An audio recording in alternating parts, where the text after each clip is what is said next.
Inside you somewhere lies a Hydra. An immortal, multi-headed monster born for the battle.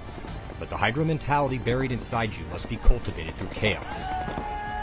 Rather than just surviving or remaining unchanged, the Hydra mentality allows an entity to improve, to thrive, to multiply its strength when exposed to stress and uncertainty, to strengthen with every challenge the world throws your way. Every time the Hydra gets its head cut off, experiences a loss or a failure, it becomes stronger by growing two heads in its place. The Hydra must seek war and discomfort in order to become the best version of itself. Be like a Hydra. Seek out difficult challenges, power through every hardship, and understand this stress test is a blessing which makes you stronger. This is the Hydra way.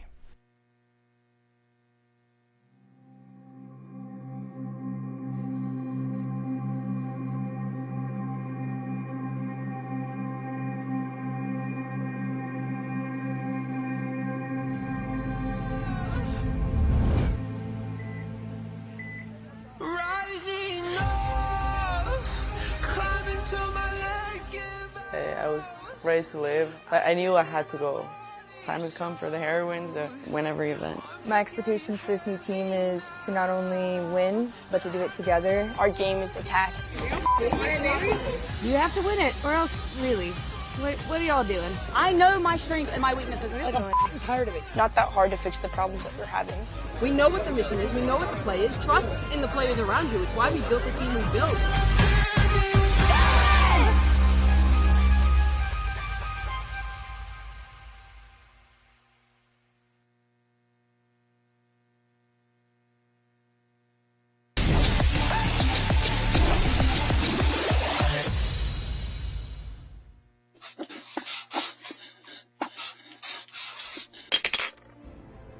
We found ourselves outdoors with nothing but our imagination and some sticks. No matter our age or where we grew up, that's where we all became stick gun veterans.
Inside you somewhere lies a Hydra. An immortal, multi-headed monster born for the battle. But the Hydra mentality buried inside you must be cultivated through chaos. Rather than just surviving or remaining unchanged, the Hydra mentality allows an entity to improve, to thrive, to multiply its strength when exposed to stress and uncertainty, to strengthen with every challenge the world throws your way. Every time the Hydra gets its head cut off, experiences a loss or a failure, it becomes stronger by growing two heads in its place. The Hydra must seek war and discomfort in order to become the best version of itself. Be like a Hydra. Seek out difficult challenges, power through every hardship, and understand this stress test is a blessing which makes you stronger. This is the Hydra way.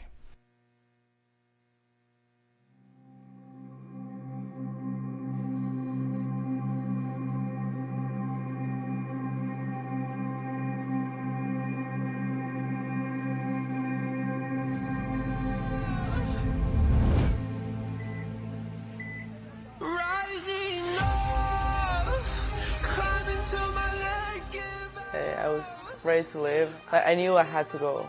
Time has come for the heroines to win every event. My expectations for this new team is to not only win, but to do it together. Our game is attack. You have to win it, or else, really, what are y'all doing? I know my strengths and my weaknesses. Like, I'm tired of it. It's not that hard to fix the problems that we're having. We know what the mission is. We know what the play is. Trust in the players around you. It's why we built the team we built.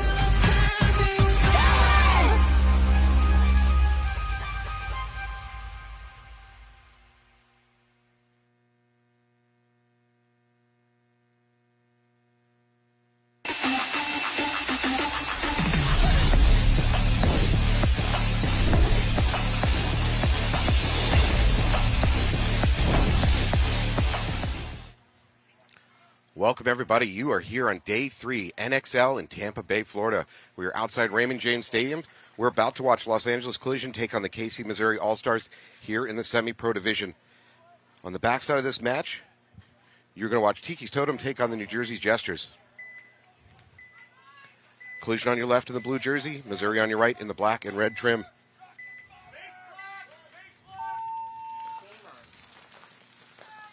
Collision rolling the dice, going for snake off the break. It works. At the same time, Missouri's going to be losing 2 of their players immediately. 1 down for Collision, so 4-on-3 advantage. Positional advantage to Collision, too. They've got the snake. They've got the snake tower. All-Stars on their back foot. They do pick up a kill, so we're back to 3-3.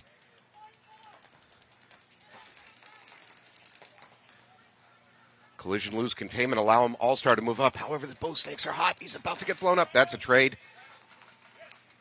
Unfortunately, that is going to be a major for Collision. No, I'm sorry. Now they're pointing at All-Stars. All-Stars are going to take the major for a spin. If they're lucky, they have just enough bodies to fill it. If they're not, they're going to be starting down a body.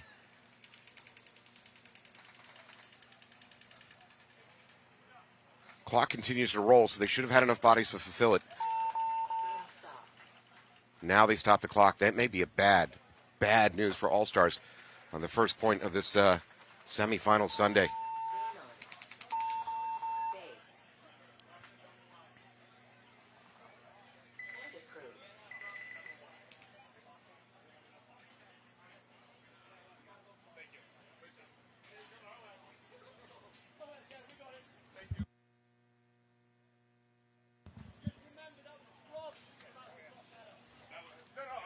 All right, great news for All-Stars. They do have enough bodies to fulfill that penalty.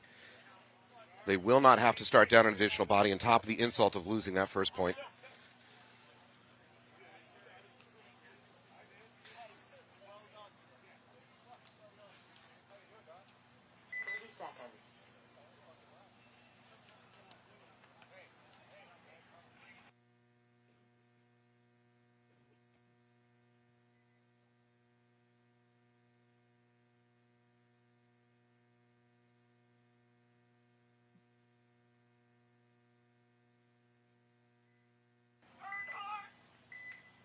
Second part of this match, you're going to be watching Tiki's Totems on your left against New Jersey Jesters on the right. Jesters losing a heartbreaker yesterday against New York Wrecking Crew. They're back, though.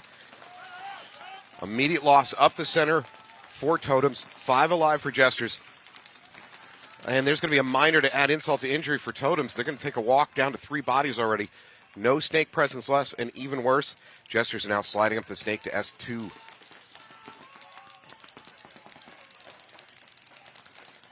Totem trying to spread wide. That is not a great idea. Runs right through a gun from the back corner. There is a trade, though, so that we do drop a player for the Jesters.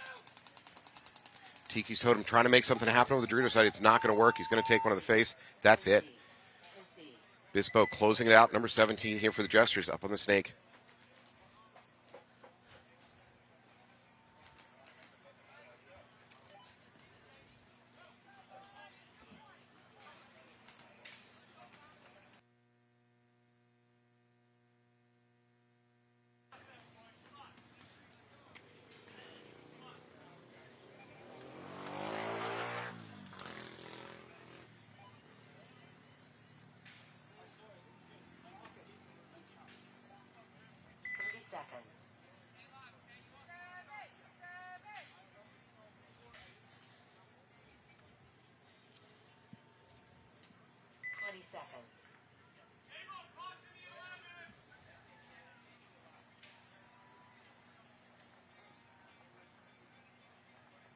seconds.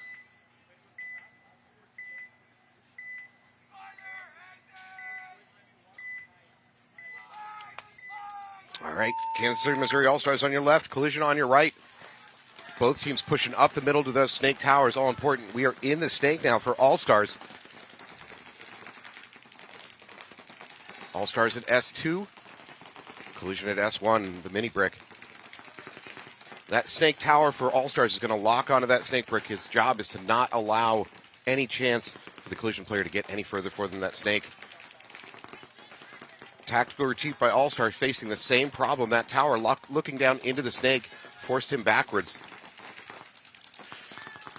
He's going to drop, wrap, try to see if he can put paint on either the tower or that mini temple.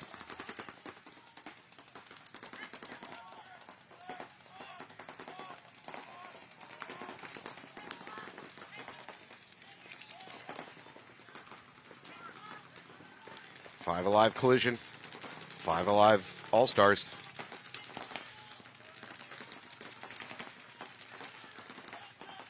All-Stars leave the home, starting to spread wide to that Dorito side. First player peeling off, though. Kansas City loses their Dorito player. So 5-4 advantage for Collision. Mirrored up in the snake.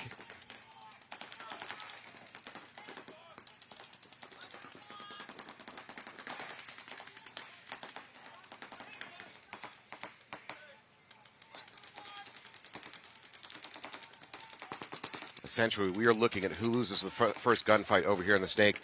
All-Stars are going to keep pushing that Dorito side.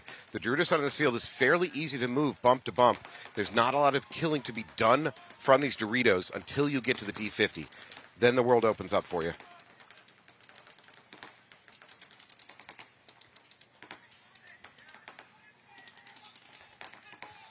So both teams have a snake presence. Both teams have that all-important snake tower to stop the snake push. And it really will come down to who loses the first gunfight over here on the snake side.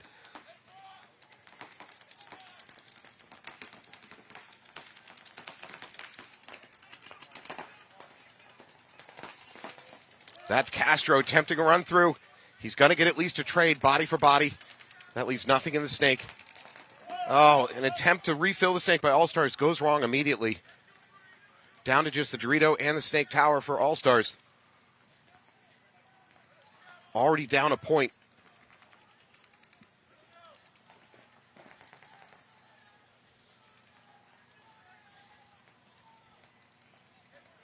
Collision offensive options right now probably come down to that D2 moving forward, trying to get to the D50, and perhaps number 00 coming off of his assignment here in the mini temple and diving into the snake. Instead, we're going to have a push up the middle, a very cautious push. That is dangerous open play territory for Jordan Boyer.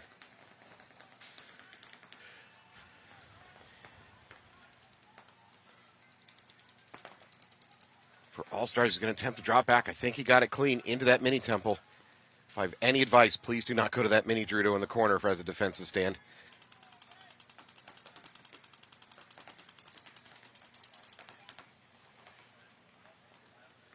Collision up to the 50, standing wedge here on the snake side. All-Stars pushing up to D3.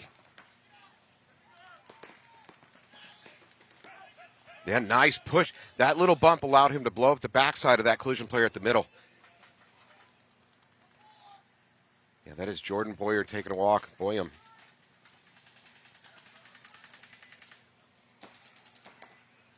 Goodwin now up to the 50.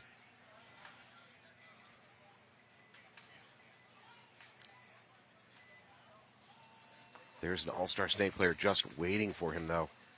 I don't think either player is aware of their other's presence. Now they know.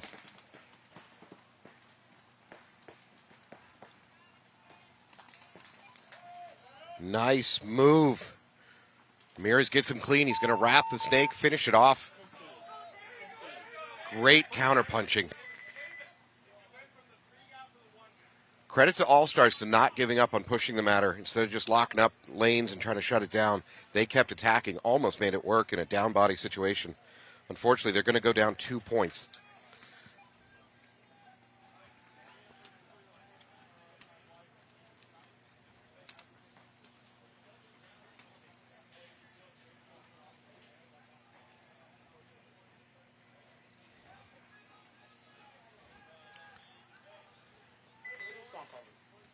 Jesters taking the field, heading towards the left side. Coached by Tim Trentacosta. Long time organization in this sport.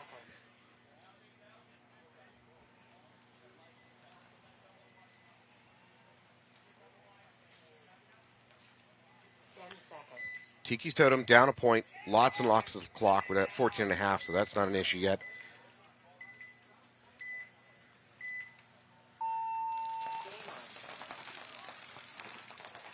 We have 5 alive for the Jesters. We have 4, now 3 alive for Tiki's Totem. They lose their Dorito side and up the middle. They attempt to spread. Looks like they're going to be able to do at least that. They're still in a bit of a pocket play, spread across the back line. Mini Temple getting another check. He's called clean. So big advantage here for Jesters. Up 2 bodies already. Great off the break shooting. Jesters already up that D50. However, he loses the gun battle. 5-3 advantage.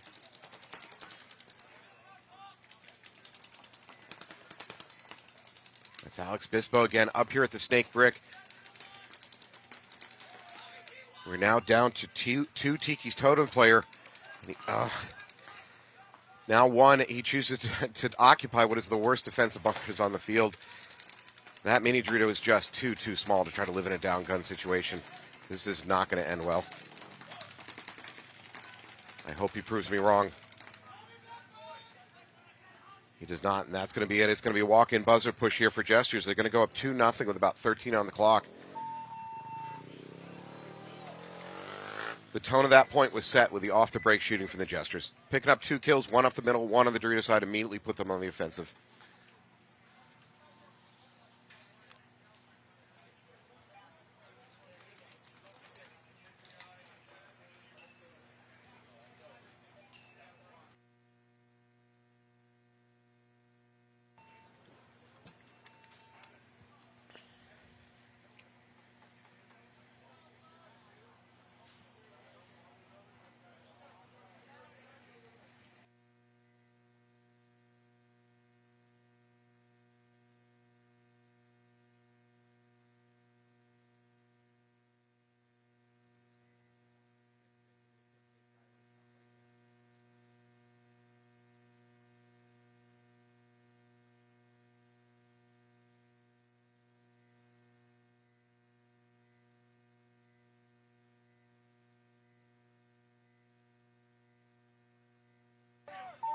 All right, Collision on your left, down a 2-point hole. Sorry, up 2 points. Kansas City's the one down. First player. Oh, they're going to double up that mini temple. Obviously, they're getting ready to push the snake. I don't think it's going to work. There it is. He's going to take a walk. Temporary advantage, Kansas City All-Stars. I believe All-Stars might be leaving the Dorito side. We're at 3-3. Kansas City All-Stars have both a positional advantage and now a body advantage. Last 2 players for Collision stuck in that corner.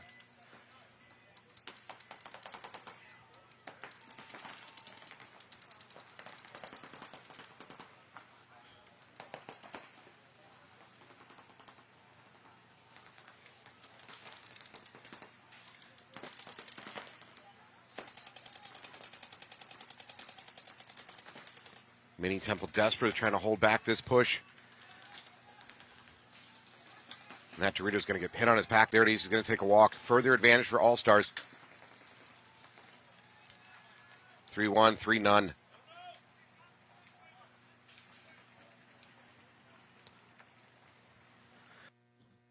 All-Stars needed that.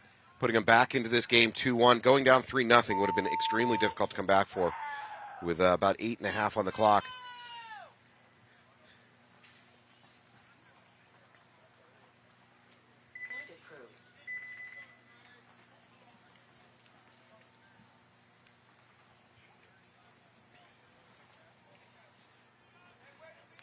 Jesters up 2-0 on Tiki's Totem.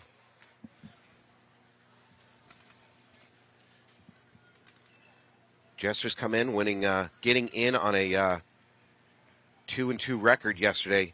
Totem coming in with a 4-0 record yesterday. Tiki's Totem did not expect to be in this position this early in the semifinals. To be fair to Jesters, one of their losses to one of the powerhouses of this league, the New York Wrecking Crew, It was a hell of a game. If you get a chance, go back and watch it after today. 20 seconds.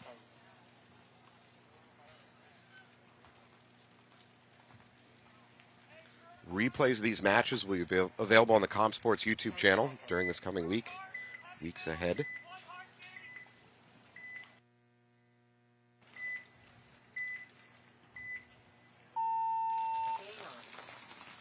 Totem looking for a spark. They're going to roll the dice into the snake on the break. 5 alive both sides. They are alive into the snake. Both teams into the snake now. That's a change from yesterday. Teams were having a very difficult time getting into the snake off the breakout. So far this morning, that seems to have changed. Tiki now spreading out to that back corner mini temple on the Dorito side, pushing up to D3. First Totem player dropping. Jester player dropping from that snake tower. We're about to see a wraparound and a blow up. Yeah, there it is. Bispo doing damage over here. Number 17 for the Jesters. Unfortunately, he's losing players behind him. Totem attempts to fill in the snake. He does. Stem the bleeding. He cannot stop Bispo from looking cross, though.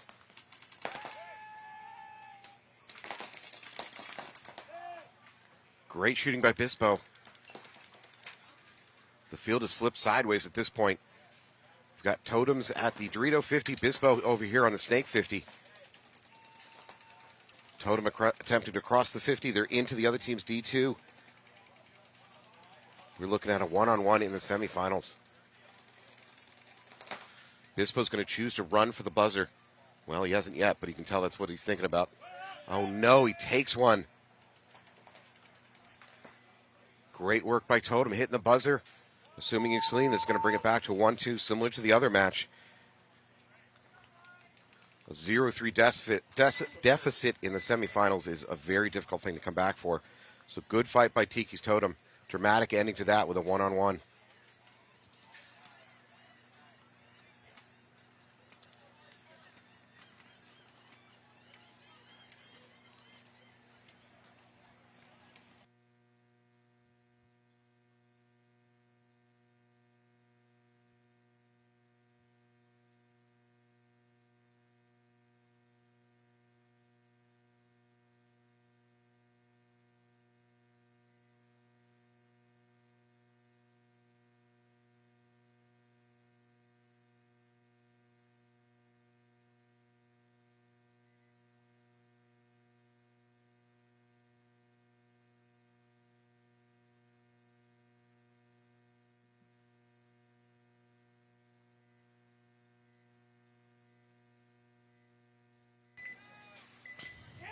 All-Stars on your left, picking up that point to give themselves some hope here in this match.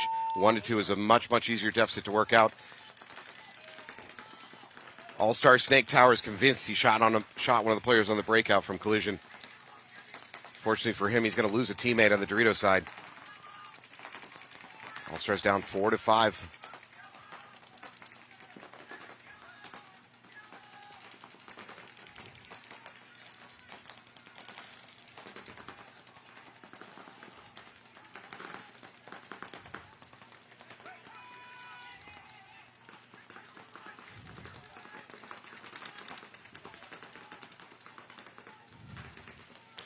Sliding up to that middle, All-Stars taking a chance on that stand-up wedge.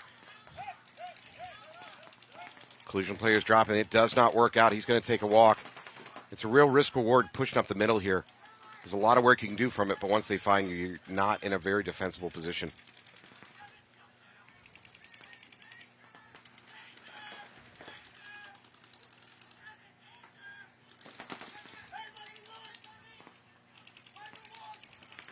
Garrity here working this Snake 50. He's taking pressure. It's a bounce shot coming in, and it's going to work. What a timely bounce shot.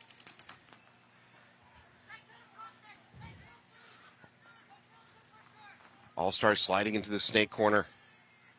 Now into the Snake.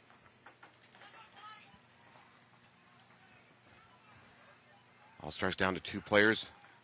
They got D2, Snake 1 mini brick. Collision has at least figured out the count. They're down to just the Snake brick.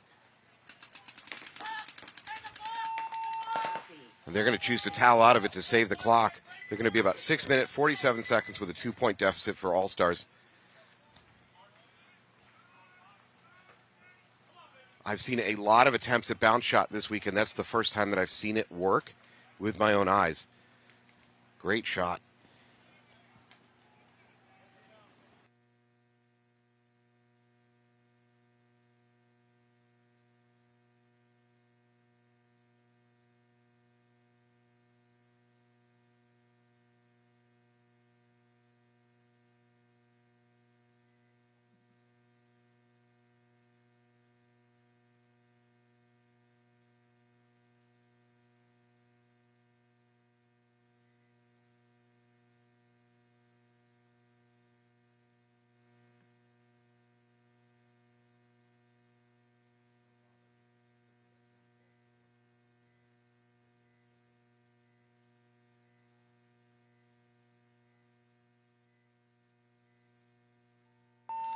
Jesters breaking out on your left. They've got a 1-point lead, which is not much with 11 minutes and 40 seconds on the clock. Tiki's Totem into the snake.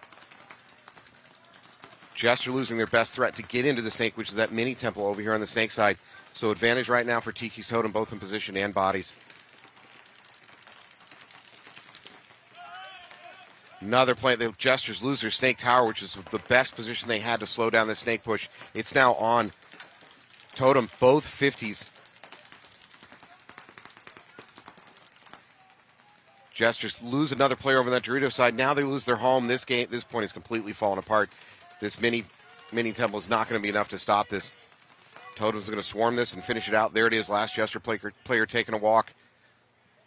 This is going to be a walk-in buzzer push. Jesters have no reason to towel out. They might as well see if we can get a few more seconds off the clock. Devin almost getting peeled off by his own team there at the end of the field. He's going to hit the buzzer.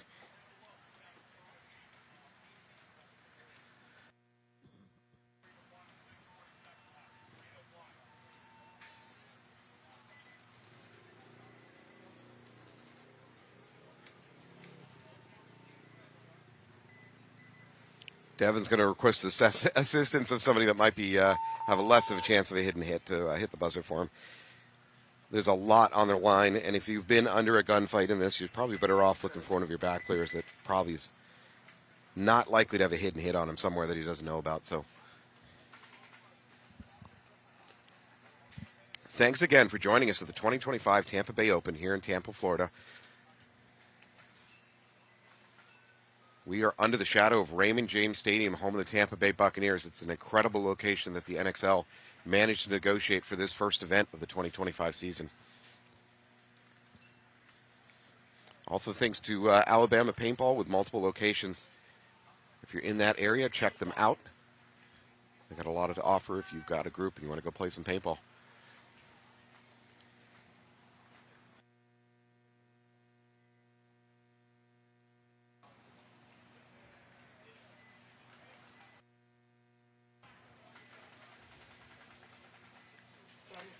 Thanks also to Ballsack, ball-sack.com. Go check out their pod filler. Collision on the left. They got a 3-1 advantage. 6:47 on the clock. Cannot go into clock kill mode quite yet. Looks like 5 alive for both teams. All-Stars up the middle of this snake tower. Snake insert. They're now pushing the Dorito side. Oh, they're going to lose.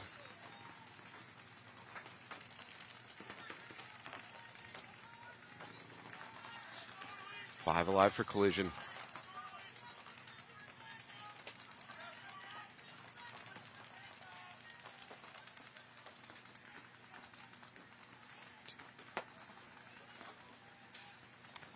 All-Stars up into that stand-up wedge over at the 50 near the Dorito side. That puts this snake tower in danger here for Collision. He doesn't know it, but his back. He's at risk from that standing wedge at the 50.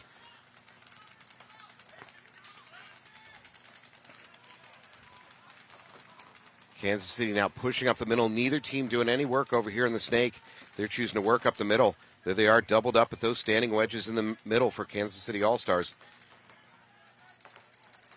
Seeing a little bit of antsy legs over here in the mini temple. He's getting ready to try to bounce into the snake for the All-Stars. just got to be confident that he can push that snake tower in, and then he'll make his dive. Collision player walking off from that home. The pressure up the middle is starting to show.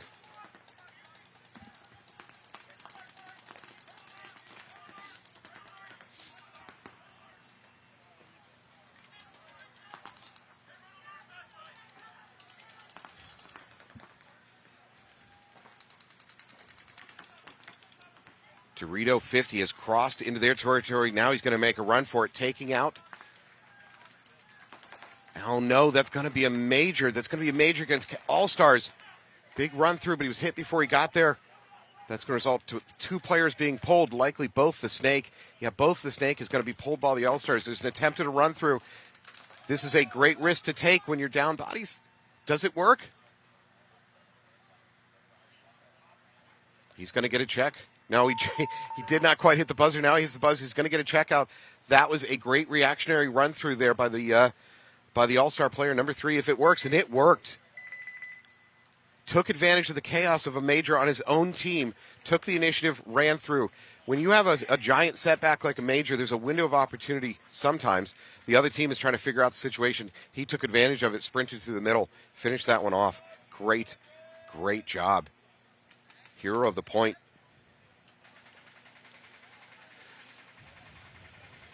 All right, after this, you're going to see Sacramento DMG take on Texas Demo, and Shut Up We're Trying taking on Denver Altitude. Then we're going to move into the semi-pro quarterfinals. We're waiting to see the outcome of some of these first games to figure out who the opponents are going to be for BR Factory, for TPP Crew and New York Wrecking Crew. 20 seconds. And Wildside Distortion. Then we'll move into our WNXL semifinals game here at 1:15. And then we will wrap up our broadcast day with some of the finals and semifinals from the other divisions. All right, all knotted up, 10 minutes on the clock. Totem and Jesters both doubled up a home. First Totem peeling off from that Dorito side, though, so advantage Jesters. Neither team in the snake quite yet. Another Totem player losing. That means the Dorito side is open for the Jesters to take advantage of. However, as I say that, they lose one of their players over on that Dorito side.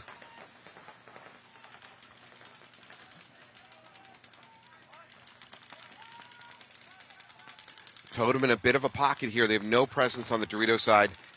They are in the snake tower for Totem, is playing in this little shadow zone that's about 10 feet back from that snake tower. If you're watching from home, it looks incredibly risky to just be sitting out there in the open, but the vision blocking lanes and some other bunkers creates a bit of a safety pocket.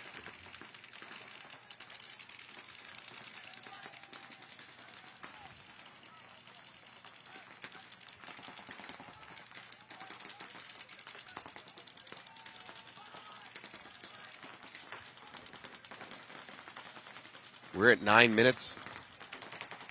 For either team that wins or loses, it's still plenty of time to affect the match. This isn't the point that decides it all. Certainly don't want to lose it. Good news for the Jesters. They are now into the snake. Snake 2.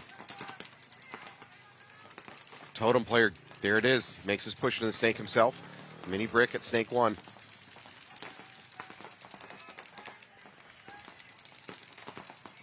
I believe that's Devin. Devin's going to move up to snake 2. Little mini wing. Jester's going to lose 2 players. That leaves this snake in the snake tower trying to do it on their own. Advantage now to Totem. Totem home locked up on something over there in Dorito side. We might be to 3-on-3.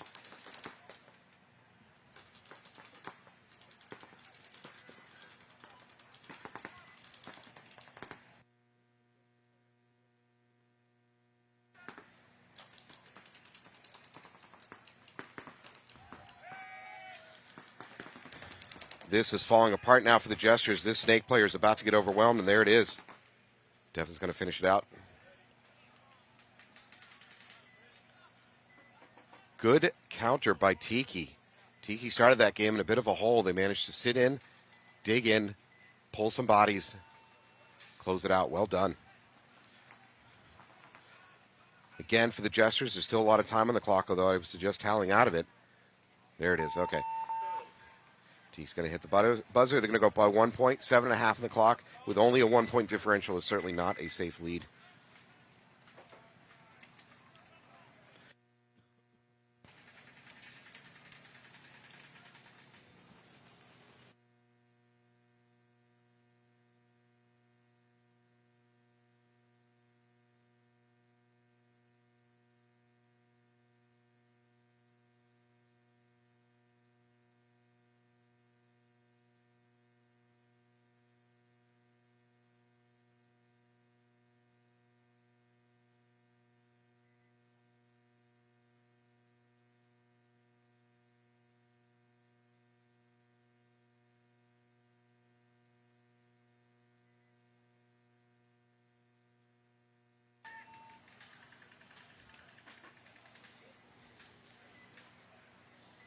All-Stars on your left in the black and red trim.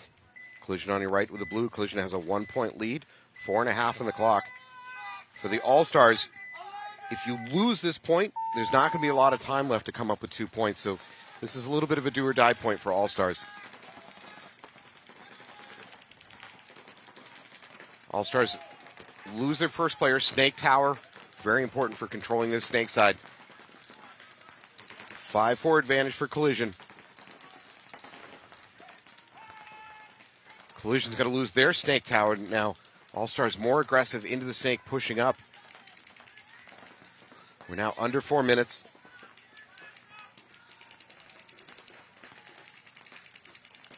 Oh. They lose their snake player. That just leaves Snake Mini Temple, Dorito Side Mini Temple, and D1 for All-Stars. So we have a 3-on-3, I believe. Snake presence for Collision at the 50. He's going to turn the corner.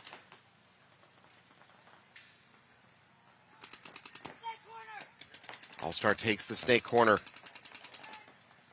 Gives him some better angles, but it's a tough place to live.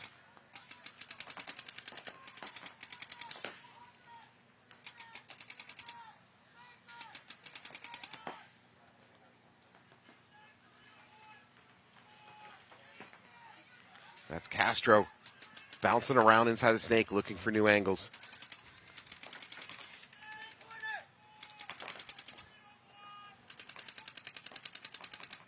He's getting no paint incoming. There is a mini tempo on the Dorito side for All-Stars, whose job ostensibly is to lock onto him, but there's really no shot. Castro's kind of free to do what he wants here. All-Stars take the opportunity to slide up into D3. Now the D50, that's a huge move. Clock is now ticking for Castro. He's got to do some damage quick. He sees it though. Nice move. That might have been the point. That might have been the move that just saved this point for Collision. All-Star in that 50 brick over on the Dorito side was primed to do a lot of damage. Castro's communication came in. He saw it, heard about it, slid around forward, took him out. All-Star's going to attempt to refill it. It's not going to work. I believe that leaves Justice, All-Star in the mini brick and Snake 1. Castro has 2 players as backup. Yeah, there you go. Casey's going to concede out of it. This is a tough situation for them. They got a minute 45 to try to come back 2 points. While possible, it's difficult. Certainly it's possible to pull off a 1 minute point on this field, but to do that twice, and to do that twice in less than 1 minute, that's a lot to ask. Woo. All right, well, thanks to one of our sponsors, BKI Paintball.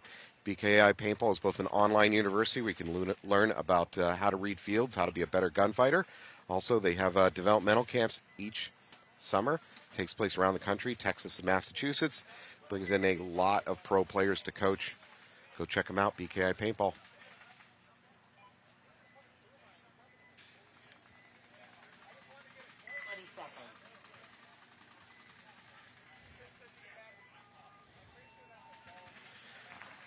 Jesters on your left, down by 1 point, 7.5. No time to panic yet. Just go out there, play your point. For Tiki's Totem, it's not time to go into clock grind mode yet. Just play a clean game. Jesters, big run up the middle. Also an attempt to run to the snake does not work for the Jesters. They're going to drop to 4 bodies immediately. Control breakout for Totems. They are into the snake now. Jesters pushing that Dorito side. Totem losing a player up the middle, losing their snake mini temple. However, for Totem, they're at this 50. He's going to turn, immediately blow up that other mini temple. He's not aware, but there is a Jester player at the stand-up wedge, the 50. It's going to put him in danger. Devin knows about it now.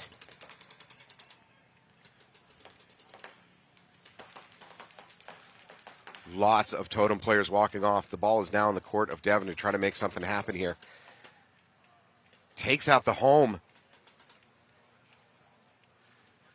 Oh, he's going to run in the open unless he gets incredibly lucky with a shot. That's probably going to, it does go to the Jester. Just bad timing. Great little drop back by the Jester player to catch Devin on the run. For Jesters, that's going to allow them to tie it up with probably about 6 minutes on the clock. 2 Jesters alive.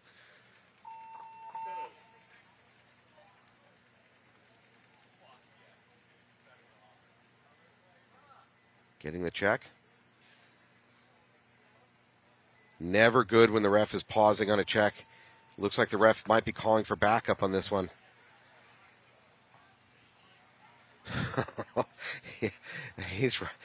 His chin strap is undone. I hope that's not what he's about to get called on. No, they're going to approve the point. I suspect he's getting a warning. Yeah, he's getting a warning. Chin strap is a rule in the book where you have to have your chin strap on. It is mostly for the player safety. There's no playing advantage, of course, so it's not like that had a role in them winning the point. Internet, calm down.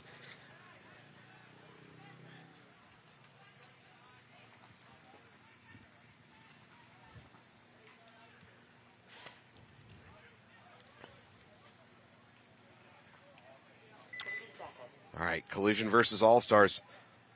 All-Stars have a hell of a hill to climb here. 2 points in under 2 minutes is a lot to ask. 20 seconds. I suspect you're going to see an aggressive break, but not a crazy break from All-Stars. I suspect if they're able to win this point, then you're going to see a crazy breakout. For Collision, survive the opening 5 or 10 seconds, set up your lanes, lock the field down. Collision do exactly that. Spread the field wide. They're into the Snake Tower. All-Stars up the middle. 5 alive, both teams.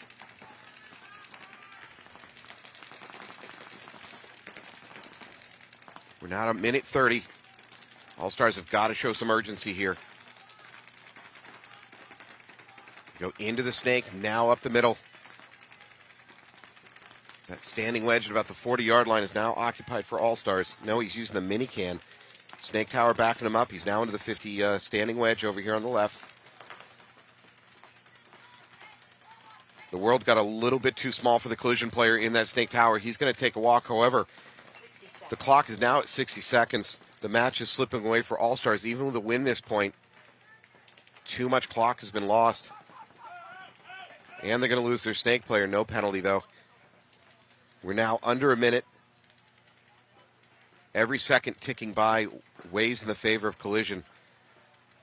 All-Stars pushing up the middle, crossing the 50 into the other team's wedge. Now attempt to make a run through. That's going to be a difficult proposition with the Dorito Hot. It does not work. Second attempt up to the other team's tower in the middle.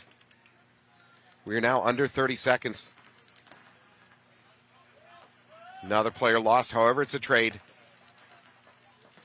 Number 3 is going to fight it out with these 2 mini temples. We're now at about 15 seconds. Collision only has to lock it up. That's it. That went exactly Collision's way. Every part of that went for them, not only chopping up bodies, but killing that clock. And that is it. Collision is going to move on. For All-Stars, their Sunday comes to an end. Their weekend comes to an end. Just couldn't get it done there. That was a lot to ask out of them for 2 points in under 2 minutes. The odds were not for them.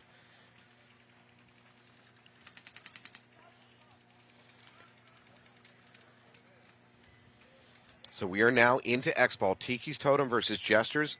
We've got about 6.5 on the clock, tied up at 3-3. We'll take another opportunity to thank one of our sponsors. That's Ballsack. Their 2.0 pod filler has just come out. We have one in the booth here at the Semi-Pro. We've shown it off to you this weekend. Holds about a case of paint, waterproof, comes with a bag cutter. Can be hung by its strap. It's a really cool product, actually. I'm going to try to steal this one before the weekend's over. 10 seconds.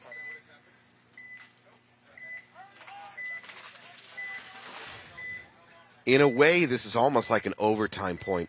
Both teams have to be relatively conservative here. Do not want to risk this one. Totem, the more aggressive, they go up the middle trying to take that left standing wedge. It does not work. He gets chopped up. 4 Totem players left alive. 4 Totems left alive for 4 players left alive for Jesters.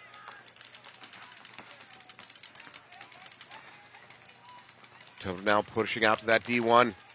Jesters drop another body. Totem into that Dorito 50. The Jesters world is about to get rocked by that Dorito 50 if they're not careful. It's too late. The damage is done, and that's going to be it. Jesters coach needs to towel out of this one. He's got to save some clock. That is Tim Trentacosta of the Jesters.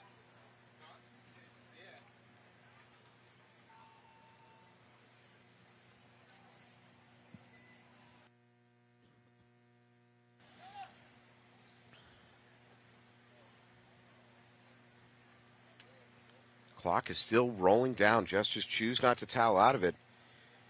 Tiki Totems are taking this gift. They're just hanging out. You got a direct line of sight between the Jesters pit and Tiki Totem. There it is. They towel out with about 5 minutes left on the clock. Still plenty of time. It's only 1 point differential.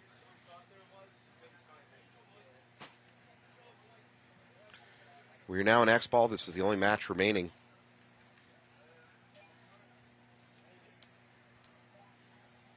Collision moving on. And we have Kansas City All-Stars going home from the first part of this match, leaving just the Jesters and Tikis to finish it out. 5 minutes on the clock, down by a point for the Jesters. Jesters taking the field.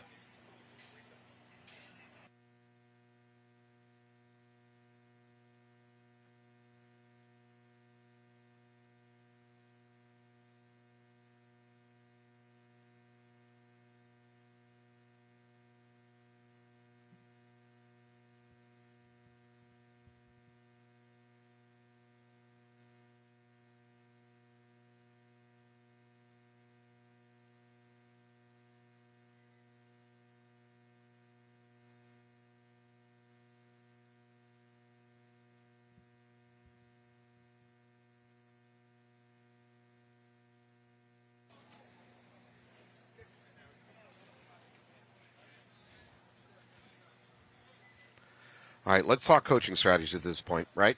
So, Jesters down by a point. With 5 minutes on the clock, they don't have to get stupid yet. If they lose another point, then they start having to pull out game plans that get aggressive enough that it's risky on each breakout. For Totem, you're up by only 1 point. There's 5 in the clock. This match is certainly not put away yet. I would say that you don't change much at all. I think teams that go on the defensive are at a disadvantage. So if I'm the Totem coach, I'm just going to go ahead and tell my guys, here's a game plan that's, say, moderately aggressive. We're going to push, say, Snake or Dorito, and just let those boys roll out there, do what they can do.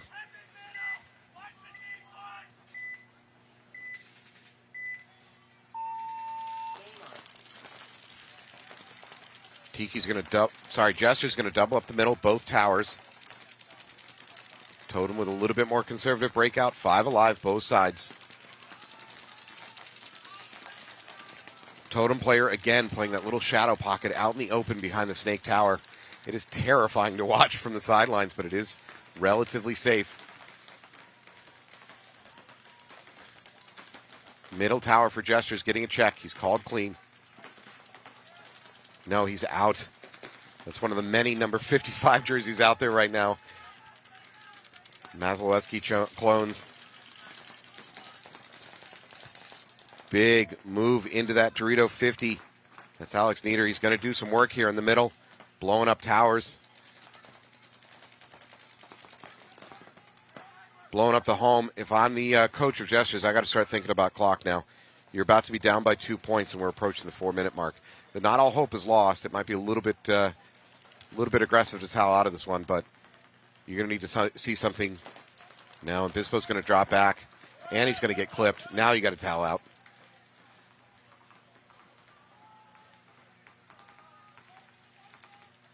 Totem is going to take this one. A little bit of conversation on the field between the Totem and the last Jester player. There you go. There's the button. Assuming a clean hang, Totems are going to go up 5-3. 3.5 minutes on the clock for Jesters. Bad situation to be in. Now time is an issue. And unfortunately at this level, when the other team knows what you have to do, which is attack, they can do a lot of game plans to set up cross shots, look for running lanes, and make your life very difficult if they know you have to run through them.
All right, we're going to play If I Was the Coach. And nobody wants me as the coach, but if you're the Jesters coach, right, you're put in a situation with about 3.5 minutes on the clock. You need 2 points.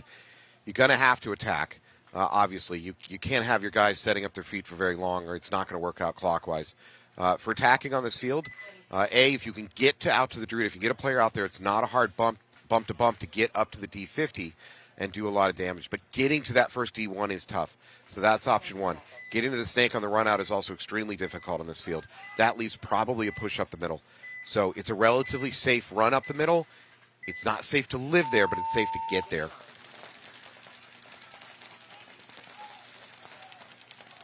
Four alive now for Totem. Good early news for Jesters.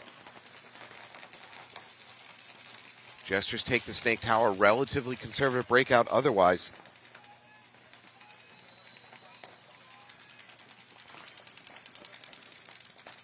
Now it's Tiki doing the push. They're into the D2, getting a check. Jesters now into D1 themselves. Jesters going to lose their player up the middle. Unfortunately for Tiki, 2 players peeling off. Now there's a major. Devon's going to get blown up. This point is going to be the Jesters. I'm not sure whether that was a major or an inadvertent, a minor with an inadvertent red flag thrown. Either way, Jesters going to win this one. That is what they needed with a lot of time left on the clock.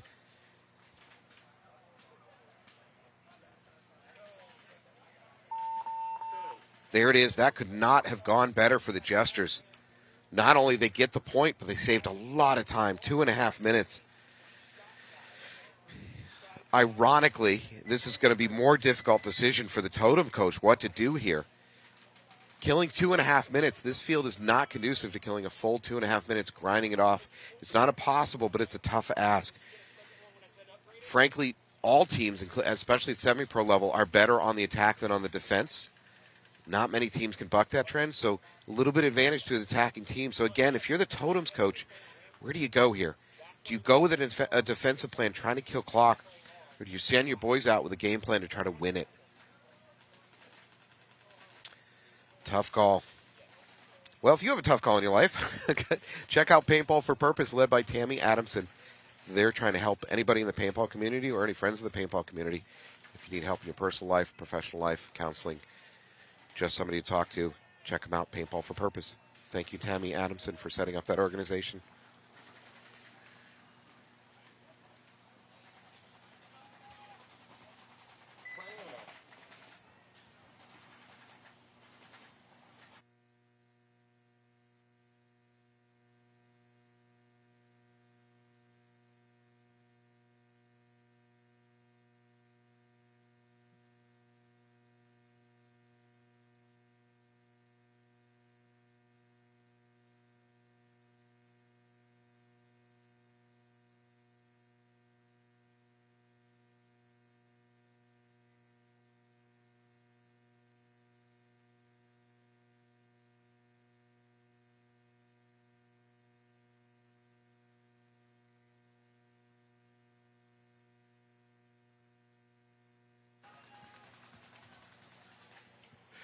Boy, playoff Sunday, these teams are awful casual getting to the box. I would be so nervous I'd be racing the box, even with 40 seconds on the clock.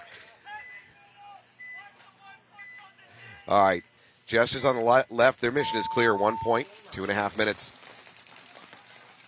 Jesters going to lose their Dorito runner. 4 alive, 5 alive for Tiki over here. Now 4 alive for Tiki, losing their home player.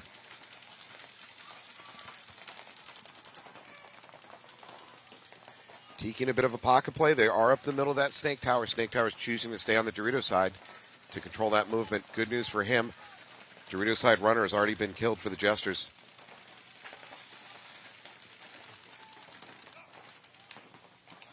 Jesters are going to use this Snake Tower to try to control entry into the Snake, preventing the Tiki Totem mini temple from making that bounce. The Snake Tower is one of the most important bunkers on the field. It has multiple jobs it can do and as a launching point for up the middle action.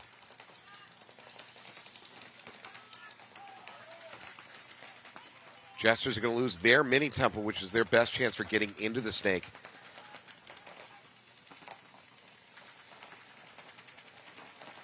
Big run up the sideline by Totem. They're now into both 50s, I believe. Going to get a check over there on the Dorito side. This tower in the middle for Jesters is in a ton of trouble. If you're the coach of the Jesters, well, I'm talking a lot about towels today, it might be time to towel out of this one. There it is. Oh, the situation went from bad to much, much worse for the Jesters. They're going to go down by 2 points with about 1:16 on the clock. This should be impossible, right? So any other sport, if the clock and the score forces your team into a certain course of action, the other coach knows that your team has to go do a thing. They have to run a certain route on a pass play or whatever. That should be almost impossible to accomplish. The defense should be able to set up and stop it. Paintball is weird, though. Paintball, I've seen a lot of all-out rushes up the middle of the field that absolutely should not work when the other coach knows it's coming, all the players knows it's coming, and somehow the win percentage of it, well, certainly not 100%, don't get me wrong, it's a lot higher than what it should be. So it is extremely possible for the Jesters to put together 2 crazy kind of rush up the middle plays and pull off at least a tie and push it to overtime.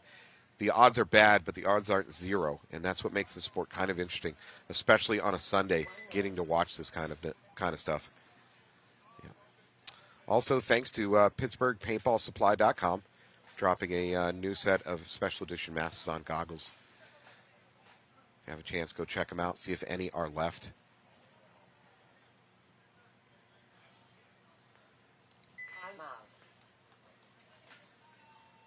All right, there's going to be a timeout called. Gives a little more time for both coaches to sharpen the game plan.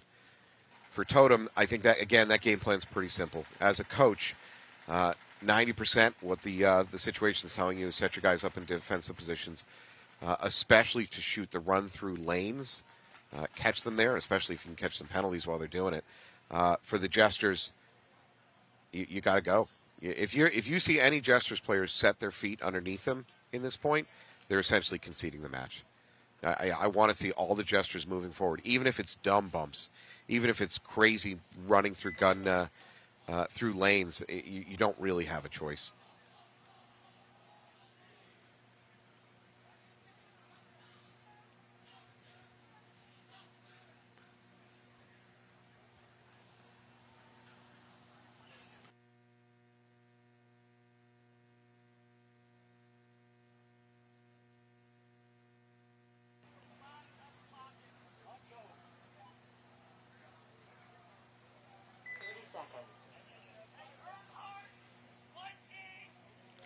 All right, this is another interesting thing. Look at how many pods they're going out with, right? That tells you a bit about what the coach is thinking for each team. So for Tiki's, you can see their boys are loaded up with pods.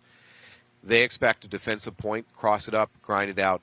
They're going to send their boys out there with everything. You're going to see a lot less pods in the back of the Jesters. That's probably more than I'd even send them out with, maybe 2 or 3 apiece.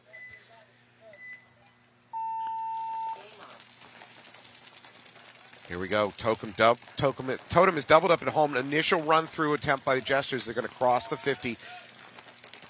Doesn't work, but I love it. There we go. Jesters up into that Dorito. First Totem player peeling off.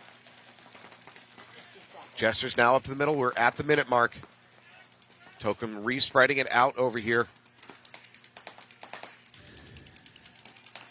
Good movement by the Jesters. They're up across the 50. Now crossing the 50. That's number 23. He's going to get blown up. He's going to take the tower with him. And a miner. Unfortunately, I think the miner's going to go against the Jesters.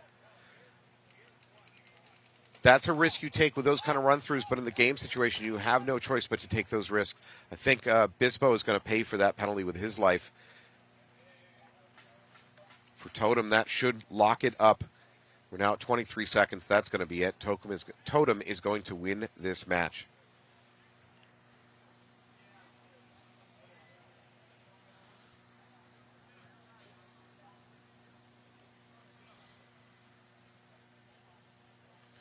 Jesters came in on a wild card bid with a 2-2 record yesterday. Unfortunately for them, their day is over. Their weekend is over. They're going to go home. Congratulations to Tiki's Totem. Congratulations to LA Collision and Tiki's Totem. You're moving on. Your Sunday is not over. The dream is still alive.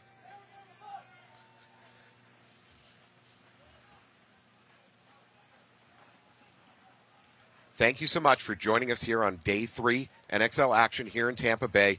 You're watching the best teams in semi-pro go at it. In a few hours, you're going to watch the best teams in WNXL go at it. Until then, take a little break. Come back to us in a couple minutes. We got more action. Thank you.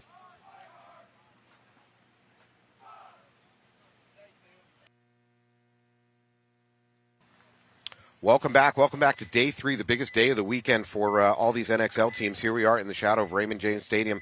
NXL action. Sacramento DMG taking on Texas Demo. On the backside of this, we're going to see Shut Up We're Trying versus Denver Altitude. Early death here for DMG, trying to go up the middle, still doubled up at home. 5 alive for Demo.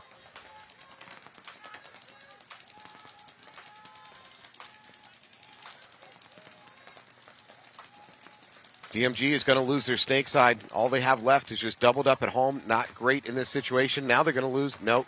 Mini Temple gets a bounce. He's going to stay alive. Great early momentum for Texas Demo. Not a hard push by Demo. They're relatively conservative. They're just winning gunfights. And I think we have gun problems for the Sacramento DMG home player. His situation's even worse. He's thinking about bumping just to get out of there. There it is, into that corner. And now DMG into the snake. Demo picks up on it, though.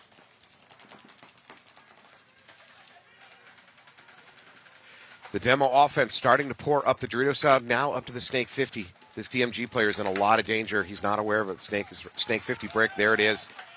He crawls right into a gun. I believe this Snake corner is still having gun problems. Yeah, he is doing hopper surgery, and he's in the worst bunker there to defend himself. DMG coach going to towel out of it. That is wise considering that situation.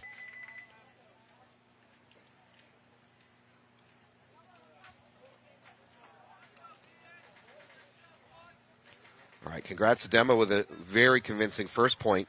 DMG not their breakout plan not working, and with gun problems doomed him on that one. Shut Up We're Trying coming in versus Denver Altitude.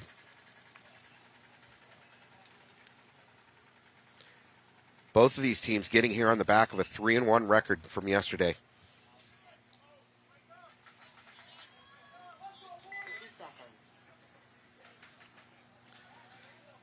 Shut Up We're Trying in the green jerseys on your left. Denver Altitude on your right in the red and blue jerseys. Very, very reminiscent of a certain hockey team from the Denver area. Hopefully we don't get a cease and desist on those jerseys.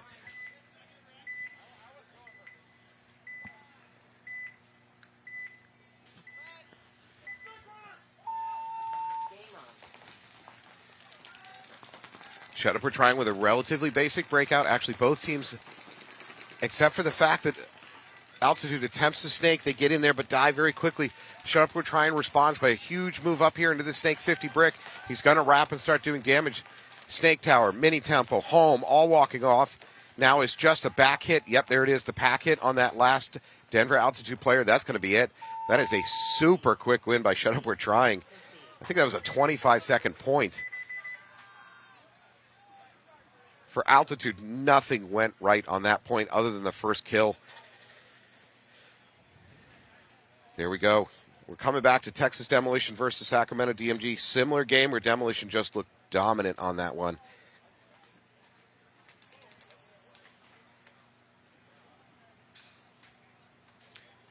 DMG coming in with a 3-1 record in the prelims.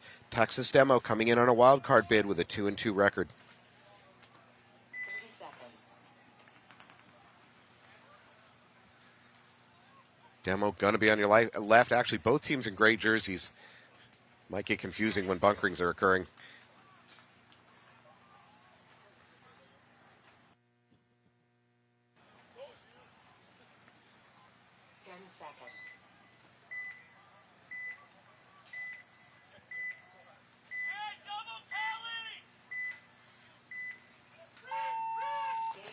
Looks like some last-second confusion on the Demo run out, and it's going to cost them their Dorito runner.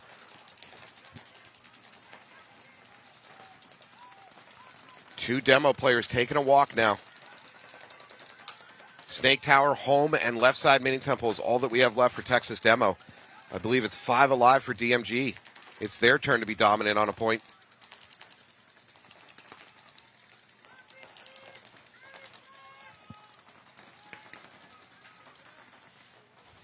DMG now up to that 50 brick on the Dorito side. That's Hatch, and that Snake Tower is in a lot of trouble here for DMG, for Demo, whether he knows it or not.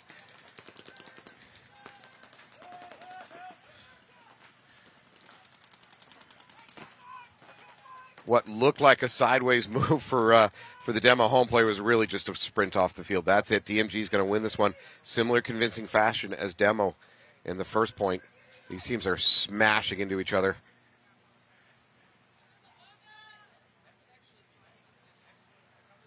DMG is just doing some math on remaining players. The math equals 0. They're going to walk it in. I think I see at least 4 alive here for DMG. Convincing point.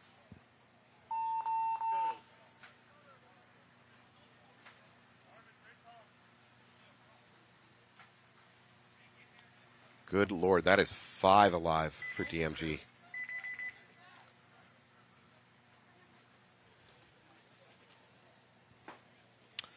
All right, we're flipping back over to the other game. Denver Altitude versus Shut Up, we're trying. Shut Up, we're trying with an amazingly convincing first point, 25 seconds.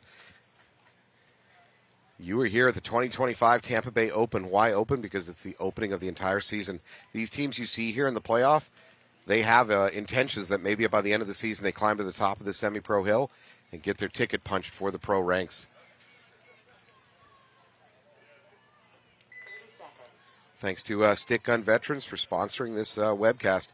Stick Gun Veterans, go check out their website. They got a lot of cool shirts based on the idea that when we were kids we all picked up a stick and played guns with it, and we're kind of doing the same thing out here with paintball guns.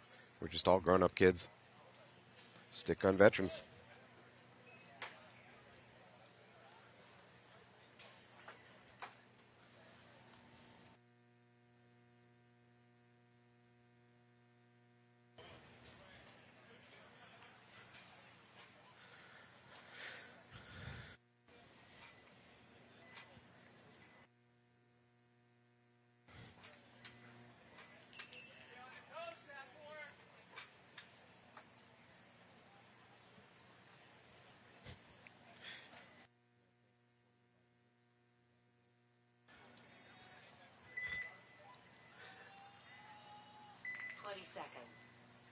All right, Denver, Altitude on your left. Shut Up, we're trying on your right. Altitude needs to shake that first point out of their systems, come back with something here.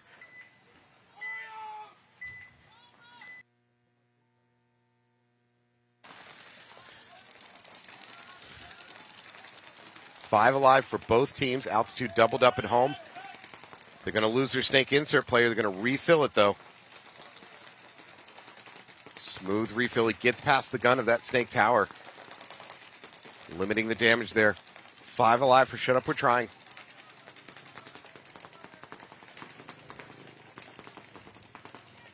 Altitude now attempting to move into that Dorito. It's going to work, so they're into the D1. The D1 highway is fruitful. You can push it and get up to D50. Just a little bit of luck and a lot of skill. Shut Up, We're Trying. Going to lose 2 players now up the middle. So 4-3 advantage for Denver Altitude. Shut Up, We're Trying, spreading across that back. Altitude moving out to this mini Driva. It gives you some angles across field, especially at home. However, it's a tough place to live. I wouldn't mind seeing him go, and he does go into that mini brick. Snake 1. Shut Up, We're Trying in that right side mini temple is in a lot of danger here in a second. White is going to wrap this brick and start doing damage.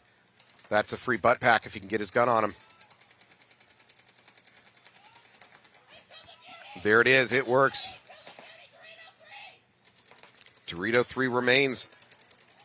Shut Up, We're Trying, desperately trying to live out of that one. It's not going to work. Denver Altitude, great response after that disheartening first point. They're going to tie it up.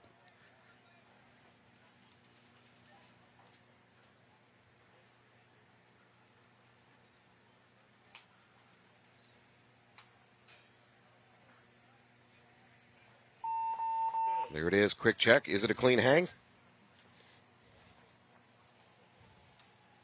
And there you go. Denver Altitude comes back, tying it up 1-1.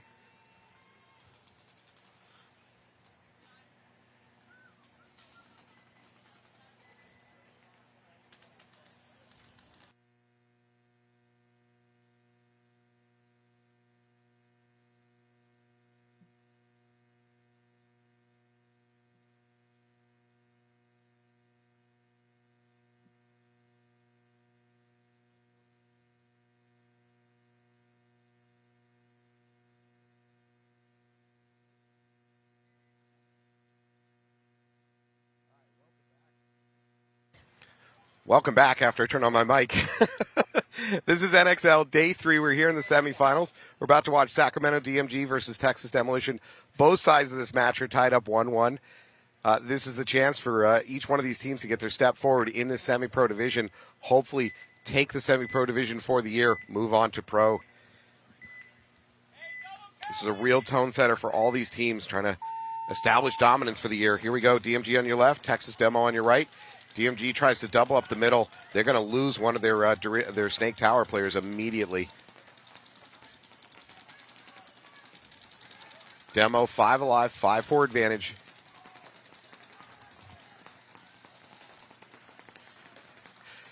DMG spreading now into that D1.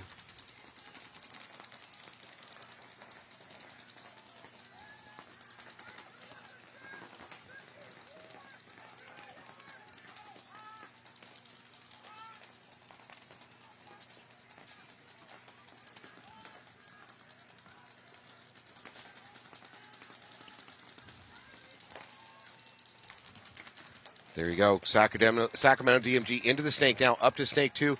The home attempts to fill in that mini temple. It does not go well. DMG still pushing the matter. They're now into D2. Unfortunately for them, this Snake 50 is about to get hot, and they are unaware of it. That's going to first put the Dorito in danger, and next, if there's a wrap, it's going to put the Snake player in danger. DMG has not picked up on it, and there it is. The Dorito's going to take a walk. Tower's going to take a walk. Now that it just falls apart immediately.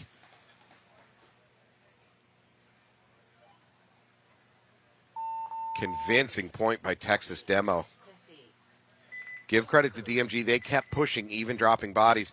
Unfortunately for them, they pushed right into a gun waiting for them here at this Snake Brick, and that's it. They're going to take a walk.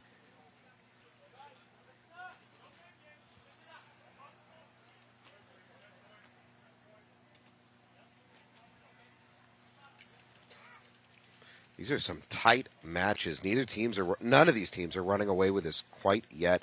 We still have a ton of time on the clock, but these teams are going blow for blow, trading point for point. 30 seconds. Denver altitude on your right. They had a nice bounce back point there, that last one. Shut up, we're trying on your left in the green and black jerseys.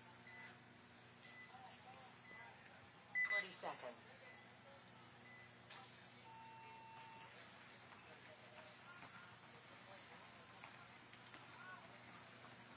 10 seconds.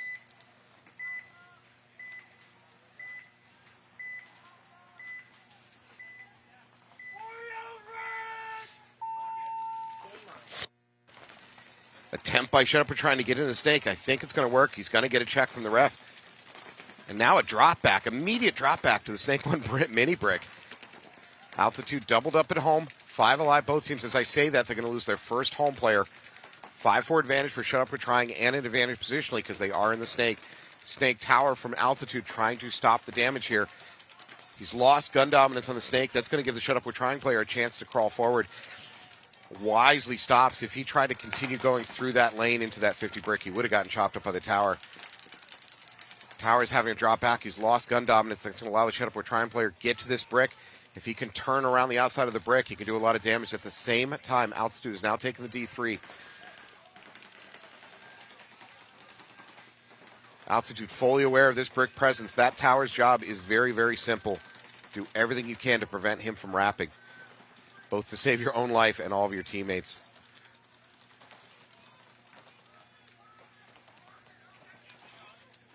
Shut Up, we're trying great position over here in the snake, but it's being locked down by shooters.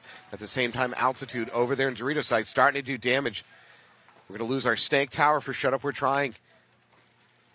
Allison here, number 17 for Shut Up, we're trying. Needs to do damage and needs to do damage soon. Unaware he is that Dorito side is going to chop up his team.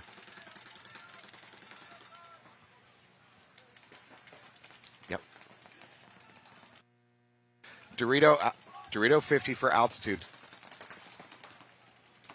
Alice is aware of it. Alice is in quite a pinch here. He's losing teammates behind him. He still has his D2, trying to limit the damage of that D50 over there for altitude. Allison has a chance. Oh, he missed the chance to take that sideways slide. Altitude player walking off from the Dorito side. Situation stabilizes a little bit for Shut Up, we're trying. Altitude player dives out of that snake tower, goes in the Brittany brick. Does he do it? Ref's going to give him a check. That was a good move. That's going to let him limit the damage. Unfortunately for Allison, he's going to get hit, take a walk. Denver altitude doing a run through, comes in clean. He's going to hit that buzzer and win the game. He's kill hunting when he should be buzzer hunting. There it is. He turns and hits the buzzer. Uh-oh. No. He may have a hit on him. Refs are going to have a conference. Let's figure out where this one ends. I believe I'm hearing shot in the pack from the refs.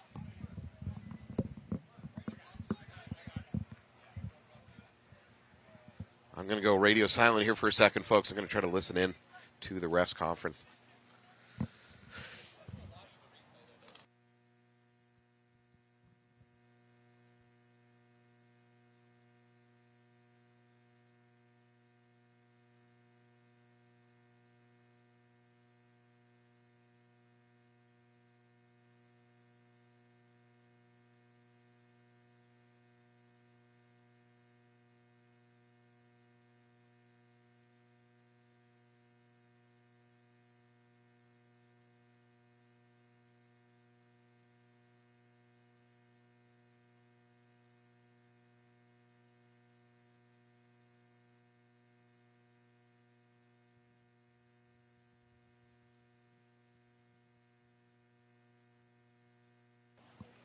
The refs are trying to untangle this one.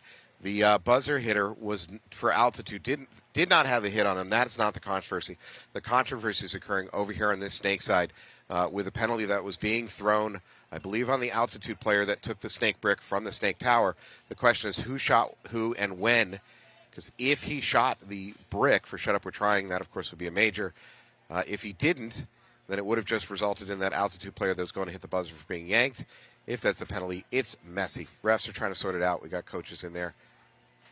Coach is very calm. This entire weekend, I got to give credit to the semi-pro coaches and the WNXL coaches. They've been very calm in handling this kind of stuff.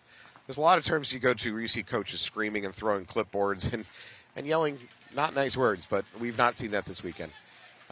I give some credit to the coaching staff. I'm sorry, to the reffing staff for handling things so well that the coaches don't feel the need to impose their will by yelling. So we'll try to sort this out.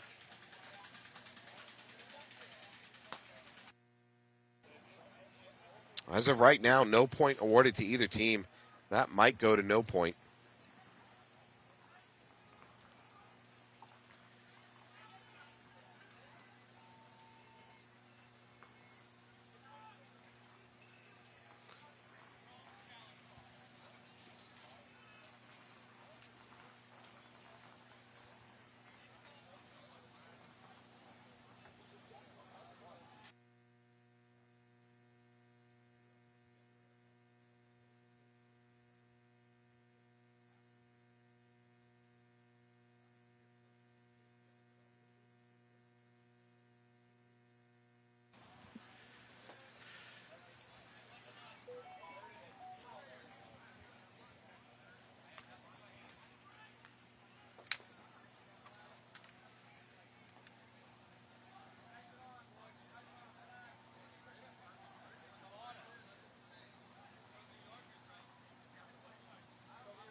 There it is. Shut up, we're trying. It's going to get that point. That's going to be a point reversal.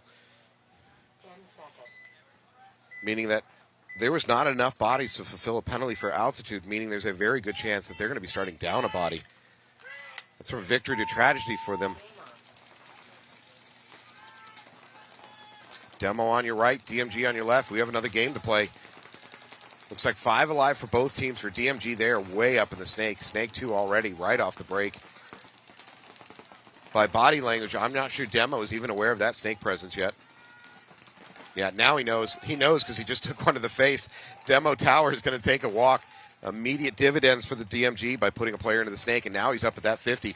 He's going to turn, probably blow up that Mini Temple next. Mini Temple attempts to slide by, goes right through a gun. This is all going DMG's way at the moment. He's going to turn the field, start blowing up backfield. Sure enough, there he goes. Mini Temple over on the Dorito side. And a minor, even worse for Texas Demo. That leaves just their middle player. He's going to get blown up in the back. Spencer ran out of paint at just the wrong time. Wow. For Spencer, the only thing holding him back is he needs a larger hopper with more paint in it. He could have just chopped up everybody out there. He may have shot 4, maybe even 5 kills that game. Great point for number 29, Spencer of DMG. DMG is going to bring this back 2-2. Another convincing point.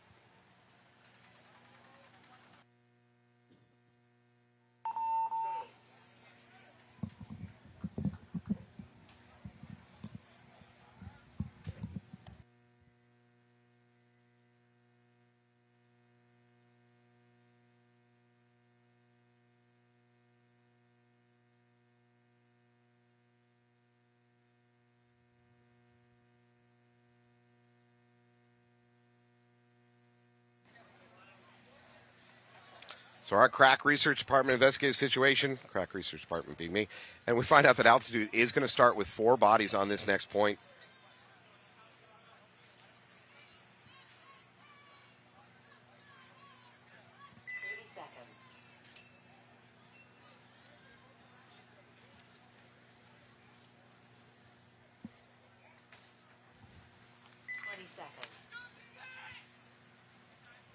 Altitude on your left in those blue and red jerseys. Got to get a bounce back point here. 10 seconds. Shut up, we're trying on your right in the green and black jerseys. Shut up, we're trying up by 1 point, 10.5 on the clock.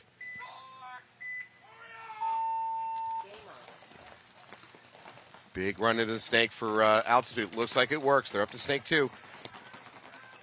They're going to lose their Dorito side player, though. CJ needs to do some work here in the snake to start stabilizing the situation. They're down by 2 bodies already, but at least they're in the snake. This snake tower for Denver altitude is key. If he can shut the door on the snake entry, he can let Chamber here go to work.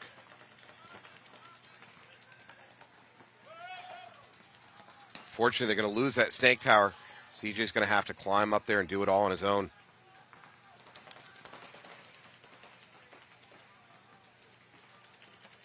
If you're coach of altitude, you've got to be pretty happy the situation as is. Starting with only 4 players. Oh, and now Chamber's going to go. Might be time to tap. They do have the 50 Dorito over there for altitude. Now Shut Up We're Trying takes the 50 snake. Shut Up We're Trying, just trying to figure out where the bodies are. Good news for altitude. Their Dorito player may have gotten lost. Oh, Shut Up We're Trying. Pulls them out. They're going to cross the 50. That's it. Altitude going to towel out of that one. They're going to go down 3-1. 9 minutes on the clock. Not panic time yet. 3-1's not great, but at least the clock is not conspiring against you also.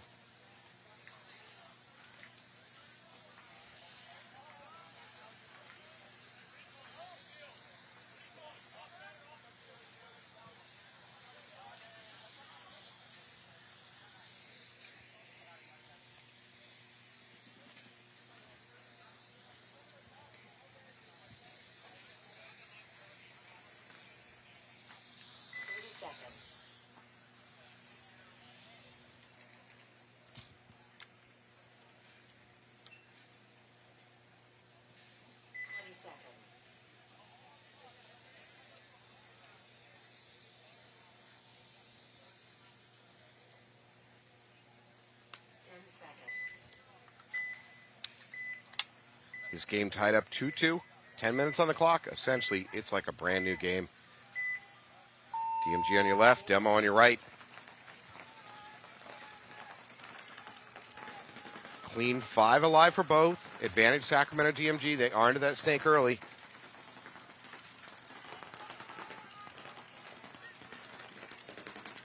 Spencer's got to figure out a way to deal with this tower. He's just letting him shoot the other way. No, there it is. Tower's back on the snake. DMG still doubled up at home. Both mini temples.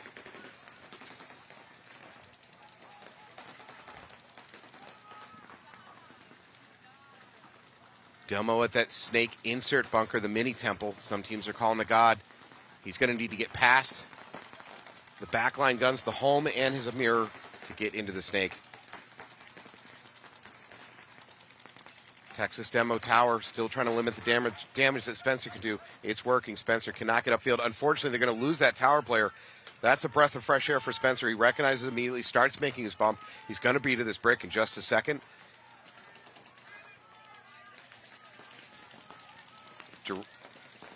Snake corner hot for Demo. It is not a great place to be, though, especially with the gun bearing down on you from this snake brick. Getting worse. The snake tower is now taken for DMG. And snake corner. The hammer is falling, and it's falling down on this snake side, and there it is. Dorito going to take a walk. Home player desperate. He's going to take a walk also. Spencer's now turning the corner. There you go. Demo's going to towel out of this one. Once they lost that snake corner, Spencer was allowed to wrap the outside of this brick and just do whatever he wanted.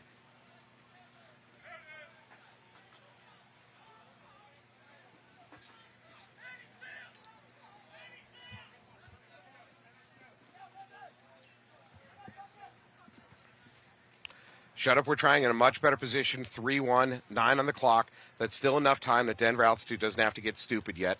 Your coach can still roll out regular game plans. We're not there yet. When we get under about 5 minutes, if you have this kind of point differential of 2-point differential, then your coach starts to have to getting desperate. We're not there yet. We'll take a moment to thank one of our sponsors, Stick Gun Veterans. Stick Gun Veterans, go check them out online. They have a lot of clever, imaginative throwback gear to our childhood of picking up sticks, pretending to shoot each other. Man, those sticks cost a lot less money than the guns we use today. Maybe we should have stuck with it. 10 seconds.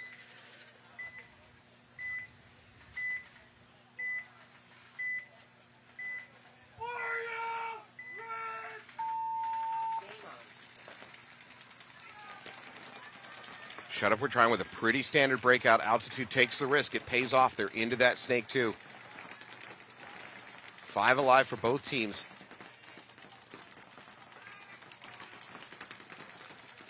Now moving out to D1 by Altitude. Shut Up We're Trying mirrors it by getting into their own D1.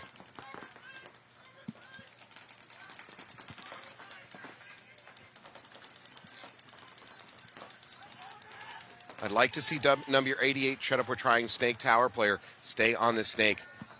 They're going to lose their Dorito side. He's back on the snake. He's got to limit the push by altitude up this snake. So 5-4 advantage altitude. Sure enough, the tower is on the Dorito side for shut up, we're trying. That allows number 22 for altitude to make another bump. He's up to the S3. He's just a few steps away from that snake brick. I say steps, it may be a crawl. He's wrapping. Assured that he's safe, he makes the bump. He's going to wrap around the outside of this brick, and now's when the damage begins.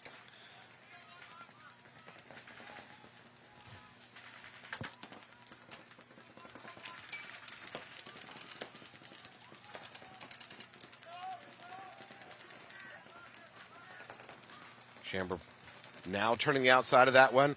Shut up, we're trying, loses their tower. This is the point that altitude needed. For shut up, we're trying, they're clinging onto the D1 and that mini insert and the home. Shammer now blows up that home. That leaves D1 and the snake insert to deal with.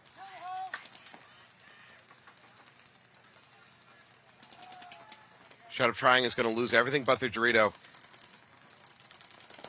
You can make an argument for Talon out of this one. There's a truckload of players coming at that guy. He's going to get bunkered from both directions. That could have been much, much worse. Altitude was relatively nice about that one. Shamber's going to wave his teammates off, hit the buzzer himself.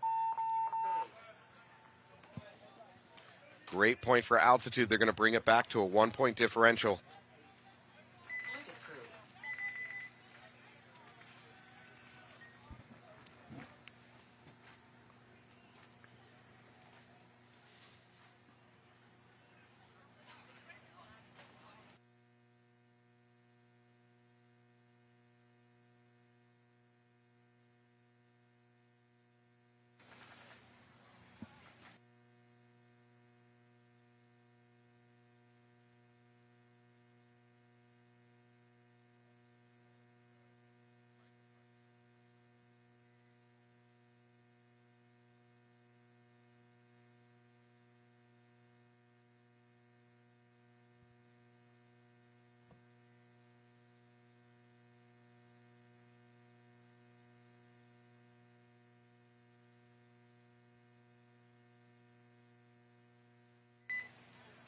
Demo on your left. There's 8 on the clock. We're down by 1 point. That is not much to be worried about yet. Certainly not in any kind of desperation mode. I believe there's a hit on, yep, sure enough. And it's going to be a minor for DMG. Not a good start to this point. They're going to lose 2 players immediately. Player going up the middle took a hit on his left hip. That's going to result in a penalty. Demo into the snake now. Advantage Demo, both in bodies in position. Here we go. He's going to push up. He's going to bypass Snake 3, take the inside lane crawl up to Snake 4 mini wall. Lopez looking cross. Followed him up. Other Demo players making the push up the middle.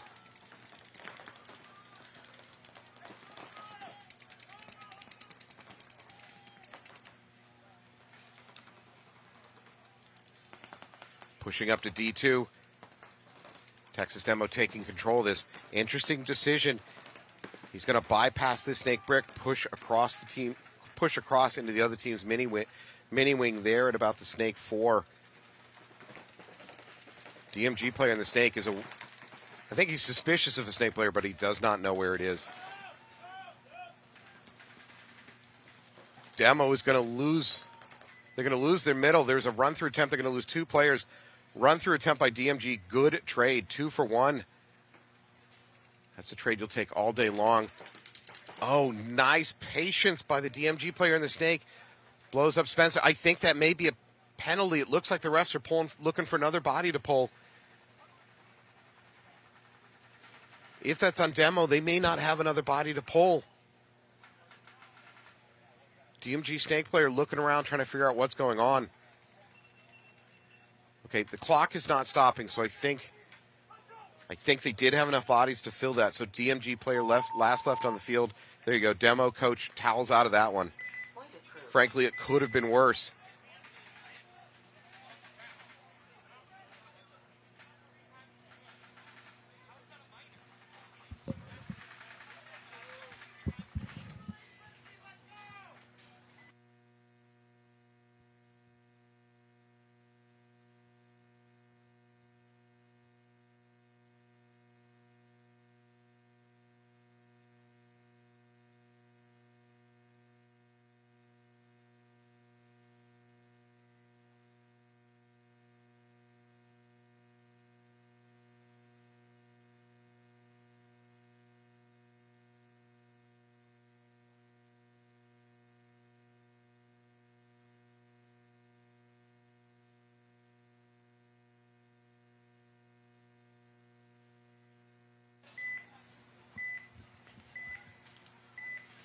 Altitude on your left, they're looking to put one more point on this thing to tie it up. 7 minutes on the clock. Altitude chooses to spread wide. They do push one up the middle. Looks like 5 alive for Altitude. Shut Up, We're Trying loses their first player, though. Relatively standard breakout for both teams. Nothing risky here. There's a move from the home by Shut Up, We're Trying out to the snake insert bunker. Gives that player options both to try to get into the snake and help control the other team's tower and his mirror. Altitude tower locking down onto that player, though, so Shut Up, We're Trying. Unlikely to be able to get an easy entry into the snake as long as the snake tower is there. On the other hand, that snake tower allows control of this side so his teammate can get into the snake. Snake 1, now snake 2. Not a big move up from that snake tower into the middle. We're going to lose the snake tower for Shut Up, We're Trying. Everything rolling Denver Altitude's way so far. Shut Up, We're Trying attempts the move over to that snake corner. It does not work. Altitude player in the brick asking for a check. He is out. Those are a couple good, quick kills for Shut Up, We're Trying. May have stabilized the situation. They still have this snake to worry about. That's Chamber again. Familiar place for him up at this 50 snake. Shut Up, We're Trying player desperately trying to live in that mini temple on the Dorito side. D2 also hot. Oh, a ball, literally one single ball came out of nowhere. Peels off Chamber. That is a big kill for Shut Up, We're Trying. Shut Up, We're Trying with some great shooting during this match. Now it's, I believe, a 2-on-2. We have Altitude at that Dorito 50. That might be it for Altitude. It might be a 1.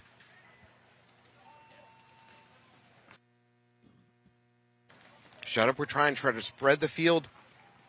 I believe this is the last Altitude player you're looking at. Not in a bad position if you're going to be the last one. Will's going to need to keep his gun active, prevent number 22 here from sliding even farther out. Oh, he's going to attempt a run through. He drops back, circles to the middle. They haven't picked up on it. Great.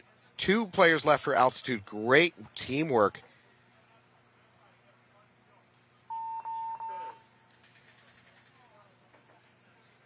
Give credit to Shut Up, We're Trying. They had some great gunfighting there in mid-game to almost salvage that one. Altitude did a fantastic job of swarming up down the snake and the middle. Shut Up, We're Trying responded by some great gunshots. We're not able to pull it out in the end. Denver Altitude 2-on-2 managed to pull that one out.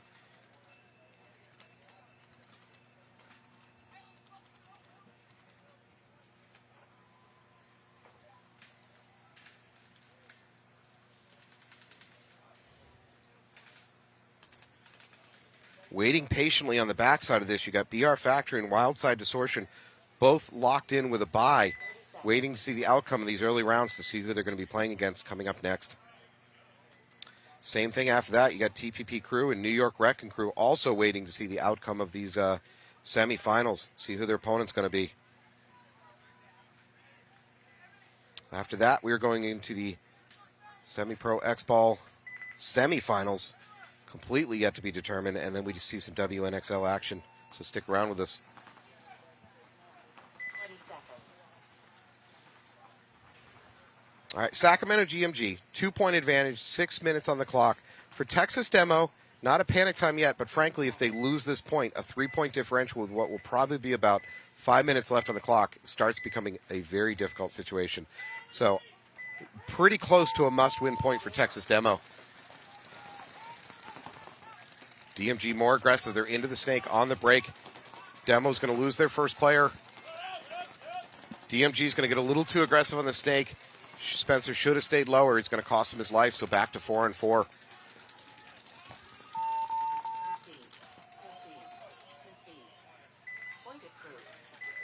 There is a concession by Texas Demo to DMG. A lot of bodies walking off. The coach had seen enough, and he's going to pull that towel.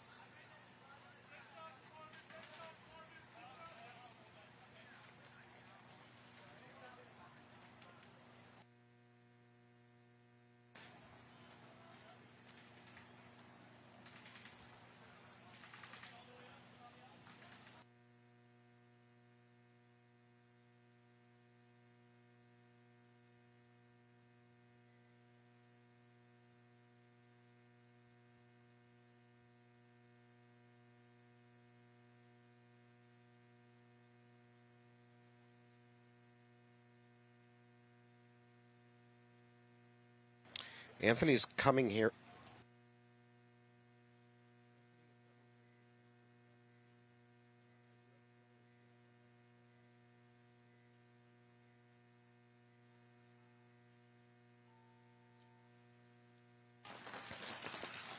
Game knotted up with 4 minutes on the clock.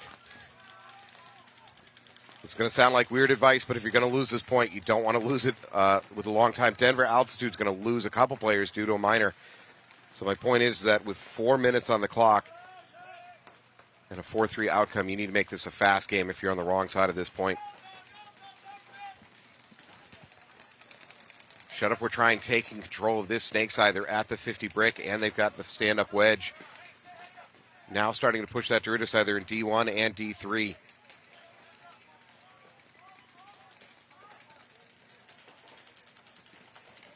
Shut Up, We're Trying, crossing the 50 with a low crawl.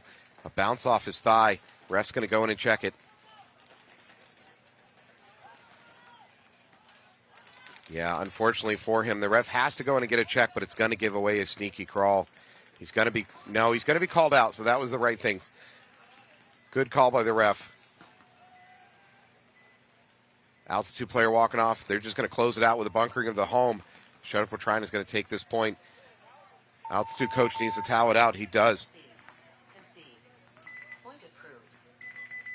And we see Logan backing up in the snake, number 24 for Shut Up, We're Trying. So for Altitude, certainly losing the point isn't what you wanted. If there's a little sliver of good news, it only took about a minute. So there's plenty of time on the clock.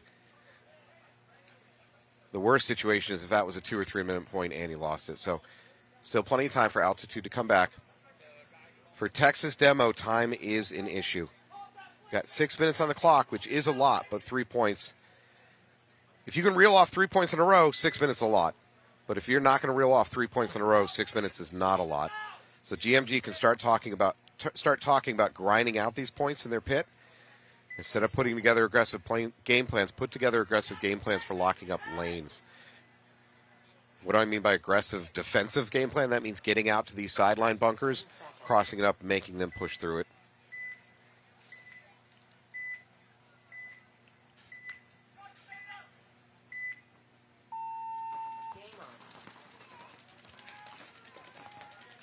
Texas Demo 5 alive. They take the dogleg run up the middle to the Dorito 50. It looks like it's worked.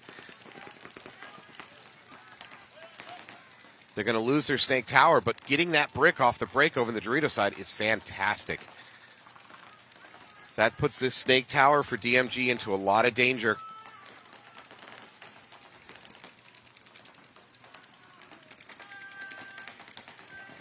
So 5-4 advantage for DMG, but positionally, Demo is in a better position to do damage. Demo snake player going to get a check here at the S1. Calling him clean. DMG responds by getting to the 50 and the snake themselves. Nice counter move. That probably puts the D2 in danger over here for demolition from the snake player of DMG.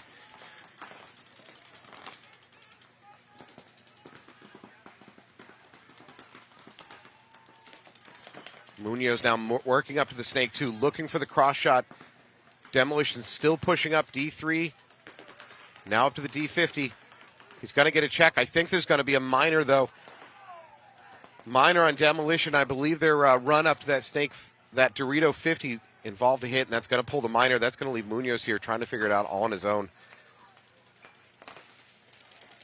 Now, and he's going to take a hit trying to get to that brick. This point is going to go DMG. I like Texas Demo breakout getting to that brick on the run out, but that's not enough. DMG is going to take this point.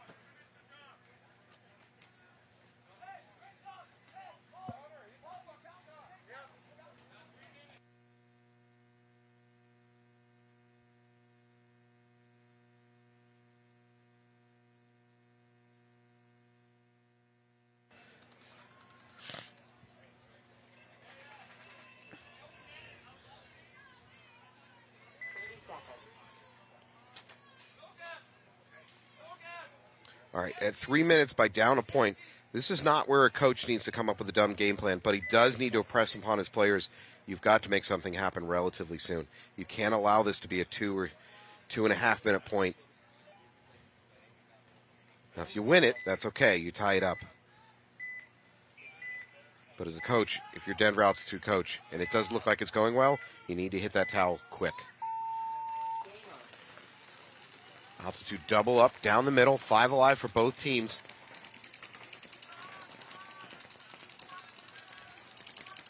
Shut Up We're Trying loses their first player. So 5-4 advantage for Altitude.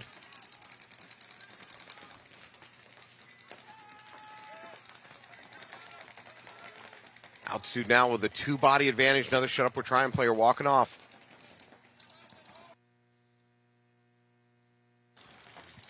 Three bodies left alive for Shut Up We're Trying. In a bit of a pocket play here. That said, Altitude doesn't have a lot of widespread themselves. They're pretty much up the middle. It's be a little drop back by number 18 for Altitude to the other middle tower. Altitude trying to reach out to the snake corner. It doesn't work, so they're going to drop their first body. 4-3 advantage for Altitude. Altitude's going to lose their Dorito, so it's back to 3-on-3.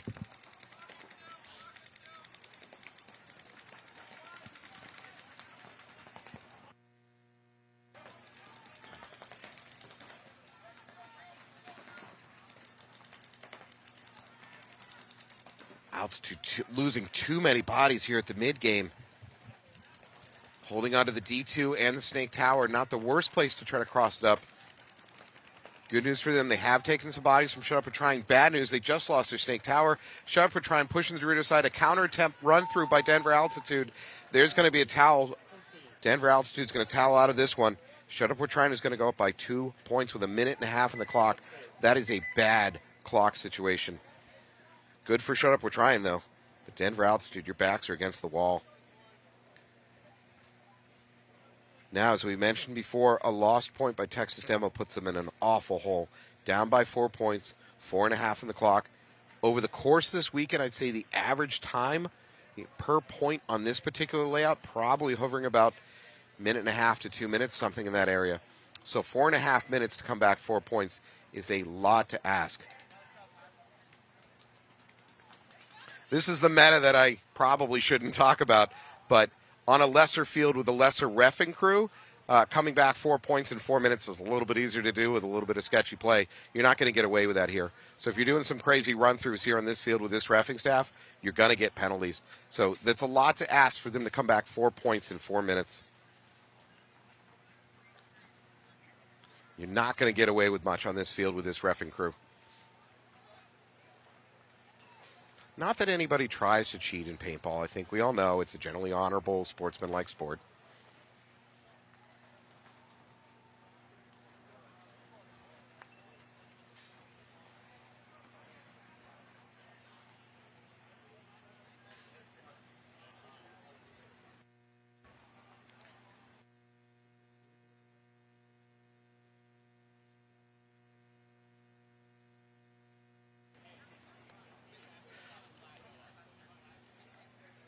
Clock stoppage while the rest are having a conversation. Denver at Altitude coach wants an explanation on some matter on that last game.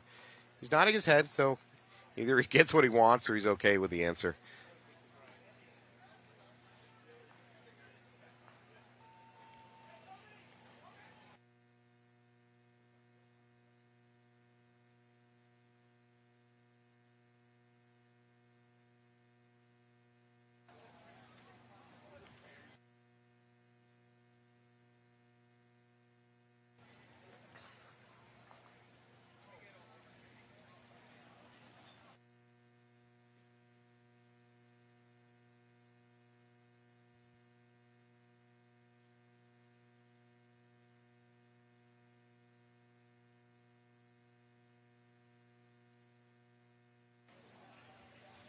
My spy network trying to listen to the refs conversation.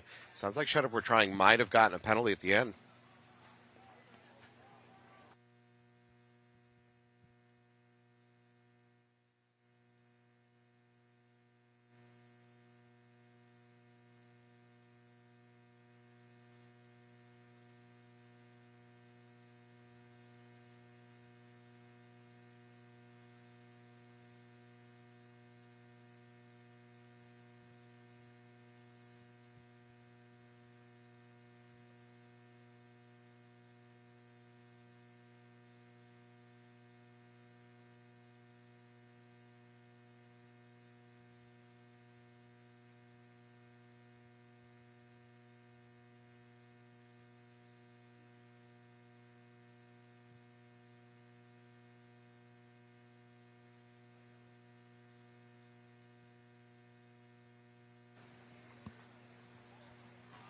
All right, I am joined in the booth by Julian. Julian from New Jersey Jesters. Julian, he has a smile to hide the pain. That first match did not go the way you wanted for the Jesters. Yeah, we fell a little short. Tiki's is a good team, good squad, so we were up in the beginning of the game, but we weren't able to make the adjustments that were needed to finish out the game. So we definitely feel as though we fell a little short this event, but we're still hungry. We've got a good year ahead of us, so looking forward to it. Yeah, first event. Again, you're one of the squads that's probably in contention. You have a puncher's chance to take this thing for the year. It never feels good to bow out on a Sunday, but still you're here on a Sunday, so Yes. really not all that bad. Yeah, I mean, I've been with the team now for a few years, and there was a little lull with our success, but, really we all as a collective unit have been putting in the work together, and we're leaving each practice, each event, knowing that we have to work on a few things to get better each time. And not only are we trying to push each other individually, but as a team and be more of a family together. Not that we weren't, but that's one big thing about Jesters Nation is that, it's been a storied team for over 25 years. Long time. Yeah. All these gray hairs, when I didn't have them, I was on the field against Jesters more than once way back in the early 2000s. Yeah, you guys have been around forever. And we've got two really good semi-pro teams here. We got DMG and Texas Demolition. DMG on your left, big 4-point lead with 4.5 on the clock. And it looks like DMG has dropped 2 bodies here, 3 bodies now, both from the center of the field and the Dorito side.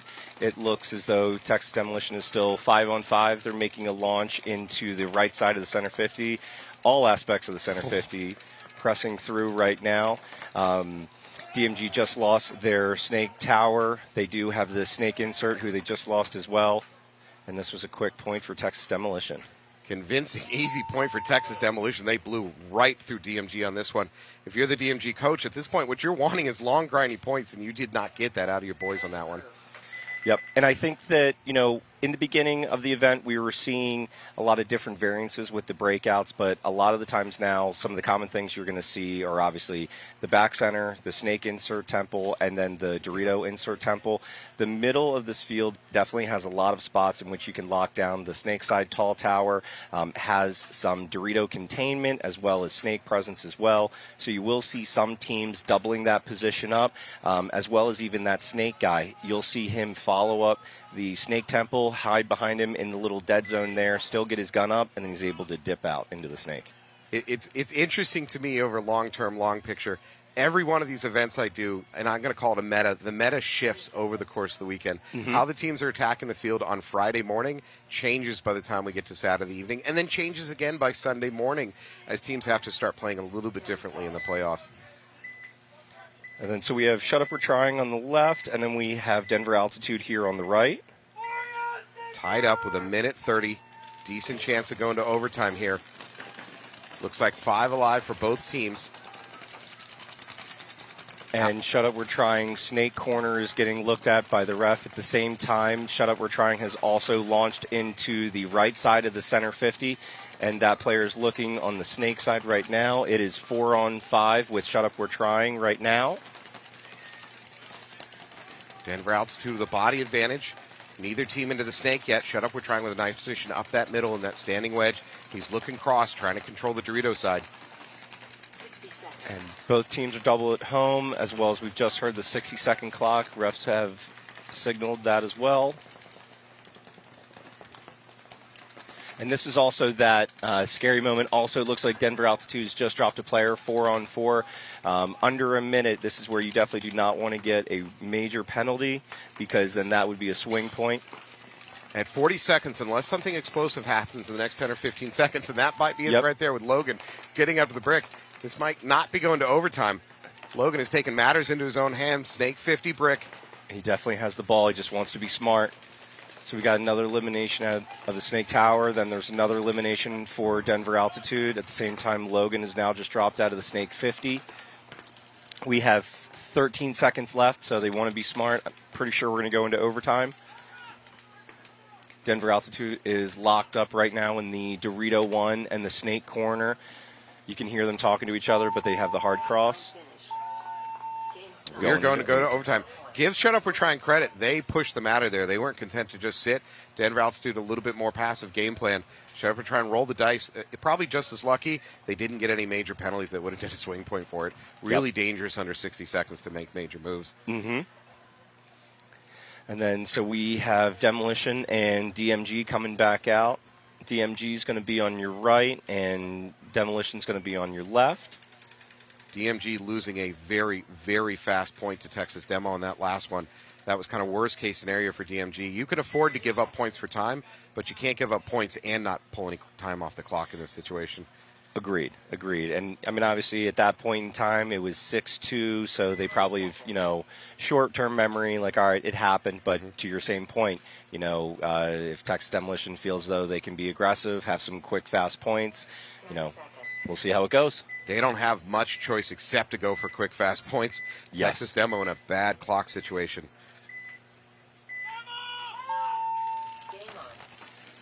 Demo on your left. They're going to double up down the middle. And then it looks like DMG lost their snake player off the bat, so it is 5-on-4 as far as I can tell. Demolition just lost a insert out of the middle, so it's 4-on-4. DMG just lost a player as well, so 4-on-3. Great movement by Demo. They're now pushing up to the 50, past the 50 on both the Hydra side in the middle. And they're now on DMG's side of the field. Snake Tower just got eliminated. Snake Insert just got eliminated. And Texas Demo is running through. Wow. Hits the buzzer. That is 2 amazingly fast points for Texas Demo. They're going to pull it back to within a 2-point game with 3.5 on the clock. For Demo, everything's going right. For DMG, your coach has got to come up with a way to kill clock, because that is not what you need out of the last 2 points. I mean, I would agree. I think also at the same point in time, it's not so much kill clock as you still have to attack, because now, like you were saying, this is 2 points in a row. Demolition maybe now feels like they've got the ball in their hands. If they keep attacking, the DMG can't come back from this. But again, they've got 6 points. They got it for a reason. So would hope to believe that the coach knows what he's doing. In this sport, it seems to be an advantage for the attacker. I don't know what it is about this, but trying to play defense, it puts you at a disadvantage in the sport. I don't know the psychology or what's behind it, but attacking always tends to give you an advantage in the sport. So like you said, even if you're down points, sometimes you throw a counterpunch, push the attack, disrupt them. All right, tied up. We're in overtime. We Shut Up We're Trying versus Denver Altitude. Scenario is first point scored, wins this thing. They move on to the next round of the playoffs. In the unlikely event of a no point. Oh goodness. No. Oh, wow. Oh, Denver Altitude just jumped. They lost 2. I don't know if they should have lost more players than that, but they just lost 2 people. Oh, dang. That is a brutal, brutal way to start your overtime point here in the playoffs. Yep, and then now, so Denver Altitude is 2 in the back center, and then Snake Insert just launched into the Snake. 5 alive for Shut Up We're Trying. And then they are also in the center 50. They just went into the Snake as well, so now they're working down that way. It looks as though Denver Altitude, one of the back center players, filled out to the Snake corner. He just got eliminated, so it is 2-on-5 right now. 2-on-4, I believe. I apologize.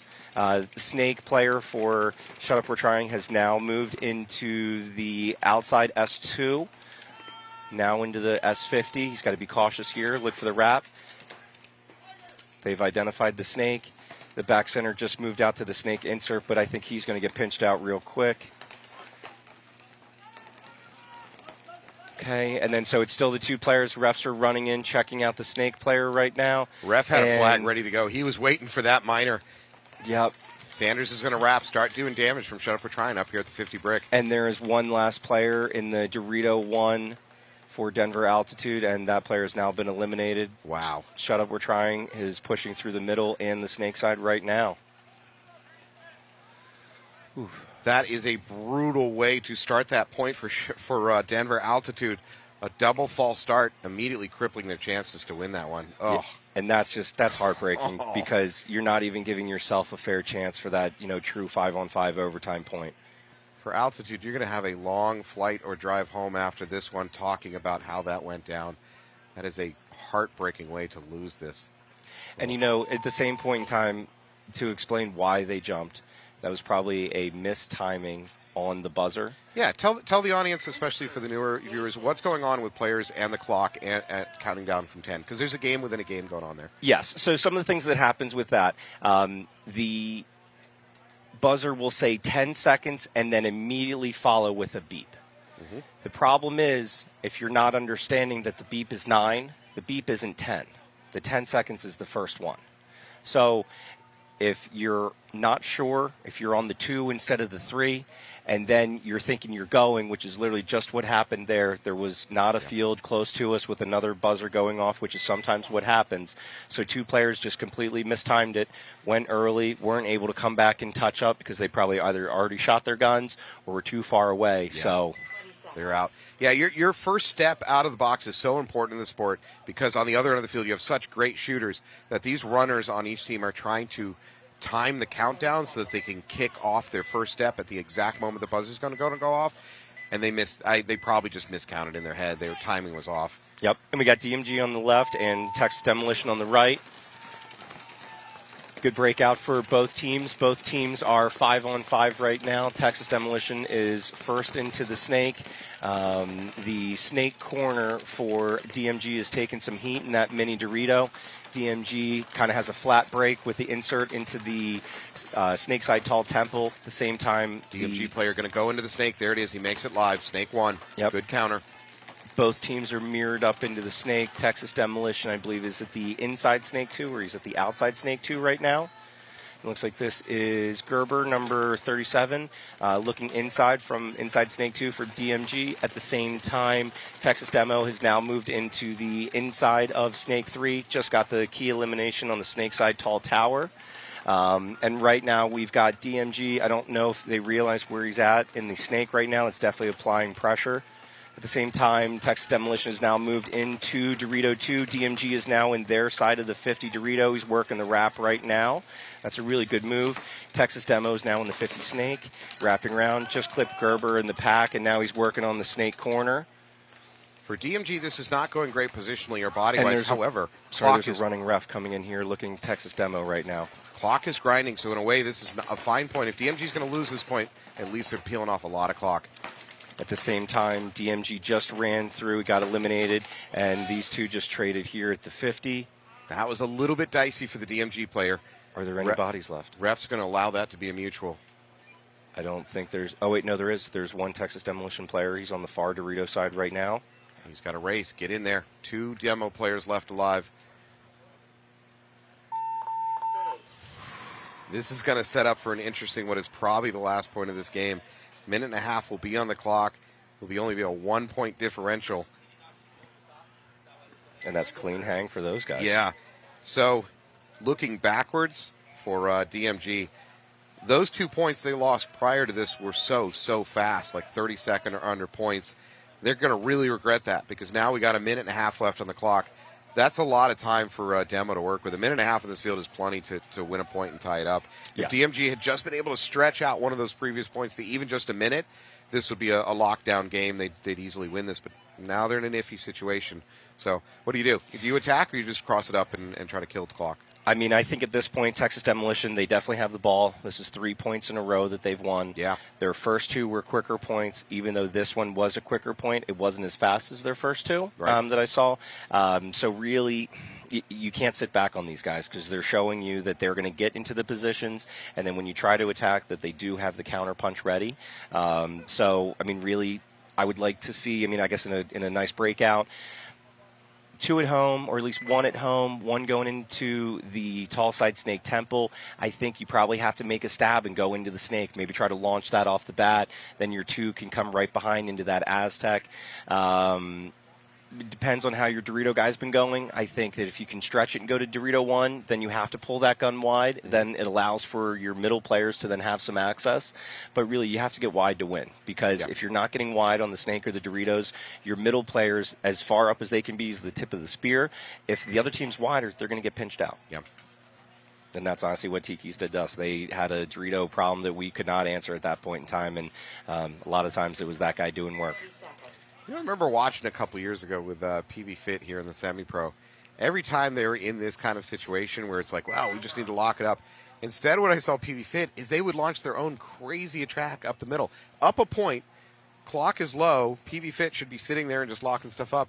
And they instead would throw this crazy run-throughs, multiple bodies, and it would so disrupt the attack of the other team that by the time the dust settled, even if their attackers were successful, but by the time the dust settled, the other team came back off their heels, 30, 40, 50 seconds to come off the clock. It was a really interesting, dangerous strategy, but they did it again and again and again. I don't see other teams doing it. I'm not advocating it's the best way to handle this situation, but it was the one team that did something completely out of left field again and again when they were up a point and the clock was low. It was very weird to watch, but PB Fit's doing okay for themselves. I know that methodology all too well. Growing up with my dad being Tommy Mal, like with Image, it was get to the 50s first. No matter what, everything's a 0-0. If you get there, you're punching them in the mouth, and they're always on their heels. It makes it certainly a hell of a lot harder for them to make their bumps or their run-throughs if you're already at the 50. Yeah, if your back guy in the beginning is screaming 50 snake, that sucks. Yeah. All right, here we go. A lot to ask out of Texas Demo. Minute and a half. It's certainly attainable. And then, like you call, they do go into the snake. Off the break, they're going to lose one of their two middle runners.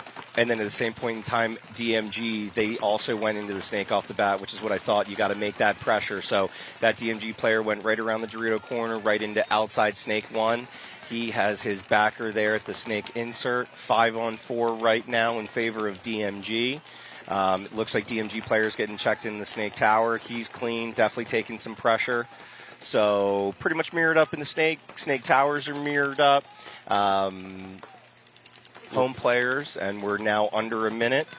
So there we go. Yep, and DMG's in good spots. If that outside snake player is probably protecting. Oh, and then DMG just lost a player. Running ref coming in. He's pulling another one. They just dropped 2, and they just got another minor. Okay, so snake tower player and they lost another one. So there's only 1 player left for DMG. I'm seeing 3 players for demolition. And then the snake tower player, he's trying, but it's not going to last for long. Coming through, getting stitched. 30 seconds on the clock. Boom. Wow. So I got to be honest. I was about to criticize Texas Demo for not attacking fast enough. They waited until the 62nd to even see some of their players start making their secondary bumps, but yet their gun skills just made it work. They just got a lot of kills right there at about the 60-second mark. That's not a game plan. Your coach doesn't tell you to wait until 60 seconds to kill a bunch of players. So they did it with their guns instead of their feet, and then they used their feet to finish it out. Yep. And, the one thing also, too, is you get a little help from the ref when he's pulling out a penalty at the end. What is a little confusing to me, the ref is running in, seeing a hit on the player, calling him out, and as the player's leaving, then he's throwing another flag on the same player where it was. The one aspect of this is the refs really do have a hard job, but, Was it 2 separate penalties, or was it the fact that the European refs, they like to throw sympathetic flags, meaning there's something about their reffing style where they believe that when one ref throws a flag, all the refs should throw their flag to make sure the other team sees it. Is that possible? It just occurred there, or was it 2 separate penalties? I think that these refs we need 2 reffing crews on the semi-pro field. Mm-hmm. These refs have to deal with a lot, and I think that, refs can be swayed. I think that when you have a team, you like certain people, you like to see certain things go a certain way, I think you can get some extra love. And it's definitely happened. We've seen it happen. Definitely felt like we were part of that from yesterday. We were opening up a can of controversy here on Sunday. I'm going to keep it very PC. Julian's going for the throat. Hey, it's honest. Like, we can go into that conversation, but I'm not going to be that guy. But, Julian's views don't necessarily reflect the views of the NXL Comp Sports or the members of this production team. He's going rogue. Everyone has said that the refs need more help. Yeah, so fair enough. In the end, I think that, on the higher level fields, both whether it's pro or semi-pro fields, I think you do need a second set of refs because it's long days, it's hot days. These guys are all wearing pads. At least the players can come off the field. Yeah, they get some breaks, but, they definitely need a little bit more help. Yeah. All right, 28 seconds left. I almost give up guessing what's going to happen, but this should go to time, right? I mean, so you're running a real risk. If you make a really good point and, you win, sweet. But this is also, we are in that dicey area. Under 30 seconds, you get a penalty, let alone a red. It's going to be a swing point the other way, and then you're going to lose it. So smart money would say take it to time and then give a good, 5-on-5, because then you're not putting it in anyone else's hands, anything like that.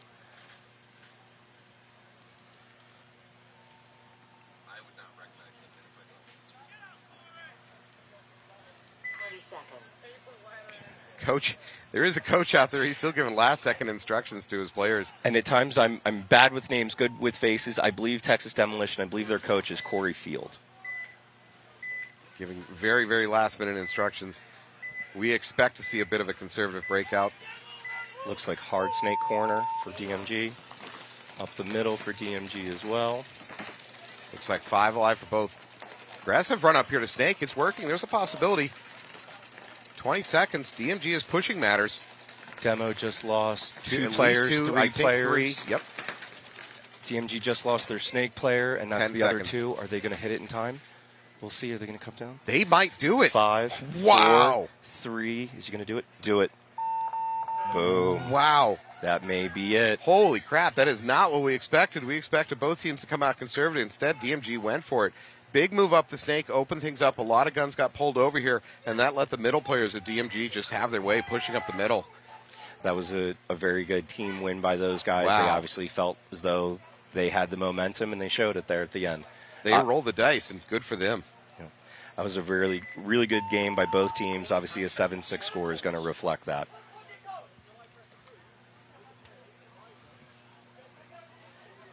Wow, congratulations, DMG. They flirted with disaster for a good part of that match when they lost point after point with way too little time ground off the clock, and they saved their best for the last there and pulled out a miracle 26-second win, something of that nature.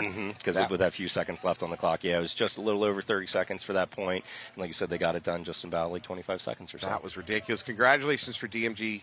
You're moving on. For Texas Demo, your weekend comes to an end. It's still a successful weekend. I know it doesn't feel like that right now, but congratulations to DMG moving on. Thank you so much for joining us, Julian. Absolutely. Any Always good last to be thoughts? Here. Nope. Just thank you guys, everyone. From the Jesters organization, thank you to DLX, JT, Empire, GI Paint. You guys are always awesome. The DLX techs were always in here giving us a hand. Thank you to Carbon, all of our other supporters, Vape Ranger. You guys have been awesome. All right, thank you so much. We're going to take a quick break, and we're going to come back with more playoff action here at Sunday in Tampa Bay, NXL E1. Thank you. Have a good one.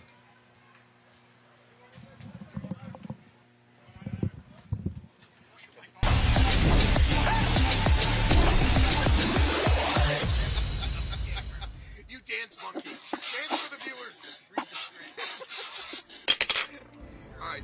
We found ourselves outdoors with nothing but our imagination and some sticks. No matter our age or where we grew up, that's where we all became stick gun veterans.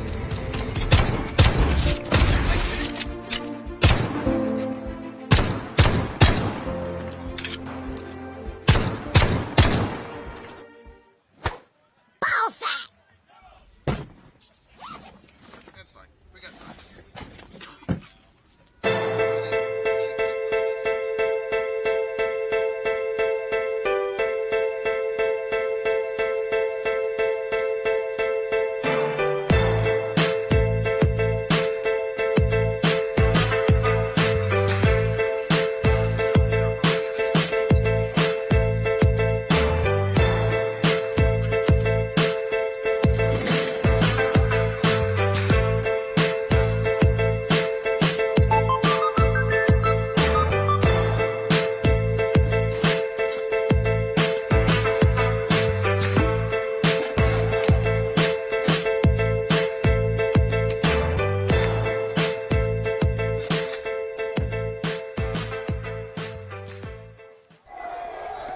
Inside you somewhere lies a Hydra. An immortal, multi-headed monster born for the battle. But the Hydra mentality buried inside you must be cultivated through chaos. Rather than just surviving or remaining unchanged, the Hydra mentality allows an entity to improve, to thrive, to multiply its strength when exposed to stress and uncertainty, to strengthen with every challenge the world throws your way. Every time the Hydra gets its head cut off, experiences a loss or a failure, it becomes stronger by growing two heads in its place. The Hydra must seek war and discomfort in order to become the best version of itself. Be like a Hydra. Seek out difficult challenges, power through every hardship, and understand this stress test is a blessing which makes you stronger. This is the Hydra way.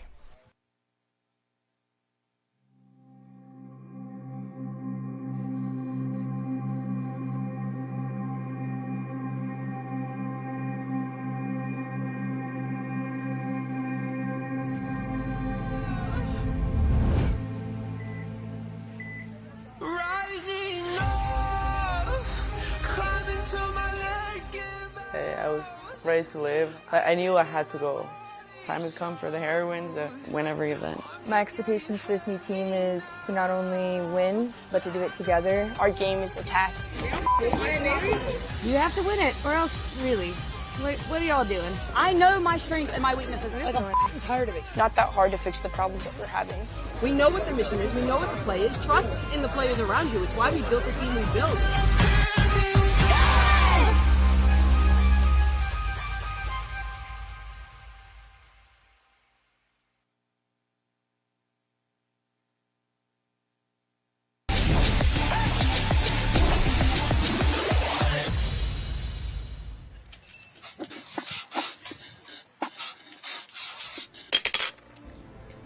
We found ourselves out. Welcome back to All Important Sunday here at NXL E1. We're in Tampa Bay.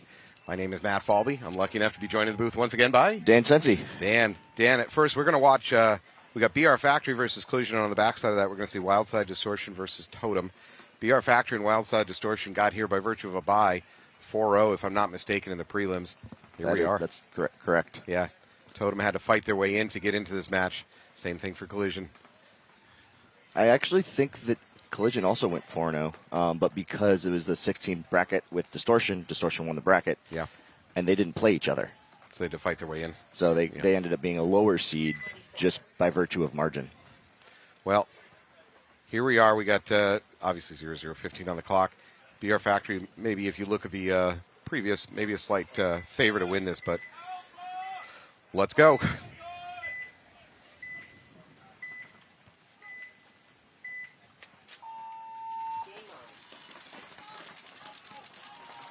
So LA Collision losing their Dorito runner on the break. Relatively conservative pocket play for BR Factory over here. They aren't Collision losing a second player out of the Dorito side. BR Factory starting to make their pushes up the middle. They're into this stand-up wedge at about the 40-yard line. First point, very important. You don't want to take huge risks. You don't want to do anything stupid. But so much pressure being applied by the center player of BR Factory, just cutting off the entire Dorito half the field, not letting that back center fill out at all. Have not seen that true middle can used too much this weekend. This is a rather unusual play by BR Factory. It's working. Looks like he's going to crawl his way out to the Dorito side wedge and increase his angle. Yeah. And get the pinch on that back center going, because backside cans are not fun to play in. BR Factory now into Snake One, starting to make their secondaries.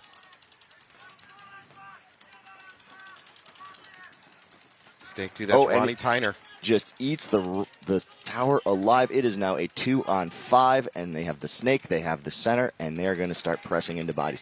Ben Challenger, it looks like trying to move up and catch a body. Oh, Ronnie. That's not Ben Challenger in there. Who is it? Number 5. Ronnie now up here into the Castro. Snake. Number 32 for BR Factory is going to turn to the inside, see if he can pick up Dorito side mini temple.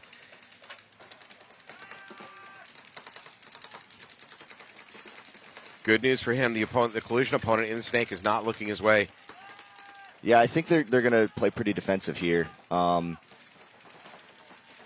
If that Dorito side player can find a way out, there's a really, really great bounce shot from the Dorito 1 into that brick off of the little mini wing there. It's great. I've actually seen it work today. We've already had a Snake player blown out by that bounce shot. Tyner trying to reestablish gun dominance here. He's got that mini brick under his spell. He's going to switch off to the inside, look for another lane. He's going to go underneath it. Is he going to go for the crawl bunker? Meaning bunkering, but crawling doing it? Because I don't like gunfighting from where he is. He's going to try to gunfight from their S3. There it is. Nice shot. That's a good trade. Yep, fine trade for them. Because now it's a 4-on-1.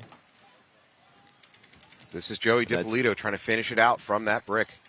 And hits the Dorito 1 on the move. There you go. Nice closeout. So for Tyner, that was a timely trade. Totally worth the body trade there. Let his buddy DiPolito finish that out. Point 1 is going to go to BR Factory. It's a really impressive win.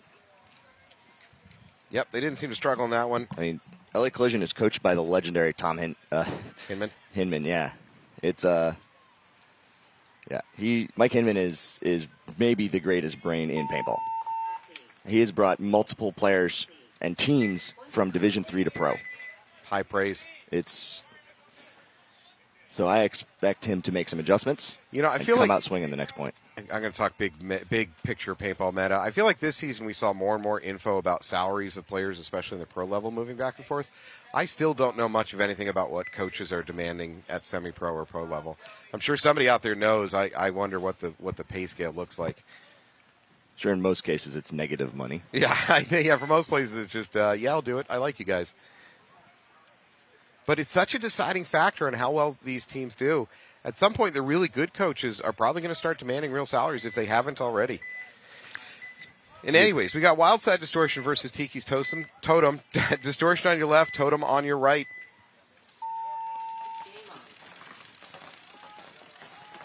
We're looking at 4-on-5 paintball. Distortion losing a body. Distortion pushing Playing up the middle. out of that snake. That is Nate Roberts in the middle. Distortion with no tape presence either in the snake or the Dorito. Dorito's very attainable for them, but snake is going to be a lot to ask. They're not in a great position to push up this, to get a body into it and push it. They're kind of trapped in the middle.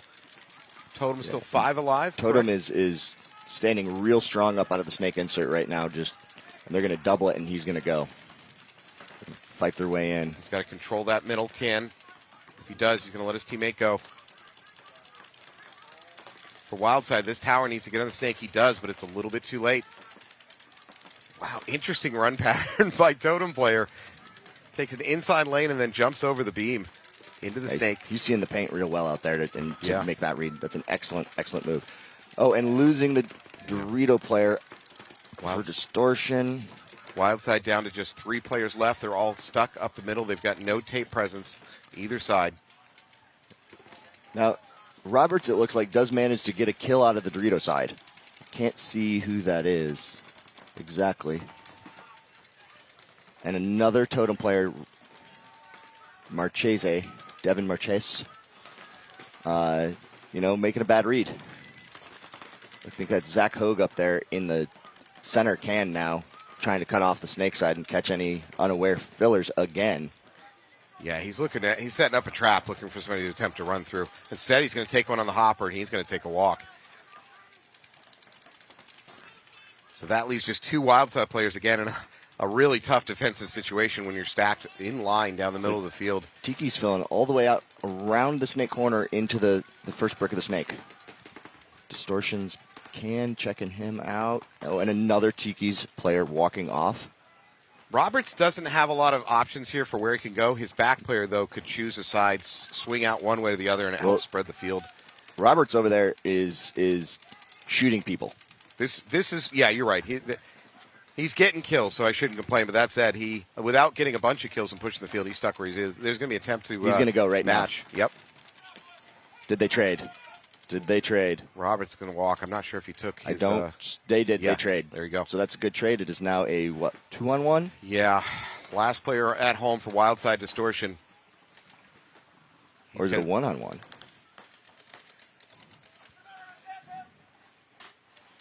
No, missed shot. Wildside Distortion player into that Dorito 1. He's going to live. And the Tiki's player taking a bounce.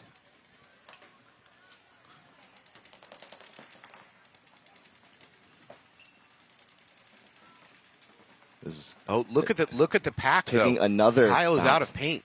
Kyle's just got what's in his hopper at this point. I mean, for a one-on-one, you don't need a lot of paint, but how much paint? He misses the move. No, there it is, up to D50. He knows about it now. Actually, both players out of pods. They're just playing with what's in their hopper, what they can scrounge off the ground. That's Eckerd. That's John Eckerd. His height is going to give him a little bit of an advantage here. Now it's a race to the buzzer. It's a race to the buzzer. Here we go. Oh, my God. And John's going to get it. What an ending to the first point for Distortion and Totem. Totem's going to win it on a foot race. John made the decision a split second before Kyle did, and gets there. Yeah, you're right. I'm sorry. Wildside wins that one on a foot race. Again, having long legs, that kind of helps. That's not fair. There should be some kind of handicap in a foot race in this situation.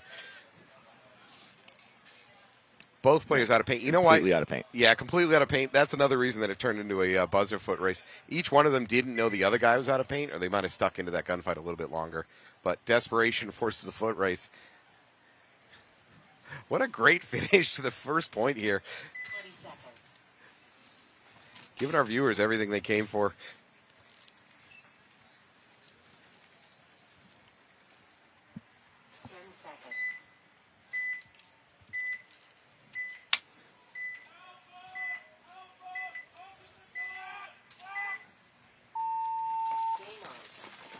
Here we go. Collision on your left. They're down by a point. And Collision taking a much more pocket approach this time. Yeah. You know, they lost their Dorito one on the break last time, and now they're only in the insert. BR Factory up to this middle 50 standing wedge on the snake side. Yeah, that's Aaron Rios. Smart, intelligent player. Snake Tower being occupied by Los Angeles Collision. They're still doubled up at home. Not a place you want to be, especially with the 50 starting to get hot. Yeah, and with the center just cutting off the side like that. And gets a shot on Ben Challenger. Challenger's going to take a walk. If there's any good news for his home players, now they have a place to go. They can just get out of that trap. Yeah. So it's still 5-on-4. And with the penetration that Rios has up the center for Bear Ridge, this side is unplayable right now. You have to find a way to get on the other side or eliminate Rios and open up the attack for the snake side. Because that door is shut. The doubled up home players switch which side of the field they're shooting. I don't know how to board them or some kind of longer term tactical plan. I'm not sure what that was all about. But BR Factory is really pushed into a pocket here. I'm sorry. Let me take BR it back. Factory loses Cody Smick. Collision is back in the pack. And DiPolito as well. Just their home player and that mini temple alive for Collision. Rios is... Big run. Oh, Rios taking a shot, so I think it is now a 1-on-2 in favor of Collision. I think Collision might Collision be just losing a player. Yeah, they lost that. We're losing bodies everywhere right now. There is a BR Factory player out there. We do not know where it is, and that is Ramirez getting shot. Overruns. I love his run to this brick, but he should have stopped there for a second, assessed the situation. Instead, he bypassed it. I can't tell where the BR Factory player is, period. Full stop. He's Dorito 3 maybe, 50 Dorito, inside the little cake. He could be anywhere over there. I think it's D1. But yeah, Ramirez, I loved his run up to the brick, but he just shouldn't have kept going. And that's going to cost him the match. Great counter punch, though. Good. All right, BR Factory is going to go up 2-0 on that one. We're going to go back to Tiki's Totem versus Wildside Distortion. 1 point differential, essentially a new game. 11.5 on the clock. So after this, you're going to watch the semifinals of the semi-pro division.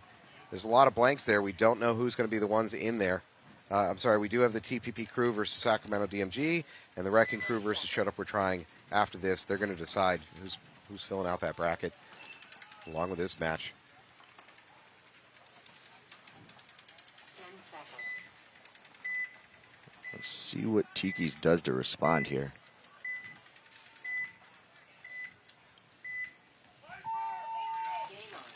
Looks like Tiki's 5 alive for Distortion. Yeah, Tiki 5 alive, doubled up at home, both mini temples and this snake tower. Very, very standard breakout. Yeah, I'm seeing about the same breakout for Distortion, except they went to Dorito 1 instead of the Dorito insert. This layout's owner's manual says this is your standard breakout, and both teams go ahead and choose to accept that. Nate Roberts looking like he moved all the way into the center wedge already. And I can't see which way he's shooting, but whichever way he's shooting, that's another spot you like to be to shut off any of the secondary moves out of those inserts. Zudel working the tower over here for Tikis. He's going to stay on that Dorito side, trying to limit the move up between the D2 and the D3. Kill over there. That's successful for Totem. Distortion player walking off from the Dorito side. Yup. That is Nate Roberts coming off. Let's see, I think that's Alex Zudel in the snake side tower for Tiki Totem. Huge run up by Totem. They're up to that Dorito side 50 brick. He's going to turn, start doing damage. And yeah, that mini temple is in huge Mike trouble Unger from the brick. Getting shot out of the there it is. snake side insert. If you walk this field, you know that mini temple on the snake side is almost unlivable once that Dorito brick is there. Unfortunately, they're going to fill it in again. Let's see how it works out. Bold decision, Cotton. Let's see how that works out. I think that's John Eckert in there. I can't see who's in the brick for Tiki's, but he is wrapped, and I believe that's 1, 2. But Eckert looked like he got a shot on the snake side tower. Yeah, so he is getting bodies, and he has gun dominance on his mirror. You might see him sneak into the snake here if he catches that back center switching sides one more time.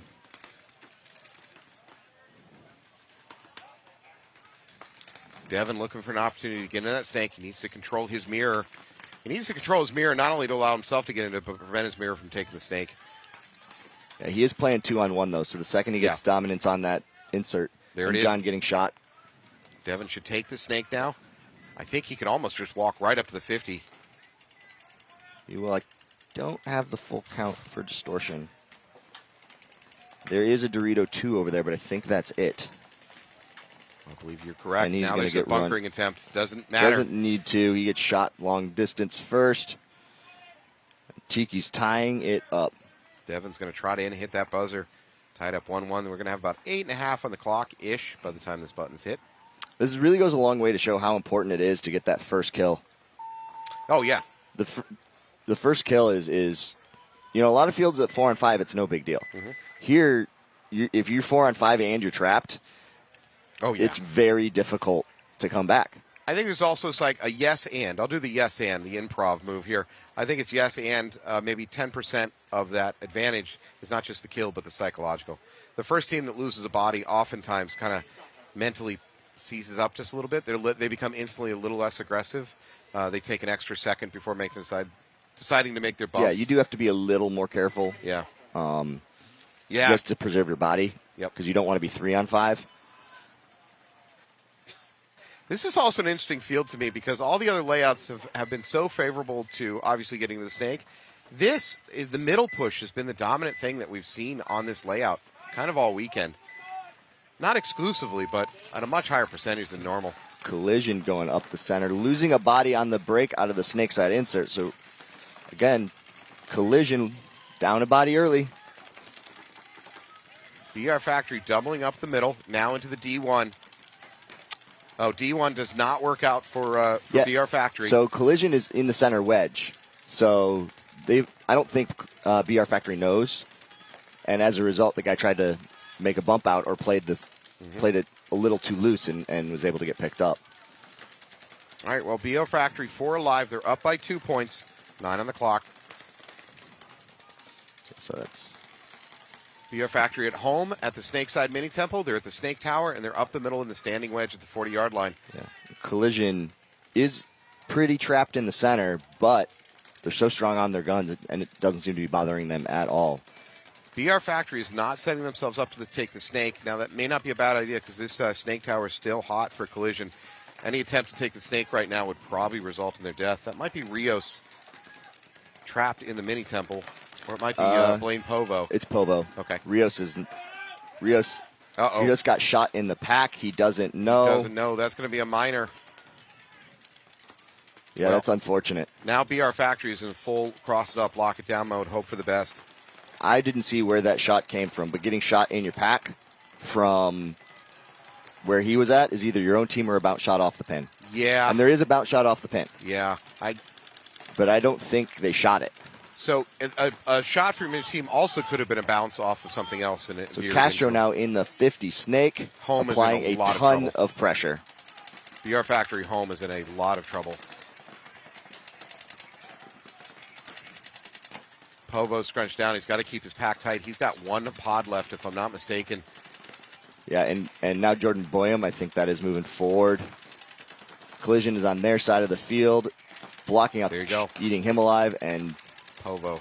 Poor Povo. Vince Newell coming through the center. Oh, no. But Jordan's going to get a minor? I don't. Yeah, he's got one on his left thigh. The question is, when did it occur? Yeah. Well, so you know what? I don't know who they pulled to serve that, though. Or maybe somebody behind him got a minor? I heard Collision arguing that should be a major. And if you think about the sequence of events, he bunkered out the last player. How could he have a hit on him unless he shot the last player with a hit on himself? Unless it was a trade. If it was a straight up trade, that's fine. But the refs were already throwing a flag on it. Yeah, but it's BR Factory that's arguing that it should be a major. But Collision had 3 bodies out there. So they should be able to fulfill it even? Yeah, it should be. They should be fine. Refs having a discussion right now. Because let's assume it's a major, Boyum gets a major. Vince Newell was out there. Castro was out there. And I think Ramirez as well for sure. And there's another body. I don't know who else it was. The refs are going into CSI mode. They're trying to reconstruct the scene of the crime here and figure out what is the appropriate call. The coaches for both teams listening respectively, not interjecting yet.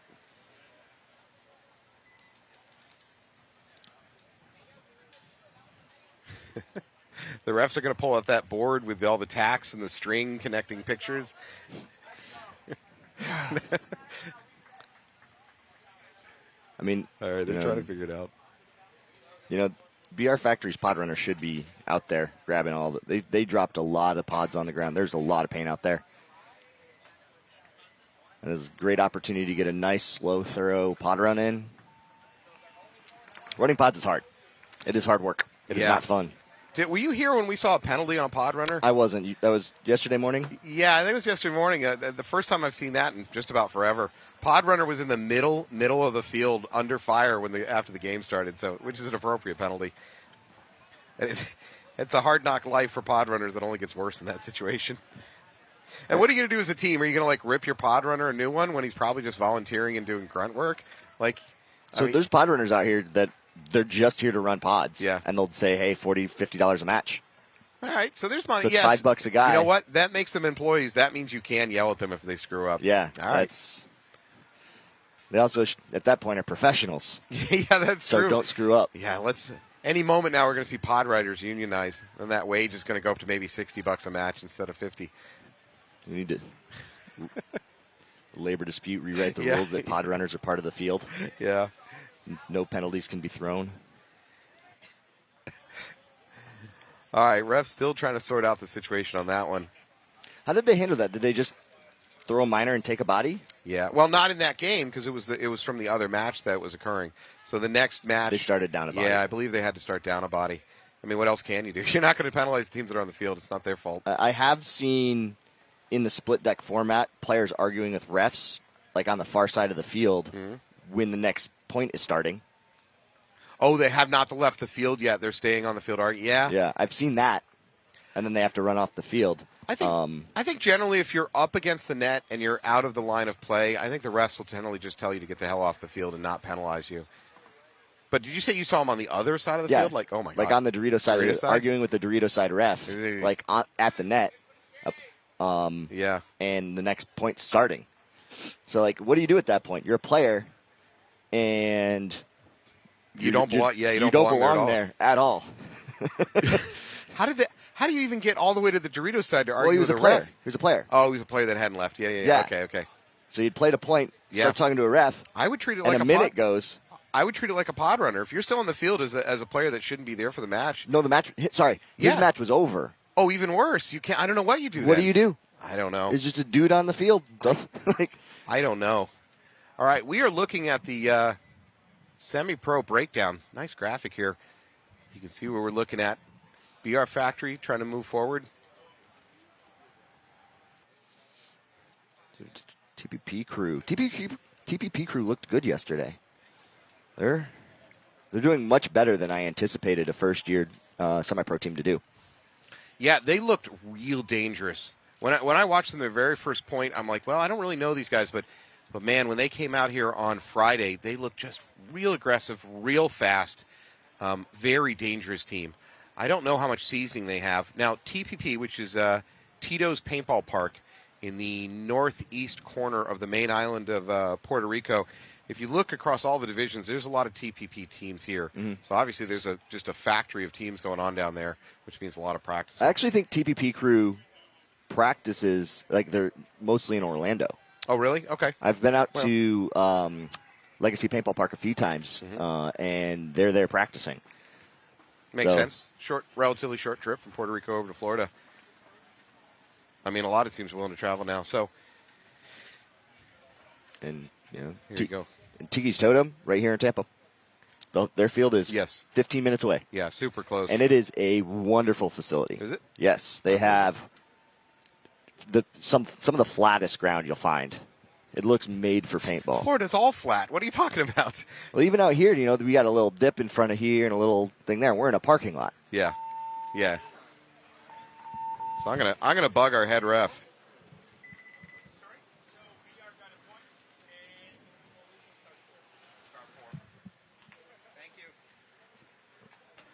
So BR is going to get that point, and unfortunately for Collision, they're going to start down a body. Yeah, so that was a major on LA Collision on the last body, and I thought that they would have had bodies to serve. Maybe somebody walked off, maybe the referees. Or if it was a minor, they should have had bodies to fulfill that penalty. But even if they had a major, I think they still had 4 alive. But unless they considered it on the semi-pro field, you can't do replay. Did he hit the buzzer? No. Okay. All right, here we go. Tied up, 8.5 on the clock. Distortion versus Tiki's Totem.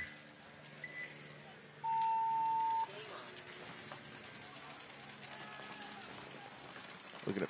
Distortion with an interesting run. They move up to that center snake tower and then bail out of it into snake 1. It looks like it worked. I think that was intentional. Yeah, I agree. It's just an interesting run pattern. I think we saw Veda Ducks make that same move yesterday. I think you might be right.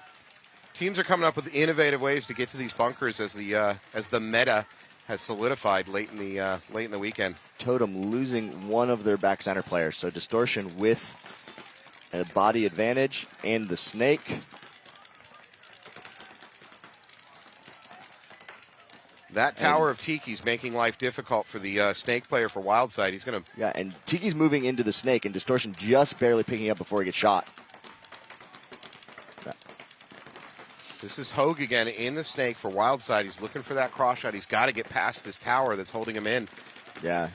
Tiki's has been more successful pushing past their own tower resistance. They're into snake 2 now. Yeah, getting out of that spot when there's a tall tower shooting down on you is real difficult, but Tiki's losing a body out of the Dorito insert. So it's now a 5-on-3 situation. Tiki's okay. Tiki's getting all the way up to this 50 Dorito, though. Tiki don't care. They lose a body. They keep going. They're going up to that D50, I believe. Use the chaos of the field to help yourself out a little bit and maybe pick up a body. Distortion does know they're there. Yeah, Distortion spread wide to the Dorito in response. He's going to keep a lane down the outside to prevent a wraparound of that Dorito brick. No, but the Dorito's out. Dorito did get shot. Don't know who shot him. Good reaction by Wildside. Still 5 alive. I think it's Vasily Kankaros running all the way down the Dorito side for Distortion. Yeah, Devin's going to take a walk. He turns to try to prevent it. It's too late. They're going to get swarmed. Tiki's going to drop this one. Yeah, and Distortion's just going to stroll this one in. There's a landmine out there. Well, they think there is. I don't believe there's any players left alive. Number 8's going to hunt for it anyways. I don't think that's the right move. Just hit the buzzer. I mean, I think they're okay sitting on this. That's true. You could also kill a little bit of time, but... Yeah, when I think it was Zach started shooting at a bunker, Vass's... set off a chain reaction? Yeah. Well, Vass's spidey sense just went... He would, oh no, what's out here? What did I miss?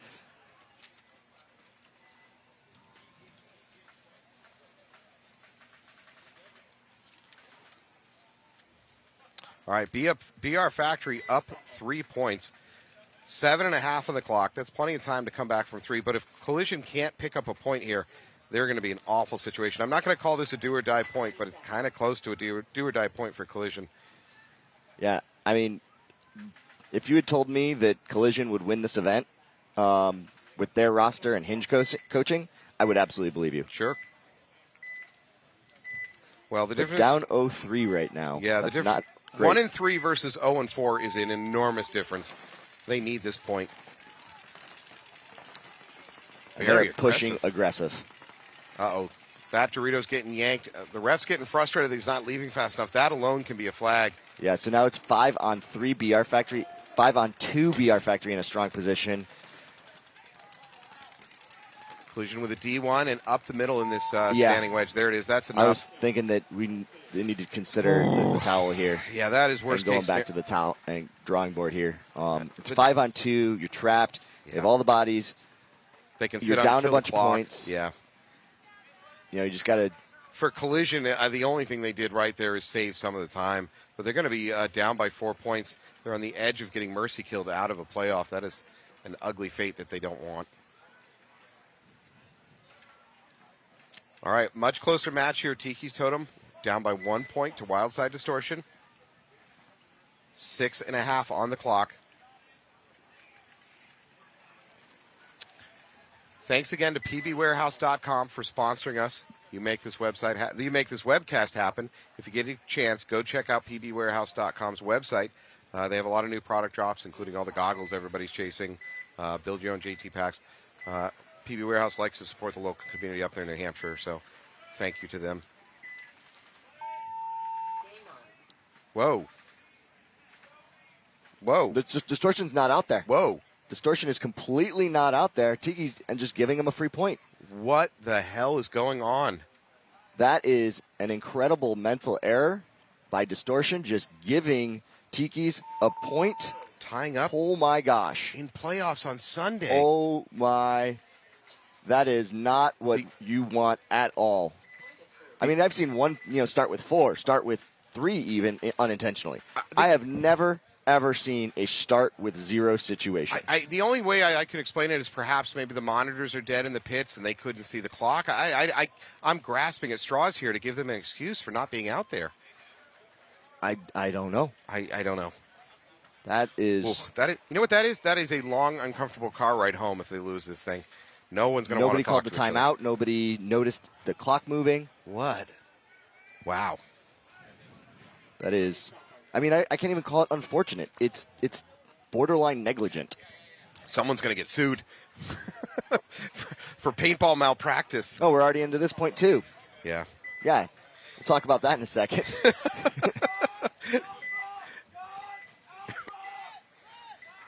Let's see what Collision comes with here. Collision's backs they go way snake up on the the break. wall. They make it. They're losing their center tower, but they do have the snake. BR Factory matching them wide in the snake corner, though. Not a huge threat to a snake player. The BR in the snake now. Tyner, 32. They do lose a player on the backside for BR Factory, but that's fine. They're killing clock. And Collision losing their back center. It's now 3-on-5. All right, killing clock and killing Collision players. Things are going right for BR Factory here. Collision makes a counter move up that Dorito side. Tyner now getting up to the S3. Yeah, I don't think anybody's picked him up. So he might. He's going to check him off, and he's going to die. Oh, he dodged it. He dodged it. Tyner's got to be careful. He's going to get blown up himself by that D3. Yeah, there it is. Got to get super small. He has enough room to live there. But if there's a Dorito 1, there is not. You can't shoot the bounce shot. There is a center there. He might pick him up here. The center might grab a foot. Oh, you got to get small. There you go. He's going to choose to go to the inside. That's a safer place to be.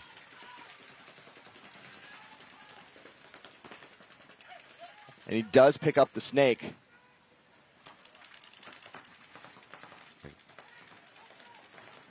BR Factory over the top. Polo's going to get blown up here. There's 1. There's 2. He did not get 2. I thought he got 2, and he took it to a 1-on-1. Yeah. So it is a 2-on-1, I believe, for Collision. They still have that Dorito player out there. BR Factory has the Snake Tower and the D1. Collision coach cannot towel out or they're mercied out of this match. They have no choice but to let it ride. Hope for the best. See if Middleton can pull this one out. He needs to win a gunfight or something quickly. Yeah, some 1-on-2 magic. Oh, he shoots one. That's the beginning of the magic. It's now a 1-on-1. So 1-on-1 in a 4-0 situation and gets eliminated. Oh, so close to a magic for Middleton. Twice they almost pulled that back from the brink. That leaves VR Factor player alone out there. He's going to walk it in. That'll mercy out Los Angeles Collision.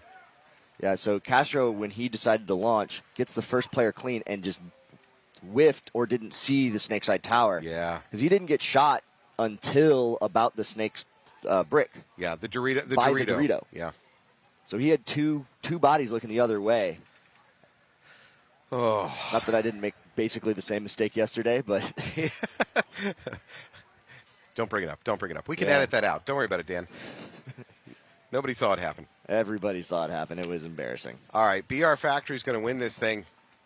He's not even sure. He's not hitting the buzzer. There's no reason not to hit the buzzer unless you think he has a hit. There's no way. Just hang out. Yeah, but there's no way the collision coach is going to towel. Why would the collision coach towel? To be very, very sure. But here's the thing. No. If I wait my 4 minutes. Yeah. And then I push the buzzer, what if? It's a dirty hang? What if? Okay. Match is over anyway. Yeah. 4-1. Great. Yeah, you're right. All right, we got 4 minutes of airtime to fill. Hit the buzzer. Please hit the buzzer. There it is. So he does hit it. To my knowledge, the rulebook does say that the break time will be 1 minute plus the other team's point with a minimum of 2 minutes total. Okay. So when Tiki's just strolling on out there, hitting a buzzer with nobody to play against, we immediately went to the 1 minute clock. And I was like, oh, that's a little strange. Oh, okay. So you think that's all right. Not that that's a reason to not be out there. That caused the confusion, you think? I don't think it caused distortion to not be out there. Yeah. But it definitely caused a very fast turnaround for Collision. Well. So if I was Collision and, I need a point, I want that extra time for rest and game planning and headspace. Fair enough. So distortion does get 5 on the box. Yeah. That's a nice change of pace for them. Tiki's probably disappointed about that. Distortion. We go 5-on-5 paintball. Here we go. Let's see if Distortion can get out of their own head, because that has got to be very difficult pill to swallow after that last point. Distortion now moving up the middle, split wide. I think that might be Roberts getting a check. Nate is going to get a minor. No, yes, sure enough. And an emotional support flag to go with it. Yep. Wildside Distortion down to just 3 players left. They pushed into the D1, home, and the mini temple over here in Snakeside. And Tiki's in a strong position, but he's 5 alive. Real strong positions right now. But Mike Unger is out there. Musket Mike Unger. He has a nasty, nasty shot. Well, he's going to need to catch some Totem players in transition or in sloppy gunfights. Totem is in the Dorito side wedge, it looks like. The Dorito 3. Nope. Snake insert. No presence in the snake yet. That's the home for Wildside, desperately trying to hold him out of the snake. Yeah, that's Eckerd. If Eckerd can get in the snake... Oh, I'm sorry. If they can get in the snake, that pretty much should finish it. Totem snake player could crawl pretty much the length of it. Yeah. And I know Mike Unger pretty well, and I don't think he wants to get in the snake. But he's going to have to find a way. But with Alex Zudel up in the snake side wedge now, just completely cutting it off. There's the home taking a walk for Wildside. Just 2 players left. It wouldn't shock. Oh, he decided to go for it. I think he took one in the back. That might be. Yeah, that is both. That is it for Wildside Distortion. Totem's going to pick up 2 points in a row. Totem went from a down by 1-2, which is not horrible, to a free point and then a convincing win there. So they're going to go up 3-2 on this match. Yeah, I love to see guys jogging off the field after a point too.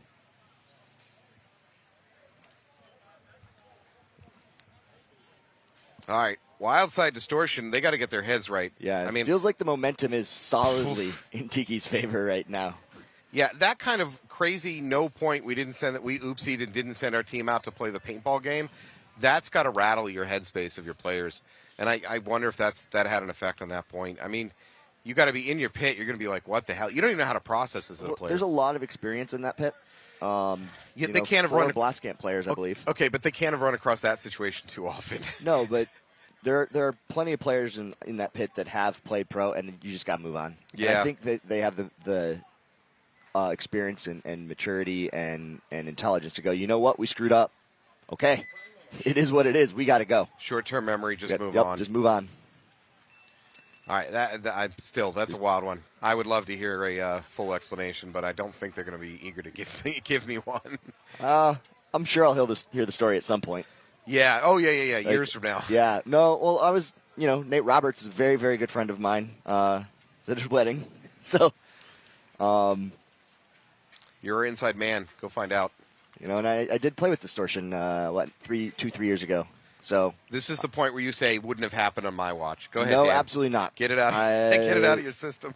I got a major in overtime playing with Distortion in a Sunday's semifinals match with PB Fit, and I absolutely cost us the game, and it still bothers me today. And you're not on Distortion anymore. Huh? Yeah, go figure. All right, Dan's processing some stuff right now. We're going back to the Totem versus Wildside game. They are 4.5 on the clock. Snake on the break for Distortion. Looks like he makes it clean. Totem, pretty standard play. I think they're going to try this weird sideways run into the Snake. Yeah, that's what he's doing. He's playing wide out in the open, looking for an opportunity to jump into the Snake. It's not going to present itself, so he's going to instead go Distortion forward. Snake insert getting a check. They're playing the Snake. They're playing the Dorito side hard right now. I'm looking at 3 guns facing that way, and a Snake side tower is the only gun really looking here. That was an interesting option play for Devin. He had the option of trying to dive into the Snake. He couldn't get the free lane, so instead he changed roles and go right up the middle to that standing wedge. Well, there's nobody looking there. Yeah. It was the right thing to do.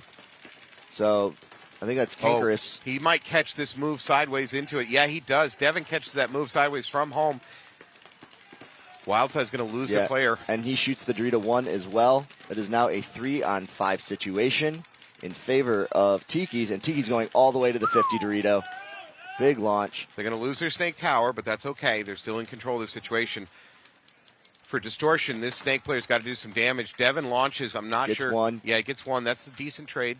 Yeah, he just ran completely by the 50. Oh, here we go. Ooh, this is going to hurt. Somebody's going to hear something. He's going to get blown up in the back. And Zach is still alive. Zach Hogue hears the gun, moves forward to bunker him sneaky. So right when he launches. Frankly, for Tiki, they're lucky that Zach hits was shot. He hits the shot, so Zach Hogue is going to steal this point. Zach goes full hero mode. Oh, no. He's okay. All right. He opted for self-destruct on the button push. Going fast. They only have 3 minutes. Nice work. Well, game is tied up now, 3-3. I wonder if I do push that button. Oh, you think you milk the clock? I'm just thinking about it, right? You force them to tell you have the button. You're the last player alive. You don't want a dirty hang. And you're going up a point. So if Tiki's isn't paying attention, maybe it gets down to like 10, 15 seconds, and you push the button last second. Yeah, I mean that. I doubt that would happen. Then you're seeing if the Wildside Distortion coach even cares about the clock, because the game's only going to be tied up. When the game is tied up, I'm not sure who gains the advantage by having less clock. Well, you go to overtime. Clock time. Yeah, and you go 5-on-5 overtime. Let's see who's. So what you're for all the money by not pressing the buzzer. I'm not opposing you. I'm just let's work out this thought exercise. What you're really doing is find out what the Wildside Distortion coach wants. Does he? I'm sorry. That was a Distortion button push? Yeah, that was a Distortion button push. Okay, so you're going to find out what the Totem coach wants. Does he want overtime, or does he want to save time? I don't know. Yeah, just an interesting thought experiment. Guaranteed overtime, 1 point, or do you keep playing 2 minutes in between X ball, which can get stressful? Yeah. So maybe it's a heart check. You see who can handle stress better. Games within a game. Maybe you look at your pit and you say, "Hey, are we huffing and puffing? Yeah. Do we need a second? Maybe I just need to wait 30 more seconds to press the button." Mm-hmm. But if people are walking off the field, just. It's fine that you look at the pit, but if the pit makes any signal back to you, that's a penalty. Right, you just observe the pit in general. Yeah, you better be very careful as a pit. When a player looks at you, you better have all your players freeze, because if the refs interpret that as a signaling from the sidelines. Well, I mean, you don't get your binoculars out. No, I know, but But like you just glance over and you say, what's the vibe of the pit look like right now? You know, you just glance. Just a quick look and away. Look and then away. You got mirrored lenses on. They can't see where you're looking. True. All right, wild side totem locked up, 3 points with 3 minutes on the clock. This could go any direction. Thanks again to pbwarehouse.com. pbwarehouse.com, serving all your needs. Go check out their website. Live, up-to-date inventory. And I'll have a special shout-out to everybody back home up at AG watching this stuff. Hi, everybody. Trying to represent you, and I'm trying to represent you well. 30 seconds. All right, here we go. 30 seconds. It looks like about the same line coming out for Distortion. John Eckert, Nate Roberts, Zach Hogue. I mean, they had plenty of time to Mike catch Unger their breath. and yeah. Vas Kankaris. Yeah.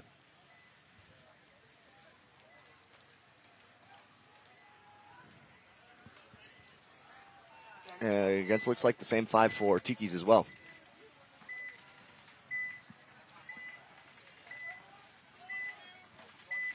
I see Roberts gunning. Moving up to that snake tower. 5 alive. 5 alive for Tiki's as well, but making moves on the Dorito side. Yeah. Big push up to that D3 for Tiki. Player asked for a check in the middle. I think that's Roberts. Yep, that is. Take a walk. Yep, he got shot by the 50 Dorito. I don't think anybody on Distortion saw that move. I'm not sure they're aware. Yeah, they're still not aware. Maybe number 1 there at the home. And that Dorito is Mike Unger going to get pulled? He is. Yeah, that Dorito 2 is now just doing damage. He's shooting crossfield. That's the paint you see coming through. 2 players left alive for Distortion. This is falling apart. Yeah. If you're the coach of Distortion, you might want to think about toweling out. Yep, there it is. There it is. I was going to say, I absolutely agree. Yep. You are 5 on 2, and you are trapped, and they have the spots. Good work by Tiki. Zudel's getting fired up over there. Tiki rolled the dice on that big move up to the Dorito side early on in the game, and it paid immediately. Started munching up bodies in the middle, and then the pressure just collapsed on him, and wild side had to fold and towel out of that one.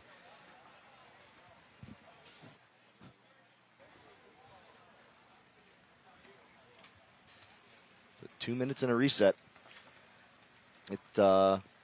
This is an interesting match. The approach is completely different from Tiki's. Tiki's is being really aggressive. They're rolling relative to how a lot of other teams are playing this. Yeah, I would say all weekend I've seen Tiki's willing to roll the dice on some moves, and you generally in the playoffs teams kind of pull it in, play a little bit tighter, a little bit conservative, but not the Tiki coach. He's like, nah, we'll keep rolling the dice.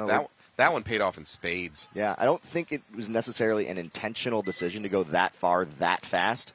But it was probably like, hey, we're going to do a Dorito side push. If they're not shooting it, you go. Are you saying the Tiki player missed his exit and accidentally found himself up at the D50? I mean, like, we're going to go conservative on the break. Yeah. And then, like, nobody is shooting at me. He just made a... So he's like, I just need to hop one zone that they can see me in. Because the Dorito 1 to Dorito 2 zone is really the only spot that those center players can see you. And then you just go. It's just because there's where those pins are and all this, the center situation. You don't produce quite as much out of the 50 Dorito as you do the snake. So, by the way, making that move, there is a lane for the snake tower to shoot through. I believe it's the D through D2, D3. But he did it early enough in the game that Nate Roberts couldn't set up a gun Dorito side. If he was dedicated there on the break, he would have seen it. Yeah. So, great timing. Nate also left the field shortly thereafter. Well, he was the first death. Yeah, and it's pretty clear that Distortion wants to play that tower snake side. They adjust the gun, cross. Tiki with a conservative breakout. They're going to lose a body and get a minor for their trouble. Oh, that's not what you want. I'm curious who shot him.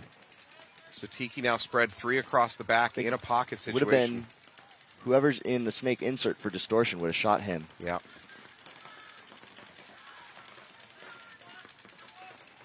Wildside still with 5 alive, if I'm not mistaken. Oh, no, it's 5 on 2. It's a matter of time now. Well, Unger moving into the snake. Speaking of time, we're at a minute and a half. I don't think it's possible for Tiki to grind this out to kill the clock. I mean, if they pick up a body and grab a penalty, maybe. Minute and a half is a lot to try to clock kill. Yeah. In this situation. Distortion knows the clock. They're pushing matters. Yeah. And Unger knows the situation. He's calling for it. Oh, getting shot, and that'll be He got up attempting to make a move out to the Dorito. 60 seconds. They're going to hit a buzzer. Yeah, get to check that guy. You do not want a dirty hang under 60 seconds. No. So, by the way, I'm going to shout out a little bit here, sportsmanship for Wild Side Distortion. When the last Totem player got up to walk from home, he started taking a few in the back. Distortion player communicated to his team, please stop. Let him out, let him out, let him out. That's that was cool. a ref. Oh, come on, man. It was a sportsmanship moment. It's paintball. You get shot. As long as you're not I don't pumping think people up out here. Yeah, I don't think it's abusive. But when I hear any player on the field trying to be nice to opponents, I appreciate it. I'm going to have a shout out. But you think that was a ref calling that? It sounded like a referee to me. I mean, we do have these headphones on. Dan took my feel good moment and he just crushed it underfoot. No, they are nice guys. Yeah. Distortion's wonderful people. All right, 55 seconds, Totem versus Distortion. Do you take any risk here and try to win it, or you just grind it out to overtime? Because you've got that under 60-second risk of a major, and you're going to have to take, pun intended, major risks. Yeah, and it's massive because if, again, first death. I think every point out here, the first, with the exception of Zach flipping the field, every other point has been the first death. Has determined the win. Has determined the winner. Yeah. So what I want is 5 bodies alive. So conservative. Yeah, you go 5 bodies alive, and you deal with it. Maybe you shoot a guy on the break. Maybe you shoot 2 on the break. And then you can press. But it's a special situation because if you wait for that, it's probably not going to happen. With only 55 seconds on the clock, I think generally if you want to say, no, we're going to go try to win this, you have to take risks. Now, if you're okay with just, like you're saying, roll it a little bit conservative, I think your odds of winning in 55 seconds drop considerably, even with that first kill. Just because the clock changes that situation a little bit. So, I don't know. If I knew what I was doing, I'd be coaching instead of sitting here in the webcast booth spouting nonsense. Yeah, let's see what happens here. See who takes advantage of it, who tries to go. If we have 5-on-5 for 30 seconds, I think it'll just go to time. Yeah. But if we get to like a 3-on-5 situation, that 5 is going to start pushing at around 30 seconds. 10 seconds. So see Zach Hogue in the center here. We're sending Zach to the Dorito side. Distortion 5 alive, relatively conservative defending breakout. the Doritos hard right now. They're only 1 gun to the snake.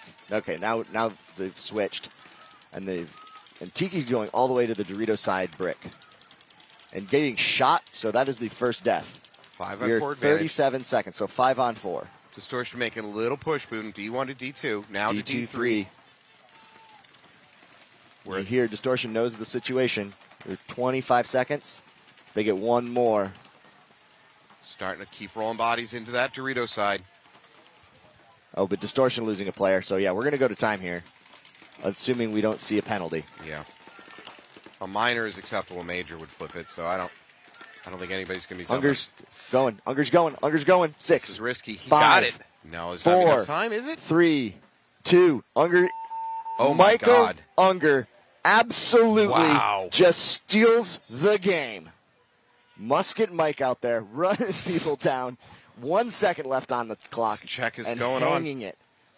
There it is. It is a win. Finish. Wow. Distortion coming back. You want to talk about mental space, not sending a point out there? Holy crap. Yeah, right? How about that for a comeback? That absolutely should have rattled any team. Great. That means they don't have the awkward, silent ride home trying to figure out what the hell happened. Congratulations, Distortion. Way to go, Unger. Blowing that one up. So, yeah, that was just absolutely incredible. Wow. Incredible point.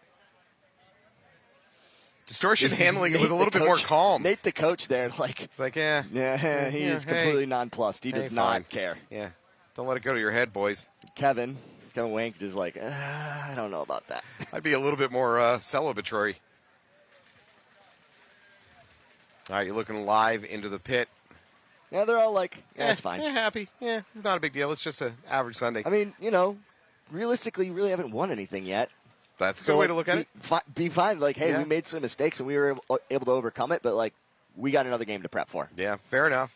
All right, hey, thank you, everyone, for joining us for that amazing finish on this match. We're going to take a little bit of break and slide into the next one. Thank you, pbwarehouse.com. And thank you, Dan, for joining us. Absolutely. Always a good time. Again and again and again. Have a great time. Don't go anywhere. We're going to come back in a couple more minutes with more semi-pro playoff action. Thank you.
Inside you somewhere lies a Hydra. An immortal, multi-headed monster born for the battle. But the Hydra mentality buried inside you must be cultivated through chaos. Rather than just surviving or remaining unchanged, the Hydra mentality allows an entity to improve, to thrive, to multiply its strength when exposed to stress and uncertainty, to strengthen with every challenge the world throws your way. Every time the Hydra gets its head cut off, experiences a loss or a failure, it becomes stronger by growing two heads in its place. The Hydra must seek war and discomfort in order to become the best version of itself. Be like a Hydra. Seek out difficult challenges, power through every hardship, and understand this stress test is a blessing which makes you stronger. This is the Hydra way.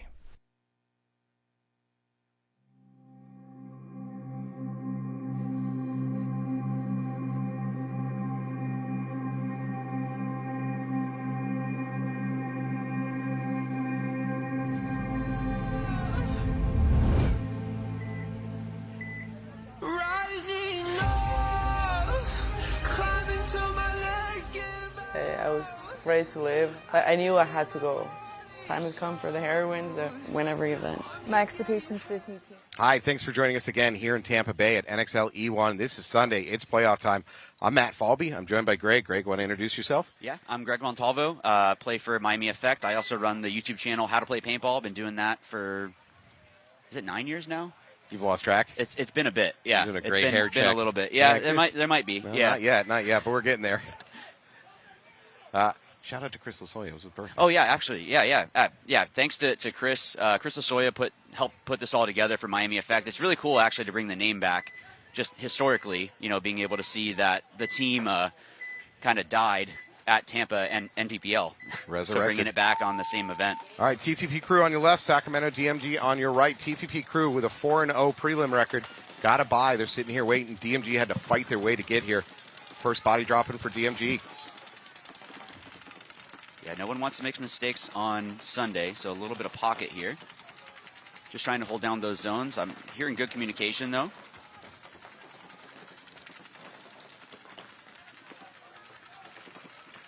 We have, is it 4 on both sides? Oh, player just got. So that's going to open up the move into the snake if they can put in that tower. Yeah, that tower is critical to stopping both getting entry into the snake and movement up the snake. TPP Crew holding on to it. It is critical. Yeah, absolutely. Okay, they got D1. They've got the Dorito side, mini temple, home, and the snake tower. Yeah, I don't like seeing with TPP that tower holding the snake keeps dropping his gun to reload. Yeah. So that's going to give there's enough of an opening there that someone could dive in and be able to get out of the way of his paint. So much of these one-on-one battles are won by what I call gun dominance. Who's got their gun up and forcing the other player down. So if you can get gun dominance on them, then you can make that move even just in that split second. Got to keep his gun up. You're right, Greg. Yeah, keeps dropping it like that. And it's going to open it up for DMG to be able to get into the snake. Now, DMG might not want to get into the snake. Maybe their plan is let's wait him out and then we'll start to pick him apart. But well, TPP Crew starting to push that Dorito side. They really don't have a snake presence, even anybody threatening snake. Now they might. Ref going in, pulling him. He's going to drop back into the snake. Oh, good move. Yeah. We've seen that a few times today. I thought he was going to get caught, but it's a good move getting out there. But DMG, getting eliminated out of the 50 snakes, so that's going to open it up. Oh, man, this is just going back and forth. This is really good right now. Wow. So DMG matches TPP in the snake here. DMG crossing the 50 over that Dorito side. They're in that little cluster. Oh, and he's going to pay for it. Did he take anyone with him, though? No, I don't think he did. No, he didn't. I believe this is the snake player of TPP Crew that caught that. Oh, yeah. Drop back to Mini Temple by the TPP's D1. It's just back and forth right now. Ooh, DMG can get this shot. Santiago's at risk of getting bunkered. Here it is. Oh, he got underneath it. Wow, great move. I'm not sure the TPP Crew didn't get shot by his own player. I'm not entirely sure that was a bunkering. I think he might got shot by his own player trying to defend it. Possibly, but I saw that lane coming in, and I thought he was going to get eliminated beforehand, and who's that, number 23? Slid underneath the paint to get in. That was a really good read. Looks like it's a one-on-one. So TPP in the snake side tower here. DMG going into that Dorito side, kind of blocked out. Can't see exactly where he's at. Is he in the? Yep, he's in the 50 brick on the Dorito side. I think he took it on the hopper. Great start for TPP. Wow, well done by TPP Crew. They really went down early in that point. managed to fight back, caught a couple of moves, brought it to a one-on-one and closed it out. Yeah, great job by TPP. DMG, I mean, it's only 1 point, right? They still got time on the clock. Yeah. You can see, I'm guessing games have slowed down a little bit. I took my chance to sleep in. I have a 2 and a 5-year-old, so when I had a chance to sleep in, I definitely took it. Are you local or are you here? Yeah, I'm only about an hour and a half in a little town called Winter Haven. About an hour and a half, 2 hours from here, depending on traffic. Nice place to retire. Yeah, I guess. All right, here we go. We're going to have Wrecking Crew against Shut Up We're Trying. Shut Up We're Trying also had to fight their way here. Wrecking Crew dominant in the prelims, 4-0, got themselves a bye and just had to sit around sipping margaritas by the pool waiting for this match to start. Oh, I highly doubt they were doing that. Those guys are very dedicated. Yeah. They put in the work. You know, I see them at Legacy practicing against Damage on a regular basis, so there's a reason why they've been so dominant. Wrecking Crew 5 alive. Pretty standard breakout. They're going to lose their middle penetrator, though. They might have shot a bounce off there to hit him. I didn't see where Shut Up went on the Dorito side, and they get a minor. That is going to open up for the Snake side. And another penalty for Shut Up. Oh, no. That ref said, shut up. And get off the field.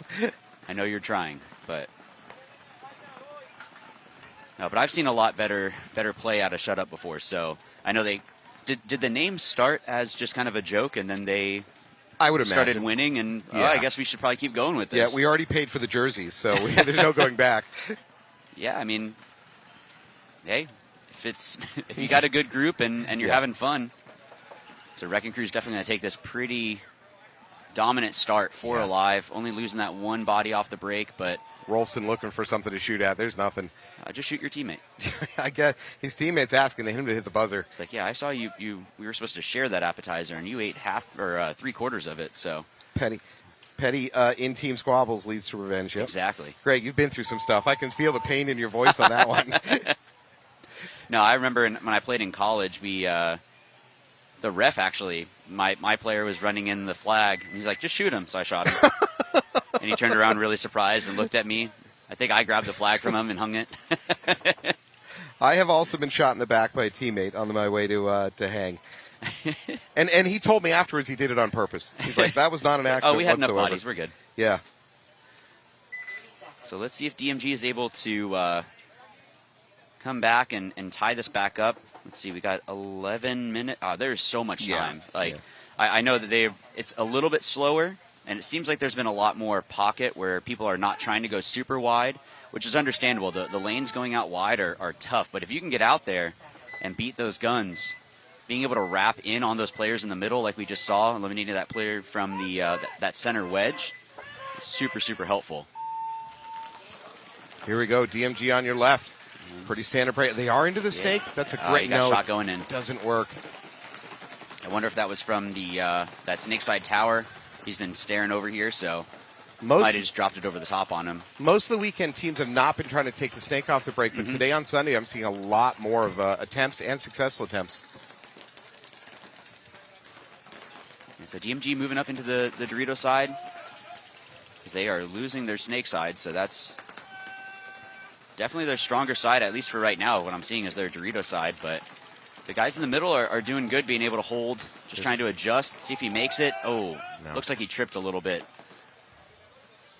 I only think he went 2 steps before he got blown up. That was unfortunately not going to work.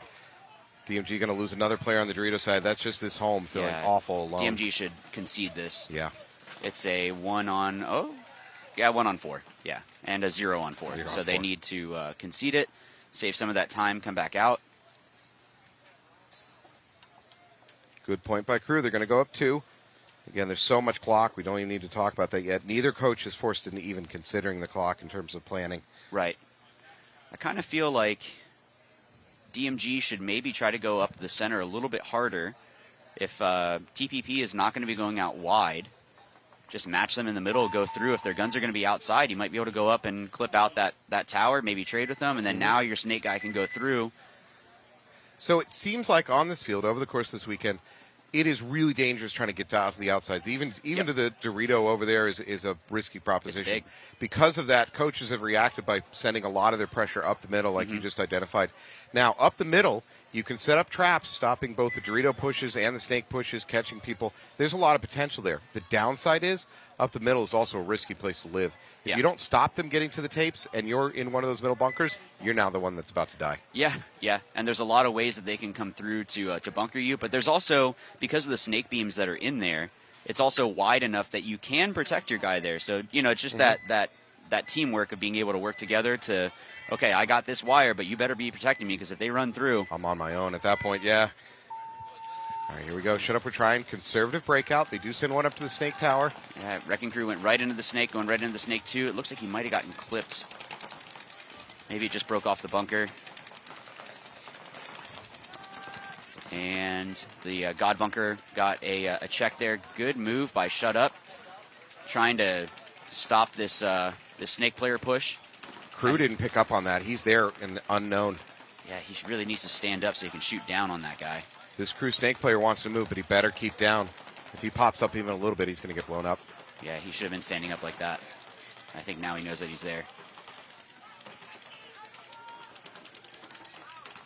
I think I heard the Snakeside Tower for Crew said caution. You better keep your hopper down.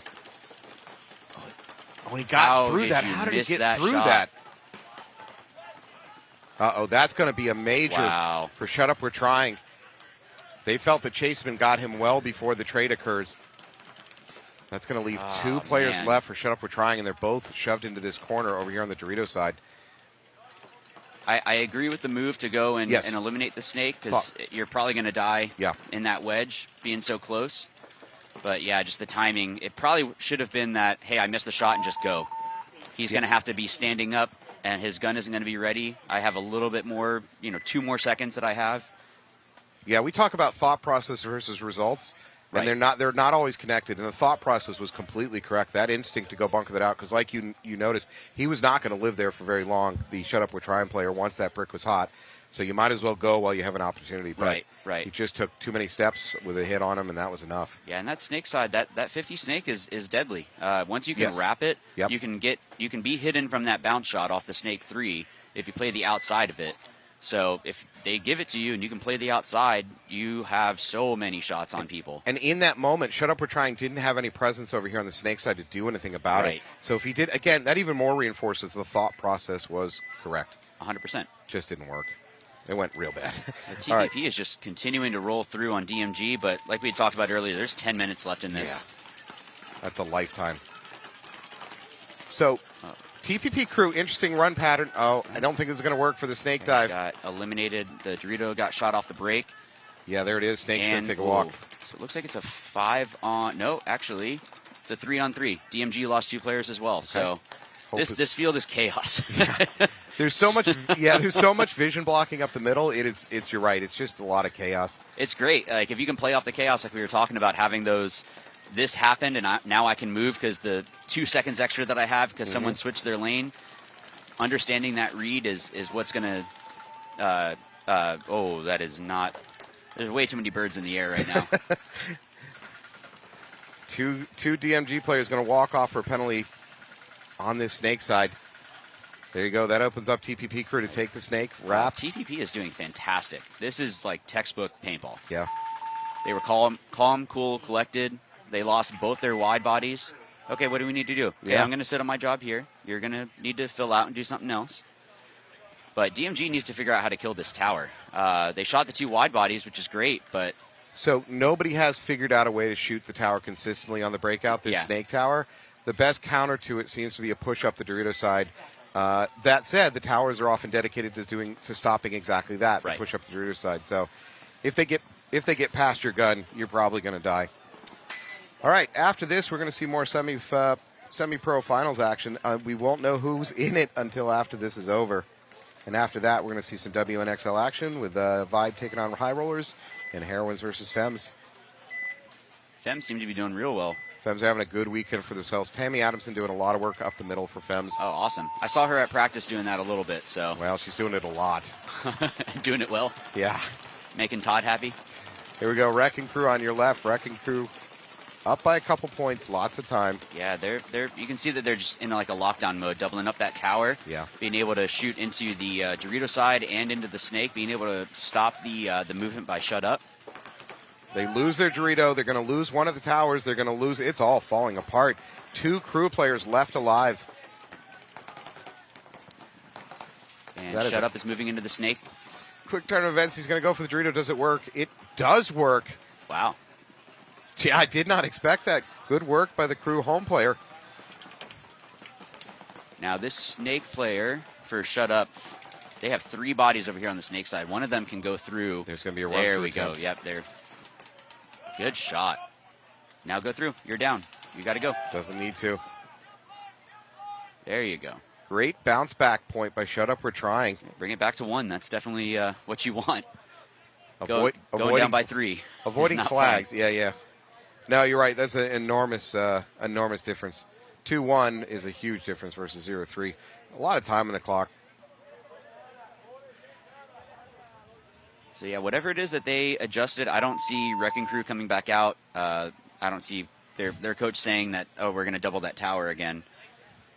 It's tough. Once you get the 2 in there, it's definitely tough because there's not a lot of room. We've seen a bit of doubling of that tower on the breakout so far this weekend. Mostly they're using it as a launching point to then go ahead and get up the middle. Yep. But if the other team gets guns on you, you get 2 players stuck in there, it's rough because you can't live there for super, super long. Now, there is a little bit of a shadow zone about 10 feet back from the tower. Mm-hmm. I've seen plenty of players sitting what looks like in the wide open, working about 10 feet back from that tower. Yeah, and what we found at practice was actually, and every, you come to the event, it's always going to be a little bit different. Sure. If you float out to the snake side, you can shoot over the top of that pin, and it was dropping into that zone that you were talking about. But the issue is that you have to float out to the snake side, which means that the back center can probably eliminate that player. So it's the risk reward. Do we let him get there, and then we can worry about him later? Because there is a bounce shot off the Dorito side tower that can go into that player from the Dorito side.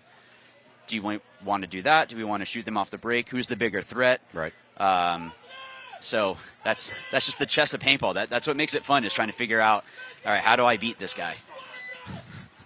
Most paintball players are probably not good at chess, but but you're right. It's a chess-like game within a game. Just outsmarting. All right, this is a must-win point for DMG. A little bit of an early jump by TPP crew, but they managed to recover.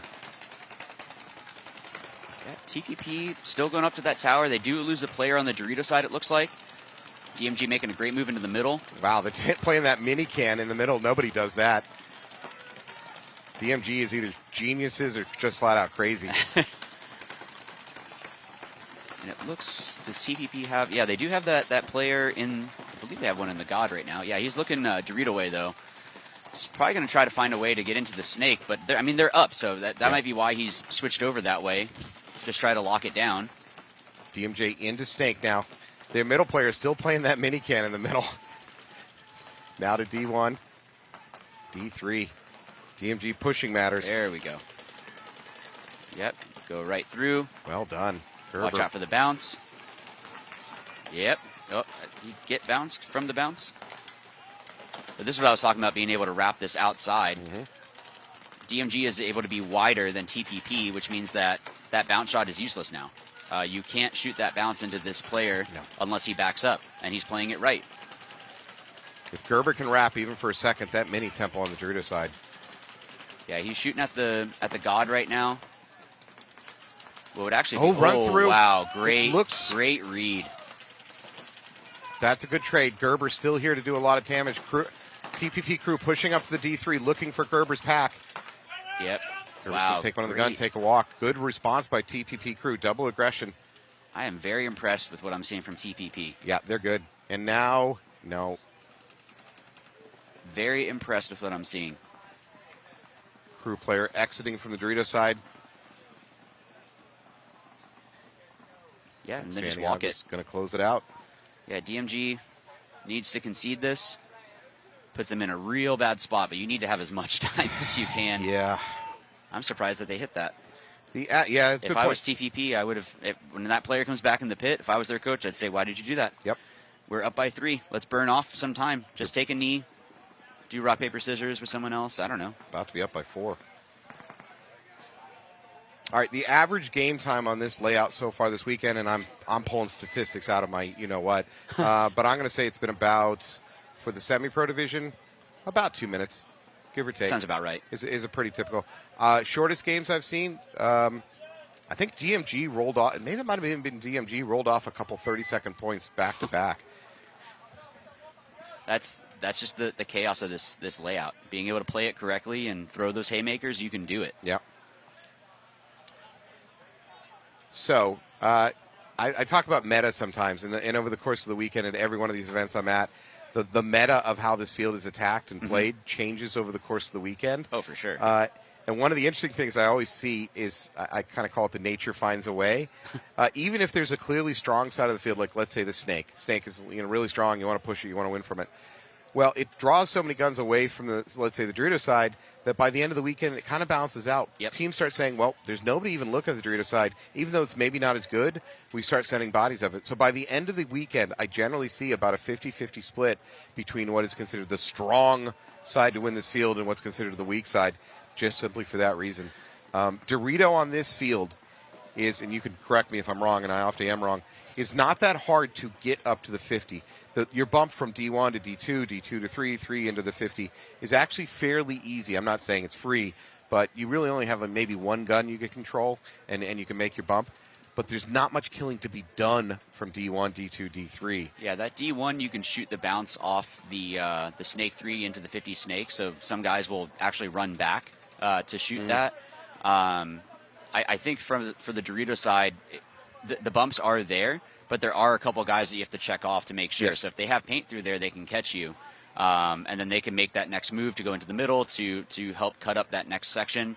But yeah, your best shots are going to be when you're wrapping the 50 and just trying to get those eliminations. Or some guys, they try to take the inside, throw some guys off, maybe set a trap for someone to run through, do the pod trick or kick the bunker, and they run through to shoot out the 50 Dorito, and then you're actually in their little brick and shoot the guy and then go get another one. So I have not had a chance to really play that little mini bricks on either side of the D50. Have you gotten in there, and how useful are those? I have.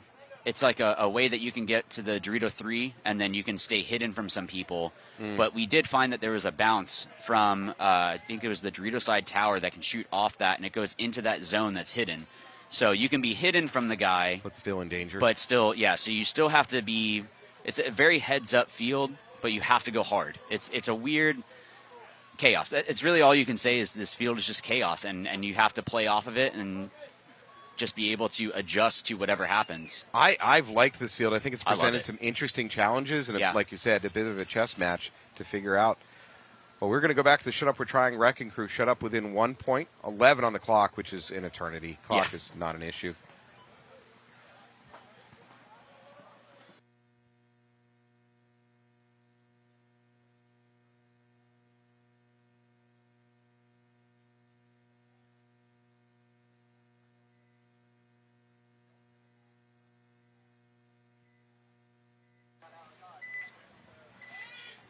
So let's see if Shut Up is going to be able to have an answer to tie things back up with Wrecking Crew, which is not easy. Those guys, they're solid. They are a very solid team.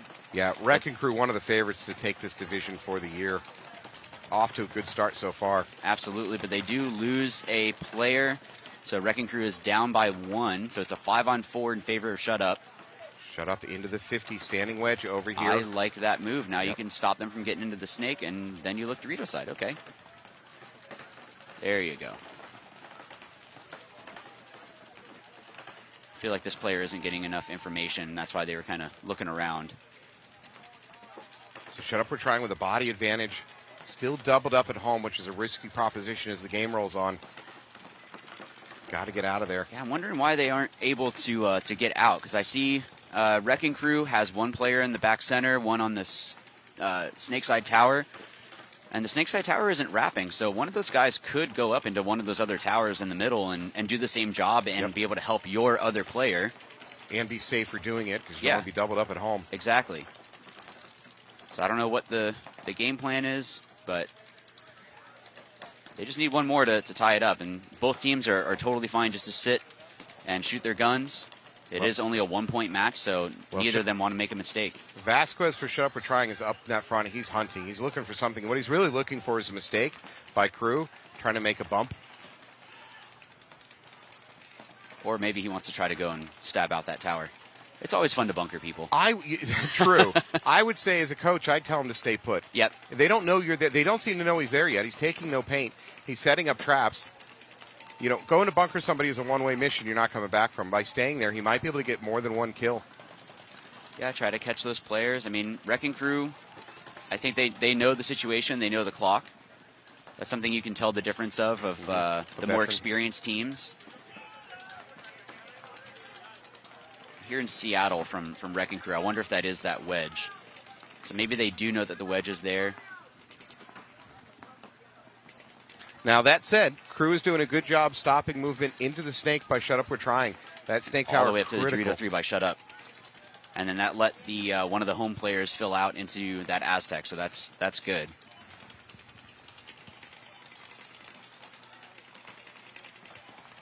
It's never good when a ref runs in like that. No. One of the scariest things in nature is a ref running at you. Yeah, especially when they run across the field. If their hand is going for the pocket, you know it's real bad. As they run up to you, yeah. They're like, if I find something, you're going to see a yellow or a red. Shut Up We're Trying gets out to this snake corner, now into Good the Dorito fill. corner. Oh, Wrecking Crew loses a player out of the snake side, so if the snake side of, now they're switching.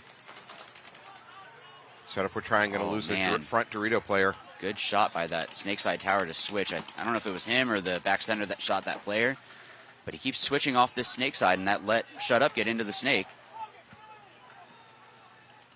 So that's not good to let that kind of thing happen, and now, yeah, Shut Up wants to go through. You can tell. Another Dorito player. There you go. Good move. And we're going to get sprayed a whole bunch in our booth here. Yeah, this is the splash zone. Yeah, I need one of you guys to die so I stop getting sprayed, please. This is the part where I hide behind the guest commentator. There we go. Yeah, they shot the tower there.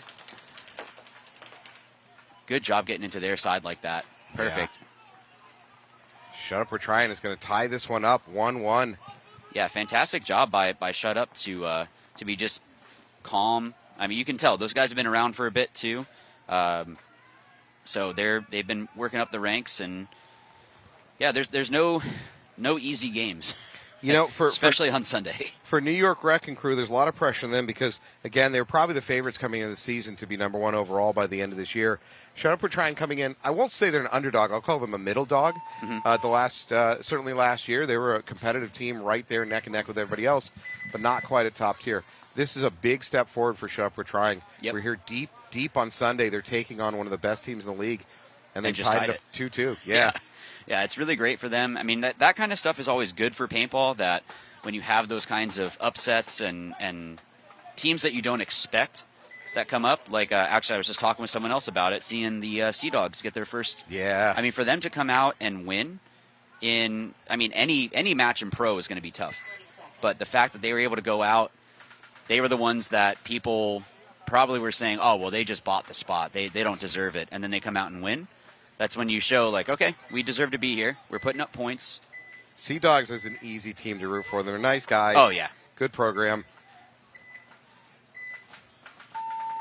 Okay, so TPP trying to delay out and gets into that Dorito side, the snake side Aztec, and this player just keeps going, oh, they finally might have gotten him. No, I think he's clean. He's asking for a check on his wrist, but I don't see anything there.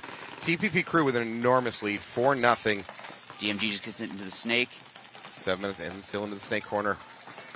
Yeah, this is do or die for DMG. So, yeah.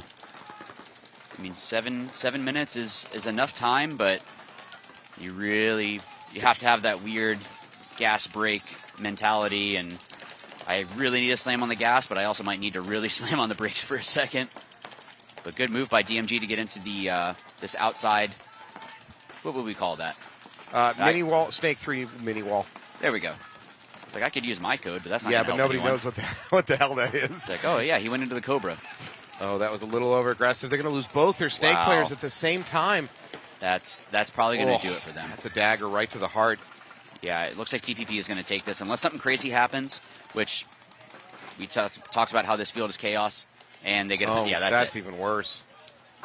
So TPP is going to take this. Oh, that flag was the end of it. That's just lethal execution on that situation. Goodbye. Yeah, great job, TPP. That's something that, to be honest, I wasn't expecting that to happen. That was not something I thought it was going to be more of a fight, but TPP just dominated. There's nothing else to say. TPP crew has looked deadly this weekend. Yeah, I mean, that's great for them. I mean, to see them go up in the ranks how they have and then been consistently going and winning, right? To come into semi-pro your first year and then go this deep. Blow things up. I'm not even sure I've seen a match yet where they look challenged. Really? Yeah, my memory could be faulty, but they just look like it's on easy mode for them. So are these going to be the upsets then for for Wrecking Crew? I don't know. Well, Wrecking Crew's not out of this yet. Wrecking Crew's tied up 2-2. They got business to take care of first. Shut Up, we're trying on the verge of a big upset here. Yeah, it looks like Wrecking Crew might be sending out the same line. Which makes sense. I mean, by Sunday, you're going to know what are the 5 or 6 guys that have been playing the best all weekend. Who's your lead dogs? Exhaustion shouldn't be a problem. Wide. Crew sent 2 up the middle, aggressive breakout. They might lose. Get the elimination on that Dorito side. So they're definitely kind of a pocket play. They are threatening to take the snake, and they're in. Wrecking Crew just went up into the Dorito side wedge. I don't know if he was seen. It sounds like he got an elimination. Reyes now into Snake 2, looking crossfield, trying to pick something up. There you go. Good read. I was about to say, stop shooting inside. Get into their side. Shut Up, we're trying. Has dropped 2 players already. Reyes drops back. He's about to walk right into a gun. You can take that inside route, too. You don't have to take that outside. There you go. I like that. Someone's listening to you, Greg. Reyes has a little angel on his shoulder. His name is Montalvo. There you go. So that's, for any snake players, on a weird snake like this, you don't need to always go to the outside.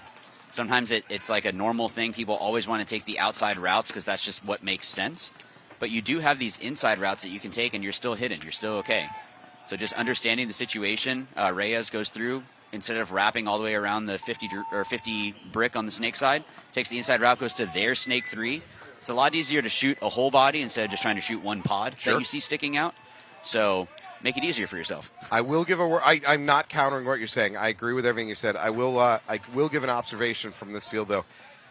This survivability of players passing the 50 in this snake on this layout is often pretty low. So there is not great places to hide on their side of the field in the snake. Right. Now, Reyes and Crew was so dominant at that point. Reyes probably could have just stood up and just done whatever he wanted. Yeah. But I've seen a lot of deaths crossing the 50 here on the snake side. I think it's a little bit, generally speaking, more advisable. Get to the brick, wrap it, kill everybody, and then walk in. Yeah, I think in that situation, though, the snake side was blown.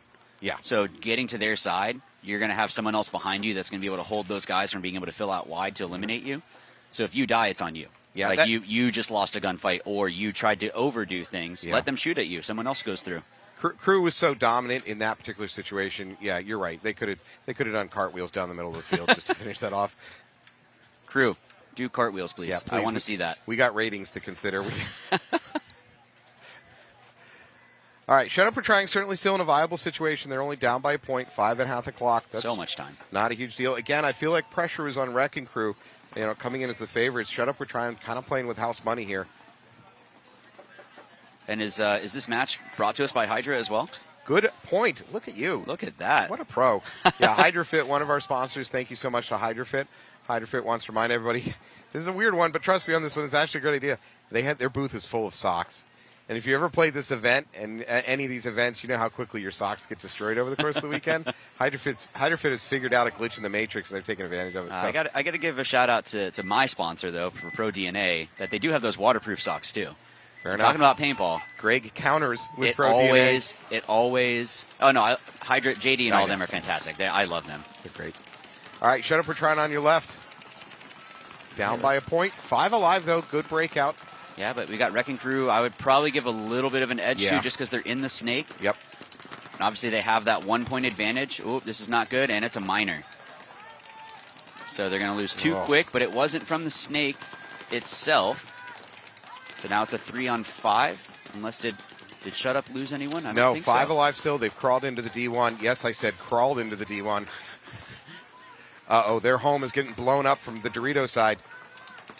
See, this is why it's really tough to double up. Yeah, and stay there for very long. So Yep. 4 alive for Shut Up. We're trying. The great positioning, though, up this snake. I want Shut Up to shoot Jared here so that we don't get shot. Or Jared to shoot Shut Up here. That's a great point. Big run-through attempt by Shut Up. We're trying. I'm not sure. Get that player? Yeah, I don't know. Let's see. If he gets that trade, that's a good trade. Yep, he got him out. So there you go. And without a flag. Yeah. So Dorito side's completely blown for Wrecking Crew. And there you go. As you say it, Shut Up. We're trying. Starting to push up to that D3. They're going to try to take advantage of it. Yeah, he could definitely crawl into the 50 from there. Crew, though, has a shot here with this snake player. Oh my goodness. Not even a trade. Great Wow, shot yeah. by the Shut Up. We're trying player. He's going to blow up that tower. Great job by Shut Up. Wow. This is a great match going back and forth like this. Absolutely. Yeah, good. Good. For Shut Up, we're trying. This may be their announcement party. We're here and we're for real. Yeah. Again, great play by them. Absolutely. New York Wrecking Crew, we all know is the real deal. We absolutely know it. So to come out here and challenge them, that's a win for Shut Up. We're trying. 3-3. 3 minutes, 40 seconds on the clock. Okay, you're a coach in this situation. What's your next game plan? I think that the breakout was fine. The penalty is what was the issue there. I don't see a reason to change either of those plays of what they just did. Shut Up had 5 alive. Wrecking Crew had 5 alive, and it was just that minor that stopped that movement for the snake side, and then now you're leaving your other guys to have to fight on their own. The Dorito side's by himself, but I don't see a reason to change it. Maybe, actually no, I would probably keep just roll basically the same play. There's no reason to change that kind of stuff. They didn't pick up on what you were doing. Roll with it. For Shut Up, we're trying. I'd like to see, and this is not a major complaint, just a better plan for getting that double up at home out of there. Yeah, get them out. Yeah, you can't stay there for too long. They got very, very lucky. They were taking a lot of pressure from the Dorito side. It took out one of their home players. They're lucky didn't take out both. Yeah. And that other player was needed to finish out the game. So maybe the plan was I'll be a human shield. A meat shield? Yeah. Operation Meat Shield here in Tampa Bay. Greg. Which part of the equation would you be in Operation Meat Shield? Oh, I don't want to get shot. There you go. My teammates are a sacrifice I'm willing to make. Unless I'm playing the middle, then it's okay. If I'm trading with someone, if I'm just getting shot, you're that's willing not to fun. do it. You know what though? If you're running through the middle on this field, you're not just going to trade with the dude and he shot me twice. No. The rest of his team is going to be angry apart. and they're going to be ripping you to shreds. So coming up, was it 3 minutes and 41 seconds? So, I don't think that we're going to see too much of a change on the breakout for either team. I say Wrecking Crew goes a little more aggressive on this point. I think I'm going to see them win this point. I'm just going to guess. Did kind of a fake out there. Yeah. And I think he just got shot. Wrecking Crew up the middle. They're up to that 40-yard line standing wedge. They're in the Snake Tower, both mini temples and home.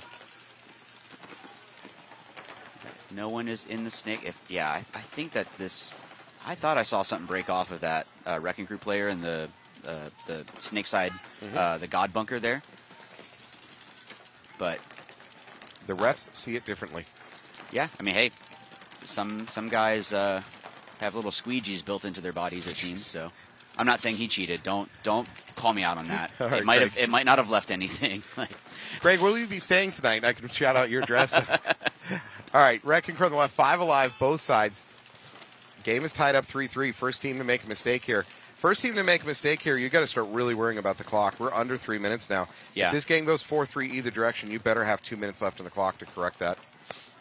Or be able to have a real aggressive play up your sleeve that you haven't shown. Yeah.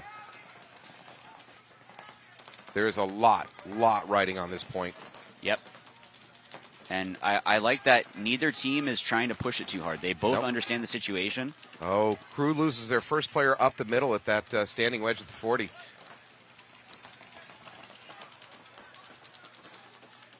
Let's see. So that means that the Dorito side might be able to move up a little bit. It did take some pressure off of it for Shut Up We're Trying. But that back center is shooting into that Dorito side, so maybe he read the situation, saw that now he has to be the one holding that. Thought I saw a ref running over there for a second. I think it was someone in a white shirt. Shut Up We're Trying being pretty conservative.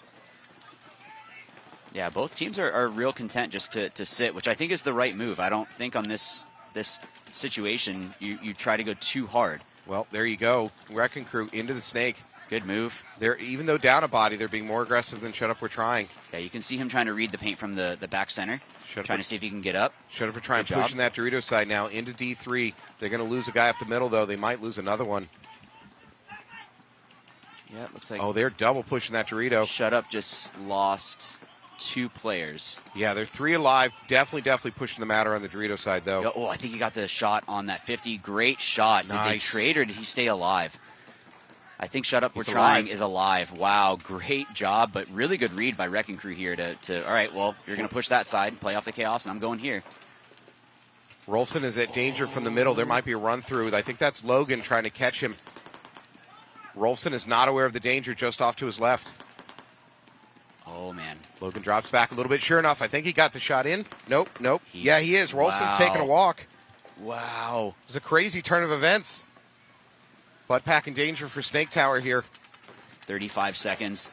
So good job by Shut Up. We're coming through. Snake Tower's in a ton of trouble. There it is. Yeah, his headband. There. His headband is hit. The refs didn't catch it. His headband is hit.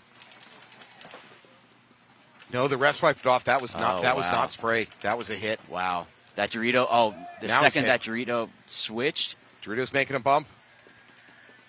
12 seconds. No way he's making it to the buzzer for Wrecking Crew. Great. If that's going to be the game. Holy crap. There'll be 10 seconds left on the clock.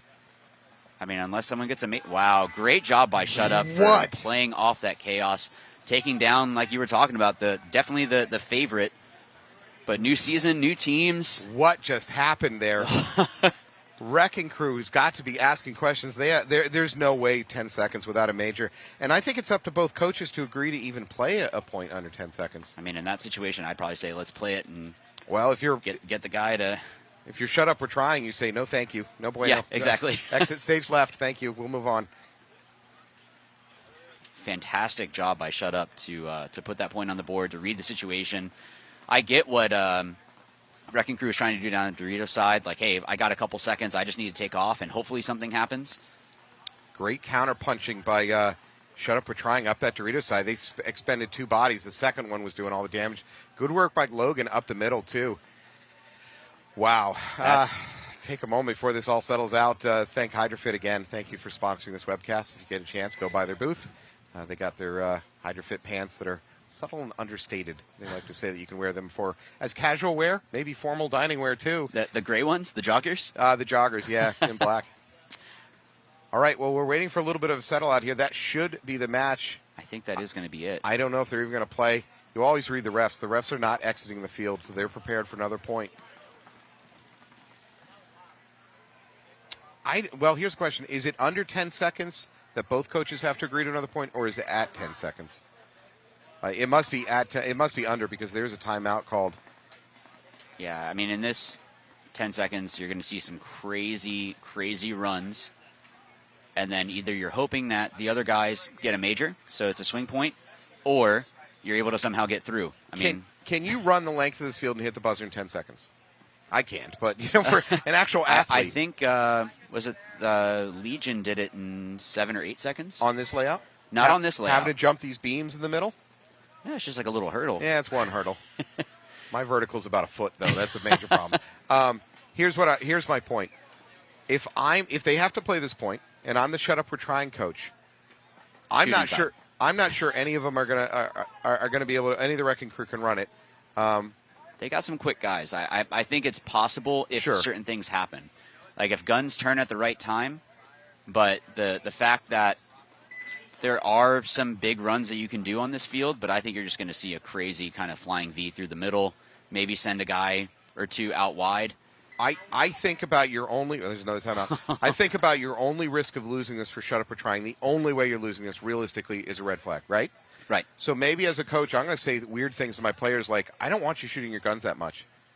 Oh, no. I disagree with that one. Really? Because I think shoot your gun, and if you feel something, you immediately stop and look at the ref. If you don't feel like, say, a butt pack, you can have a butt pack hit and not feel it at all. And if you don't think that you're going to lose this match without a major, let's say they were playing this at 7 seconds, right? Hear me out. This is a theoretical. Let's say there's 7 seconds, and we agree you can't run this field in 7 seconds to hit the buzzer. I might tell my guys, do not pull your trigger. Don't pull your trigger. You can't get a major if you don't pull your trigger. So I think I'd tell my guys in this situation with 10 seconds, be very, very careful shooting. Yeah. If there's any chance you have a hit on you, don't pull your trigger. I think probably what you'll see is... You could form a human wall simply just to block runners and not even shoot, just to divert the course. I'm sorry, I'm being silly now, but... Yeah, I mean, I feel like shut up, what you're going to see is 2 in the back center, 1 in each of the Aztecs, and they're just going to shoot as much as they can. And then once it gets to those 5 seconds or so either it's going to be a great comeback or shut up is going to take this. By the way, if anybody watched Atlantic City last year, Colton, please be careful here. What did I tell you? 3 up the middle, 2 wide. That's it. It's not enough. Wow. Great fight and great push. Oh, I thought a ref was grabbing a red. No, great there it job. is. Huge upset by Shut Up We're Trying. Congratulations. For New York Wrecking Crew, your first event goes off the rails. Wow. Yeah, that was good. It's good to see. Again, like upsets are always a good thing to see. Yep. But yeah, Shut Up coming in and I don't know, maybe they need to change their name to Shut Up We're Not Trying anymore. Yeah. We're for real. Too long. They can't abbreviate it. Well, bad news for Shut Up We're Trying. In the middle of victory, they need to realize they're about to take. I believe they're about to take on TPP Crew. If my bracket thought process is correct, that's going to be a tough ask. Yeah, but not impossible. It's not impossible, but if that is the matchup, I would put my money on TPP. Yeah. I don't know what it is about those guys that they just work so well together, and clearly on this layout they are just. I never saw them get heated. No. They weren't. I didn't hear anyone yelling at each other in the pits. I didn't see any, other than that one player, stop dropping your gun to reload. I saw really good moves out there. I saw them adjusting to the situation and trying to do what they needed to. All right, well, congratulations, Shut Up We're Trying. You're moving on. Next, we're going to see some more action. It looks like BR Factory versus Collision, at least. Ooh. Greg, thank you so much for joining us. I appreciate you having me out. It has been a pleasure. Thank you for joining us here on Sunday, NXL ETH Semi-Pro Action Event 1. We're going to take a little break. We're going to come back. You're going to watch more Semi-Pro action. Thank you so much. Thanks, guys.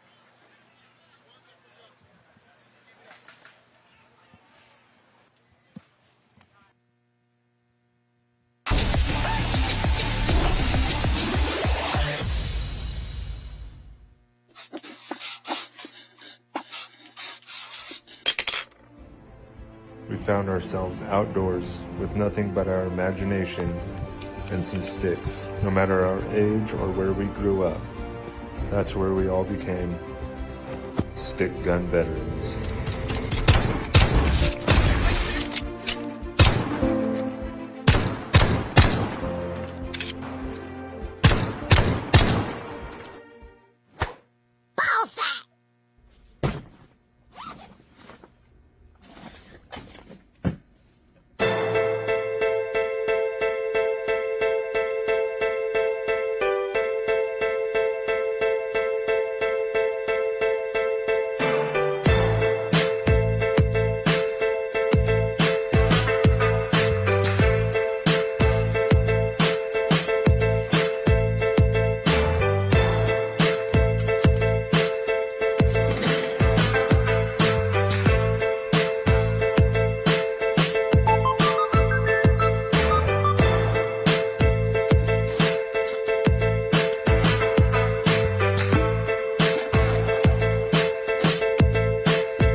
Inside you somewhere lies a Hydra.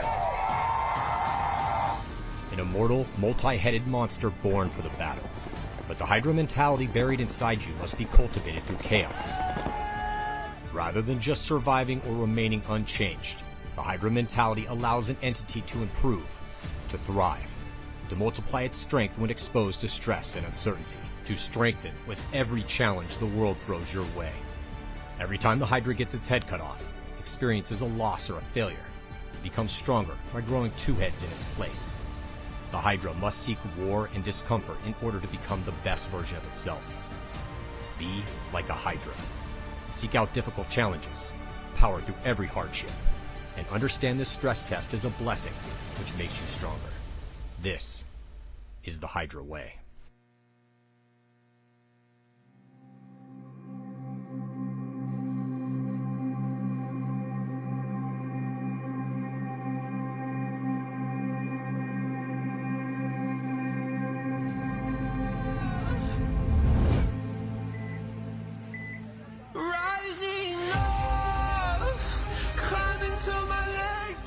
I was ready to live. I knew I had to go. Time has come for the heroines to win every event. My expectations for this new team is to not only win, but to do it together. Our game is attack. You have to win it, or else, really, what are y'all doing? I know my strengths and my weaknesses. Like, I'm tired of it. It's not that hard to fix the problems that we're having. We know what the mission is. We know what the play is. Trust in the players around you. It's why we built the team we built.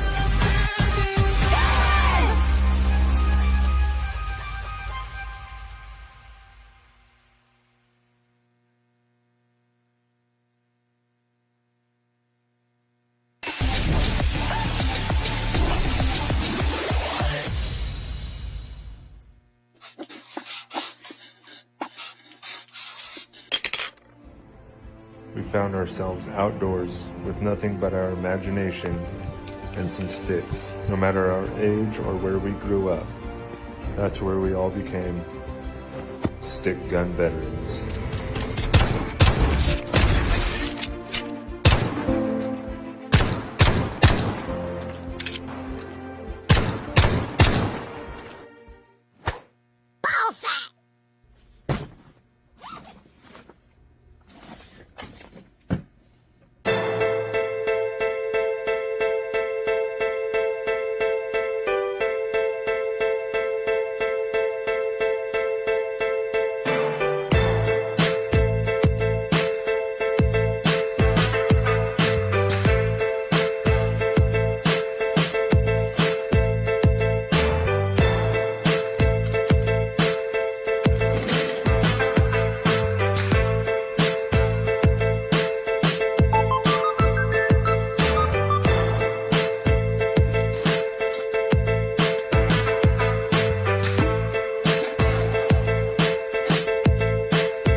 Inside you somewhere lies a Hydra. An immortal, multi-headed monster born for the battle. But the Hydra mentality buried inside you must be cultivated through chaos. Rather than just surviving or remaining unchanged, the Hydra mentality allows an entity to improve, to thrive, to multiply its strength when exposed to stress and uncertainty, to strengthen with every challenge the world throws your way. Every time the Hydra gets its head cut off, experiences a loss or a failure, it becomes stronger by growing two heads in its place. The Hydra must seek war and discomfort in order to become the best version of itself. Be like a Hydra. Seek out difficult challenges, power through every hardship, and understand this stress test is a blessing which makes you stronger. This is the Hydra way.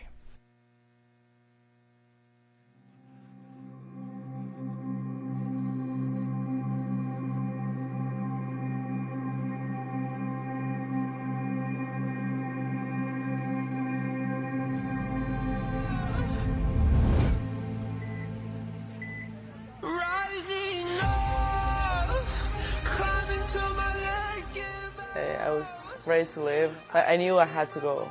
Time has come for the heroines to win every event. My expectations for this new team is to not only win, but to do it together. Our game is attack. You have to win it, or else, really, what are y'all doing? I know my strengths and my weaknesses. Like, I'm tired of it. It's not that hard to fix the problems that we're having. We know what the mission is. We know what the play is. Trust in the players around you. It's why we built the team we built.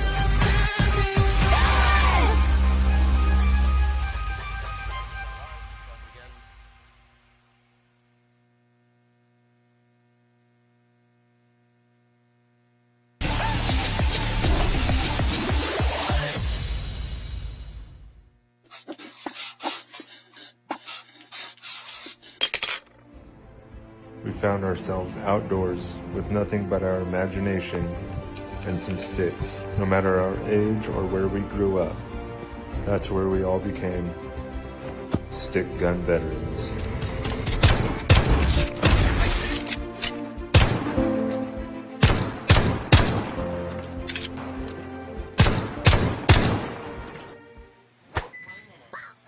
Welcome back to NXL E1. This is 2025. We're in the shadow of Raymond James Stadium. I'm Matt Falby. I'm here joined by Phil. Phil, want to introduce yourself? Yeah, hey guys, I'm Phil, playing with the new Miami Effect here, representing ProPeptides, mypropeptides.com. You got any questions, check them out. Phil is here with Miami Effect. Are you ever going to sell your jerseys? Those jerseys are sweet. Yeah. We will. We're working with Hormesis. They did an awesome job on these. But they'll be the place to check. Get them up online. I'll be checking for them. For sure. All right, we are into semifinals action here. We got TPP Crew taking on Wildside Distortion. On the backside of that, we're going to watch Shut Up We're Trying versus BR Factory. BR Factory with a great move through the prelims. I also going to give a shout out to Shut Up We're Trying, knocking off one of the Titans that we thought coming into this weekend, which is New York Wrecking Crew. So punching their tickets to late into Sunday. TPP Crew has looked dominant today. Not that Wildside can't stop them.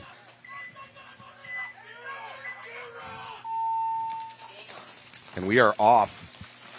Wildside Distortion on your left. Looks like they're 5 alive. They're aggressively up into the Dorito 2 right off the bat. All right, yeah, it looks like everyone's loving this middle tower here. Yeah, we've seen a lot of action up the middle so far this weekend. First player walking off for TPP Crew.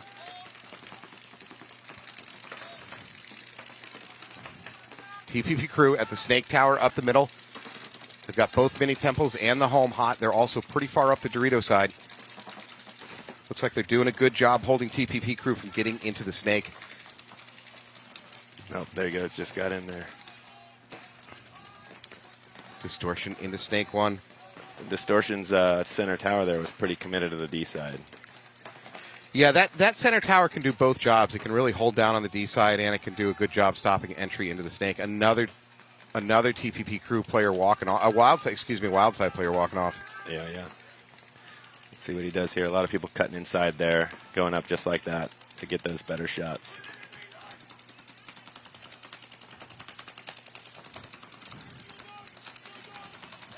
No.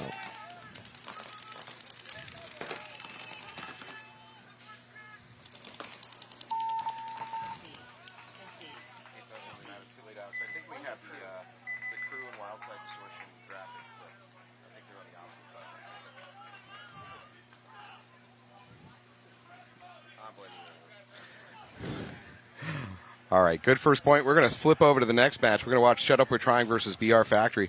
Shut Up We're Trying with a real, I'm not going to say miracle, that's too much, but a real dominant win. They did great to take on New York Wrecking Crew. Congratulations to them getting deep into the playoffs.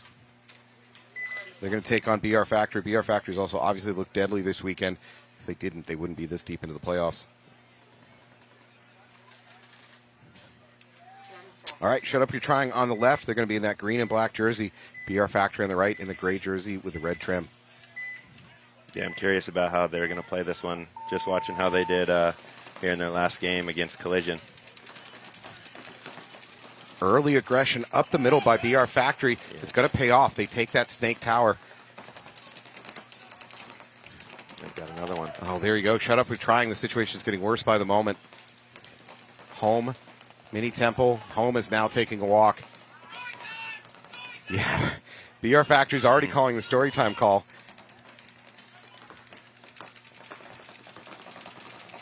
It's not a good spot for Shut Up, We're Trying right now. I would say the reward for being the most survivable player on your team is usually to get bunkered by 4 people at the same time. Oh, yeah. Yeah. Unfortunately, I somehow find myself in that position. You've been there once or twice? A couple times. That's shots fired at his Miami Effect teammates right there. No. Other teams. Let's call other teams. Sure. Just blink twice at me if it's kind of a hostage situation if you want to Miami Effect. No, we're learning. We're putting it all together. Having fun, but definitely learning curve here with everybody. And some of these guys out here, Collision, for one, they taught us some lessons this weekend. So I'm loving seeing how these teams like Distortion, I mean, they taught us some lessons too, and these guys are solid players. And watching how they're playing this field has been something cool to see, because we definitely came into this from a different angle. So, right. Is there a barrel hit? There is a barrel hit. 2 walking off over there. That looks like that might have been Hogue taking the walk.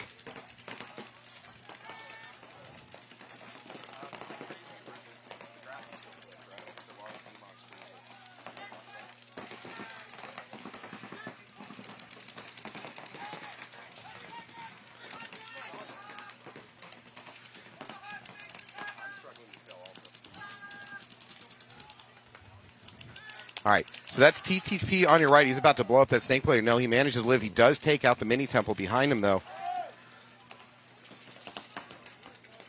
Wildside under a lot of pressure. He's about to get bunkered highway by the TPP player, and that's it. He's going to close it out. A solid push on that there. Wow. TPP crew, they're continuing their dominance. They went 4-0 in the prelims. Obviously, they beat what was in front of them to get here, and they've just looked so good doing it. Yeah, we'll see if there's any of these field switches here, D side and snake side, with them both wearing such similar jerseys.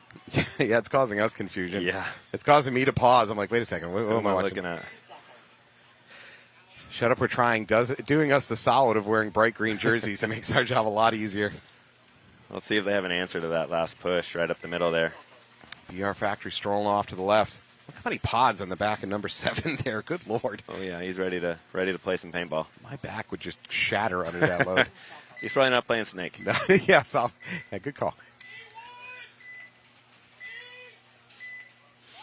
Let's see if these Shut Up, We're Trying guys aim up the middle this time. Yep. BR Factory goes for the snake on the break. A little bit risky, but it pays off.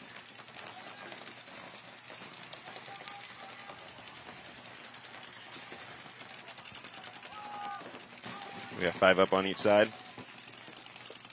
5 alive, both sides. Although ref going in to check the backside of Shut Up, We're Trying.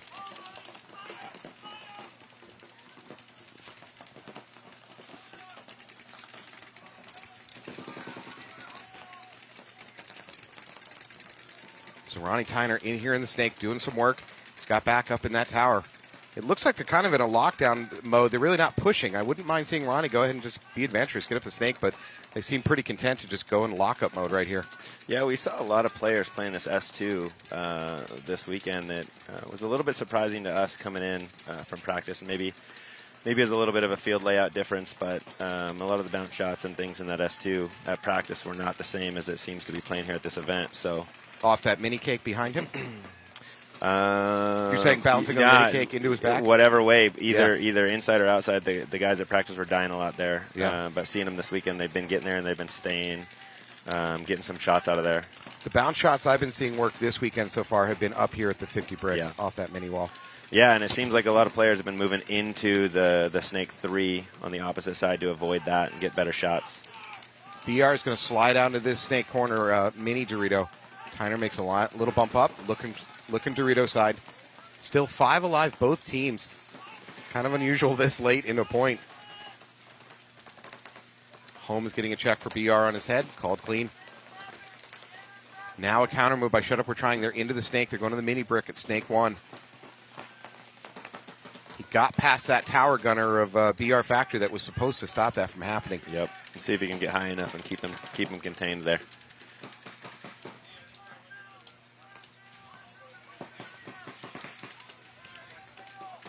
Again, a lot of patience here by Ronnie, number 32 at BR Factory. He's got his gun looking that way, but he's really not doing much shooting. It's almost like he set up a trap. But from this distance, a trap play is kind of difficult. Somebody can still get through it. Yeah, it looks like he may be looking at that D3 to 50 cut there. But Shut Up or Trying's not in that D3 bunker. Nope. And BR has now lost their Snake Tower. Again, if I'm the BR coach, I'm silently screaming, Ronnie, move. Well, he may have given Ronnie this assignment, but I would want him to move up to this brick, start doing damage, go hunting. Yeah, he should be able to get in there. If BR loses their home, they may be losing their mini temple on the Dorito side. No, he's clean.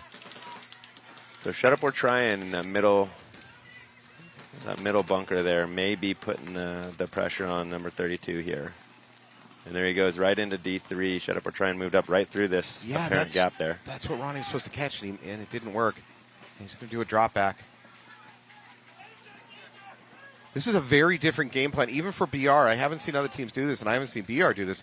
This is a very interesting use of the snake. Most teams are using it to aggressively get to the brick. Oh, just got the D-side mini tower out. Well, BR just lost their mini temple on the Dorito side. That means it's just these two snake players.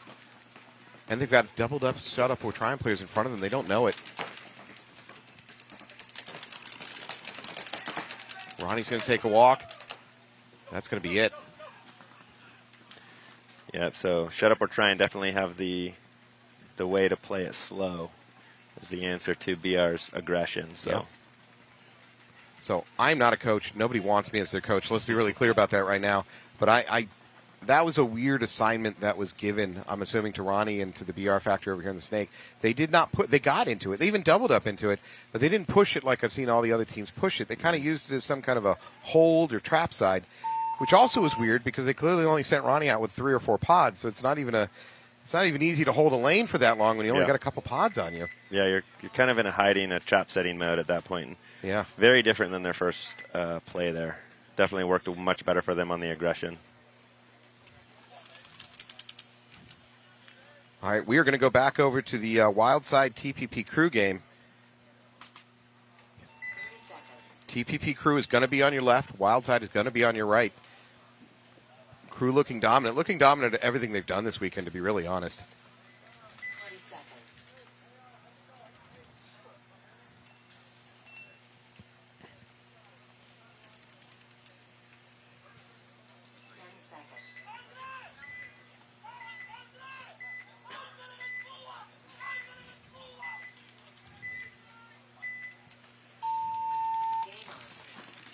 All right, Distortion pushing into those Doritos a little quicker than normal, and also TPP all the way up. TPP Crew kind of with whatever option they want to do. They're up a couple points. They can take risks. They're doubled up on that Dorito side now, D1 and D2. One thing I know about the Distortion guys is you can never count them out. They can be down several points and turn on that aggression, and their coach really knows how to decide when to do that, and these guys can follow direction super well. I've played them many, many times. Well, this is not a must-win point, but it's approaching a must-win point for Distortion. They're going to go down 3-0. They could go down 3-0. Don't get me wrong. If they go down 3-0, then their coach is going to have to pull out something different because they can't afford to go any further in the hole on that one. If they can win this point, a 1-2 gap is nothing for Wildside. So this is a big, big point here. You got a lot of time left. Yep.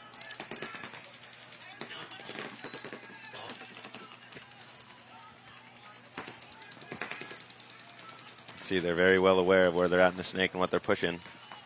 Oop, they seem to miss that move right there. Yeah, I got right an over-the-top shot on that tower. Wow. A lot of guys are having to make a jump shot for that, but number 5 here, what's his name? That's Lois Raphael. It looks like he's just tall enough to have that. That tall privilege kicking in, something I wouldn't know about. Yep. They're well aware that he's there now. Got home out of there, too. Wow, he's doing a great job popping over the top, putting off maybe 2 balls and getting the kills. Yep.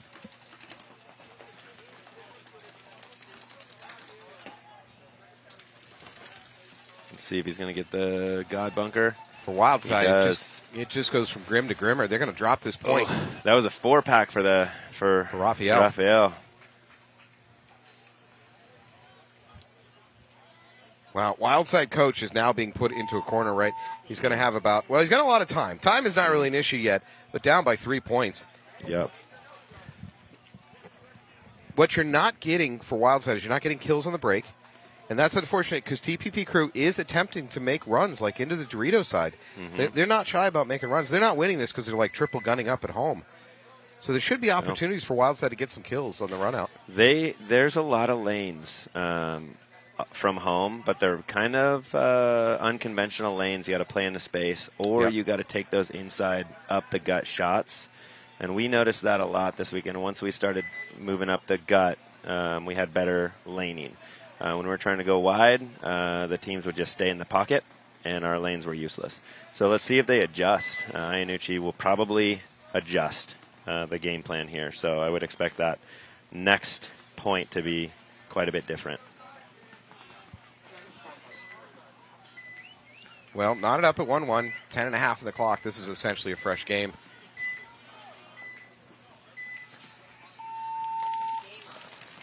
Looks like they're going more aggression. Yep. Going back to that first play, and Shut Up or Trying's matching it. It's going to be a trade right here. Clean trade, no problem. So both teams essentially tied up. No, as they say that, Shut Up or Trying loses a player for the mini temple. 3 bodies left, 3 on 4.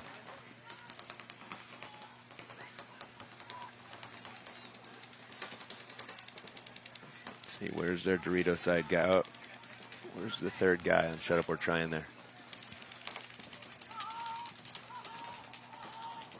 That may be it. It might just be two two players left. 2 on 4. Yeah. So they snuck one guy off. Into the D1 now, better spread.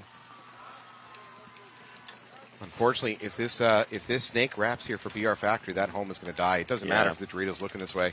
Yep, he needs to get out to that God bunker. He's not going to make it. He's done now. Yeah, it doesn't matter. They've seen enough. They're going to towel out of this one. Shut Up, we're trying. Going to drop to 1 and 2.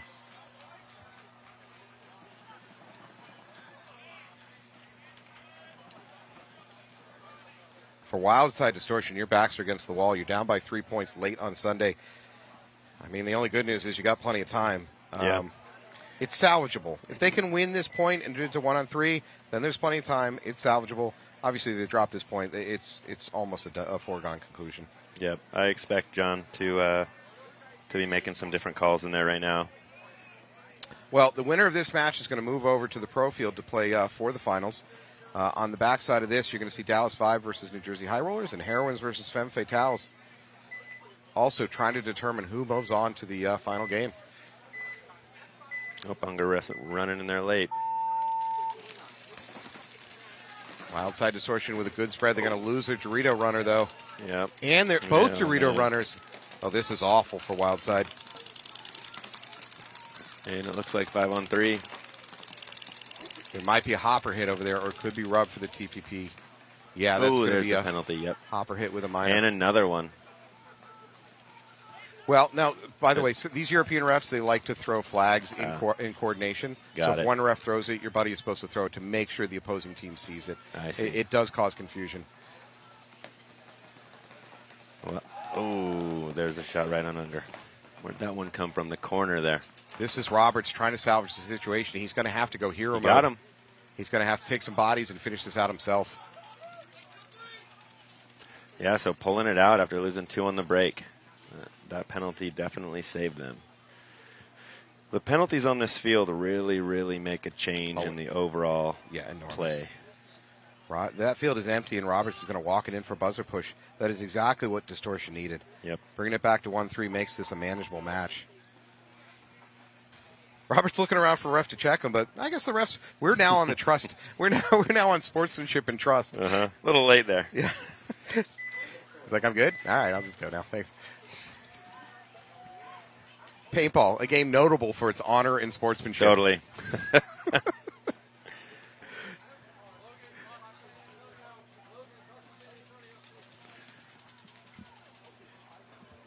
All right, the tighter match over here. Shut Up, we're trying down by 1 point. Again, 9.5 minutes on the clock. That's really not an issue yet.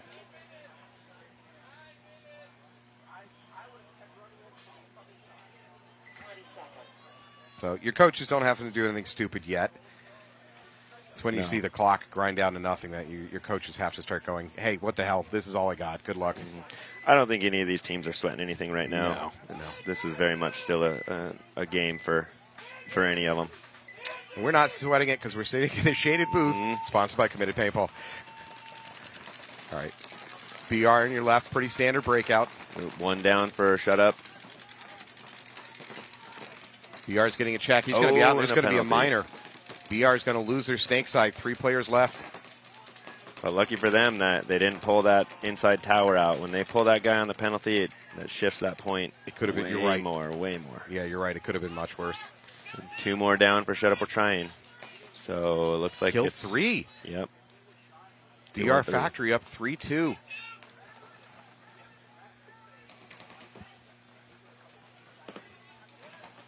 Oh, and so looks like that tower somehow looking on the wire missed that move. Nice snake drop back. That's Aaron Rios. 1 on 3. Shut up or try and lose their D side. Yeah, again, they're calling story time over here for BR Factory. They want to kill clock. There's a good chance they're going to go up 3-1. Shut up or try and player here in the snake. Trying to come up with answers. So definitely a turn of events here on the team that typically gets the penalty is not typically the one that wins on this field. Yeah. So shut up, we're trying player here, trapped in the snake. He's looking for answers. This is where you're doing a little bit of puzzle solving. I'm not sure there's many solutions to this puzzle. Nope. Once they know you're there and you're trapped in the snake, that's it. Now at all the bunkers there, that would be the one to have to dig someone out of a little bit more, but there's not really much to do there. You've opened up an opportunity for me to talk about my most hated bunker on this entire field, and that would be the baby Dorito in the snake corner. Yeah. And what's wildly frustrating to me is in down body situations, you're a paintball player, I'm barely a paintball player, your instinct is to spread wide, right? Save the field. Oh, yeah. I've seen so many players like, oh, we've got 2 bodies left, I'm going to go wide, and they end up in that baby Dorito, and it's just a trapdoor to a pit of hell. It is just the worst place to be on this field. The only benefit that I can see out of doing that is to hide and watch the buzzer. Yeah, if you think you can go landmine mode. Yep. Yeah. Because they got to come all the way around you. If you're tucked back, just watching the buzzer, let them bunker you. It's just you're going to grind down the clock, and it's not the time for that on either of these matches right now.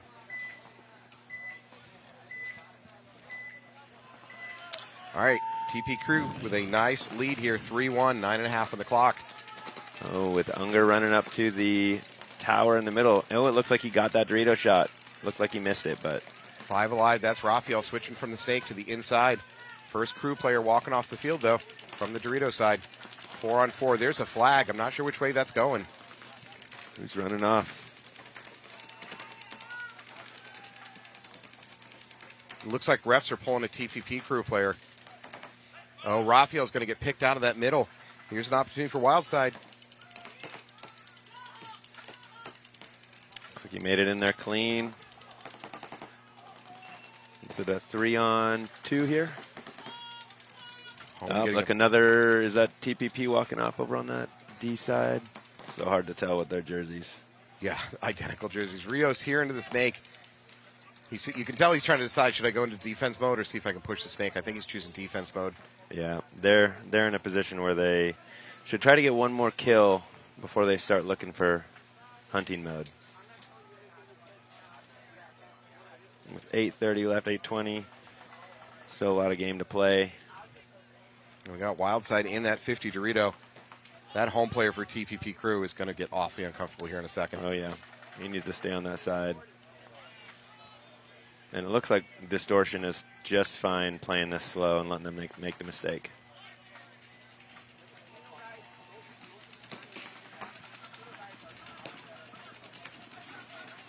Nice move into the snake by Distortion. There it is. Home gets blown up. That leaves Rios all on his own trying to figure this one out. He's got a Dorito runner. He takes he got him. Oh, and takes one to the wrist. Wow. Once again, that being there at the end. And that snake brick is not the place to be. No. Well, give credit to that last crew player. He did a pretty darn good job picking out that last Dorito runner. Just couldn't win that last gunfight. All right, Wild Side Distortion clawed back into this one, 2-3. It's a huge shift from where they were a couple minutes ago at 0-3.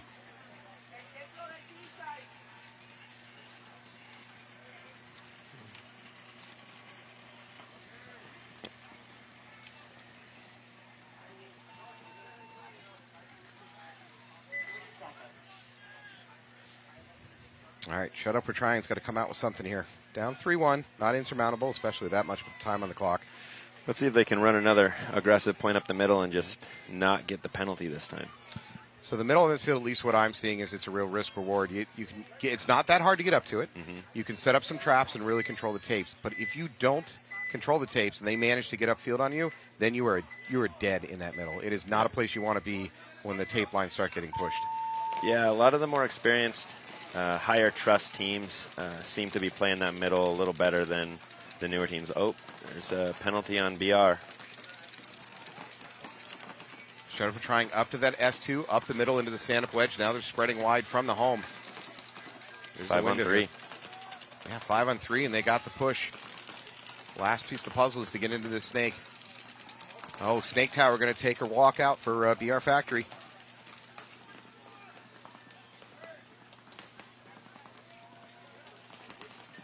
Shut Up, you're trying going into Wolfpack mode now. We're starting to see pushes up the middle, up the Dorito side. And that's it. Yep, bringing it back in. Both of these sets here, bringing it back together. Nice work. I think that's Vasquez who's going to walk it in and hit the buzzer. No, he's already got a teammate in front of him.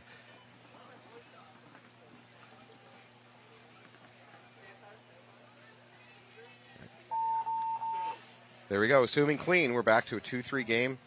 6:42 on the clock.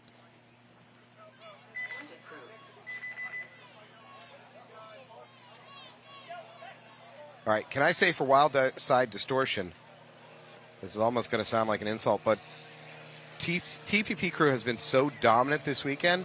To have this match at 2-3 is very, very good. And Wild Side is obviously a very, very good team. Someone's finally challenging TPP Crew. Yeah, Wildside, they just have a great coach, a great line of guys that know how to follow coaching. These guys, I would say, are some of the more disciplined players. And on a field like this, discipline is going to win. Can you execute the plan your coach gives you? Can you execute the job when you're on a field? A weird, unconventional field like this really, really demands discipline.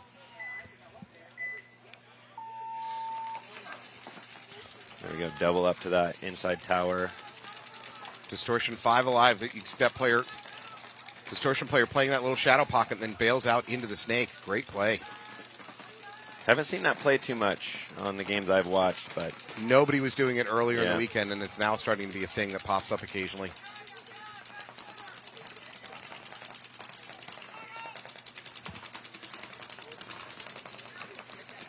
Oh, TPP.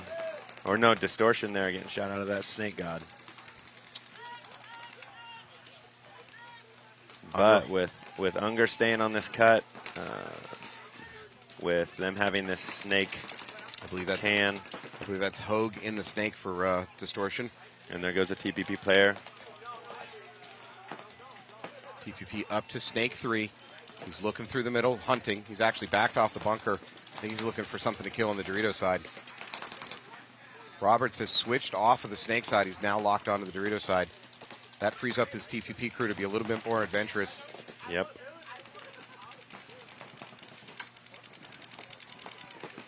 See, no one's really looking over here. Let's see, he notices.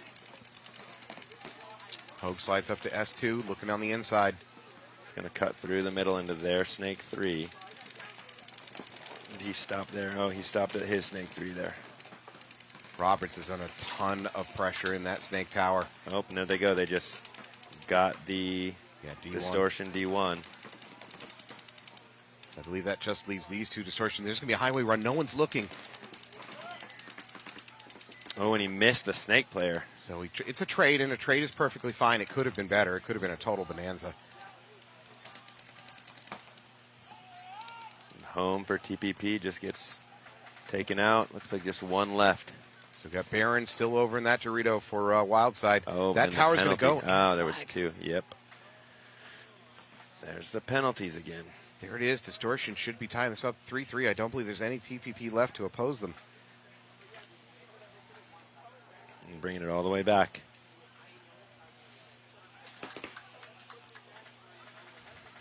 And this is where these guys play really good paintball. By the way, I always feel like that when there's nobody shooting back at you and you're at like crossing the 50s, it's such a nerve-wracking time of the game because you're like, oh man, I know I'm just going to step right out into a gun waiting for me. Yeah, especially on this field, you can't see anything. This middle cluster of stand-up wedges is a huge vision blocker. You're right, Phil. It's really hard to see what's going on. It almost separates it into two games, which if you, as a newer team coming together, that communication across the field like this is so critical, yet so difficult. So you can be communicating on one side, but you're functioning as two teams. Yeah. And when you're trying to do that, you can't even see your teammates across the field. And so you really feel like you're on an island.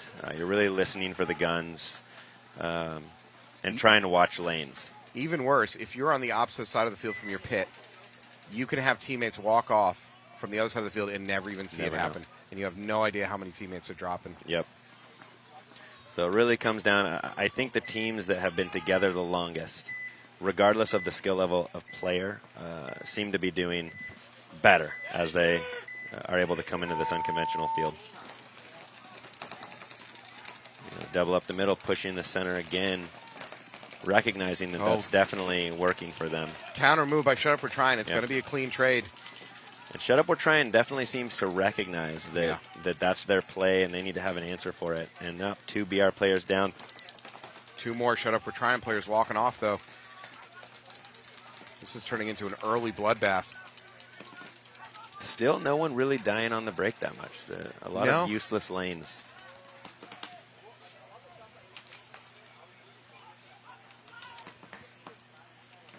That's Joey DiPolita sliding up into that D1 for Bear Ridge Factory. Bear Ridge also going to take the snake from the snake corner.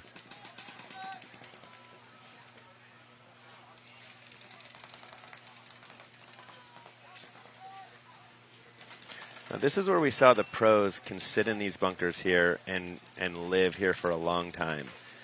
Whereas I haven't seen that happening too much on the divisional fields. Easier to dig them out or less discipline. Yeah.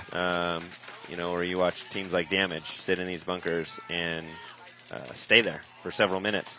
Very hard to dig out, whereas the other team's not willing to make the mistake even to run up here like Povo here to take that bite and that gamble.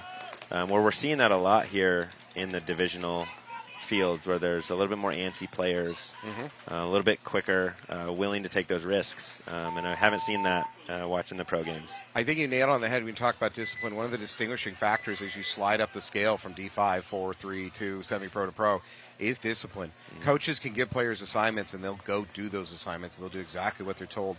They obviously at the pro level, those players are smart enough to figure out some tactical solutions on the fly, but they'll also go to a thing and do a thing that they're told to do. By the way, webcasting D5, which we do here occasionally, there's going to be some D4 playoff action here coming up. It's actually, in some ways, more entertaining. Yeah. I know watching the pros, you're like, there's so much on the line, it's entertaining. You watch D5, and it's just, there's just so much more craziness going on. Yeah. Hey, thanks to PittsburghPaintballSupply.com. They're doing their JT Mastodon goggle drop this weekend, if I'm not mistaken. They may not have any left. But yeah. By the way, I come from the hero ball period of paintball many, many years ago. We were never disciplined. Oh, no. No. I played those days as well. It's chaos and bloodshed. Looks like 5 alive for TPP crew. Game all tied up, 4.5 on the clock. First player walking off for crew. And one walking off for Distortion there. Crew loses their snake tower. And Distortion loses their Dorito Mini. Looks like another one walking off over there. Can't tell who. Crew into the D1. So they got both corners and they're home. Widespread. Here's interesting. Are they going to go defensive? Nope. They choose to go offensive. They're into the snake. That's 0-0 Taurus.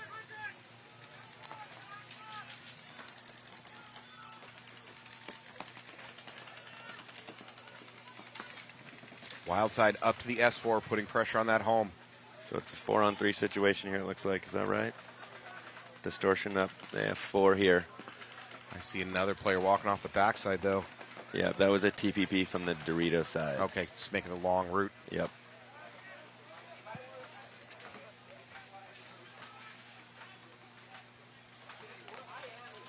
Torres looking cross, trying to slow down the Dorito.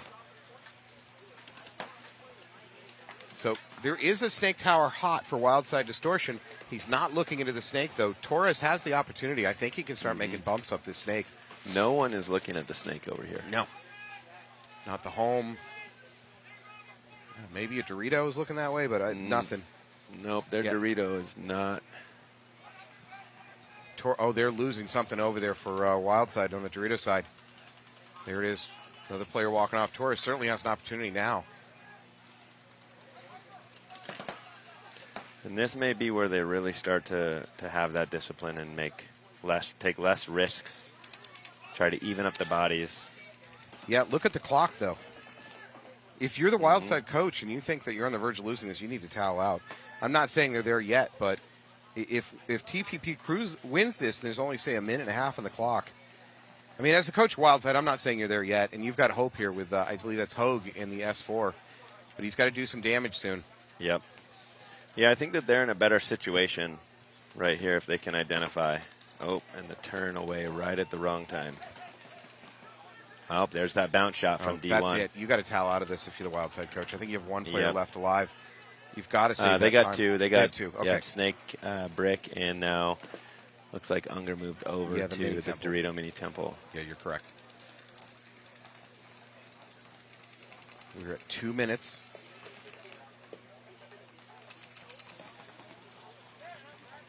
I guess I'm a little antsy with the toweling out here because whichever team loses this point, they're desperately going to need time left on the clock. Yeah, so now is probably the time to do that for sure.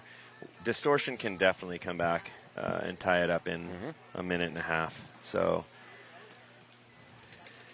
he's going to let him play it. You never know. A miracle could happen, but I don't like the odds in this one, and there it is. No, not a 3-on-1 there. Now you definitely have to towel it. Why are they not toweling it? Yeah, interesting.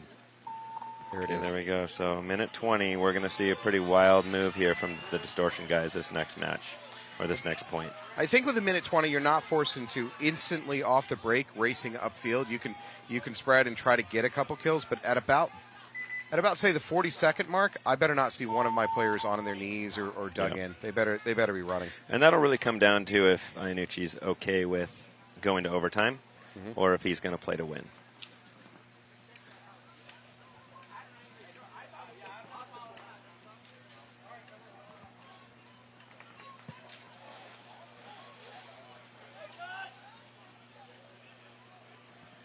I think we're on a little bit of a technical timeout while the refs reinflate some of the bunkers, do a little bit of field maintenance. Thanks again to CommittedPaintball.com for sponsoring this. CommittedPaintball.com for all your needs that are not sold out, and unfortunately they're all sold out from Committed sells out of everything. I think it's some kind of long-term psychological experiment to get people to just click refresh on a browser. Oh, yeah. They're doing some kind of Yale study with storm chasers. Well, the psychology of sales. Yeah. You need this. And there's not many of them available. Yep. And by the way, there's a chance to not that I'm recommending it, chance to resell your twister for more money. That's a motivation for some of these people. What a funny thing. Psychological sales you're talking about. There is a shift in this. There's a bit of a shift in the sport into kind of a collector mode. Yeah. And it occurred largely during COVID when a lot of us were trapped at home and people started bidding on everything on eBay. And there's now collector markets for all sorts of things that didn't exist just a few years ago. Oh, yeah. All the autocockers are coming out of storage. Yep. Big spread by Shut Up, We're Trying. They're going to lose their snake corner and their Dorito and their tower. 3 down right away. Oh, dear God. This is falling apart. BR Factory can lock it down and just kill the clock now if they want to. Took a different approach into the middle this time on BR Factory. They were up 5-2. Yep, and that middle runner up to that middle wedge on their side has a really good cut shot out this way. May have been the one that put a lot of pressure on those guys. Did a lot of damage early to shut up for trying. Never had a chance to come back, so they're going to drop down by a couple points.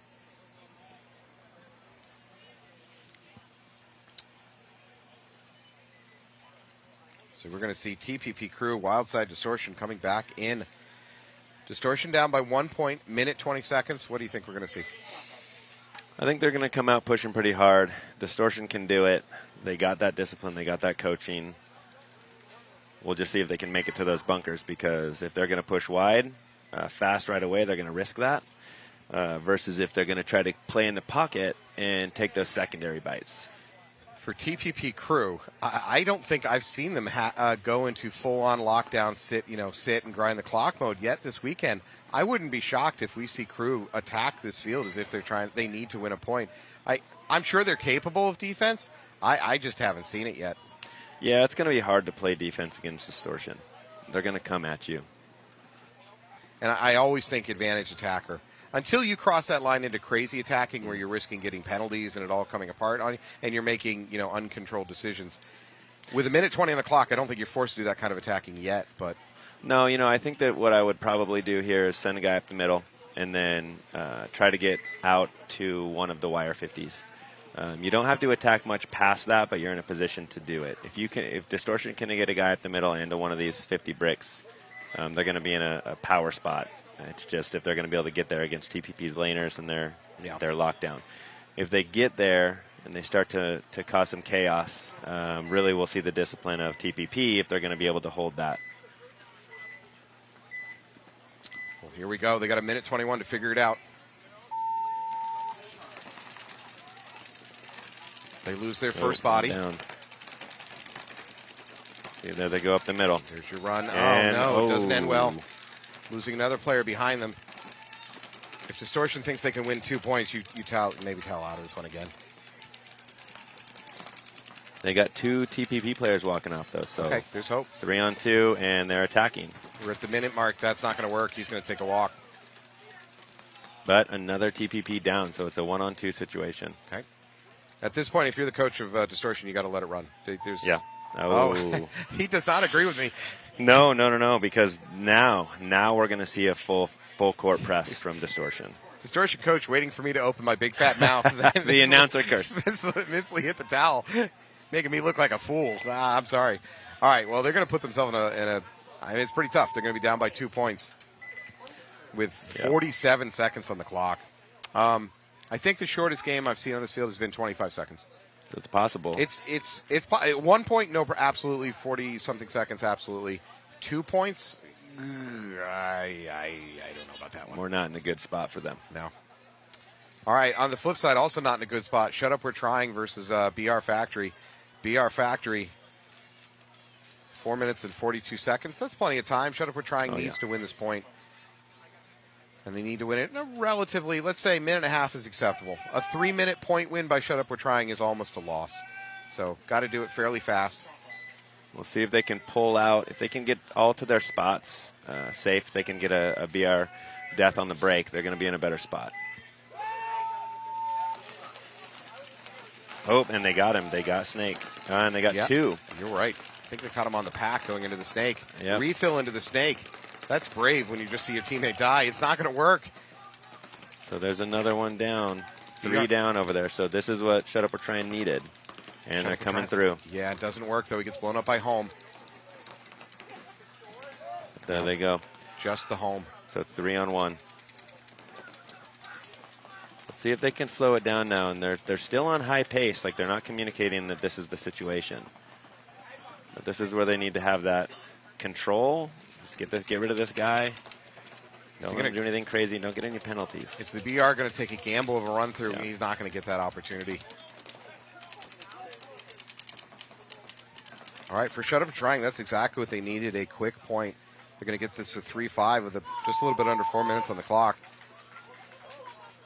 BR Factory was close to sighing in relief, but now they're right back on their... they've got to start either lock it down or win another point to get that margin again.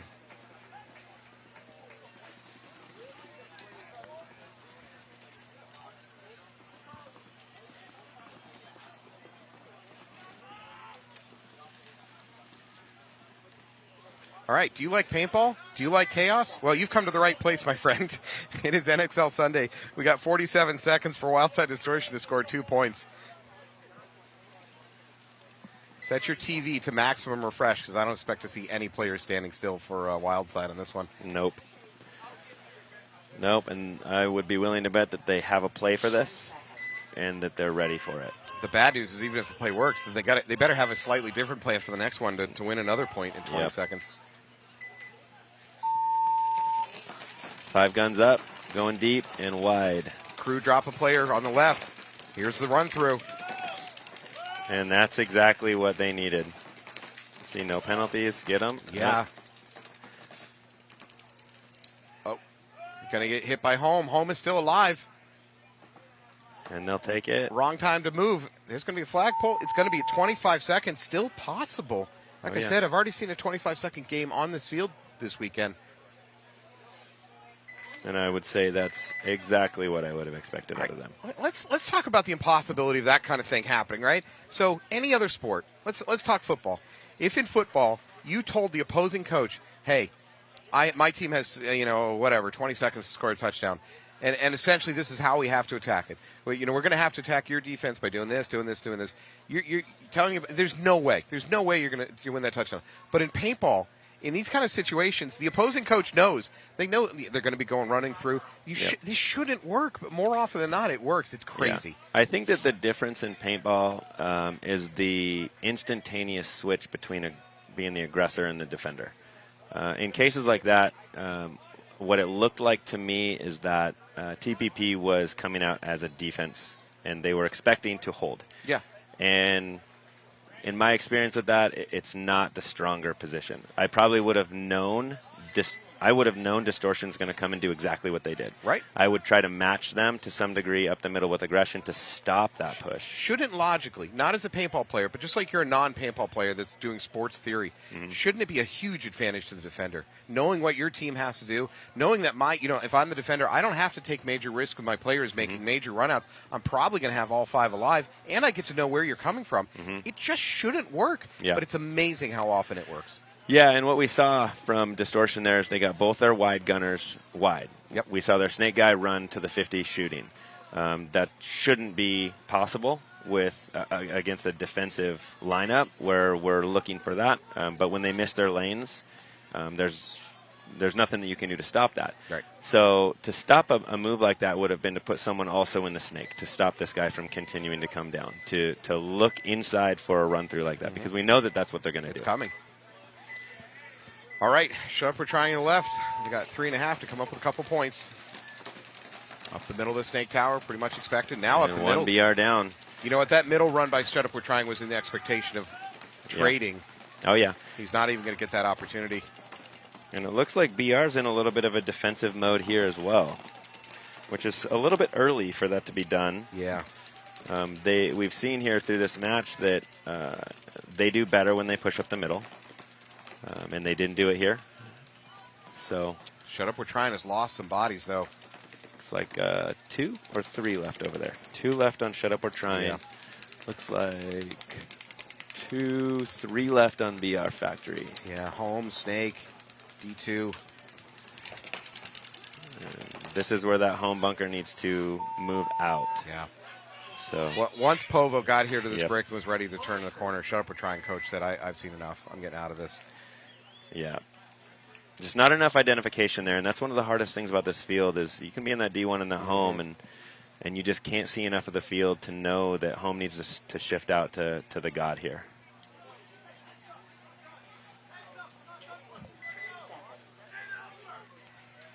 All right, so here's going to be some more chaos from Wildside. Going to be a full court press, and if it were me, I would be matching it with TPP. I would be running straight at them. That's going to be the answer. If they try to defense hold this, it's not going to go well for them. By the way, if I'm the ref crew, I'm going to put some bodies in the middle of the field, lay them down. You make sure that they penalize anything. It's yeah.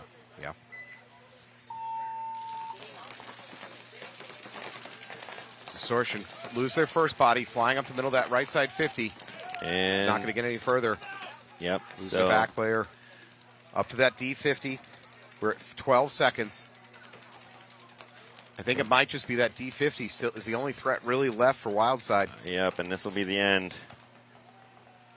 Outside of a major penalty. I'd have to go back and look at the scores, but that may be one of the best challenges the TPP crew has had so far this weekend.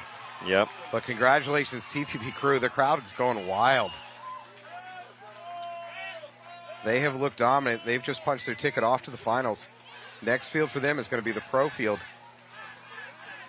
They definitely got some fans over here. Congratulations.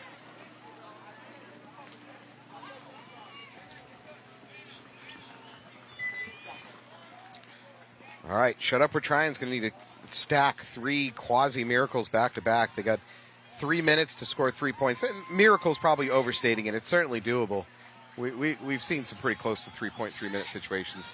But I think it's going to come down to if they can get some bodies on the break and then identify that. It's break shooting. Yep. Yeah.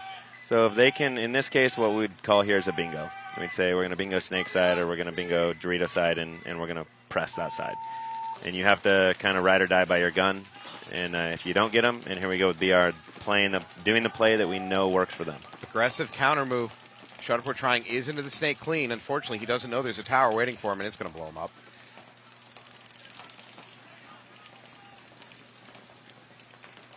I believe we're 5 alive for BR Factory. And 2 Shut Up, We're Trying players are walking off.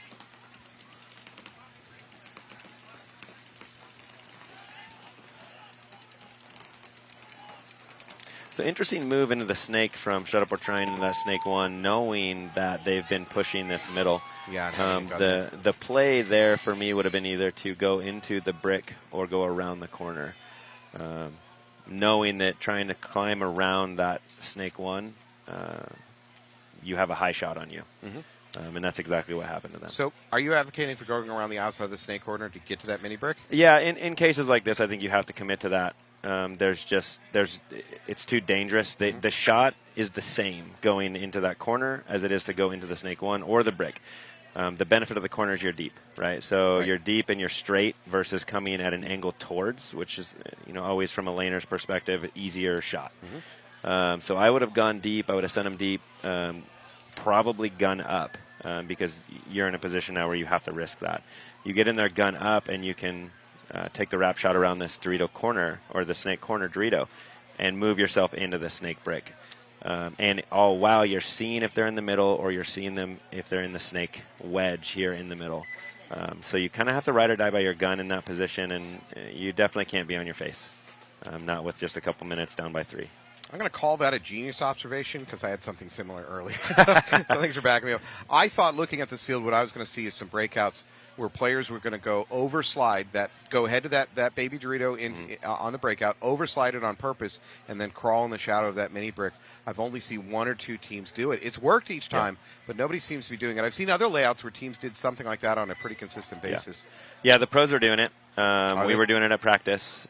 Things change obviously a little bit. It's inches, between practice and the event field makes all the difference. But I can tell you that it's very hard to shoot that overslide and wrap on the Dorito from home or from the middle can. You have to be watching for it. You have to be tall.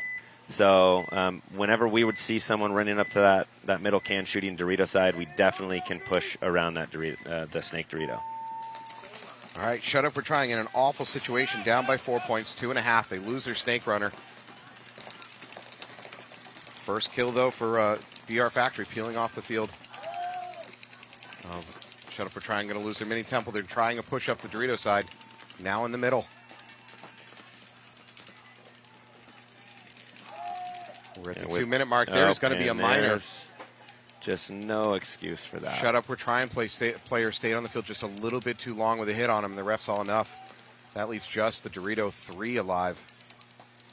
And for insult, BR Factory is going to send a runner through to trade out. Oof. So there's really not a situation here at this point where BR Factory loses this game. No. And you can't even, in the prelims, you can make an argument for rolling out there, trying to get a bunch of points at least to help your point differential, maybe get your wild card. Yeah. But not anymore. If I were Shut Up, We're Trying, if I were BR, I would just let this one ride. Just let it time out. Yeah, there's not much to be had by sticking around, by playing it out for Shut Up, We're Trying. Yeah. I mean, this is incredibly small, but maybe treat it as a practice from here on out and just practice breakouts. Yeah, I mean, really, there's not a. I mean, they played well, right? They really don't need that practice. They're here. They're in semifinals. Yep. But BR, I would not hang this. There's just no point. He hangs it with authority. He blows the buzzer right off the bunker. And now you get to play another point. Yeah. You have to risk everybody before you're going to finals. You're already going to finals. I'm not. Shut Up, We're Trying is not going to do what I'm about to say, but Shut Up, We're Trying has an option to just not even bother rolling out a squad on this one. Yeah, the refs are coming off the field as if that's exactly what's going on. Yeah. I think that, from a sports medicine standpoint, which is what I do here, right? Yep. I would not risk my players at this point. I would be talking to my player. If I were the BR coach, I'd say, don't do that. Well, we got to move on to finals. I think that's exactly what happened, because if you're looking at all the refs are peeling off the field, I suspect the Shut Up, We're Trying coach just said to the head ref, we're pulling the plug on this one. There's no reason to play it out. Yeah. Well, that was good stuff. I quite enjoyed that. We're going to move this party over to the pro field here for the finals. Yeah. Thank you so much for joining me. Absolutely. Any last shout-outs? Well, Miami Effect coming back. We got some learning to do, and we're excited to be here. Excited to be back. Lasoya's involved, and it's very cool to be a part of such a historical name. We got to come out a little better next time. And then mypropeptides.com, helping a lot of pros, helping a lot of players in general. Big thing in paintball is everyone gets hurt. Nobody likes the doctor. I queued you up to say happy birthday to Chris Lasoya. Oh, yeah, yesterday. Happy birthday, Lasoya. We took him out last night. So, okay, good. So he didn't make it here today. No, he's here. He should be. He may be over on the pro field for the finals on the webcast over there. So that dude's awesome. I love it. Definitely a guy that I grew up watching and learning from. So a great experience without the result we wanted. Sure. But that's paintball. Yep. This is an unconventional field. It was awesome to watch. Loved playing against Distortion. I mean, those guys are great guys. Love playing against Hinman guys with Collision. They both taught us a lesson. And that's a lesson that we won't forget soon. But both of those teams are so awesome. If I have to learn from anybody, it's those guys. Awesome. All right. Well, thank you so much. Thank you for being with us. Thank you again to Committed Paintball for sponsoring this. We're going to take a break. We're going to come back with WNXL to decide who gets to move on to the finals. And thanks again for being with us. Awesome. Thank you. Thank you for being here. We'll be back in a couple minutes. Inside you somewhere lies a Hydra. An immortal, multi-headed monster born for the battle. But the Hydra mentality buried inside you must be cultivated through chaos. Rather than just surviving or remaining unchanged, the Hydra mentality allows an entity to improve, to thrive, to multiply its strength when exposed to stress and uncertainty, to strengthen with every challenge the world throws your way. Every time the Hydra gets its head cut off, experiences a loss or a failure, it becomes stronger by growing two heads in its place. The Hydra must seek war and discomfort in order to become the best version of itself. Be like a Hydra. Seek out difficult challenges, power through every hardship, and understand this stress test is a blessing which makes you stronger.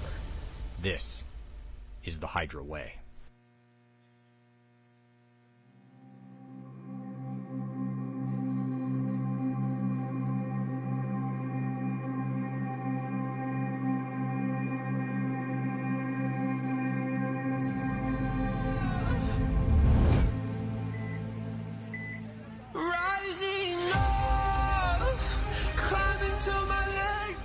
I was ready to live. I knew I had to go. Time had come for the heroines to win every event. My expectations for this new team is to not only win, but to do it together. Our game is attack. You have to win it, or else, really, what are y'all doing? I know my strength and my weaknesses. Like, I'm tired of it. It's not that hard to fix the problems that we're having. We know what the mission is. We know what the play is. Trust in the players around you. It's why we built the team we built.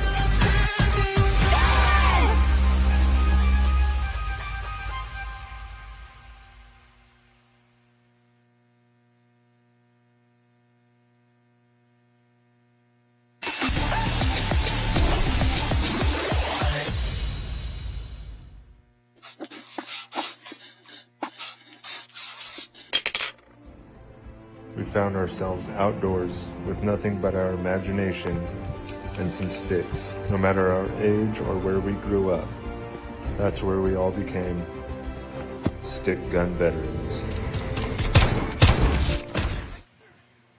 All right, welcome back. This is event 1 of your 2025 season. We are here in the shadow of Raymond James Stadium to watch some WNXL semifinal action. This is going to determine who gets to go onto the pro field for all the marbles. I'm Matt Falby, and I'm lucky enough to be joined in the booth by Jen Falk. Jen, Thank you for having me, Matt. Yeah, Jen's here to be back. Jen's here to take my job. By the end of this, I will get a pink slip, and I'll be walking off the set. Hey, that's my number one goal is to take Matt's job here. Good Lord. This is all I have. Why do you got to take that away from me, too? Hey. All right, Dallas 5 versus New Jersey High Rollers here in a couple seconds. On the backside of this, we're going to watch the Heroines take on Femmes Fatale. You have a favorite in that Heroines game? Listen, I'm going to be as unbiased as possible here, so I'm just happy to be here. Happy to be taking a little bit of a different role here. All right, so we got Vibe breaking out on the left here, and I'm going to see Angie taking the snake. Aggressive breakout here for Dallas Vibe. However, they are going to lose their front Dorito attacker, so it is a 5-on-4 advantage here for the High Rollers on the right. It looks like High Rollers would like to go a little bit more pocket, but they do key up on that kill, so sometimes that's a risk-reward situation. But Vibe does have control of the snake right now. We've got Angie here in snake 2, and beside her we've got Nicole Gates locking off the snake side here, keeping Beta Ducks for High Rollers stuck in that snake insert there. So not a bad risk there for Vibe. Curious to see how this shakes out, knowing they did lose a body off the Dorito side. Angie going to push up here into snake 3 for Dallas Vibe, and it looks like Rollers might be getting a check here in the home, and it looks like she is good to go. All right, so still 5 alive here for Rollers. Playing very controlled ball at the moment. It looks like Beta Ducks is going to make her way into the snake here for High Rollers on the right. She's going to go into the outside snake 1. Beta has been the tip of the spear for High Rollers all weekend long. Absolutely. Beta is someone you're definitely going to want to keep your eyes on. One of the more athletic players out here. She'll make her spots, that's for sure. It looks like High Rollers did dip out into the Dorito 1. I believe that was Janaea Curtis moving out. So they are still 5 alive with the body advantage here. Tejada creeping around the outside of that, looking to be clear. If she's clear, she's going to go. I think you might see her duck walk in.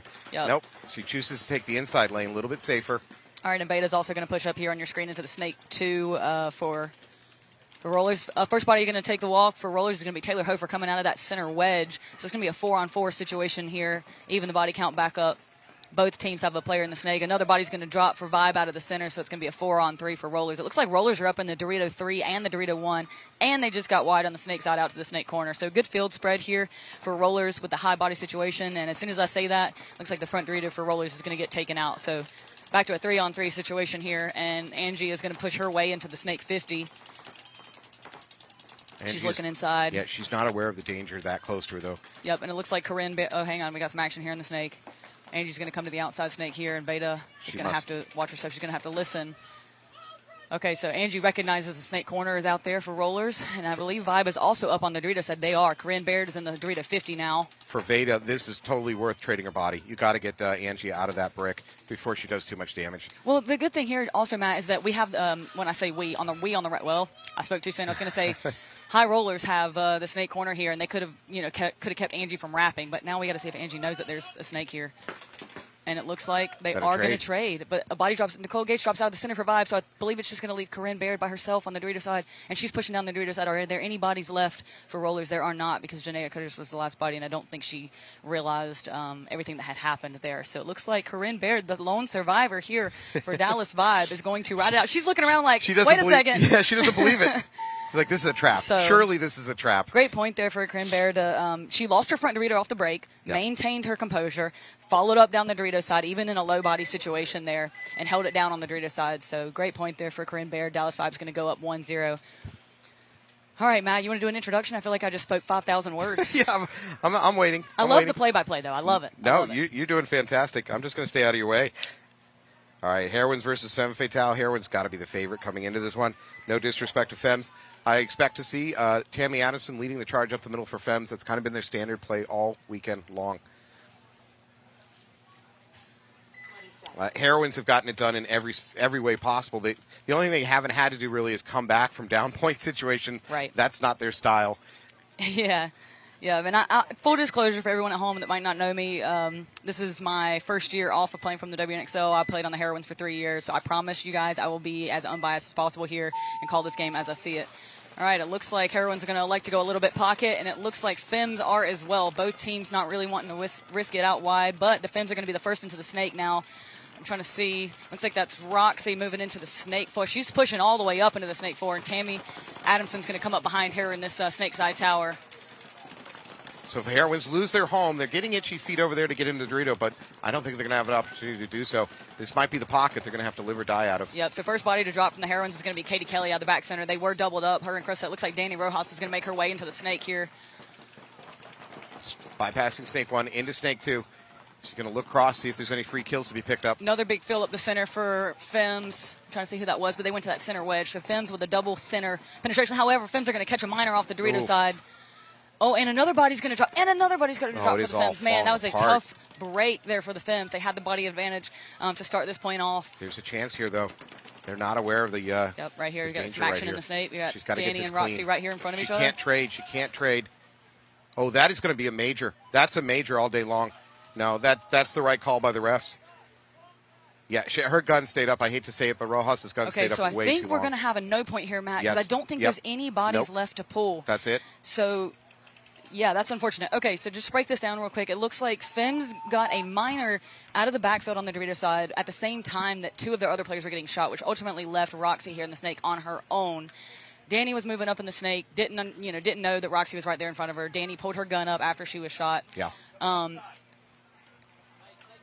Okay, well, they're talking about the play now. But as the way we saw it, it looked like the penalty was on Danny, which is going to pull out Krista and Nana out of the Dorito side, because right before that happened, Matt, Alexis died out of the center, it looked like. So I think had Alexis been alive for like maybe one more second, they would have had one more body left to pull. But the refs are going to talk this out, and we'll see where we end up after this call. They are. The fact that the refs are even having a discussion means that there isn't a 100% confidence in what their call was. Right. It looked right to me, but what do I know? Yep, and it's tough because while Danny was laying in there, she had her gun like pointed upwards, but it seemed like when Roxy came around, she might have pointed it up a little too high. You know what I mean? But her eyes weren't pointed that way. I think. And that's the thing. So I think she had the right idea of making sure she didn't have her back to her and then spun. But so when I ref, and I'm not reffing much lately, but when I ref, the thing is when I see a bunkering coming, the first thing I always do is look at the defender. I look at their eyes and I look at their gun. And if either one of those are not pointing in the direction of the attacker, then the odds that I'm going to go to throw a flag are not guaranteed, but they go way, way up. Right? All right, let's see if we can get some word on this call here.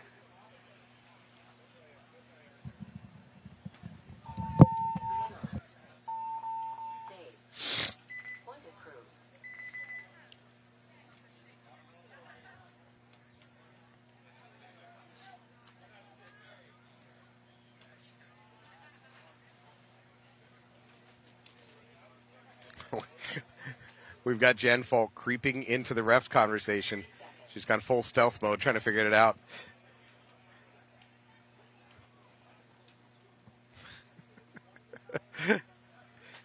She slipped on the ghillie suit, sliding up underneath.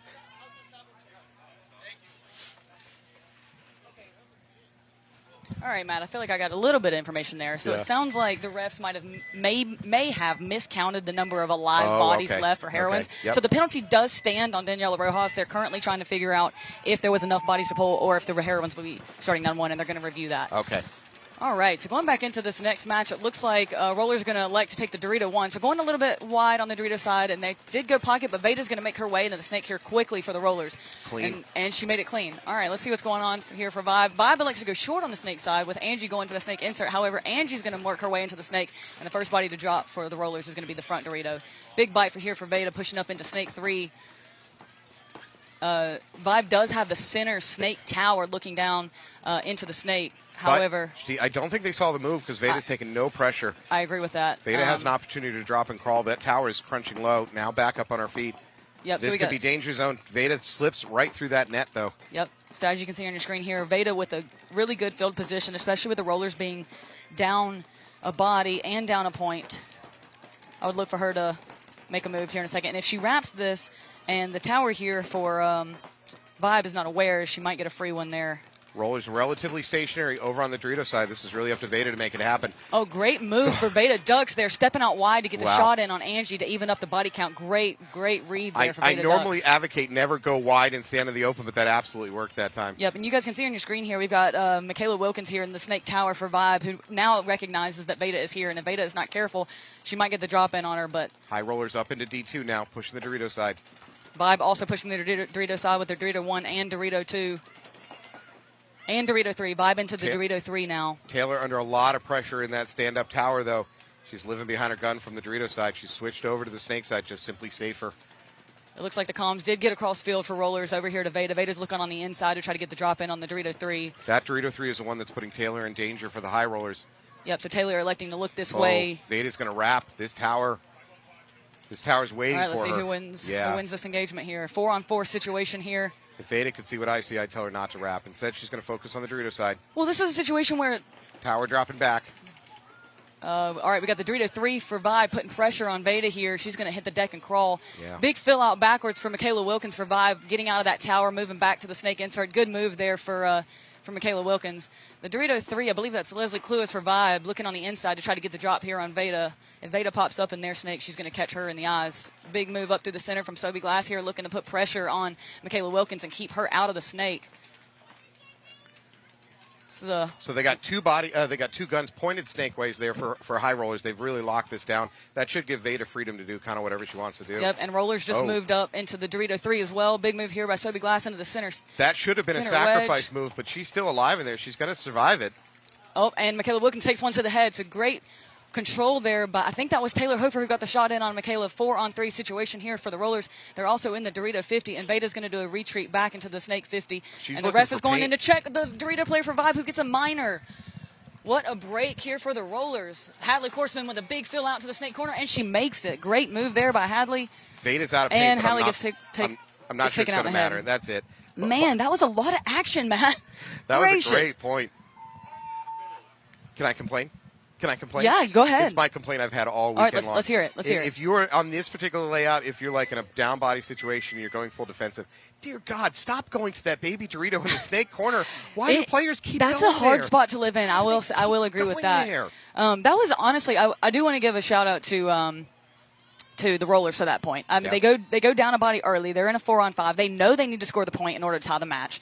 Great control there by Veda to bring that back. And to value her body, Matt, I think Veda did a fantastic job in this Snake 50. After she shot Angie, a lot of times you'll see people get a little antsy and try to take advantage. But Veda kept her composure, stayed alive, made Vibe sweat a little. Great fill out for Michaela Wilkins to get out of that tower into that Snake insert, though. Really solid point all around, I think. Absolutely. Well done. Well, we're back onto the Femme Fatale side.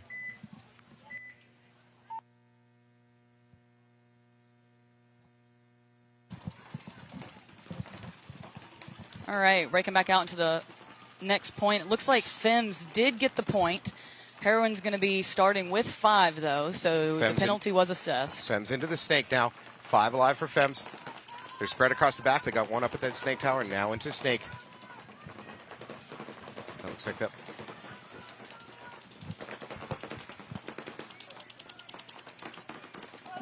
All right, they're going to lose it. Fortunately, no penalty there for the Femmes, so they're down to 4 bodies. Yeah, so first body for drop for Femmes is going to be Mercedes out of that Snake insert. So it'll be a 5-on-4 situation here for the Heroines, who elected to go a little wide on Dorito's side, but kept Tata Blanco short here in the Snake Aztec insert bunker.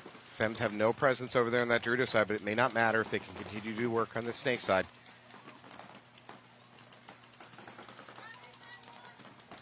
She's going to choose to crawl the inside lane. That's rather unusual.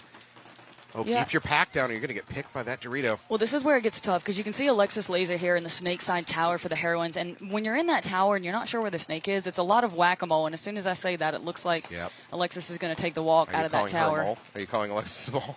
What? I'm kidding. You said whack-a-mole. I'm just kidding. No. When you're in the tower, you're playing whack-a-mole in the Snake because look at all these different spots that they can pop up in. So you're really just hoping you pick the right spot. It's very easy to get the... There's a minor on the Heroines. I saw a yellow flag fly, but I didn't see bodies getting pulled. Well, I still see Chrisatitis in the home. Yeah. Tata Blanco did get pulled. Alicia Valdivia is in the Dorito 1. So I think that is... I'm trying to figure out how many bodies are left alive. And it looks like Brooklyn Stellato. So there are... And that's actually Katie Kelly in the home. 3 bodies left for the Heroines, all on the Dorito side. So they're in a 3-on-4 situation here. Yeah, Femmes now starting to push side. I wouldn't mind seeing the Femmes back line, especially on the Dorito side. Go ahead and start pushing up. Close this out. Yeah, we got to move through the center here from the Femmes as well, pushing into the Snake side wedge. But Roxy is currently crawling into the Snake. Yeah, Roxy one of the Heroines. That should not have worked. Hang on, she's about to get a check, and the ref's going to let Katie know exactly where Roxy is. And the bread. They're going to throw I think that's intended to be a minor. I know they're throwing it as a major. It looks like, I don't know if this is what it's being called on. I'll try to find out. But it looks like Roxy might have a face hit on her mask. I'm not 100% sure, but that's going to be a big blessing for the heroines. But it looks like Brooklyn Stellato going to drop. The question is, was that considered to be a wipe? That might have been. I mean, that's my best explanation. Well, hang on, Matt. So it looks like they pulled all of the femmes. So maybe it was a gross major. Yeah, it might have been a wipe. I'll try to do a little discovery work. Wiping, find out. By the way, if you're watching at home, wiping doesn't necessarily have to involve your hand wiping off a hit. If you use the environment around you to intentionally remove a hit from your body, i.e., sliding an elbow on the ground or shoving your face mask into a bunker to try to grind the hit off, that will also be a major. I don't know if that's what the call was, but the body count coming off kind of makes it look like that's what the call was. Yeah, because I think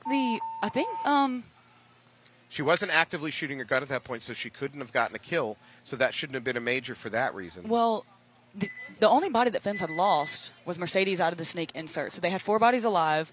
Roxy gets the major, and then there should have been 3 bodies elsewhere. And unless one of them had just gotten shot, otherwise if they pulled all 3, then that would obviously indicate a gross major. But that's going to put both of these games at 1-1 tied up here with still plenty of time on the clock. But well, if that's what it was, it's a little bit of a gift for the heroines because they were absolutely on their back feet on that one. That should not have worked out for the heroines, but they're going to pull back that game to 1-1. Well, both of those games, really the ending was determined by penalty. Yeah. We are definitely seeing some penalties out here. That's for sure. If I'm the coach of both either the heroines or femmes, I'm going to say, hey, watch it, because that has literally decided both of the points in that match. All right, so we got a tie game here. Vibe rollers, 8:50 on the clock. That's way more of the time than it matters. And it looks like Corinne, either she got shot in the pack or she left early, and another body going to drop for Vibe out of the Dorito 1. So Vibe immediately down 2 players, and it looks like rollers are 5 alive. Yeah, Vibe up here in the Snake Tower, very important. But they're now going to be having to stop a landslide. The rest of the team, their 2 other players are in a pocket situation. I don't know if they can even get out of it.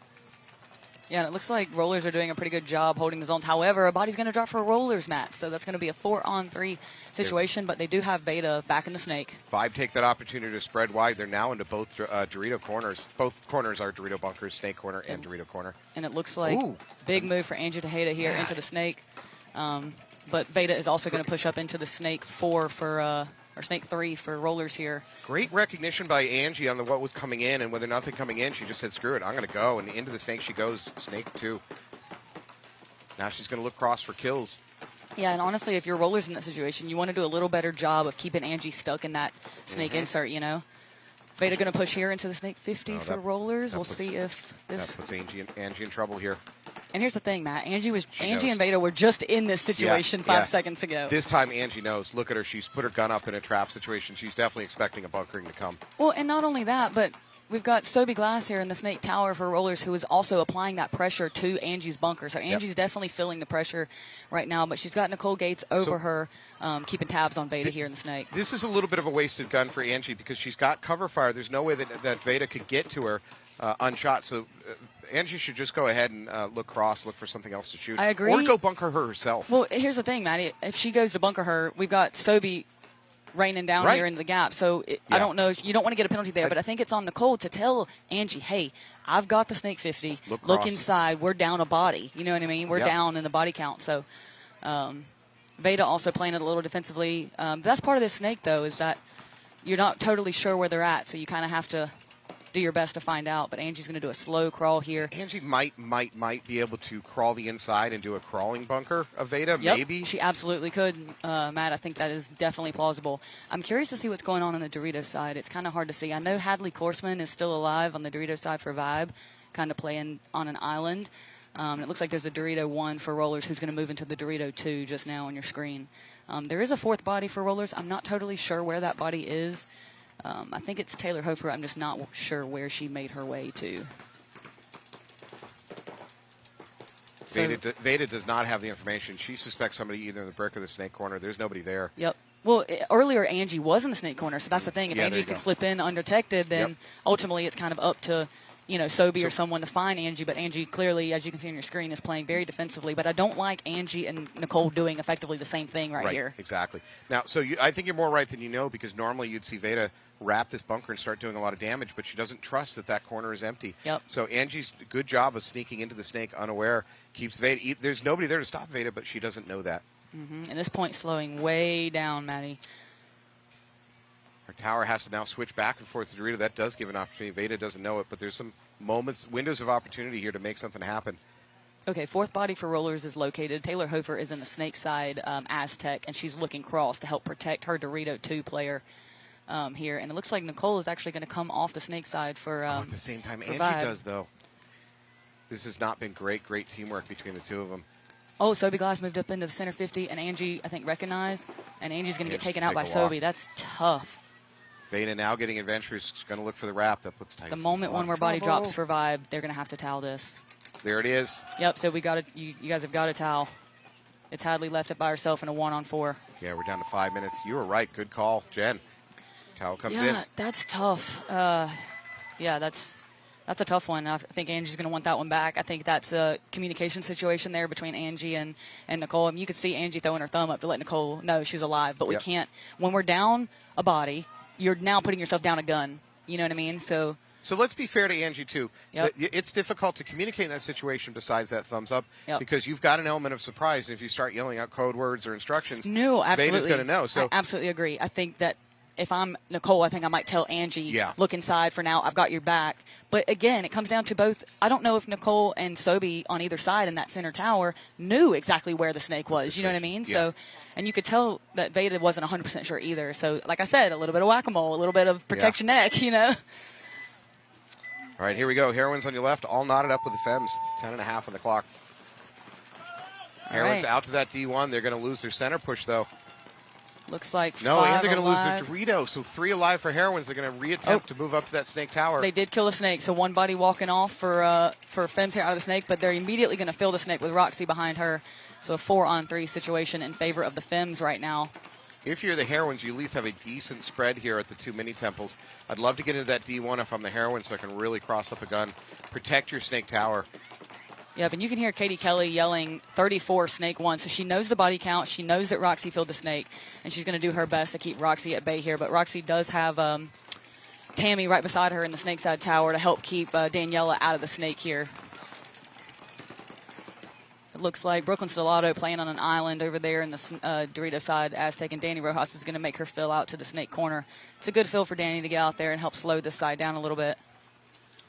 Absolutely. She might even be able to use it as an opportunity to get into the snake herself. Yep, and Roxy's going to push here into the snake 4. So Katie's going to have to keep hunting Roxy to keep her eyes on them, but it looks like she might be getting some pressure from the Dorito side. She's being harassed from the Dorito side. Her bunker's getting smaller and smaller by the minute. She's going to choose to crouch down, which is great for protection, but it makes it even harder to look down into the snake. Yeah, I'm trying to figure out where that other body is for the Sure Fems. enough, if Roxy can wrap this, that tower's going to die. And die she will. Oh, hey, they traded, though. Yeah. Oh, nice trade. Oh, no, there's going to be a minor. I think they might have penalized Katie for speaking there. Or signaling. Katie pointed that she traded. Yeah. And I think, okay, hang on. Brooklyn going to move down the Dorito side. Brooklyn is going to be in a 1-on-3. Tammy, a back Dorito player, and it looks like Dallas Whitright pushing into Brooklyn's side of the Doritos. Trying to see through the net here. Yeah, we got Dallas Whitright here in Brooklyn's little. Well, she's moving into Brooklyn's Dorito, so they're 2 bunkers away from each other here. Clock is fine. If you're the coach of the Heroines, you don't have to towel out this for time. Oh. Yep, so it looks like Dallas going to run through and trade with Brooklyn, which is going to leave 2 bodies left alive for the Fems. Now you flag it. Now you towel out. There it is. Yeah, we still got 8.5 minutes on the clock here, and for anybody that's been watching this layout, that's a lot of time. Yeah. We've seen a lot of really high-scoring games. I would say, on average, the WNXL games are taking about 2.5 minutes per point. Semi-pro might be taking about 2 minutes per point, on average.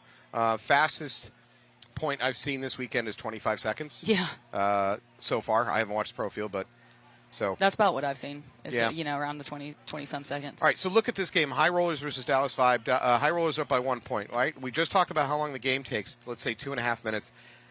This becomes important because if Vibe wins this point, then who cares about the clock?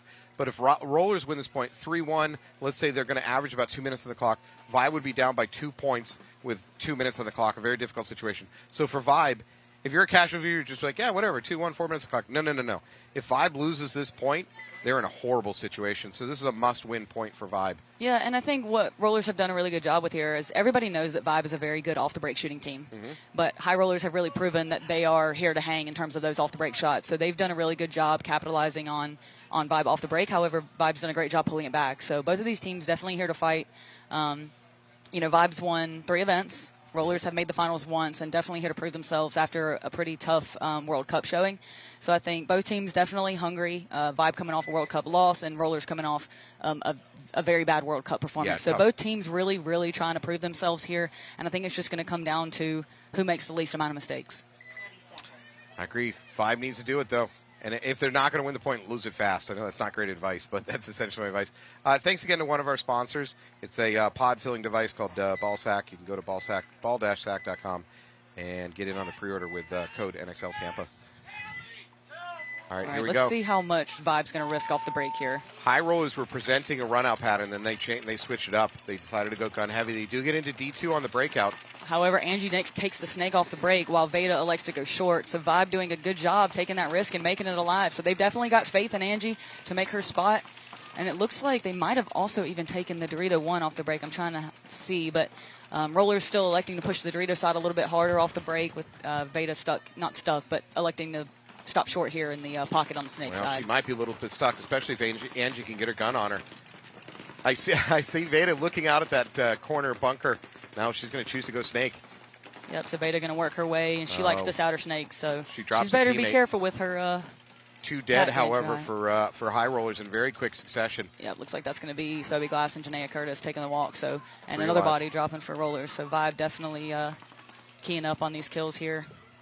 That leaves just the Dorito and Veda over here into the S1. So Veda definitely just saw her players walking off the field. So I think she's aware now that she's in a low body situation, especially when she sees Janaea here. That'll she's be in a really low body situation. She's on her own now. She's in a me body situation.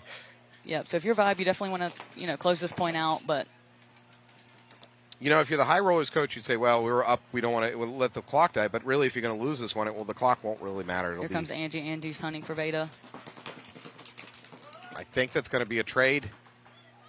Yeah, it's going to be a trade. Veda's going to take a walk, and now the Vibe just need to walk it in. They need to recognize and walk it in. So, obviously I have a headset on, but I want to hear some more communication from both teams there, especially from Vibe when they start getting those kills in that quick succession.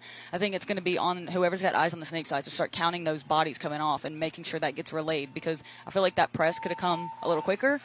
Just to preserve some time. But I'm going to back you up on that comment, because on this field with all that stuff going on in the middle, all the vision blockers, all the lane blockers, you tend to have teams operating as 2 separate teams up the snake side and up the Dorito side.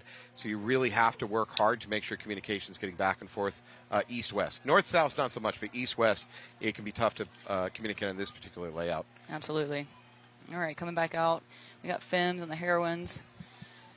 Looks like the Femmes are going to be up 2-1 with 8.5 minutes on the clock. Lots of penalties have occurred out here, so we'll see if we can make it to a point without a penalty. That would be fun. Let's try that for a change. The Femmes with a little bit of a roster change this year. They actually picked up 3 players that came over from the Chesapeake Cheetahs, who ended up selling their spot to the Baltimore Nevermores. Yeah. So a little bit of a roster shakeup for the Femmes. I got to say, I really did enjoy watching the Cheetahs the last few years. They were one of the more aggressive attacking teams in the league. They were fun.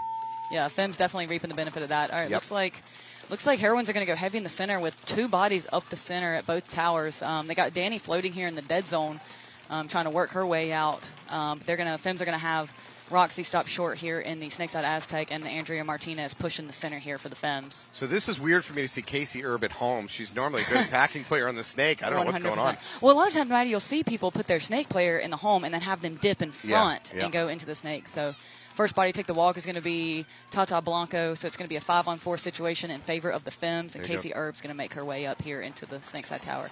So 5 alive still for Femmes. Femmes doing a slow push up the middle, which is unusual. All weekend they've been fast push up the middle. Looks like another body getting a check for the Heroines, and it looks like she's getting a minor. Yep, Alicia Valdivia is going to pull a minor. It's going to pull out Krista Titus, which is only going to leave Alexis Laser and Daniela Rojas in a 2-on-5 situation. Femmes in the snake now is no need, because they're going to towel out of this one. I thought that towel might be coming quick. Looks like Alicia might have had a loader hit she wasn't aware of. I told you we wouldn't make it through a point without a penalty. Yeah, we tried. We tried so hard. The problem is these flags are reusable for the refs. If they weren't, maybe we'd see less. They would have to conserve them. Yeah. So coming back into this next point. All right, we got a tie game. This is a nail biter with 3 minutes. So this, in a lot of tournaments, I would say this would be the point, right? But with the rate that these points are going, this might not be the point. You know what I mean? So I don't know. So I was about to go a different direction. I think again, if this is any kind of grindy, slow point, it is a horrible situation for whoever loses it, right? Because there's a very good chance you're going to be down a point with only maybe a minute or something on the clock. Mm-hmm. I mean, on average, like I said, on average, they could go anyway. But I do not want to be the team on the losing end of this last point. And to that point, I think it'll be interesting to see both of these teams have, taken some risks, shots of people off the break. So it'll be interesting to see which team elects to take that risk in this point, knowing the circumstances. Yeah, I guess you got to decide. You know what? You should probably change your risk tolerance based on the time on the clock. Sure. You can tell your players to take this amount of risk for this time period, and then from that forward, no, totally change our risk tolerance from there on out, especially under 60 seconds, right. Obviously, with majors. Absolutely. Definitely do not want to get a major under 60 seconds, especially not in semifinals. We've already seen how many majors so far? 2? At least two? Maybe 3. And a gross. Maybe a gross major. You don't get many of those. Those are unicorn penalties, folks. Well, the Femmes definitely got one on Roxy, and then the Heroines got one on Danny. Mm-hmm. So at least 2 majors. It might have been 3. But yeah. All right, here we go. Looks like, let's see here. All right, let's see. Tejada heading out to the snake insert, maybe straight into the snake, sure enough. All right, Angie's going to take the snake off the break, and she's going to make it. Let's see, rollers are going to take the Dorito 1, but they are going to go short on the snake side.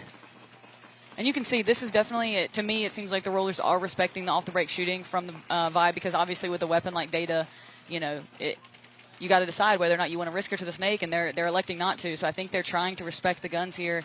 Looks like Sobe Glass getting a check here in the snake tower. It looks like she is clean. So we're in a 5-on-5 break here. Advantage Vibe because of their snake presence.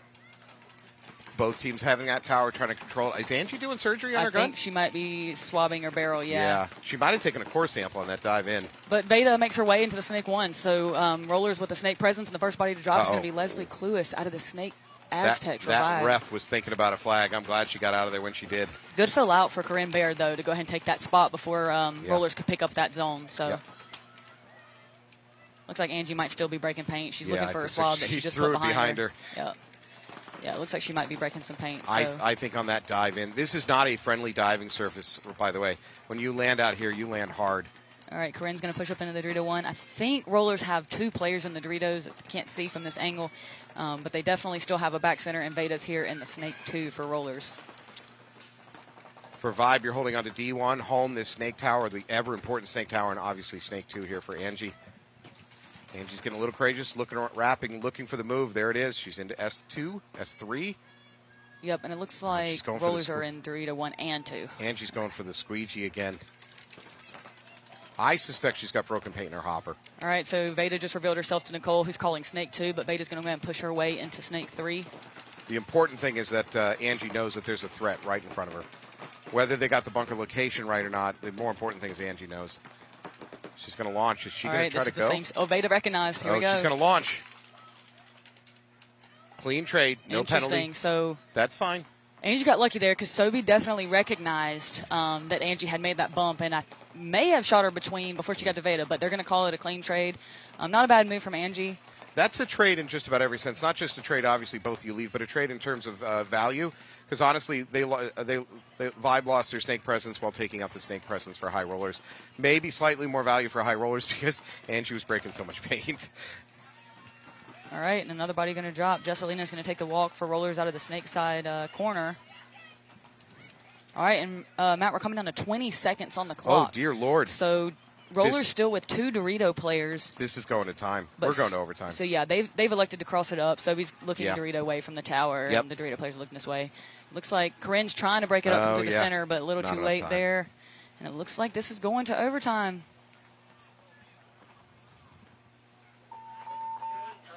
Well, there it is.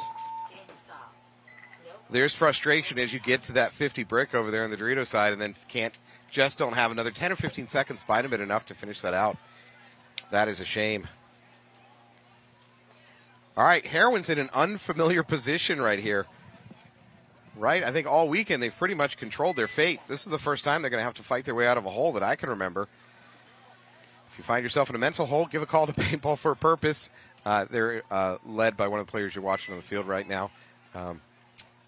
And they're there to help anybody in the community that needs help in their personal life. And their personal life affects their paintball life. So give them a call if you want to talk, you need any help. Check them out, Paintball for Purpose. All right, I'm curious how Heroines are going to answer here.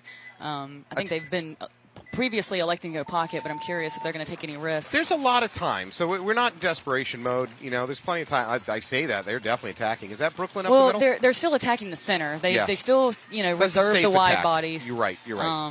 But it looks like Andrea Martinez is going to push in here. There's a minor on Fems, though. We really cannot get through a point without a penalty. It's not possible. All right, so Alexis Laser are going to push up here into the center wedge. I'm not sure if she knows that Andrea is here in front of her in the snake side wedge, but Danny's going to have to remain patient. Otherwise, she might fall into this trap here that Andrea has set. But we do have a 5-on-3 situation here in favor of the Heroines, so they're going to need to keep their composure here if they want to come back in this game. Are Heroines aware of this presence up the middle? I'm not sure. I'm not seeing body language that tells me the Heroines know she's there. Well, there's only 3 bodies left for Fems, and as soon as I say that, Roxy's going to try to make her way into the snake. She's going to get caught. Krista saying 52. She understands the situation. It looks like Danny's going to make a big move here through the center to... That's a great trade. That's a totally worth it trade. You're way up in bodies. You just need to take out that last source of annoyance. Yep, so I think there should be... Yeah, just close it out. Is there one body left on the Dorito side for Fems? Either way, we've got Nana Blanco here pushing up the Dorito side. This is fate accompli. And there's still plenty of time on the clock here, so it's not like a huge desperation moment. Obviously, they still need another one to tie, but trying to make sure that they close this one up. Yep, just the D1, and she's about to get bunkered. Yep, so it looks like that was last body standing was Lisette Barnes, and Nana Blanco is going to go ahead and take her out. And it looks like Alexis Laser and Brooklyn Stellato here are still alive. All right, well, that was exactly the point the Heroines needed. They're going to bring it back to 2-3. 6 minutes on the clock. That's a wild amount of time, so that's not even a concern. Man, if I'm any of these teams right now, I'm just telling my players, stop getting penalties. You know, you can't ride that gray area at this point in the tournament, and maybe they aren't. You know, I'm not. Exactly. It's paintball. There might be things that you get caught on that may or may not have been real, but you got to do your best. I'm going to ask you, because you spent years playing on this semi-pro field with a lot of this ref staff. Mm-hmm. What does it take to get a penalty? A minor. Let's just talk about a minor. How little does it take to get a minor penalty? Well, do you have an hour? We could talk about that forever. No. But it's just it's a discretion thing, and there's certain places you get shot that you might not be aware of, and unfortunately that's just the harsh reality of it. Like Alicia got a penalty for a loader hit that she didn't see, and yes, there's only so much you can do. That's part of paintball, unfortunately. But you got to do everything in your power to limit that. So making sure that you don't push in too far into that gray area where it is a little bit of a risk. So again, just like every part of paintball, that's risk reward, Yeah. And unfortunately, sometimes it doesn't always go your way. All right, we are in overtime. Dallas 5 versus High Rollers. 5 minutes on the clock. First point wins this whole thing. Moving on to the finals. Yep, and if you're just tuning in, the stakes here are Dallas Vibe has won 3 events in the history of the WNXL, including the very first one. Rollers have been to the finals once. Played Dallas Vibe in the finals at their finals appearance and lost. That was at the first event last year in Las Vegas. Yep. And then on top of that, Rollers had a really disappointing finish last year at World Cup. Yeah, so both tough. teams obviously very hungry here. And on that note, Vibe coming off a loss at World Cup. So both teams experiencing that frustration and wanting to do everything in their power to get back to that place. And, you got to fight. Yep, 2 of the veteran teams in the league going at it for the right to play for overall first place. Do we do a consolation 3-4? No, not for the WNXL. So no. for the losers of these, they're out. They're done. They go home. Yep. And when it comes to WNXL, there's only 3 events per year. So the first event, the third event, and the 5th event. So, when you're playing a series and you play 5 events, it's like, okay, each one might, like, you can always think, I've got 5. But with WNXL, there's only 3. So every single one counts, And so it's and you get double points for World Cup, so the tension level on the World Cup is even bigger. And a lot of times that season title does come down to just the World Cup. Yep. But you certainly don't want to fall too far behind. No. Then it won't matter how well you do. We're in the men's semi-pro division. I've seen teams at the very top or even the top of it who haven't even taken first, but they can win the thing for the whole year just by sticking around in the top 5. All right. This one's for all the marbles here between these two teams. Who's going to finals? Overtime. Extra drama on your Sunday. All right. And Vibe's going to risk Angie into the snake, and she's going to make it. Roller's electing to go short with Veda. It looks like Angie's going to get a check. Is Angie they're going to get pulled. No penalty. There is a penalty. This is a terrible break for Vibe. I think she was hit on the pack. Again, didn't know it, but that doesn't matter. But they kill Veda on the bump into the snake, so it's a 3-on-4 situation in favor of Rollers. That's salvageable for Vibe.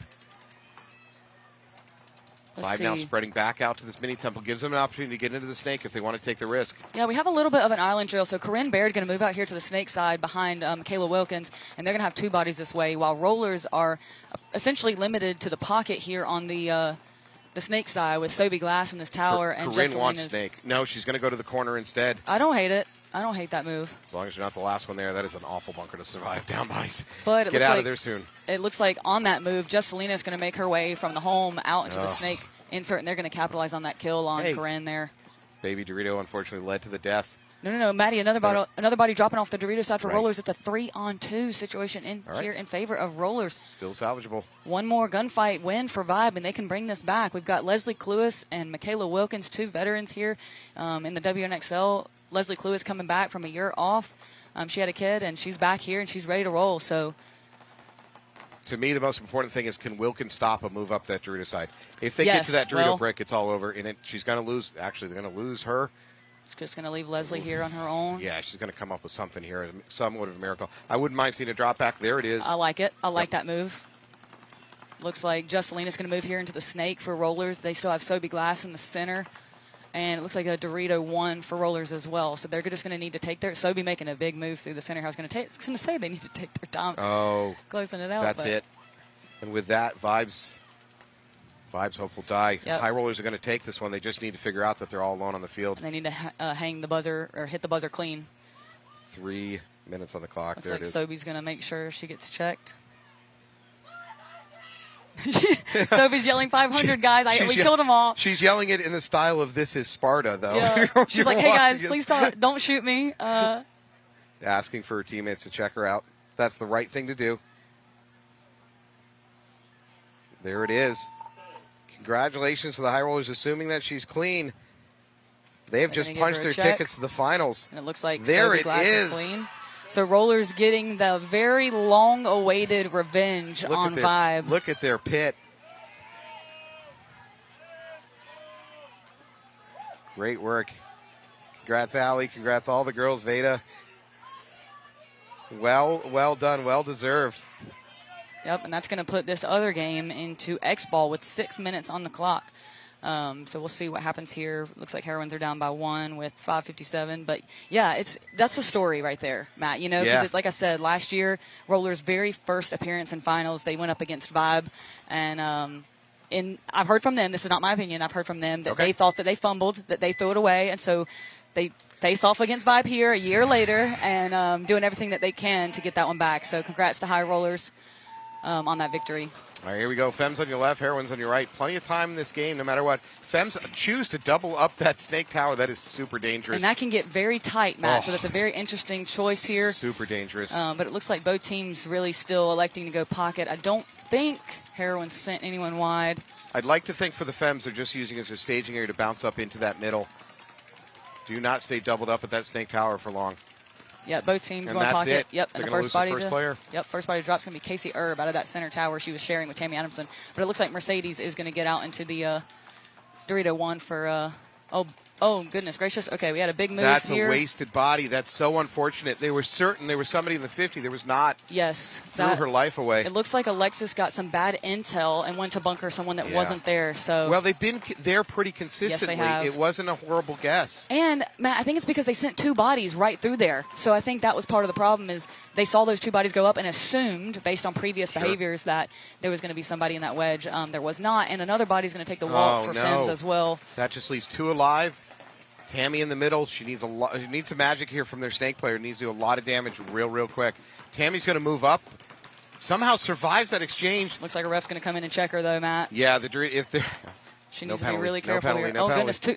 goodness. Two bodies dropped for heroines. Wow. 3 bodies dropped for heroines. Wow. Rolling defense. Oh, wait. No. So I think it's a one-on-one, Matt. Okay. Okay, I think we've got Nana Blanco in the Dorito 1 against Roxy Montano here in her own Snake 2, who is clean. So I think we are in a one-on-one, Matt. Man, bodies for heroines dropping like flies there. Krista, Danny, and Brooklyn all coming off. Nana pushing up the Dorito side. Nana does not know the body count. And I don't know if Roxy does either. Roxy going to backtrack. No, I think she does now. She's dropped back to the Dorito 3. She's looking cross. I don't think Nana knows the body count, though, because... No, not the body count. Here's the thing. When you're playing the Dorito side, the Snake side being the pit side... Wait, Roxy getting a check again. Oh, they're calling her out. They're calling Roxy out. And a minor penalty, Matt. Oh, that is brutal. All right, so Nana playing the lone survivor there. She was 20 feet from the buzzer. That was a huge opportunity, and instead it goes completely the other direction. They're not only going to lose the point, they're going to start down a body. Yep, they'll start down a body, and Aaron's will tie it up. Man, that was some chaos. I'm going to go try to see if I can hear the... Yeah, probably now is the time to do it. I'm going to go see if I can get some word on this this penalty, Matt. Go right back. right ahead.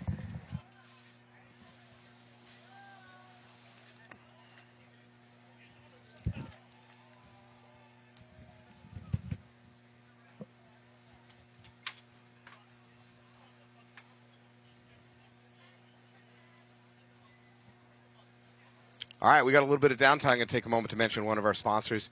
That's Ballsack at ball-sack.com. They're coming out with their version 2.0 pod filler. I have it in my hand. I have a model. I have one of the few ones left. The rest of them are sold out. Find me, defeat me. You get to take this from me. This is their pod filler. Really nice slide open mechanism. Well, I lost company. Can hold up to a case of paint. Waterproof. Can roll. Can hang off the top of the tent. Mostly one of the things I really love about this fact is that I can pack it down and actually put it in a suitcase, which caddies really can't do. So if you have an opportunity, go to ball-sack.com, jump on their website, and you can pre-order with a 10% discount. NXL Tampa.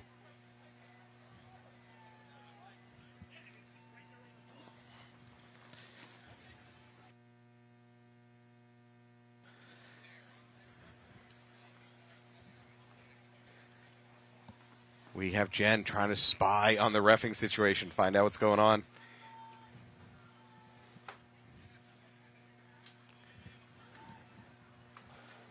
All right, so it looks like Roxy Montano, that was in the Snake there for the Femmes, may have had some paint on a pod that was in her pack, and I think they're reviewing it now to see if the penalty will stand. We have our head referee over here looking at the review.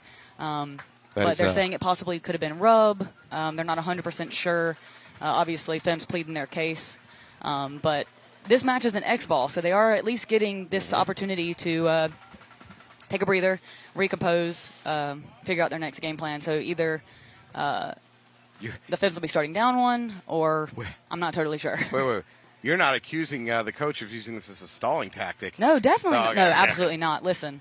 The stakes are too high to even be thinking, that hard about, that when you're just trying to win the point. That would be innovative. You know what? A really smart coach might do that, and that, challenge some kind of situation really is a stalling tactic, because a free timeout. Yep. It's essentially a free timeout. Yep. Oh, God. What can of worms have I just opened? I don't know what you do in the situation where, if they overturn that, do they make Nana Blanco and Roxy play a one-on-one? Yes. Is that how we're going to handle that? You know what I mean? So they've already done that earlier this weekend. They have? Okay. Yeah, Siricatos and Vibe, if I'm not mistaken. We had a stoppage in play. They reviewed the footage. They went back. They had thrown a flag and pulled the wrong bodies. And the refs admitted it. To their credit, the refs on this field will go, yeah, we screwed up. We're going to try to do our best to make it right. They put bodies back on the field in the correct bunkers. Interesting. And restarted the clock at the time. Interesting. They will do that. It's very interesting because you never see that from ref staff. Right. The majority of ref staffs will just go, yeah, we didn't make a mistake. Too bad. Moving on. But these guys will fix it. Yeah. Looks like both coaches heading over to figure out what's going on here. It looks like head referee is still reviewing it. Mm-hmm. Our ultimate referee, I should say. The referee, with the ultimate say, is reviewing it now. Our head ref is the Scottish man, Jason. He's up on the ladder here looking down on the field. Our ultimate is Mikael. He's in the gray with the yellow trim shirt. We're going to get a sideline camera here of the exchange. You know what I've been impressed by this weekend? Maybe nobody else cares, but I care. All these controversies and stuff involving the refs, I haven't seen any super angered coaches. The coaches are acting very calm and professional this weekend. I haven't seen a clipboard being broken over a knee. I haven't seen a folding chair being thrown at a ref. None of that. No screaming. Yeah, as soon as you say that, we got Big Dan here, coach for the Femme Fatale, pleading his player's case. Yeah, and that's what you'd expect from any coach, you know. Right, he's pleading it, but it's respectful. He's not being for crazy sure. about it. Hey, Big Dan's very respectful. You know, he keeps it respectful. God, how is he not hot in all that clothing? I know. Though? Hey, you gotta keep yourself covered from the sun out here. Yeah, and by the way, we did get lucky in the weather this weekend. This Absolutely. could be way, way hotter.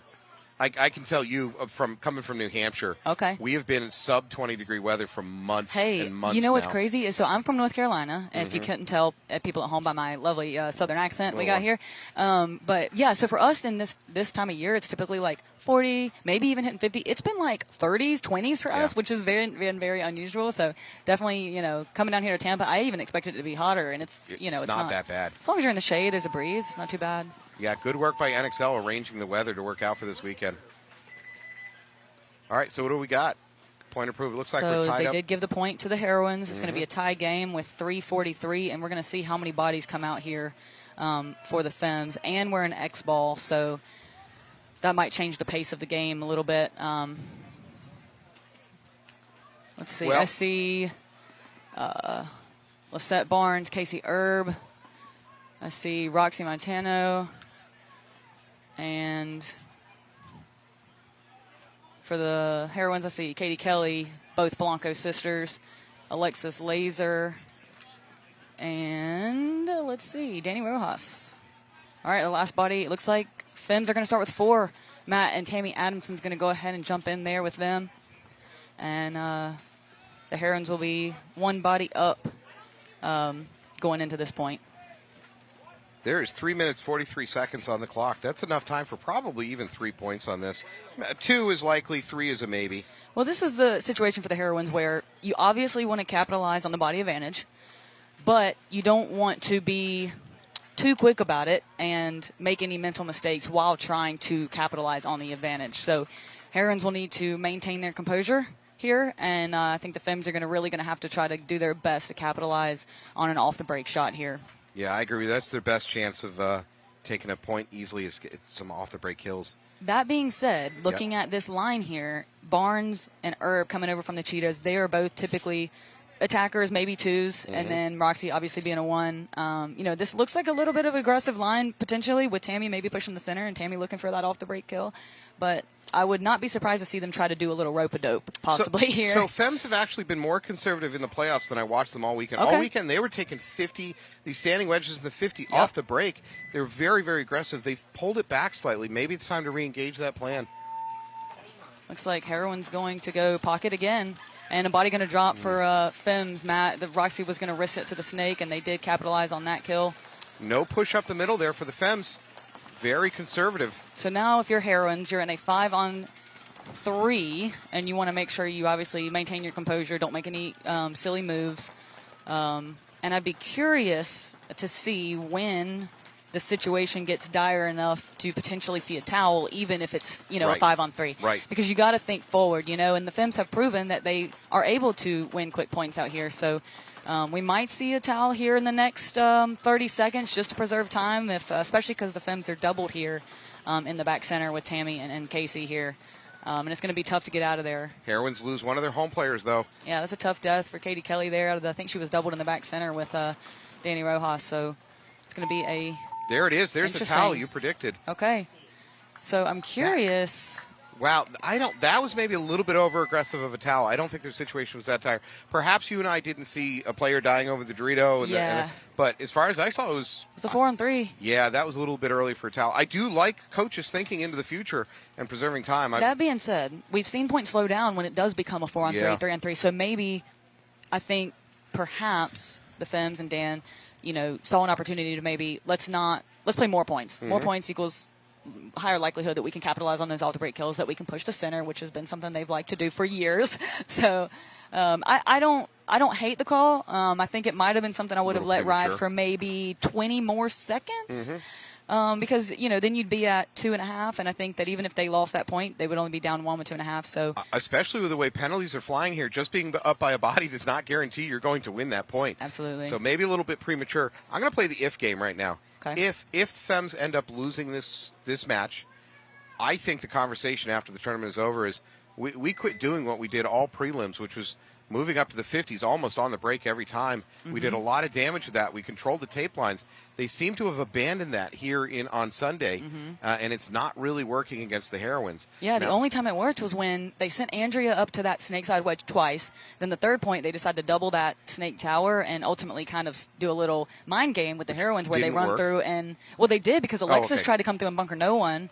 And then, but then they ended up getting pinched out of the tower. So I like the idea of like Uno reverse card. I've seen, but at least it's not a +4. You're a horrible person if you play that. No, I've seen at times the Femmes doubling up the 50 on the breakout. Both stand-up wedges. They've been far more aggressive on their middle upfield pushes during the prelims than they are today. This is not a train wreck. They're down by 1 point with 2:50 on the clock. Well, you're always going to ask yourself, what could have been? What could I have done differently, right? And so, and don't get it confused, people. There's 2 minutes and 50 seconds, and they're only done by 1. We are not saying the Femmes have lost this game by any means, because at the beginning, they were getting kills off the break. And I think that's a big thing. And also, to your point about doubling the center, the Heroines have been electing to go pocket, which ultimately opens up that center a little more, because then you don't have anyone wide shooting the gut, right? Heroines just sent out their fastest pod runner to give their players a little bit of extra paint. Nana Blanco. Wow. Front Dorito extraordinaire and front extraordinaire pod runner. That was an amazing run both ways, delivering pods and getting safely off the field. I'm sorry I interrupted, but that was no. When I saw her coming run. off, I thought, did they accidentally send 6 people? No. She did the Amazon Prime delivery. So to your point, Matt, it looks like Femmes are going to go with Tammy and Andrea, which could potentially indicate they are going to do that double center. So I'll be curious to see what they elect to do here with 2:50 on the clock. Heroines might be a little bit gun-shy, sending a body to trade out when they've already tried that and it didn't work. So this might be the time to go ahead and double it up. Here we go. Interesting. Okay. There it is. There's great off-the-break shooting there. I don't know who that was that got that first kill. We lost another body going to drop. Okay, that was maybe too aggressive. I wasn't advocating for that. All right, so we're 4-on-3. 2 bodies dropping for the Femmes, 1 body dropping for the Heroines. Casey Erb going to push here into the snake for the Femmes. You know what? Heroines don't have a good way to stop her. Casey should just keep going. If she drops low, well, now the tower gets back onto Casey. Yep, so if you're Alexis here, you're going to do everything in your power to stop Casey Erb from crawling around this snake, too. She also has Danny putting pressure here on the snake, as well as Krista Titus in the back center, which makes me ask the question, who is looking Dorito away for the Heroines? It looks like Krista Titus just switched. Oh, okay, we have Brooklyn Stellato also in the home. And it looks like... penalty on the Heroines. There's another minor. Goodness gracious. We cannot get through a game without a minor. Okay, so Danny's still alive, and it looks like Alexis is going to take the tower wall. going. It's all falling apart. Femmes have this. Lots of penalties here. It looks like that's going to be everybody. That was a complete collapse. Goodness gracious, that was a very strange turn of the tides. Yeah, honestly, Femmes took a little bit too much risk on the beginning, and they lost a body they didn't need to, and then penalties just completely upended that situation. Yeah, that's a really, really tough situation for the Heroines. Okay. They had the control, they had the control. There was only a minute and some, a minute and 45 maybe at that time on the clock, and that's definitely that. The flags are flying out here, folks. It is no joke. Don't can't take that lightly. It's tough. All right, 4-4, a minute 37 on the clock. I would not be shocked to see this go to overtime, to be really honest. Well, a minute 37 is enough to win, but you're going to have to take risks to make that win. And with these flags throwing laundry like these refs throwing laundry like the way they are, I'm not sure this is the field to take a lot of risks on the run out. Yeah, I mean, we saw, I know we're not in overtime yet, but we did see Rollers and Vibe go to overtime in this split deck match.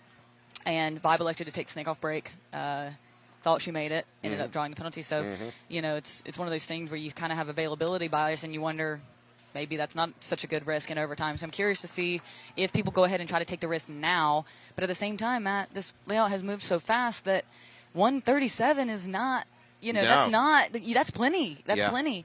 Especially if you do kill that snake off the break and then you push that snake side center wedge to lock it off. You can end that point kind of quick. So thinking about what we've seen this weekend on this particular layout, I think you can get to the 50 Dorito faster than you can get to the Snake 50. However, the Snake 50 you can do more quick damage from than the Dorito. You have to work a little bit more from the Dorito side.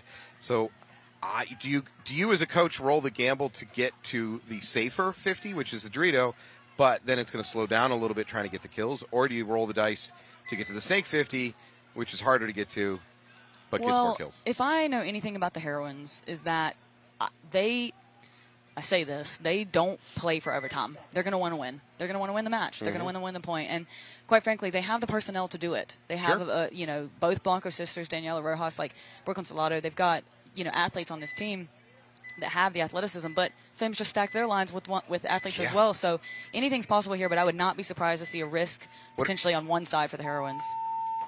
Here we go, 4-4, minute 37 on the clock. All right, so Femmes risk the snake with Casey. It looks like she's going to get a check. Ooh, is she clean? She is not. Big check. Huge off-the-break kill there. I think that was Daniela Rojas calling the kill, but Alexis Laser going to drop. So it's a 4-on-4 situation here. The odds of it going to overtime just spiked with those two kills. The Femmes just pushing to the snake, Matt. Roxy Montano crawling here into the snake. And you know what? Heroines don't have any gun in position to really, really stop her. That's she correct. just has to get through this gap, and then she can wrap it, do a ton of damage. And now Tata acting like she wants to go. Yep. Tata's going to jump out to that corner. That can help slow down Roxy. Here comes a big move from Danny up into that snake side tower. 60 seconds. We're at 1 minute. Heroin's still in the pocket on the Dorito side, and I believe the Femmes are as well. Roxy Montano pushing here into the snake 4. Is she going to get the drop on Danny or Krista? She needs to wrap. She can do – there it is, 1 kill, 2 kills. So Danny and Roxy are going to trade. That's going to leave both Blanco sisters with 42 seconds, Matt. This could be the point. I'm not sure I like this, Chris. Big move from Tata here into the snake 50. Tata's making a huge risk. Oh, she doesn't know. Gracious. She doesn't know. Is that Tammy? Uh-oh, here we go. Here we go. Oh, she's reloading. This is the worst time to reload. She gets hit on the knee. Well, oh, my God. This can happen. Gracious. 20 seconds. Oh, Tammy just got shot by Nana. That's going to be a major. But I think that's going to be a major. No, well, at least a minor. It's 11 seconds. No, this is chaos. 11 seconds, Matt. Oh, goodness gracious. This is going to go under major review, Matt, I fear. Oh, there's no question. This is going to be a major. This is chaos. So the question is, was the Blanco sister hit? There's a little confusion whether she was hit or not. She chose to bring her gun back up after what I believe she was told she was hit. I think one ref that came in to check her told her, like the one that actually came in, I think spoke to her and maybe said she was clean. Our head referee up on the ladder was giving the signal. Right. So I either there was a misunderstanding from Tata Blanco or there was a miscommunication between the two referees, right? You know what? In the end, it doesn't matter if she in fact has a hit on her. Even if a ref came in and said you're clean, that is not we don't. That's not like you've been declared ineligible for prosecution. A lot of players. Right, no, I'm not arguing with you. I'm just explaining my what I see. So. She could have done nothing wrong in the sense of I thought I was told I was clean, and she's not trying to cheat. But if she did have a hit on her, and Jason, our head ref, saw it, the penalty will definitely apply to her, and I think it's going to be a major. And it's a situation here where, so with our head referee up on the ladder signaling, the referee that was on the sidelines in the yellow, when he came in to check, I don't think he saw the referee in the ladder pointing calling her out. That he was calling. So when he went in to check to do his job. If he verbally said to Tata, I understand, but if he says you're clean, if I'm Tata, the referee in my face just told me that I was clean. And yes, his boss is up on the ladder, but Tata doesn't have eyes in the back of her head. So it's one of those situations where in the moment, I don't think Tata, quote unquote, did the wrong thing. If the referee in her face said you're clean. But like you said, if she's hit, it doesn't matter. But it begs that question is how do we assess that in a situation where it doesn't feel fair.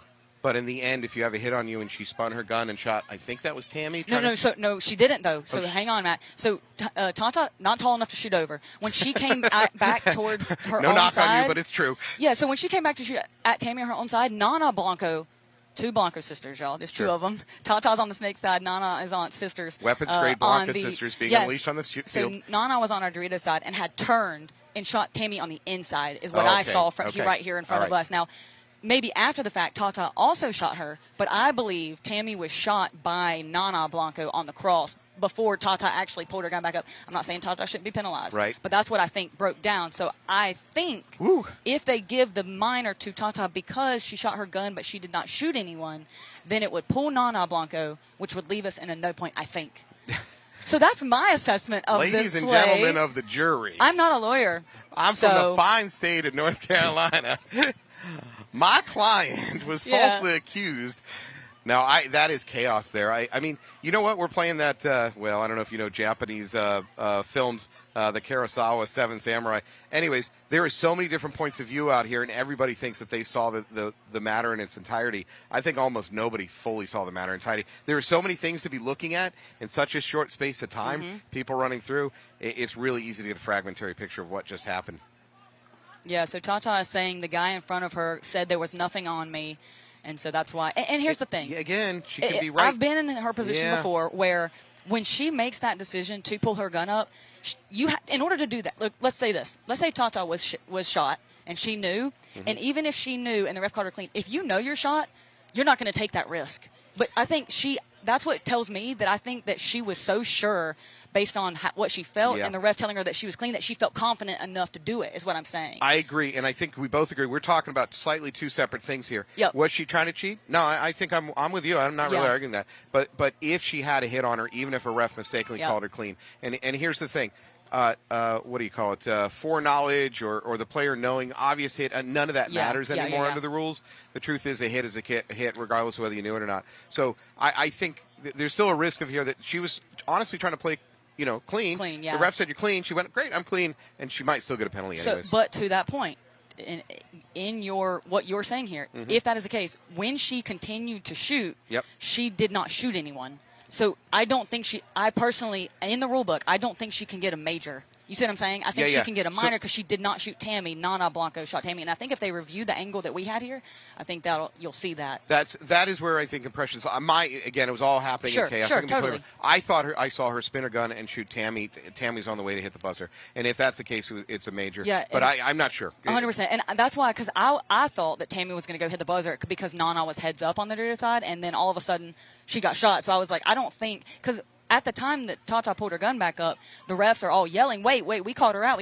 And then I think Tata brought her gun down, and I think that was when Nana had heard the chaos and turned and shot Tammy, I think. Now, my memory is starting to fade, y'all. It's been about 20 minutes since that occurred. This is good. Do I have a concussion? Because I don't know what just happened. But ultimately, at least on this field, we have video, and they can take a look as best they can to determine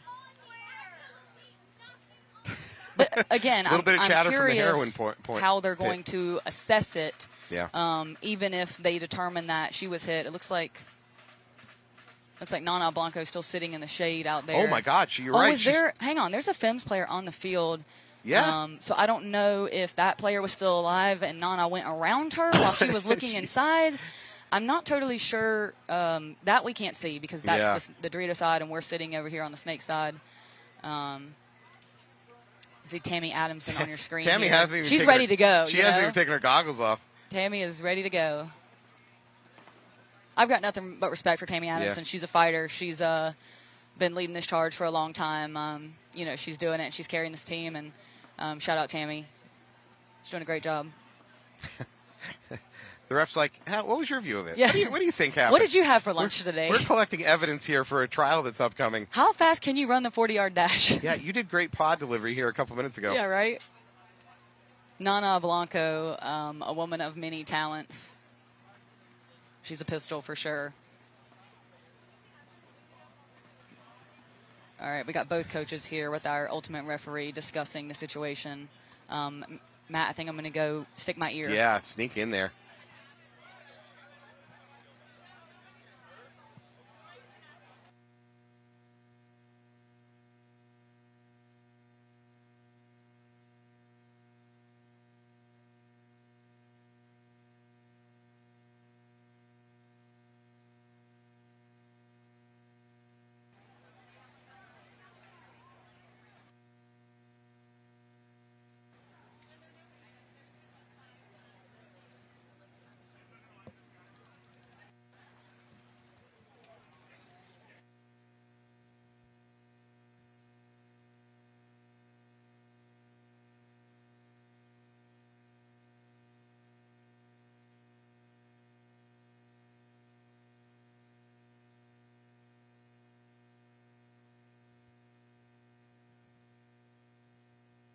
All right. What do you got? Matt, What do you got? We have a point approved for the femmes. Oh. And okay. the heroines will be starting down a body, so it looks like they did change even worse. The penalty on Tata to a major penalty, which would have pulled her sister Nana Blanco as well as an additional body that they did not have to serve that penalty. So the heroines will be starting down a body, and they will be down a point. The point is approved for femmes. It looks like the heroines organization might be challenging it even further. I'm not sure they can. We've already gone through that process. I love Laurie, but I don't think she's going to get anywhere with this complaint. I think she's saying, I'm not going to sign the score sheet. I don't think it matters much. Yeah, I think she was asking for a referee above my referee here, our ultimate referee. So this field is unusual in that we're assigned an ultimate. Most of the rest, my understanding is most of the rest of fields don't get their own ultimate. They do not. That's correct. So it looks like this is great drama. This is great for ratings. These matches have been full of penalties, and also, I want to. It looks like we do get an extra 10 seconds on the clock, Matt. So we're going to have 19 seconds on the clock for the heroines to try to put something together with 4 bodies. The break clock is counting down. However, no heroines have entered the field yet. The femmes are on the box, ready to go. And you know what? If you're the heroines, realistically, a 19-second point is next to impossible. You have to get off the break kills. Yeah, so I think the heroines may not take the field almost out of protest, and they're going to say, "Look, we probably can't win a 19-second point." No, I do not think that Anthony Vitale will do that. I think he'll send. No, I think he'll send 4 folks out there. I'd send a heavy shooter. They might still have a timeout. He might wait until the 20-second mark and call a timeout. So there's 40 seconds on the break clock. Referees are in position. It looks like the coach for the femmes is running out on the field. They did stop the break clock. So she's making the same argument. I was called clean, and I think she's correct in that she was called clean, but in the end it doesn't really matter. Right, but I think the question, Matt, though, is how do we approach that conversation when it comes to referees, right? Because you have 2 conflicting information. So ultimately, Tata, had she been called out when she was hit? Yeah. If there had been an agreement between both our head referee on the ladder and our yellow referee that went in to check her, because the yellow referee calls her clean, Tata makes a decision based off of that, even though it was the wrong call from the referee if she was hit, right? Yeah. So when do we start having conversations about how we can correct that? You know what I mean? And I have nothing but respect for referees. It is a very, very hard job. Yeah. But ultimately, Tata made a playing decision based off of words that were said to her. Yeah. So it's a complicated discussion when it comes to paintball as a sport. This is not isolated to the situation with Tata Blanca. This is something you see on the pro field. This is something you see everywhere, and I think it's just part of our sport that we have to figure out how do we approach that discussion. Can I make an observation? Absolutely. Though? You and I watch, Major League Baseball or football or whatever. I suspect this kind of stuff goes on there too, but they never pull the veil back like we do in paintball. There are bad calls, and I'm not trying to just defend the refs. There are bad calls in all the sports, and at some point they just can't get it all right, and they say we're not going to show it to the public, and we're going to move on. The fact that we are such an intimate sport that you can be on the sidelines in on the refs conversations is very different from most sports.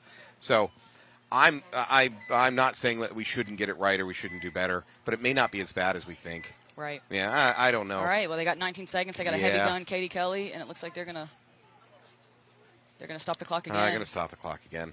I was gonna say it looks like they do have a heavy gun. Katie Kelly out there who very very well could get it off the break. She also likes to push the center, so I'm curious if they're going to try to do a push from every direction because they also have Nana Blanco, Alicia Valdivia, and Danny Rojas as well. So. I'm just gonna talk. Let's see, how do we want to phrase this? Rule theory, right? Rule theory of paintball. Ignore the situation. Take the situation emotionally. So what I'm going to say, it doesn't mean to reflect on this because I've been in it before. We made a change in the way that we run rules in this particular sport a while back to remove intent, remove knowledge from a penalty. Meaning, for a long time it was, I think that player knew they were hit, so they get an extra special penalty because they knew they were hit. We said, look, we're not going to do this anymore. We're going to get rid of obvious versus inobvious hits. It doesn't matter. The truth is, if a player is, let's say, a hopper hit, and they have no knowledge of it, they're not trying to cheat. Not that they never did try to cheat, but they're not trying to cheat in this theoretical situation. Right. We're going to take it out of the equation, and we're just going to go ahead and apply the penalty, which I think was the best thing to do. That said, it does apply to this situation, which I think we've agreed. We've reached that agreement. That is not fair that a ref said you're clean and that she kept playing on and then she getting a penalty for it. It sucks. It's awful. But because we remove that intent, that's the same time a hit is a hit. What I'm saying is, if we remove intent, a hit is a hit, regardless of whether you know it or not.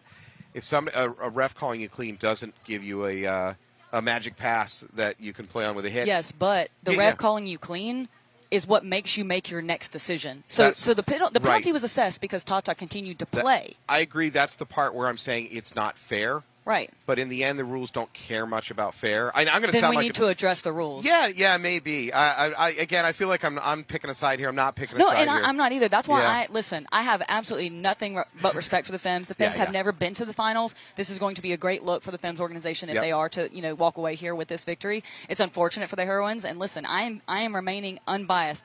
That could have been the role reverse, and I think we have to address the situation where someone calls you clean and another person calls you out because you make a decision based on what you're told. So I'll reveal my bias. My bias is not so much Femmes versus heroines. I don't care so much. My bias was many, many years spent reffing. Sure. And this situation came up a lot.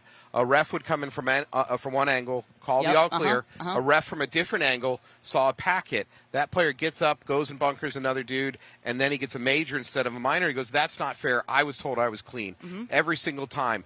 Basically the way the rules are structured says it doesn't matter if one ref called you clean. I know it's not fair, and that you did get screwed up by it, but it would be worse. It would actually be worse for the sport if a player was allowed to get a free pass just because a ref made a bad call. So, but I guess my question, Matt, is like how do we improve the discrepancy between the two refs? Right? Because here, let's take basketball, and we got time to kill here. So let's take. I've been watching a ton of basketball lately, right? So as soon as a foul is assessed, the clock stops. But in paintball, unless it's an under 60-second, so it's not like, let's say in basketball, one person calls a foul on you, the other one hypothetically doesn't, and you continue to play, and then you make that basket, and let's say that basket's a penalty. That's where our sport differs. I can answer I can answer that question because I've pondered this too. We've had conversations with ref staffs. You know how you could fix that so you get perfect calling? You need about 30 refs on the field. Sure. And no, I know that sounds like I'm just being sarcastic. No, you're right, though. But here's what it is. Every single player, we need a ref capable of seeing both sides of them, being close enough, which means a lot more refs in the middle to be close enough to jump in and stop a play before it goes any further. You would need so many refs out there. The other thing, and this is a technology fix, this is Dreamland technology fix, we're all using guns, most that are capable of RFID or Bluetooth control. It's been theorized at some point in the future, you're going to have refs with basically remote controls. They see you with a hopper hit from across field, and bam, they shut your gun off. That would be awesome. And technology-wise, it's really not that far off. We could do that. Everybody would have to accept a certain board in their gun to do it. Yeah, and you'd also have to be aware of any technological issues because if someone hits a button that they didn't mean to, or if a button inadvertently happened and someone's gun stops working, that could be very, very problematic. I like the idea. The idea. Maybe two refs with keys, they have to turn at the same time. Dramatic Hollywood or you need style. two. It's like on what was it? America's Got Talent, where you need like two X's in order to. No, I'm just kidding. But it looks like we did get Dan Perez, our super referee. So I'll talk NFL all the time. I watch a lot of NFL. Yeah. We're in the shadow of Raymond James Stadium, home of the Tampa Bay Buccaneers. I have a fan have gotten to the point where I see what I consider to be bad calls, and I'm not advocating for this. No, absolutely. And the refs go, oh man, we and you know what happens next call? A phantom call that goes the other way. Yeah. There are makeup calls in the NFL at least once a game, and it's the best way that the refs can kind of like nudge the scales of justice back. And unfortunately, at this point, it's at the very, very end, so it's just one of those things where, it is what it is. But I'm giving an interesting anecdote to fill time. Right? It doesn't absolutely. apply. It doesn't apply to this situation. But it just goes back to this is what makes paintball different, right? And we don't have these solutions for every single one of these situations, but it's just really unfortunate that. And like our head referee, I overheard him, telling him that he trusts his refs, right? But and that's the thing is you've got one ref calling one thing and another one, and I'm not saying that either of them are wrong in what they're saying, but that's the human nature of it, right? Is one says you're clean because that's what he believes, and another one says you're out, but it's like. I think they're pulling the teams off the field. I think they're reviewing the footage again, and I think are they? I think they're going to review some additional footage. I did overhear that they only had one angle. I'm not sure if that's true. I just heard that. So let me say another big picture thing. I've been on a lot of reffing staffs in a lot of different situations, including NXL, including regional leagues. 99% of ref staffs, when they make a mistake, will never, ever admit to it. Right. They'll just say, no, that was the right call. We're moving on. I don't want to hear it. We're moving on. And ultimately, so this ref crew, in a way, they expose themselves to more complaints by being willing to say, okay, look, we're going to take a timeout and try to figure out and get it right. Mm-hmm. And it actually makes them look worse. I think if you watch a lot of paintball, there's calls like this that happen. And I'm not even sure this call is totally wrong, but there's calls like this happen that you're not even aware of as a viewer because the ref staff would never dare admit fault, and they just roll it on. So that's not much of a defense of this situation. Yeah, and it goes back to the two refs called different things. So someone is right. wrong, Yep. and someone was right. Mm-hmm. And I think that's a discretion issue, and obviously, I think the biggest factor, like we just already mentioned, I'm repeating myself now, but paintball is a continuous game. We don't stop the clock like we do in football or for like a holding, whatever it is. So then we can review it from that moment. Mm-hmm. We don't have that in paintball unless it's a swing point major under 60 seconds. It's really stressful on the refs. It is, and you have to do it on the fly. By the way, one of the things I see out of the really good ref staff, the really good refs, this is not relevant to the situation, is, and I've seen it this weekend, is refs. There's this gut feeling that you have to instantly throw that flag. I saw a thing, I got to throw that flag. Mm-hmm. And that leads to actually more mistakes. The really good refs I see will go, wait, did I see what I saw? Yeah. Okay, now I'm going to throw the flag. And I know it's a continuous sport and seconds matter, but you get much better reffing if your refs are willing to take literally just 2 seconds, catch the breath and go, is that what I saw? Okay, I think I'm certain about it and throw the flag. Well, we only have so much time in our schedule here, so I'm curious how long they're going to continue this discussion. It looks like both teams still talking here to our head referees and the head referee on the field to figure out what's going on. I am curious. I don't think they would ever result to this, but obviously there's tons of media on the field that are unrelated to the webcast, and I'm curious if someone has the clip. You know what I mean? Okay, all right. We're getting into a conspiracy theory. No. That's not the direction I'm going. I'm going to go a different. I'm just talking at this point because we just have, we're just sitting here. But no. This conversation about replay has come up multiple times this weekend. As a matter of fact, it came up multiple times last year. There is replay going on the pro field. This is the only field that has anything approaching anything similar to. However, what we I say we, and I'm not a semi-pro. God help me, I'll never be a semi-pro.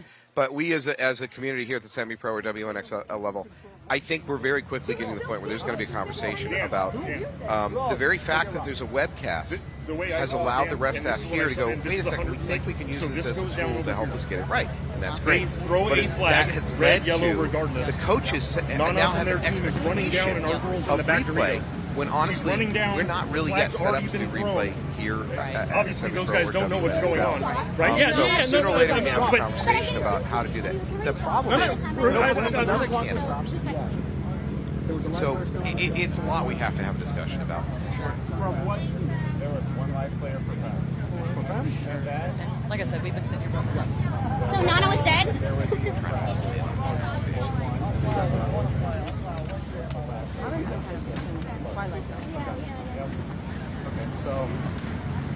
So one live player No, that is not it. That's what we're going with. I'm just telling you that's not the case. Nana just stood on the field for 10 minutes. The towel on the field and on the clock. Yep. Hold on, please. I've already held on. That was my player at the end of the field. It was my player. She was about to hang the flag. I just don't. Okay, I'm just telling you, this is going to be so bad. All right. You're going to see my player standing. There will not be a resolution to this that will be happy for the heroines. I mean that the truth is, I think at some point the refs are going to move on. They can't hold this forever. I think right now it sounds to me like the heroines are arguing that okay, we didn't get the point, but that it was a minor, and that the other player that Nana Blanco that went to the buzzer, she was alive hitting the buzzer, and so I think they're saying that she was dead, and therefore no one was able to pull on the minor. So I think it is still a minor penalty, Matt. Yeah. Which would indicate, at least the way I understand the rules, that Tata Blanco did not shoot Tammy Adamson. Yeah. That being said, that means Tammy was shot by Nana Blanco either that or her own team. And so I'm hearing them saying Nana Blanco, who went to hit the buzzer, they're saying that she was hit, and therefore they didn't have anybody to pull on the minor. But it looks like Heroines have conceded the idea that they're not getting a point. You know what I mean? But I think they want to start with 5, and I think that's what they're arguing at this point. It doesn't sound like they're getting there. But like I said, we're going to wait it out here a couple more seconds. But just if you've been riding this train with us for the last this crazy train, 20 minutes or so, keeps on rolling. So the split deck match that was happening between this match was Dallas Vibe and High Rollers. High Rollers did take that win in overtime. Wasn't it overtime? God, it's been so long. Yes, it was overtime. I think it was overtime. That was E1. This is E2, isn't it? I don't know where I've been for the last. They did win overtime because they had like a minute and a half originally, and that one went to overtime. And then in the overtime point, High Rollers did win. So High Rollers going back to the finals for the first time, defeating Vibe, who actually defeated them in the finals a year ago at the first event of 2024. And now it looks like Femmes may be booking their ticket to the finals for the very first time ever. Femmes typically, are struggling to get past the semifinals, sometimes getting past the quarterfinals at Cup and situations like that. So they have been looking for this opportunity for a long time. It's big. And if they are able to capitalize on that, we're going to see Femmes, hypothetically. Now, we still have 19 seconds in this game, but if the Femmes are to win this match, then they would be facing High Rollers in the finals, which are two teams that we've never seen face off in the finals. Is that true? And never seen face off in the finals, no, because the Femmes have never been there, and the Rollers have only been there once. That's true. So potentially, also, we might see a brand new WNXL tournament winner, because at this point, we have played, this is the 10th WNXL tournament in the history of the WNXL. There was 3 per season, 22, 23, and 24.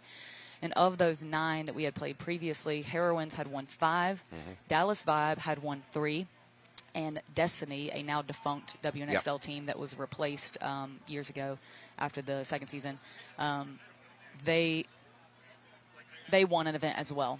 So Heroines, Dallas Vibe, and Destiny are the only 3 teams that have won a WNXL event.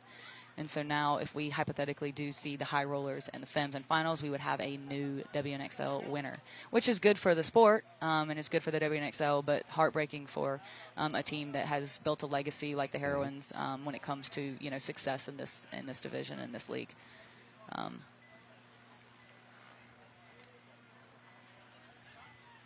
right. I think I'm gonna need to call in some dinner. Yeah. I'm not sure Uber what's Eats? happening here. Oh, are we really rolling? No, there's no teams on the field. I think the scoreboard. I think the scorekeeper is just. There's a Femmes player running down the field. Oh, so the Heroines chose not to take. No. I think so. Hang on a second. Are they restarting the game? Yeah, but this doesn't make any sense. One of two things happened. Either I suspect what they just did is restart the game where they feel it should have ended, unless. Yeah, but I'm really confused now. Unless this is a brand new point. That just seems like a formality. Yeah, I don't know. I'm confused. Correct. I think that's what just happened. I think as a formality, they said we stopped the game with a couple seconds of the clock. We're going to leave the one surviving player on the field in the position she was supposed to be, and we're going to restart the clock. It's just a formality. I suspect that's what just happened. Yeah, we're going to send our crack research team back into the fray. I have lurking outside of the booth Anthony D'Ambrosio, T2. He's waiting for his turn in the booth, but his turn is taking forever because that was pure chaos. Jen's going to find out information. I fear for her safety. It is way too ugly here in the pits right now. I am not afraid to leave the booth. This is my last. I'm beginning to stack the chairs up to form a barricade. Folks, I will be hiding in the production man for the remainder of this point. I think that is it, though.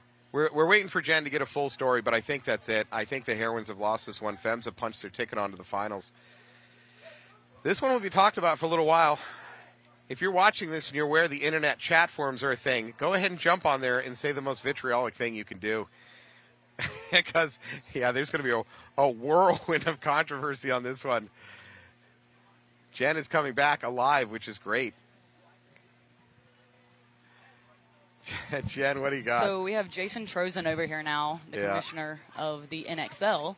and Anthony and Lori are pleading their case to them. It looks like this would potentially be it, though, as there are 3 seconds, and the Femmes are going to get the point. But I'm not sure how we got from 19 seconds to 9 seconds. I'm not totally sure. No, I'm not sure. But no, that happens because they likely went through the footage, figured out where the clock should have been when they stopped the game. They have done reconstructive surgeries on points before. I suspect that's what they did here. Can I get somebody in the production stuff to go ahead and give the ultimate Mikhail a hug? He's going to need that. Yep, so they're going to call that the game here.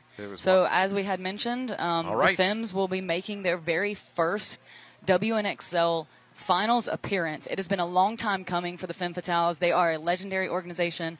This is a super frustrating loss for the Heroines. It's been years, and I think the Heroines have been after that 3-win season, and unfortunately it won't be this one. But we will have a new WNXL winner at this event here in Tampa, which is exciting, as we'll see the High Rollers face off against the Femme Fatale. High Rollers with 1 finals appearance and Femme Fatales with none. So we'll have some fresh faces on the pro field here in a bit. All right, well, thank you so much for joining us for a wild WNXL semifinal. We are going to take a break. Thank you, Jen, so much for joining us in what might be one of the longest shifts behind the mic that we've ever had. I was only planning to be here for a minute. Her plane is gone. She's here forever. She lives in Florida now. Yeah, pretty much. Thank you so much for joining us. Absolutely. Thank you for joining us. We're going to take a little break, and we're going to come back. We'll see you soon.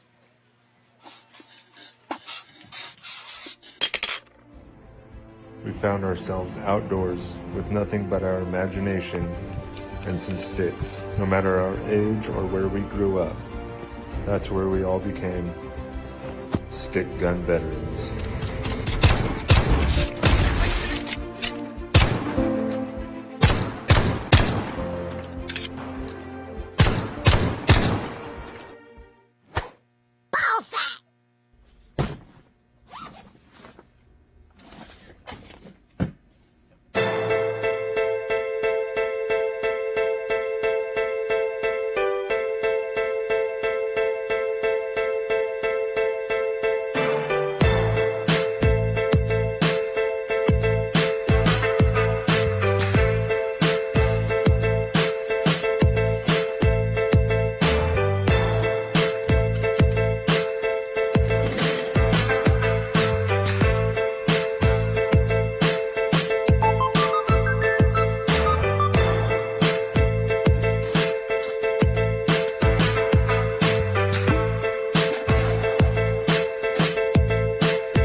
Inside you somewhere lies a Hydra.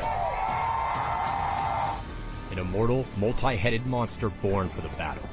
But the Hydra mentality buried inside you must be cultivated through chaos.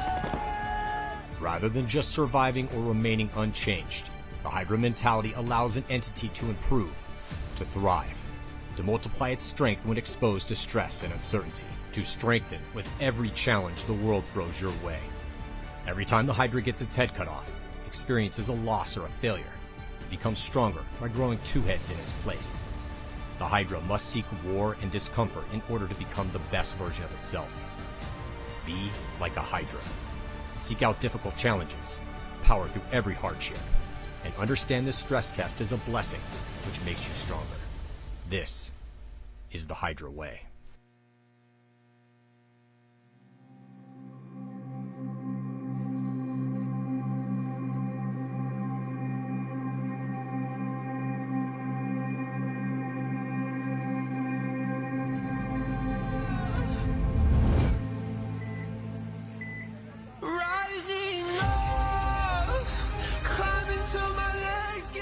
I was ready to live. I knew I had to go. Time had come for the Heroines to win every event. My expectations for this new team is to not only win, but to do it together. Our game is attack. You have to win it, or else, really, what are y'all doing? I know my strengths and my weaknesses. Like, I'm tired of it. It's not that hard to fix the problems that we're having. We know what the mission is. We know what the play is. Trust in the players around you. It's why we built the team we built.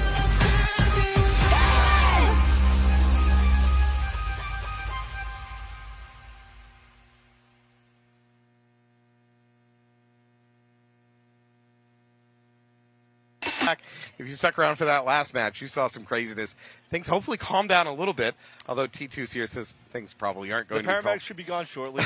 Sure, everybody's going to survive. So. Security is finally clearing out, so we think we're safe to continue this match. I'm Matt Falby. I'm joined in the booth by Anthony D'Ambrosio, T2. Hi, everybody. Anthony's been nice enough to bring me this Twister shirt, right? Or what do you call it? It's an Aloha shirt. Yeah, is what we call Twister it. Aloha shirt. Yeah. I'll wear anything to feel closer to Anthony. Okay. It smells like you, too. Oh, yeah. Okay, this game, this game's starting up here. All right, yeah. Paintball to be played. Filthy versus Arizona pole position. 12 on the clock. This is D4. The only thing I am unsure of is what is the mercy on D4. I don't know if it's 3 or 4 point mercy. I know the voice of God could tell us. Well, we'll find out. Or maybe we won't find out. We will see. So following this one up, we're going to have Newbies, Beefy Boys, and NME versus Gulf Coast Ragtag Army. So if you're staying put for those, it'll be right after this set.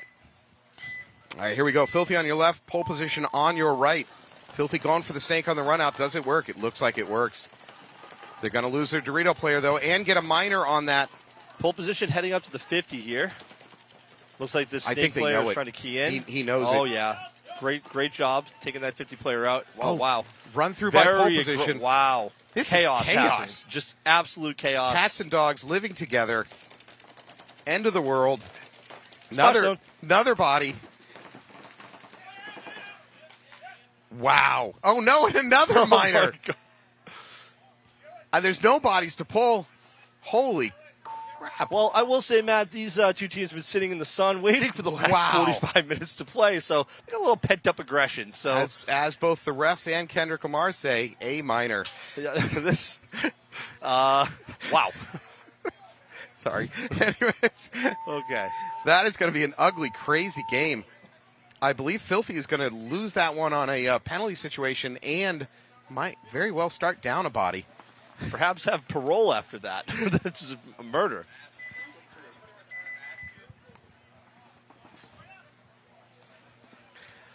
All right. I'll take a quick moment to thank one of our sponsors. That would be Hydra Fit. They've been great sponsoring this for us.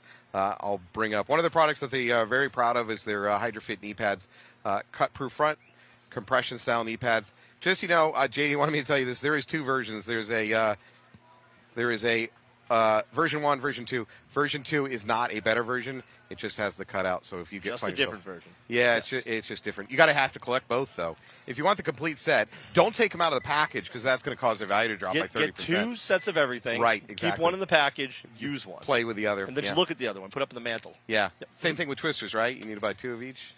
If you can. You're not going to. All right, NME versus Gulf Coast Ragtag Army. they're ragtagging. All right. 12 minutes on the clock. The refs have had enough time to go pick up all the flags they had laying all around the field like a scavenger hunt. I think we get a discount when we buy in bulk. So I got to use those things. Yeah. It's a government spend. If you don't use them, you lose the budget for them next year. Here you go. Enemy on your left. Enemy with a fairly standard breakout up to the tower. Enemy's jerseys, fantastic retro throwback racing jerseys too, which are pretty cool. Now we're going to get a body pulled over here on Ragtag. No flag though, so 5-4 advantage for Enemy. Enemy into the D1. Still doubled up a home, which feels awful dangerous. Enemy into the stake with a nice elbow slide. Great move. I don't think it was picked up. No. There's no paint coming in at him. Lets it pop up, wrap around that brick.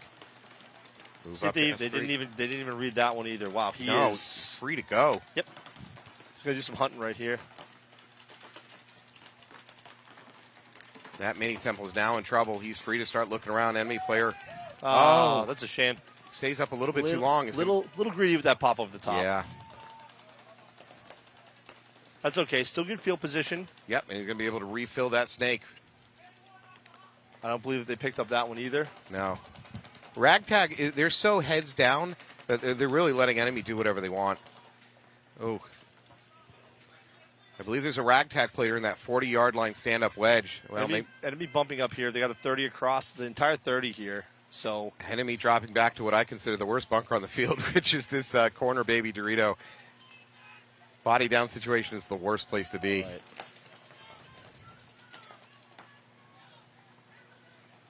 That ragtag player in the baby Dorito. Oh, I don't think he realizes this corner player here on the Dorito side. The coach is a merciful God and towels that out, allowing him to walk off unharmed. He's going to be returned to his family unharmed, no proof of life needed. Great point for enemy, driver's seat, pretty much that entire game. Yeah. Pushing that snake. I don't even think that... ragtag needs to get guns up, and then you get eyeballs up. They didn't even get anything close to the snake, so I think they really kind of focused on control. They need to be a little bit more aggressive. So Filthy heading to your right, gray and white jerseys. All right, here we are on Sunday. These two teams, Division 4, into the semifinals. This is why they came out here, as my friend Ryan likes to say. This is when the magic happens. Here we are, pole position up 1-0 over Filthy. 11.5 on the clock.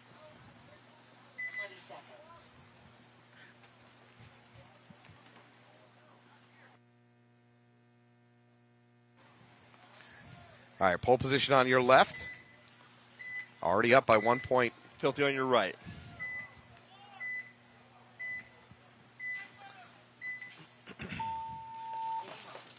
Pole position taking the snake on the break. I believe they do that successfully. Looks like the complete mirror for breakouts for both teams. Both in the same exact position in the snake as well. Snake tower, I think, is an advantage for pole position, though. Filthy snake player takes an opportunity to pop the top. He's pushed right back in, though, quickly by that snake tower. I think they know that somebody's in the snake for Filthy. I just don't think they know where he is. So he's got to be really careful here. All right, that's excellent. That's an excellent... That's going to allow this Filthy player to wrap the outside, start doing a lot of damage. And now he's got company. Oh, boy. There's a party in the snake. A party with death on its mind. It's gonna get a little confusing here, I think, for pole position. I think they realize there's two guys in there. And this is where it's going to start. Every gun is going to be on the snake at this point, I think. Filthy player just looking for something to shoot at. Filthy can wrap this, start doing damage. That mini temple is the first thing that's going to die. So I think they need to capitalize on the player they have in their Dorito side, 30, 40. You could probably do a little bit of work for Filthy on that side because all the guns are really kind of over here on the snake side. I think they're realizing they're getting double teamed, and they're doing some absolute work over here. Yeah, now pole position is starting to peel off from that Dorito side. If they kill the snake tower over here, this tall tower, I think they're probably going to have a really good shot at getting home. Man, this is double barrel action. They're going to be literally shooting from the same position. All right, there we go. This is where it's going to kind of fall apart. I think pole position should probably start thinking about towel this because this is about to get feisty. Yeah, their last player is going to leave in a body bag if they don't towel out of this soon. Actually, they have another player. Yeah, well, not for now long. It's about to get nasty. All right, I think he just got clipped. Wow. Okay. Nope, that's it. Yeah, these two snake players are covered in paint, so they probably should rely on this this Dorito player sauntering on over here to maybe hit that buzzer for them. Yeah, it doesn't feel safe. All right, well, Filthy figured that out after their force point and completely dominated that, especially on the snake side. Got ourselves a game here.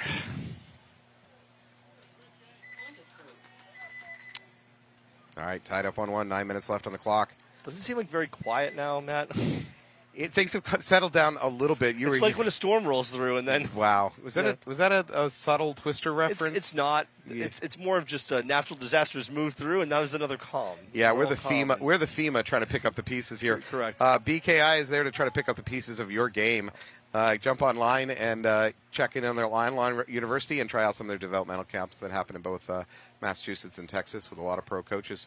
Matt, did you learn that segue skill from BKI as well? I enjoy it now. Yeah, exactly. That was amazing. Your BKI webcasting school has come in handy.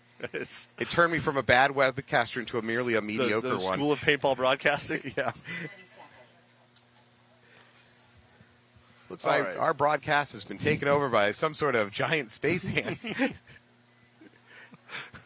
We welcome them. All right, so enemy on the right in your white racing jerseys. Ragtag. On your left, ragtag. Oh, I think there might have been a hopper hit. There is. Ragtag's going to lose their backup player on this snake side. Immediately fill it out. And takes it right to the hopper again. Wow. He's like, wow, that looked like fun getting shot in the hopper. Let me see if I can. He probably didn't even move his gun when he was shooting. He probably just kept his barrel stationary. All right. I don't think they realize they got a snake player in here. He's going to get blown up. Oh, tower's going to get destroyed. This is nasty here in the snake. Oh, wow. Yep. Can't wipe off that one. So well, it's going to be a trade. Frankly, a trade is not what you need when you're enemy. You're way down in bodies already. So positioning-wise, we have an enemy player here at home. I don't see... Yeah, Ragtag's got one at the D1 and the home, starting to push that Dorito side. Okay. Now up to that snake tower. Oh, no. Don't head to the death bunker. Don't want to do that. I don't think they realize he's out here on this side, though. They all kind of look like they're looking inside. I believe, nope, there is an enemy player in D... Yeah, the D50. The 50. But there's also an enemy player back here at the snake this mini. Player, oh, there it is. Ragtag walked right into that one. one. Absolutely pay for that. So now it has shifted. 2-1 advantage for enemy. Enemy is making a move up the snake. He didn't even hesitate. So I don't think that this Dorito player has any idea what's in store for him here. Oh, wait. Okay. Was that an attempted run through? It was. Oh. It is not successful. We are down to a one-on-one, if I'm not mistaken. Oh, boy. And you know what? The enemy player has no idea his tape has been broken. He better get tight right now. Yeah, but he goes tight the wrong way. He's snuggling in the wrong direction. It's going to cost him his life. That's a shame. Turning triumph into tragedy, snatching victory from the jaws of I'd say defeat from the jaws of victory. Yeah, unfortunate for enemy, that flipped around on them hard. Yeah, that run through unfortunately didn't pay off. No. High risk, low reward, unfortunately, with that one. Yeah, I mean, the other thing that really helped there for enemy is one of their players went into Claymore mode. He just snuggled down in the Ragtag, just walked right into a gun here at the 50. All right, well, Filthy heading out. They should be on your left here, white and gray jerseys.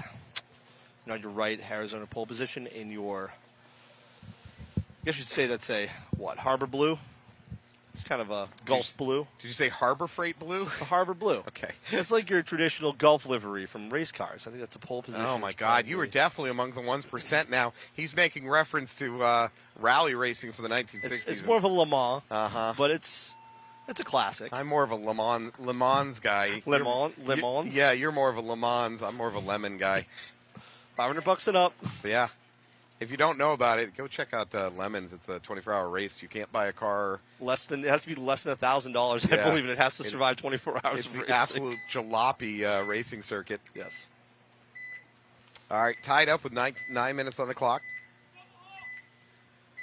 Filthy on your left. They're going to go into the snake on the break. No, this is the first time they hold up. All right, pole position taking a little bit more of a bite here. It looks like they made their way up to this 40. They're into the snake. No, looks like you got a shot going up there. So, pole position losing a player. Filthy's got to stay low here. 5 alive for Filthy. Pole position losing their home now. All right. Filthy putting some pressure on here in the snake. I don't think anybody's picked the snake player up yet.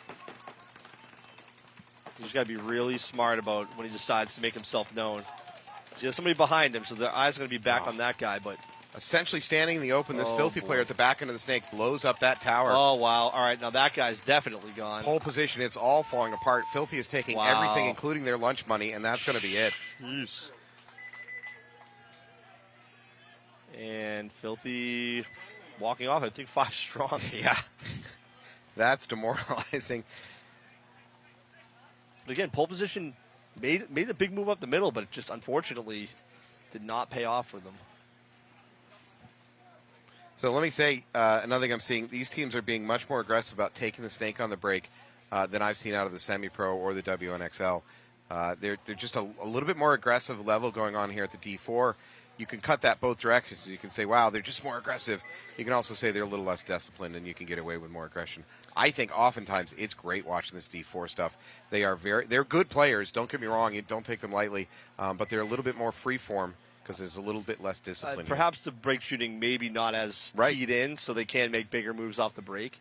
So if you have some really good shooters in the back, it gives you a huge benefit here in the lower divisions.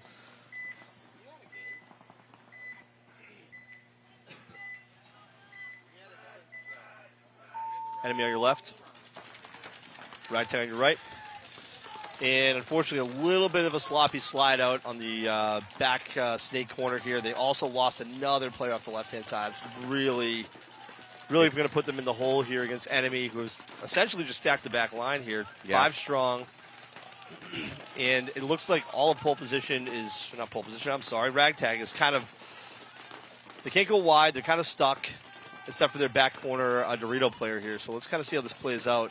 They are on the back line, so they do have a little bit of ability to control, but they need to start taking some enemy bodies here. Enemy seems happy to mostly just control. They're really slow pushing. We're in the driver's seat right now. Over pole position. All right, so now we've got Ragtag is just, they are just. Would you say their efforts looking a little ragtag? Matt? That's what I got. This guy is in serious danger here at home. So that was a very. Yeah, they're going to I can't tell if he was hit or it's just a merciful. A mercy kill? All right, pole position needs some answers after Willie Filthy just abused him on that last point. So Filthy heading to your right here. Thanks again to one of our sponsors, AlabamaPaintball.com. They have a few different locations. If you're in that area, give them a chance. They can handle all your paintball needs. Thank you to Alabama Paintball for sponsoring us also. So if you can, support them. You're supporting us. Play paintball. Just get out there and play paintball. Yeah, just go play paintball. Wherever, anywhere, anytime. Especially Alabama. Yeah. All right, pole position over here on your left. Filthy taking their sweet time, getting over here to the right side of the field. It is hot. The sun, it's a little bit more brutal today than it has been in past days, but I dare to say this on air. No rain. No rain scheduled. Oh, it's gonna pour now. Thanks, yeah, Matt. I screwed that up. All right, pole position go for the snake off the Filthy break. making a huge move to dead center 50. And looks like pole position matched it. Lots of aggression from pole position. Wow. Pole position lose their first player on the Dorito I don't side, think they realized somebody went dead center middle. I think he is still there. Yeah. Lurking in the shadows, waiting for the moment to strike. Pole position down 2 players. Oh, There's they a know move where up. he is. Yeah. They're trying to find him. No, that's a God okay. shot. He does take the Filthy player up, but he's going to sacrifice. Threw his body away. Yeah. Though. So a lot of bodies are moving up. I don't know what the count is now because a lot just moved at the same time. So we have at least 2 Filthy few. We got one here at the tall 30 Temple. We have one in the back. Snake Dorito. The Bunker El Muerte. The Bunker El Muerte. Bunker of Death. All right. This is a big wow, run wow, through wow, coming. wow. Oh, wow. It's going to work. A much more gentle step through for this following Filthy player. That's right. It's more of a hobby horse jump. This reminds me of playing rec at a local field when I get a kid near me and I'm like... He's looking a bit gassed now. He's like, oh, yeah. You send the little kids forward, well, you stick around for the glory. Yeah. That's a veteran move right there by the Filthy back player. He's like, don't worry, kid, I got this. I'm just going to walk on over here at the buzzer for you. You don't want to hit this buzzer. No, That's no good you don't for want the glory. I got this. You don't want this kind of pressure. This is really bad for your wrist. I think they're just burning clock right now. They're tying the shoes, I think. Nah, they're just going to chill. And to be honest, why not? Let them blow it. It's fine. But you got 7 minutes. Matt, we made beer for a while. Just bring a lunch. Just bring a snack. Pole position is just going to sit on this one. I'm sorry. Legitimately, Filthy's just sitting on this. There you go. Yep. Pole position finally figured it out. The coach is going to towel it out. They lost probably a solid minute there. They might need back. And what is it 3? You're asking me questions I have no answer for. How you've known me for long enough. You know I don't know much stuff. I've known you for a long time. I trust you. I trust what you say and do. And I abuse that whenever I can. All right. So we have got Ragtag heading to the left, and you've got Enemy heading to the right. And hello, everybody out there. Great day out here, wrapping up this great event. It looks like a lot of the divisional stuff is winding down. And a lot of the pro games are starting to wind down in the main field. So. After this, we are going to get a consolation game between some of the semi-pros that did not move on to the finals. There were some... By the way, today's action has been again and again and again crazy. If these 2 matches go down without some giant controversy, something's wrong with this field, because so far that's all this field is good for viewership, Matt. Yeah, it is. It's not good for me getting out of here safely or the refs. Ragtag on your left, looking for answers. Into the D1 safely. No, I take it back. Man. That Ragtag player is really not happy about that. So on a serious note, if you get shot on the run out. Oh, and he's. Oh, no. And the referee gave them parting gifts for that little interaction. Yeah. For talking. That's bad paintball. Yeah. Don't go to your pit. Your coach is angry and he's waiting for you. Just go right to your car. Yeah, get out of here. Okay, well. Good action by Combs. He might be able to salvage this situation. They're losing the Dorito side. Combs is going to need to do some amazing work quick because it's falling apart from over the Dorito side. He's got to keep his hopper down. Oh, they're getting paint all over my brand new shirt. Yeah, these shoes are a rental. This is going to be tough to return. I do not wear. I'm going to get what the players are. Combs is in so much trouble. So if somebody can tell me what's going on in the game, I'm looking through a periscope right now. Yeah. And our camera is now covered in paint. There we go. Combs is going to take a walk. All right, thanks, Combs. I need to take a shower today anyways, bud. Yeah, Enemy is going to finish this one out. Again, they're just going to wait. Enemy's going to go up 3-1, but they're not going to hit the buzzer. Yeah, there you go. Ragtag figures it out. Towels out of that one. Matt, that's a brand new Hawaiian shirt. You thought webcasting was all glory and sunshine and roses. It's mostly taking stray paint from the field when you're not watching. What we need is a little window. We can press a button. It just goes up and down. But to be honest, to be really real, that was a good spot. Just unfortunate that he couldn't kind of capitalize on it. Yeah, so there's so much vision blocking in this field, right, from left to right. We've often seen situations where players are unaware that their team is melting behind them. They can't see what's going on the other side of the field. And here in the webcast booth, we're screaming, you've got to get a bunch of kills right now because your team's melting, and they just don't know it. And they operate at standard speed way too late. Their other side crumbles, and now they're getting shot in the back.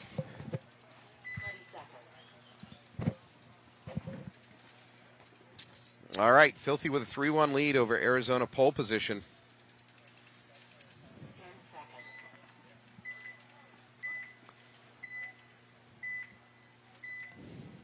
I'm going to guess Filthy's going to probably just kind of chill. Probably not take a big bite. Probably backline it. Yeah, I think you're right. I think they're going to lose their Dorito player. Now they've lost 2 players down to 3.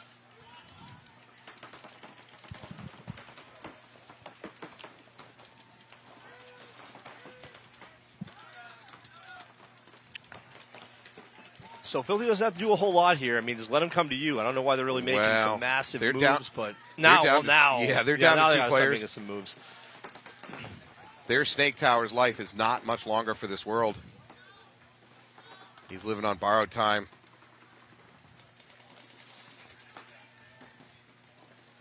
Well, they have him keyed up. They know he's here. They just got to try and figure out how to get. All right, here we go. This is going to probably. They might throw a body away just to take this guy out. I don't think they're close enough quite to do that unless he wants to run highway. And well, he's got to make sure this player behind him isn't watching. But yeah, that's the problem. That Snake Tower's looking this side, so you can't even run highway. They do have presence on the D side, though, and I've kind of lost track of that particular player. So I got to say that Filthy has managed to stabilize this situation. About 10 seconds ago, I thought it was completely hopeless. They've gotten a stay of execution from the governor. They managed to hold tight a little bit longer. Now is just player 88 in this Snake Tower for Filthy. It's just a question of time before pole position figures it out. Pole position should be communicating a little bit better to their Snake side. Because Snake players for pole are trying to figure it out. There it is.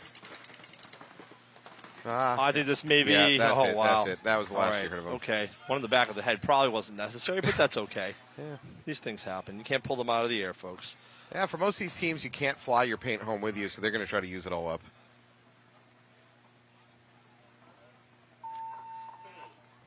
There you go. Good point by pole position, bringing it back to 2-3. 5 on the clock.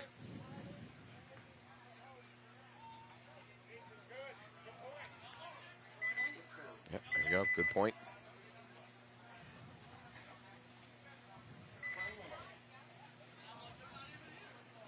All right, 6.5 on the clock, down by 2 points.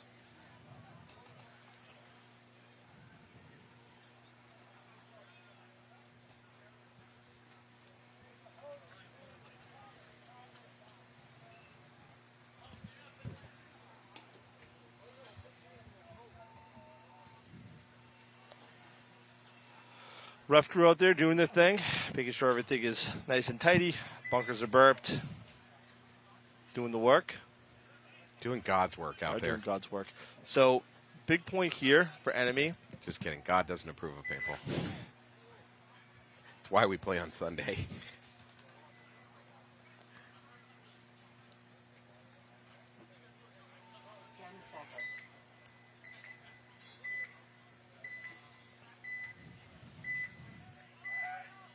All right, enemy on your left. I think enemy's going to try to spread wide. Yeah, into the Dorito. Spreading across the back. They do send one up to the Snake Tower.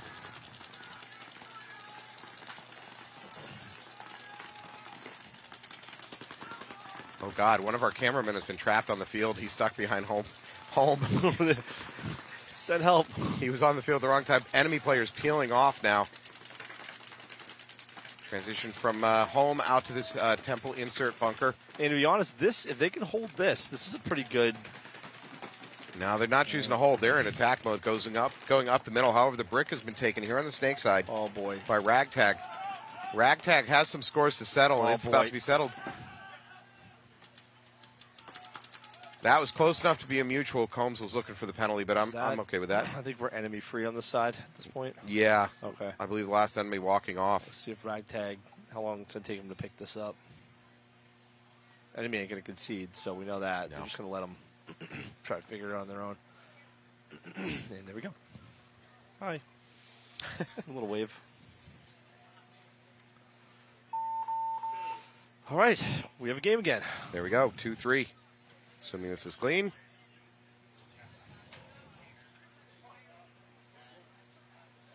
All right. There we go.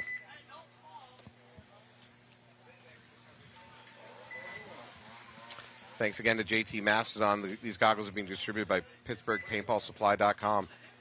Exclusive drop from them. If you get a chance, go grab them before they're gone. Great guys. I like Pittsburgh. Steelers? What's that? Steelers? No, just not the town, just the company. I know. Steel City, you know. Steel City where? All right, we are back. We are here with the D4. I believe we are talking our consolation round, which is they're trying to determine while the finals are probably taking place over there on the pro field. I'm here with T2 from a little company called CommittedPaintball.com. Hi, everybody. How are you? Yep. Good to see you again. All weekend long. Coming out with what I believe is the R6 Twister next month. LV3. You heard it here first. Yeah. CS4. And the internet just exploded. That's right. The Omen 2 is coming. Everyone rejoice. All right. 2-3. Advantage Filthy. Filthy on your right. Pole position. Figured out something. Picked up that point on the last one.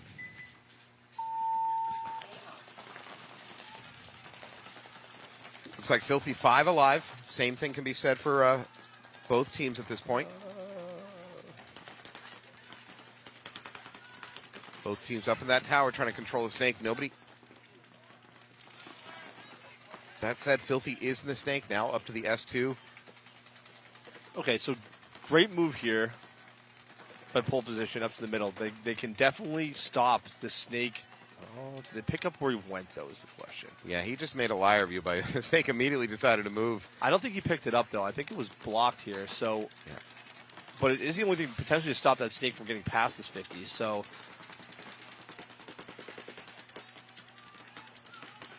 pole position player in theory. Oh, boy. That's not good. There's the laundry.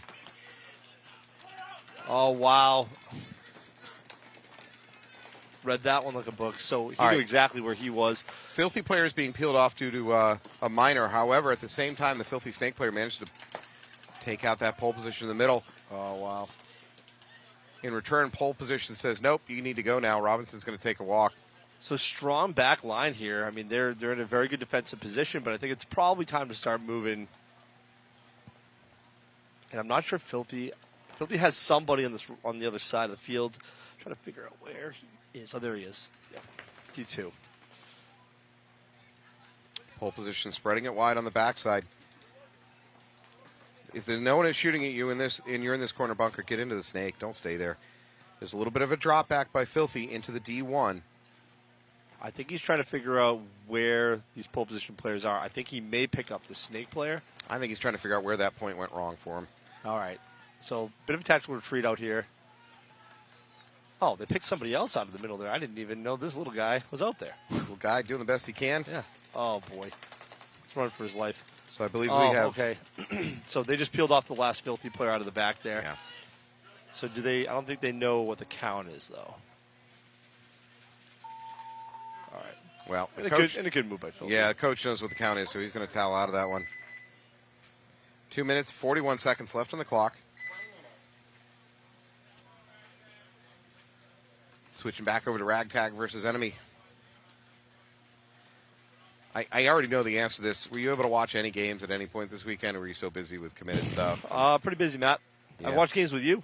That's true. Those count. Those count as games. Yep. Saw some awesome games out here for WNXL over the weekend. I think that probably my favorite game was the Suricatos game against Northern Lights last night. The finish of that game was amazing. Oh, the 1 second finish. 1 second finish was great. I have been lectured, however, on promoting previous games that occurred, because that just means our viewers are going to switch off and go watch. We're not going to tell you when it happened. Yeah. Please stay with us. Please stay with us. Yeah. We haven't paid for our return flights yet. You need to stay here. All right, here we go. Ragtag on your left. They're down by a point. Enemy 5.5. on your right. Stuck in the middle with me.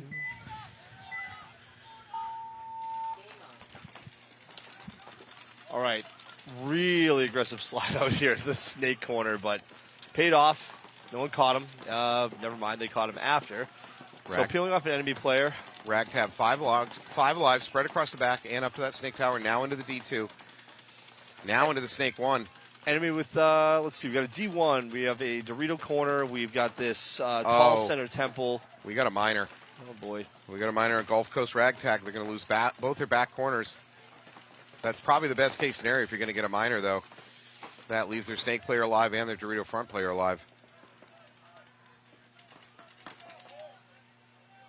Holmes is doing a lot of work over in the snake. He's got to get past the tower trap. He's getting pinched from both sides, from the Dorito and from the tower. Tower's going to drop back. That's going to allow Combs. There's a counter move up through the Dorito side. He's alive. He's occupying their D2. And he takes the middle player. Ragtag, I think it's just down to Combs. Combs is in a foot race to get to that buzzer. Oh, wow. Is Combs clean, is the question. Well, was he being shot after the buzzer is a better question. His body language, I couldn't. It looks like a clean hang, so. Okay. Combs wins that one. Here's, I believe, and I'm not sure this is the case. There's an argument that I shot him first. However, the problem is, I think he shot him after he hung the flag, and I think the refs just said, yeah, I'm going to wipe him off and call it clean, because you can't shoot a player after he hits the buzzer. Combs also, the players can be awarded the highest dry cleaning bill for broadcasters. Yeah, because we're going to find him we are afterwards. getting absolutely riddled with paint over here when Combs is playing this bunker. But listen, that one paid off, unlike the last time he got caught. This one played a little bit smarter and got that hustle and immediately moved. He did a great job.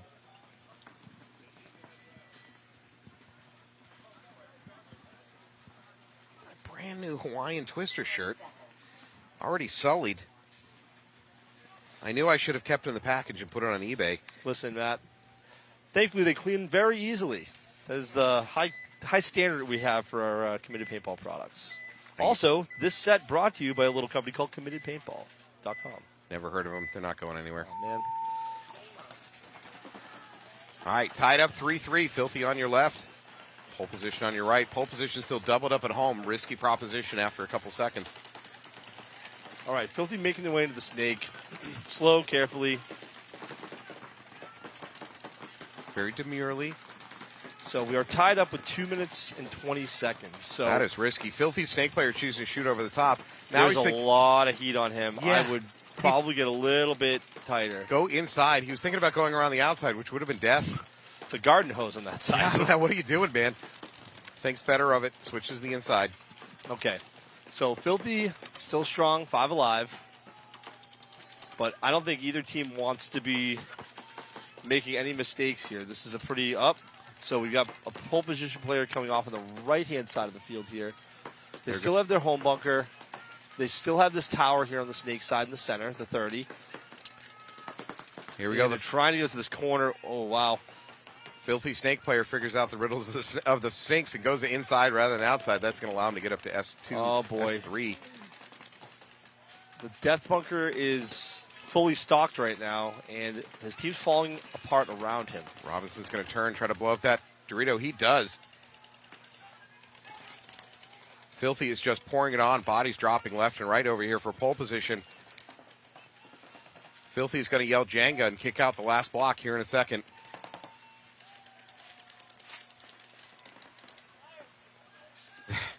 This poor baby Dorito. Why go there? Think we're alone now. Oh, boy. All right. He is... I can't say this enough. Stop going there in a down body position. Well, he did. At the time he dove in there, he did have some teammates. Don't you make excuses for him. I will he knows say, what he did. It was the right move at the moment, and then it became not. Real fast. Yeah, really quickly. I mean, off the break, sure, great bunker to do some controlling, but as it whittles down and they start making their way up, it really limits your ability to do anything. Yeah, and it's an awful place to get trapped. Even if when he made that decision, it was not bad. The problem is his players were just getting swept off the field like a Fukushima tidal wave. If that were a big Dorito, we have a different discussion here, but it is story. Literally the smallest Dorito that they could find. Maybe come out of a bag of chips. They'll never suspect me if I'm here. No one will be crazy enough to go here. Right.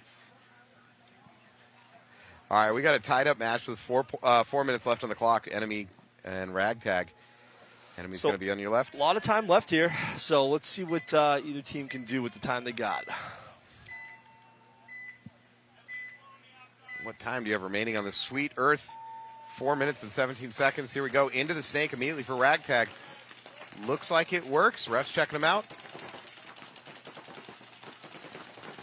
All right, so Ragtag losing a player immediately. Not really sure where he came out of. It looks like they have their home player. They're filling the death bunker. Enemy at home up at this snake tower. They're into the snake one. They are checking their home. That home player is gone. So they are enemy in the driver's seat right now. So now the question is, if they know what the counter is, do they slow it down to burn some time, or do they try and just go for the kill and go up a point? So that's the question. Because they have the control of the game right now. They can control this clock and burn it, or do they let them get another point and go at it again, where they can maybe have a better game plan? So I think my guess is if Ragtag loses another player or two, they're probably going to blow this so they got some time to do something with it. Just salvage some of it. Good kill out of the middle. This tower's going to take a walk. Still 4 enemy players, though. And there's a drop back by enemy. I'm not sure I fully understand that one. I guess he's trying to get an outside shot down the snake. But you don't have a really clear outside shot with this big brick at the snake 50. All right. Yeah, and he misses the shot, so that's going to allow the Ragtag player to go ahead and slide up anyways. Oh, boy. Did I? He's on an island of sadness came right now. Right out into a gun waiting for him. All right. I mean, I think they should have conceded that way earlier. They did. Yeah. All right, 3 minutes left. That's certainly a mountain you can climb.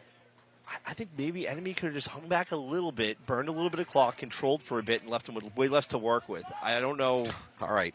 You want to watch something interesting? Arizona pole position down by 1 point. 58 seconds on the clock. They're over there in the pit attaching bayonets. They're getting ready for the charge. They're putting on their radio flyers. They run? They're filling out their last wills and testaments and taking the field. You know what you're about to see, folks. There's only one choice, and that is some crazy run-through action They here. sent their envelopes home to their family, letting them know where they're heading. Their coach is writing those letters back home to the family. Your son served proudly. He just hasn't licked the envelope clean yet. just put it in the mailbox. But he was an inspiration to his teammates and a natural leader. He'll be missed very, very much. I don't know. They're going to have to really fling their bodies onto the spears of the enemies. I think you're going to see a big push up the middle. Yeah, here we go. Massive push up the middle. 1 minute left. I think this is too conservative. Yeah, it is too conservative. Way too conservative. The secondaries, it's still it's taking too a walk. late. And there's a minor. This should have been way earlier. Yeah, this should have been way earlier. A little bit of unfortunately, action. Big run up on that Dorito side, so there's some hope. We're down to 40 seconds. Filthy's losing some players, though. I mean, yeah, they lose their middle tower. 30 seconds. I mean, there's one player. Man, you can't be on your knees. This pole position player's got to be moving. He shouldn't be figuring it out. He needs to just go. 25 seconds, 24 He is going seconds. right into a gun, though. Yeah, there's a baby Dorito waiting for him, too. Oh. Yeah, he just ran right into that one. Trapdoor spider catching him unaware. I wouldn't even. Why hustle? Just chill, dude. Well, take some personal glory. Hit the buzzer. No, he's not going to do it. He's just going to sit. He is tired. He's going to lay down. That's tired. Just enjoy the Florida sun. That little guy's all tuckered out. Gave everything he got. Seriously, we should have paramedics out there. I think. No, he's good. He is good. Congratulations, enemy. Wow, no, he is exhausted. He's struggling to get up. His team is going to. He is struggling. Yeah. He may need paramedics after all.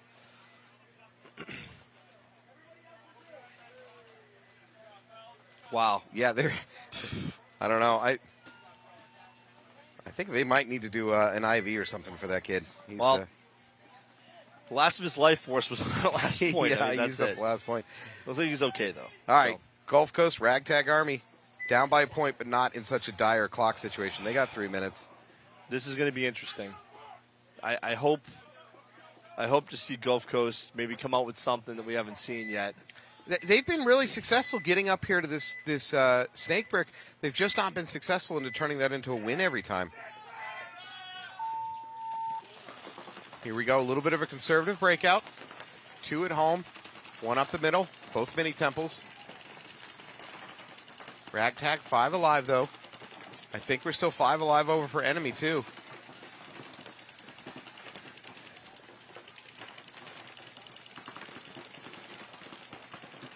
Five alive pretty deep in the match. Ragtag thinking about taking the snake. He does. Looks like he's clean. They refill his bunker, and now up the middle to the 40. So this is what we probably should have seen at the last game with those two teams. This is kind of what you need. Combs once again over here. Snake side. Snake Tower getting a check for enemy. Looks like they're going to call him clean. Referee getting a shot to the neck for his trouble. Yeah. It's a real disincentive to get in there and check. Player walking off a Ragtag, though. From this, I think they know what Combs is up to when he's been doing the last couple of points. They have a lot of guns on Combs here. They're not letting him cross. That said, Combs looking behind him, and he realizes he's alone in the snake. But you're now down under 2 minutes. Combs blew this game apart twice. They're not going to let him do it again. They cannot let him cross to that bunker. There he goes. Combs needs to make his own fate. I think he just Yeah, died doing it. there's too many guns on him. They weren't going to let him move. Well, there's a little bit of a trade there. Now another player walking off a Ragtag. They do have the 50 stand-up over here. It looks like D. Enemy with a great job at kind of putting together a strategy here to stop Combs if he got into the snake. So it's very clear they knew that was probably going to be an option for them. I think we might be looking at a 1-on-2 in favor of enemy. Well, I can see an enemy player in the back Dorito bunker, and I think you have one in this mini temple here on the snake side. So it looks like you do have a 2-on-1. So the last Ragtag player, if I'm not mistaken, is there movement? Yeah, there's movement up into D-suit. So it's 2-on-2. Little late to the party there. We're under 50 seconds. For Ragtag, you're running out of options. You need a point. You're under 50 seconds. Oh, wow. Huge move into the snake. It's time to go faster. He's going way up the snake. You got to just scream Allahu Akbar and go for it. There's no time.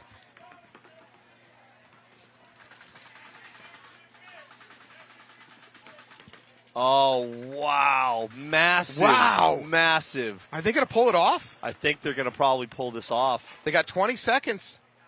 Go, go. Wow. Ooh. 15 seconds left on the clock. I think we're going to see overtime here. I mean, it's next to impossible to get a 15-second point. I've seen 8-second point, man. I've seen miracles. Enemy I've looking seen ships a little on fire off the belt of Orion. Enemy looking a little discouraged walking off the field. Wouldn't you be? I mean, you got it down to 15 seconds. You couldn't hold it out. They had the cross. They weren't in horrible positions. They had both mini temples. They should have been able to cross it up and stop that. I think the big move really here was this player that was in the center diving into the snake through a hail of fire. and then crawling way up onto their side and just drawing a lot of gunfire. That was a massive move, a game-breaking move, to be honest with you. Combo. Sorry. All right, well, we have 15 seconds left on the clock. We are in X-Ball right now, so we got about a little bit over a minute left of the break time. I think we're going to see overtime. It's not impossible. But I do believe you are going to be correct. Fastest game I've seen on this field so far this weekend has been about 25 seconds. I think that was Sacramento DMG that pulled off a 25-second point. Wow. However, D4 is a little bit more Wild West, a little bit more anarchy rolling here. It's possible. Yeah, I think when you have this much time left, everyone's just going to turn and shoot each other regardless if penalties or not. I think it should be a penalty fest this next point. So they'll probably offset. It's going to be my guess, and then go to overtime. Minors are okay. You just can't get a major in this situation. What's the over-under on flags in this next 15 seconds? I think it's going to be 0 because, well, I don't know what the over-under is, but I think it's going to be 0 because I think you're right. Both teams are just going to spread and just sit down. And I mean, I'm going to counterpoint. I'm going to say 4 flags throw in the next 15 seconds. The refs are getting to the end of their business weekend. They're running out of opportunities. If they didn't feel like they hit their flag quota, this is it. Much like a billiard player, they're chalking their hands to get those flags as fast as possible. A little bit higher up. They're unlocking their holsters. Yeah, we're gonna see yellows flying.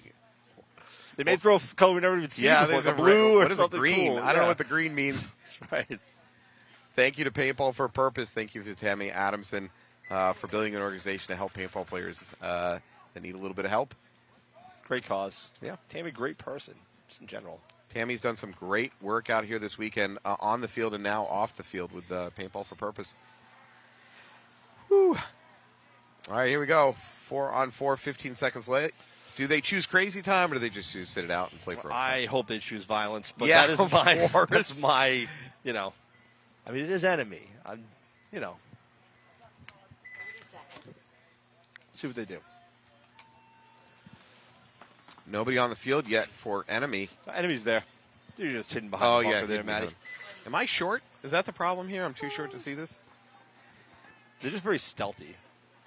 Don't try to be smugly superior on this. You're maybe a quarter inch taller than me. Not with the hair. Yeah, the hair is my hair advantage. All right. Enemy is dumping their paint, which is probably the right call. That means they're going for it. They're going to fly. Oh, yeah, baby. Well, they flew a field and then they stopped. Oh, Once man. they planted their feet, it's over. This is going to They're overtime. going to play honest. If they get hit, they're going to come off. They don't want a penalty to No. do anything crazy here. So, all right. Well, wishful thinking for chaos, but you know what? I'll settle for another great little point of paintball. So I'm happy with that. Enemy went onto the field with either full or semi-full butt packs, and then in the starting box, they started dumping pods as if they're going to do a crazy, Zerg rush through the middle, and they didn't really do it. So, not quite sure what the plan is. They got my hopes up. Are they rush teasing you? Yeah. Yeah, I'm so sorry. It's okay. All right, we're going to go to overtime. Overtime means the first point scored will win it. In the extremely unlikely event of a no point scored, due to penalties or something of that nature, they'll keep going. If no points at all are scored by the end of 5 minutes, then we go to one-on-ones, which is every webcaster's dream. Yep. It's so rare you get to there. And then Matt and I can bet real money. Yeah. Yeah. See, probably gold tooth out. Yep. Also, this set's sponsored by a little company called CommittedPaintball.com. Little guys doing the best you can. Any support or help you can give to them be greatly appreciated. Up and coming, every O-ring counts. Doesn't matter, anything you can do. Yeah, marine fuel is much more expensive than regular fuel for the Committed Twister yacht. Right. The helicopter pad was expensive to put in last week, so it's the FAA licenses that drive up helicopter costs these days. Boat captains, very expensive. The salaries are incredible. Not to mention the harbor master you need to hire for a 200-foot yacht to get in and out of port. It's just the tug. There's bridge fees because it can't fit underneath most bridges. The ostrich seats that we just put in, atrocious. These tariffs are killing me, Matt. The ostrich seats are being ripped out. Once Anthony found out they are not, in fact, endangered, he's going to have them removed. I need only endangered species to furnish my... I've heard the last white rhino is looking very nervous over in Africa. That's right. We need new handles for the bathroom door, so they better guard those tusks or horns or whatever they got there. Ivory all the way for the SS Committed. Trudging on through. But anyways, support Committed Paintball by Twister. Support your Twister teams that are out there in any way you can. No, but in all seriousness, we have a great support system, some great teams that are out here supporting us this weekend in all divisions, from pro all the way down, and we're very thankful for them. A lot of those teams playing on this field. After this match, you're going to see Shut Up We're Trying versus Wildside Distortion. Both of them very, very good teams in the semi-pro. Shut Up We're Trying having a great weekend getting all the way to this. I know it doesn't feel great right now because they're playing Consolation, but I'm telling you, this was an excellent event for them. Same thing for Wildside Distortion. 14 seconds left on the break, 5 minutes on the clock. Enemy on your left, Ragtag on your right. And let's have some paintball, folks. Let's play the paintball. Enemy takes a Dorito on the break, otherwise conservative. I believe 5 alive for both teams at the moment. Okay, everybody playing smart, heads up, a little safe. Doubled up at home for Ragtag. So who's going to be the one to make the big move first, all right? Well, so that bump out from home, player gets in safely. Nice little spread. They got a good read of the field there. So the game within the game is if this enemy mini tower can get into the snake, and he's opposed by the snake tower over here for Ragtag. He's got to get gun dominance or get his tower to somehow tuck him in to make it into the snake. So we have a mirror. We basically have a mirror right now. So it's just what domino is going to fall first is the question. When you're this deep in the tournament, the smallest error could really tip it in any direction. So I see neither team as I say that, they are into the snake. Ragtag into the snake one. Well, they read it. They know he's in there somewhere. So are they going to just relay that to their players? They probably need to get the snake player in. The enemy tower player that's so important for stopping the snake. All right, so as we say that, Ragtag has a player leave. Coming off, I believe that player was coming out. I don't know. He looks like he was crossfields. He looks like he probably was the snake side mini in the back line. Enemy into snake 1 now. Ragtag makes the advance into the snake 3. All right. So is he going to go inside or outside? That's a big question here. Well, if he goes outside, there's somebody waiting for him. Yeah, the enemy tower had to get pushed low. That allowed him to make that move up to the brick. All right. They know Combs is going to come here. So now they got to contain him. Oh, Combs making this move up. This could be terrible. He's crossfield hunting for enemy. Wow. Okay, that is huge. Combs has been an absolute murder machine for Ragtag. Big control by enemy. They do lose one of their players from the back line. Okay. Crossfield now. They did not pick up the snake player going in.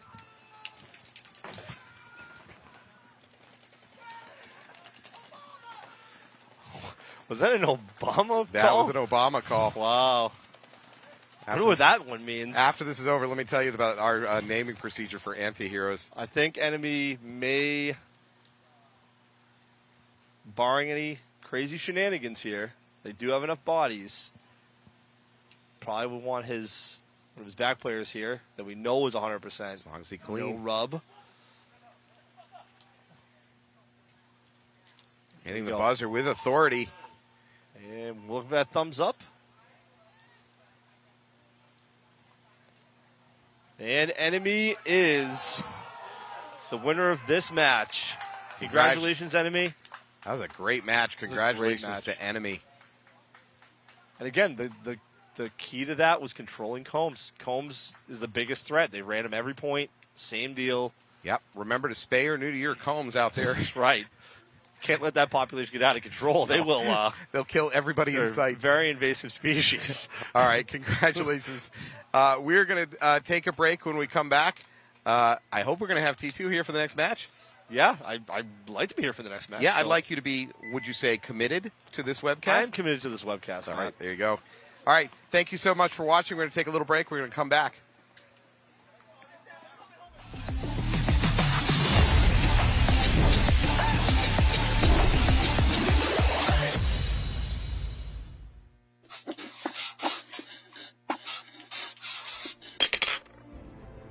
We found ourselves outdoors with nothing but our imagination and some sticks. No matter our age or where we grew up, That's where we all became stick gun veterans.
Inside you somewhere lies a Hydra. An immortal, multi-headed monster born for the battle. But the Hydra mentality buried inside you must be cultivated through chaos. Rather than just surviving or remaining unchanged, the Hydra mentality allows an entity to improve, to thrive, to multiply its strength when exposed to stress and uncertainty, to strengthen with every challenge the world throws your way. Every time the Hydra gets its head cut off, experiences a loss or a failure, it becomes stronger by growing two heads in its place. The Hydra must seek war and discomfort in order to become the best version of itself. Be like a Hydra. Seek out difficult challenges, power through every hardship, and understand this stress test is a blessing which makes you stronger. This is the Hydra way.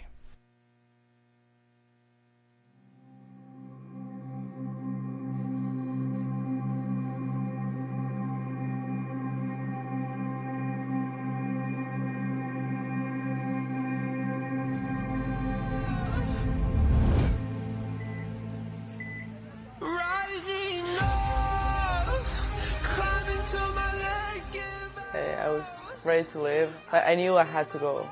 Time had come for the heroines to win every event. My expectations for this new team is to not only win, but to do it together. Our game is attack. You have to win it, or else, really, what are y'all doing? I know my strengths and my weaknesses. Like, I'm tired of it. It's not that hard to fix the problems that we're having. We know what the mission is. We know what the play is. Trust in the players around you. It's why we built the team we built.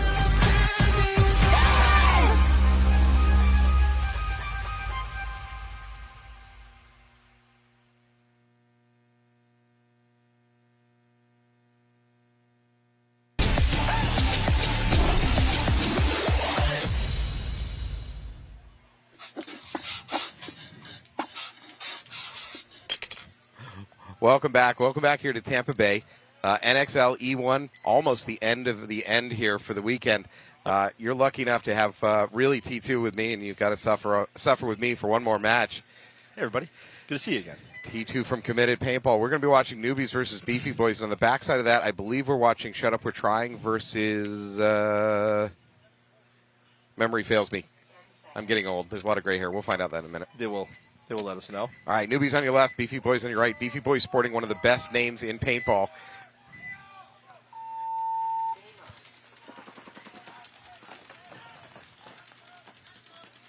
Newbies with a good spread across the back, 5 alive. Beefy Boys right up the middle. It's not going to work. He's going to get blown up.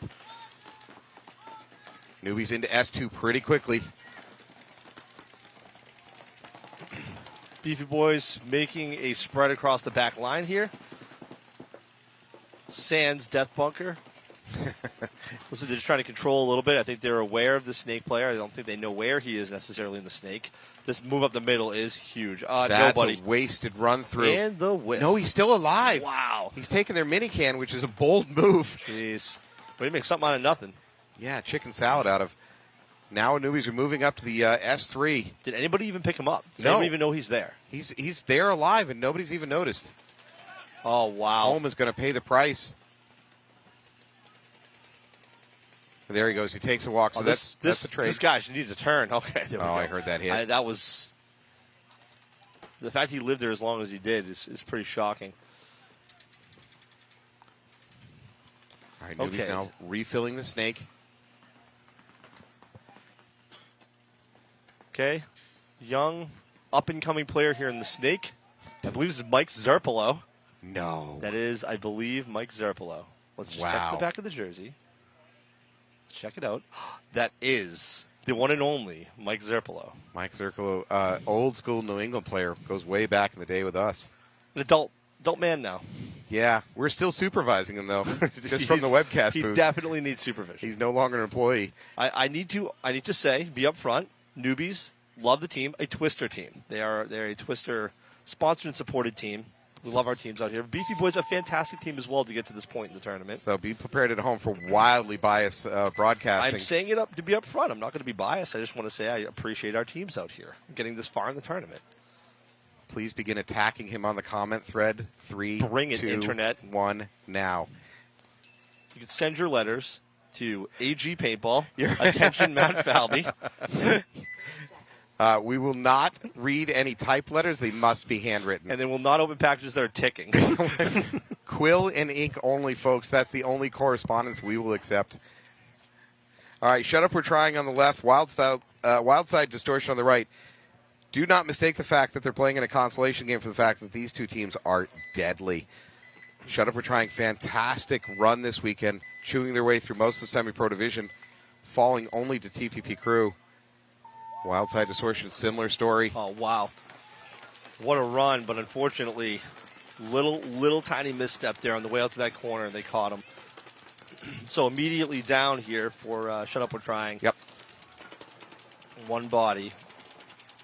And a pretty standard breakout we've seen here on the right side for Wildside. We've got across the back line and then this tall center temple trying to control the snake, but there really is no snake presence yet, so... I believe that might be Logan that made the fill from the home to this mini temple. For Shut Up We're Trying. Giving them a chance at snake presence. Neither team in the snake right now. Both of these towers doing a good job controlling the entrance. Shut Up We're Trying instead, choosing to push over there on that Dorito side. Oh, there we go. Walk off for Wildside Distortion. Good shot by Shut Up We're Trying.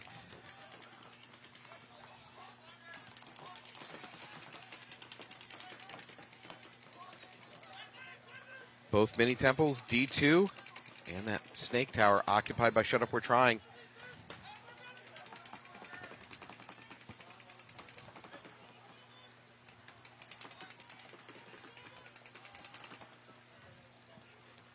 There we go. Into the snake now for Wildside. The tower looking the wrong way for Shut Up We're Trying, allowing Wildside to take the snake. He's going to be a snake brick in just a second. That's going to put this mini temple. Wow. I don't think he's aware of this mini temple's here. Nobody knows. He's playing very loose. He's going to find out in a second, but not in a good way. He's doing surgery, I believe, on his gun. So that is not great. Now he knows. Oh, well, he suspects. He doesn't see it, but he knows there's paint on him. I'm in danger. I think he realizes he is... Well, you don't have a gun to shoot back, so that's a little tough. Tell my mother I love her. Yeah. Goodbye, cruel world. Maybe just you could will your way through this. You think negotiation's the key here? I don't believe they're going to negotiate with terrorists. Parlay? I believe... Oh, that tower. Oh, somehow that tower lives through that. They need to stay crossed here, across this 30, because the second they let off, the hammer is going to drop, and it's going to get real bad. Oh, he wants this player real bad. And I don't think he realizes his gun is completely down. Oh, another Wildside creeping up the middle. Situation going from bad to worse for Shut Up We're Trying. Way too early in the match to towel out to save time, but he might towel out just to save pain. Oh, wow, look at this. Look at this. Boom, and he launches boom, 2 kills, 3 boom. kills. That's it. Wow. That's Roberts. Roberts blows it up. All right. Roberts put his hand on his head, which indicates he's out. He is out. I believe his own team blasted him. They did. So, thanks for your service. Here's a shallow grave. Although he had maybe a tinted lens on here, I saw his eyes right through that thing. There was flashing with anger. Yeah. Someone owes someone a beer later.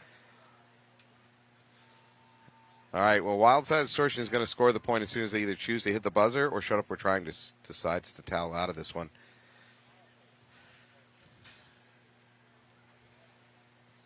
There it is.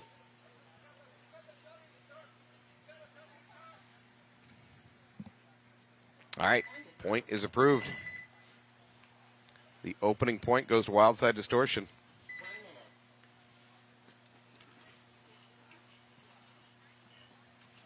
All right, we're going to watch Beefy Boys take on Newbies. Newbies, I believe, head to the right. Changing it up. So the only scouting point report I have on Beefy Boys came from Fabio Tricano. Oh, excellent. Falcon rep, playing with Altitude. He said, ignore the silly name. These guys are legit. The jerseys are very spicy. Yeah, they like are they? They're brown, yeah. Yeah. Yeah, you don't see many brown jerseys. No, you don't. Newbies head in the right. Do you think they're beef stick brown? Is that the point? I was going Slim Jim. I think like a Slim Jim, maybe a... Snap it to a Slim Jim. All right, Newbies kind of heading on over here. Been a long weekend for every team at this juncture of the tournament.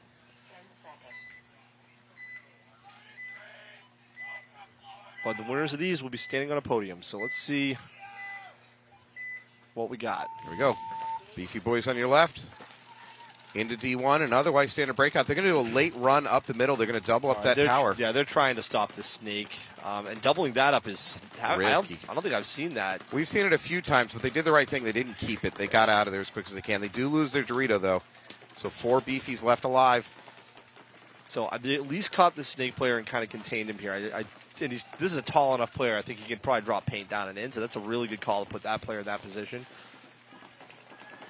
So we have a newbie walking off.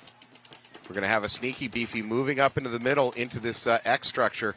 Now sliding to the outside. The snake player has to be real smart for the newbies. It's probably best he doesn't make himself really known.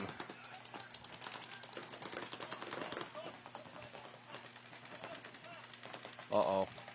Uh-oh. Never good when a ref's running. Nature's predator, a running ref, always dangerous.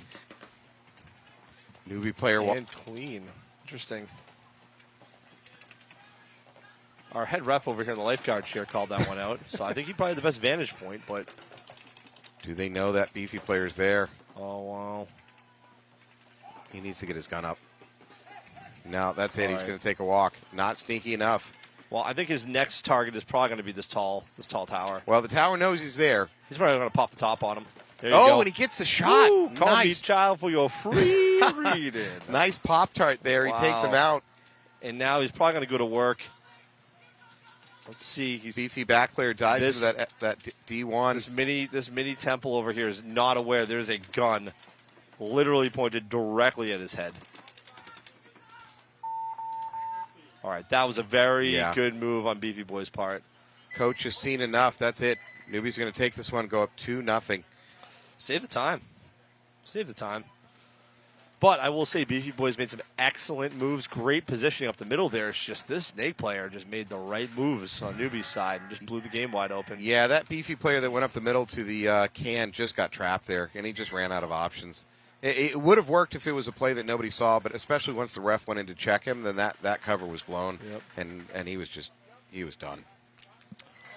All right, Wildside Distortion versus Shut Up We're Trying. Wildside up by 1. This session brought to you by our great friends over at Committed Paintball. I would say acquaintances, mutual former coworkers coworkers here. They invest in the webcast. So yeah, no. Here we go. Thank you to Committed Paintball. Wildside Distortion spread across the back into the D1 and up to the Snake Tower. They're going to lose their Snake insert. Well, they do have this tower, though, to protect a little bit on the snakes, anybody trying to kind of insert in here. So that's a plus. Losing a player is not great, but if you have somebody that can also cover his position, it's not a terrible thing. Yep. So Wildside has no real threat to get into the snake right now. They are controlling from the Snake Tower. They're going to push that D into D2. Shut We're Trying. Communicating, excellent communication, actually. Yeah. Playing a little bit more patient, a little less risky. Here we go. Home bounces out to this mini temple for Wildside. Now they have a threat to get into the snake, and sure enough, he's going for it. Looks like he got in clean. He's going to go up to S2. So for Shut Up We're Trying, their snake tower is really, really low, and that actually makes it harder for them to stop the snake. Oh, wow. Home gets blown up. Massive, massive takedown right there. That you needed that one. However, Shut Up We're Trying is slid up to this D3. They have a chance now. This tower in the middle is in trouble for Wildside. I think that he's going to utilize this ref check for his own personal gain. Yep. Yeah. Well, it doesn't matter because it looks like he got him anyways. So all hope remains with Shut Up We're Trying's Dorito player. He's their best chance to somehow. So I do. All right, this Dorito, I believe, is going to try and stop the snake player here. I know he knows he's there. He just doesn't really know where he is. Oh, he's going to blow right past him. He's about to have a player behind him, and he doesn't even realize it. Oh. Where do you go? I mean, I heard that. There's not good options. He's still alive somehow by a miracle. Really? That was a clap. I heard that. Thunderclap. I think that's Hogue. He's going to drop low, and now he's going to walk off. Yeah, he put himself in a bad position. Too far there. Crossing this snake 50 has been a death sentence for a lot of players. There's not a lot of good places to go past it. Well, if you have a read of the field and you know where everybody is, that's one thing. But I think you kind of went a little bit blind. Maybe like 60% of what was going on. Yeah. Okay. Just going to slow it down a little bit here. I think we got, a 2? I think we might have lost our Dorito player over there for Shut Up We're Trying. There's going to be a run-through over here trying to finish this off. Mini Temple for Shut Up We're Trying. Cannot hold off the onslaught, and that's it.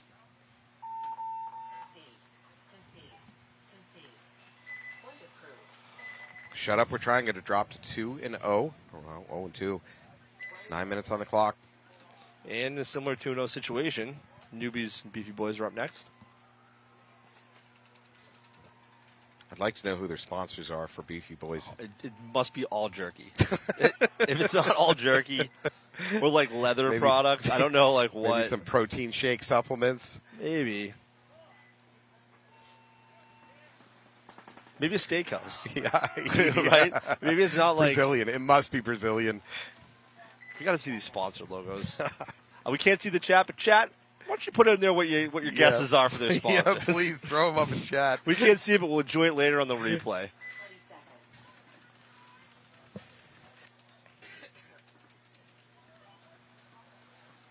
Ref staff getting ready for this event to wind down. They can close up this field and get themselves a nice margarita. There is some ref fatigue setting in here under the hot Florida sun. Definitely earned their check on this event. Oh, wow. Ooh, comes up a little bit short, but gets away with it. Newbies player into the snake. They're going to lose their Dorito player at the same time. Beefy Boys 5 strong. Beefy Boys together strong. Beefy Boys separate weak. Beefcake.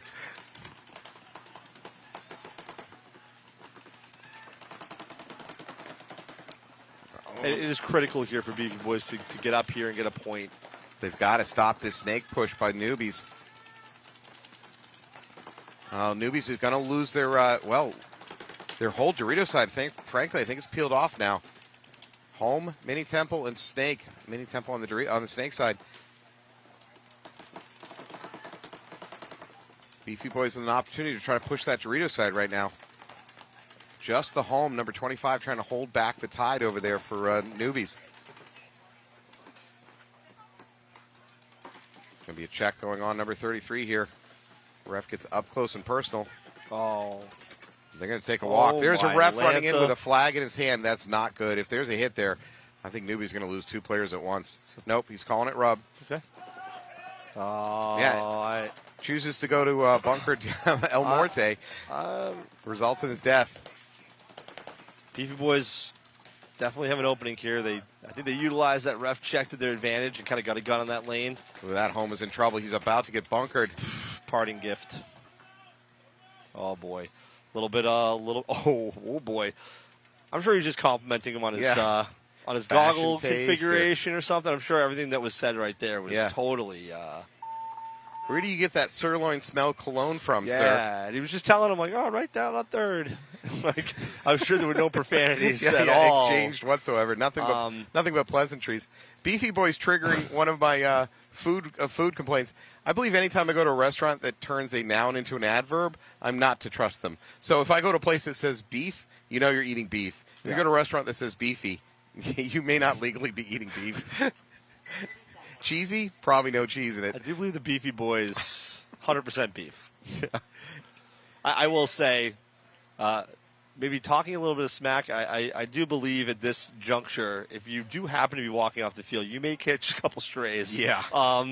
Just for your efforts. So I know in the moment, it seems like a lot of fun, but your fly home in the plane is probably going to be a little uncomfortable. Yeah. You're flying too close to the sun if you want to start jawing walking off the field. Yeah, but it's okay. It's all in good fun out there, Matt. I'm sure that handshake at the end between the teams is going to be wonderful. That's why they do it off camera. That's right. All right, shut up. We're trying down by 2. 9 minutes on the clock. Plenty of time. And it's a great set here to wrap this event up for these teams. We've learned a lot about friendship and teamwork along the way, and here we are at the end of E1, day 3. It's not the destination, Matt. It's the journey, really, where we learn the most. Yeah, that's a Hobbit story right there. All right, shut up. We're trying on the left. It's kind of sauntering on out here. They're going to be in that green and black jersey. I think they want to just be in the sun as little as possible. Well, yeah, good point.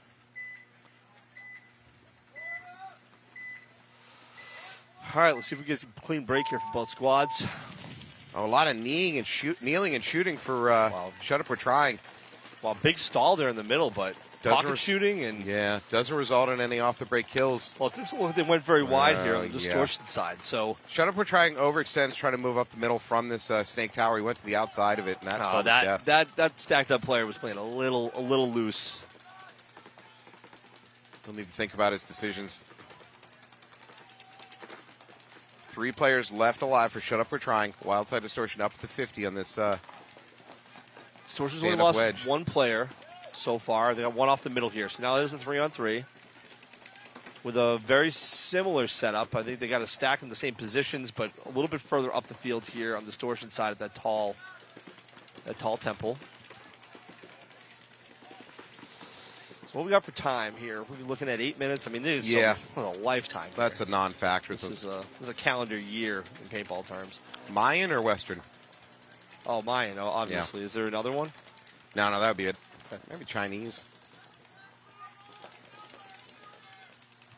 Okay. All right. Distortion, good move right here. Distortion being in the snake gives them a major positional advantage. I don't see Shut Up, We're Trying having great moves forward. They're kind of stuck there. There's a chance to get into the snake, but he's going to have to win a gunfight. But did they pick it up? I don't believe they picked up that he is in there. There's no paint coming in. Well, no, they're shooting. They know he's there. I don't think they know where he is, but I know that they know he's in that bunker. They're kind of riddling this whole section, but I think he's a little bit further ahead than they think. So Distortion player creeping up to that D50. Things are getting worse here for Shut Up, We're Trying. All right. It's about to get spicy. Oh, I think he's still alive. Against all odds, he's still alive. That was very close. Shut Up, We're Trying. Back's really pushed against the wall in this situation. Oh, man. This 50 snake is just riddling. Well, to make it worse, the D50's hot, too. Okay, they lost their Dorito 1. Now, this is problematic. That's an understatement, T. He is not going to stop shooting this bunker. Oh, boy. All right. A little bit risky. That's probably not necessary. That was an unnecessary risk. They're still probably going to win it, but I don't love that decision. Oh, I don't know.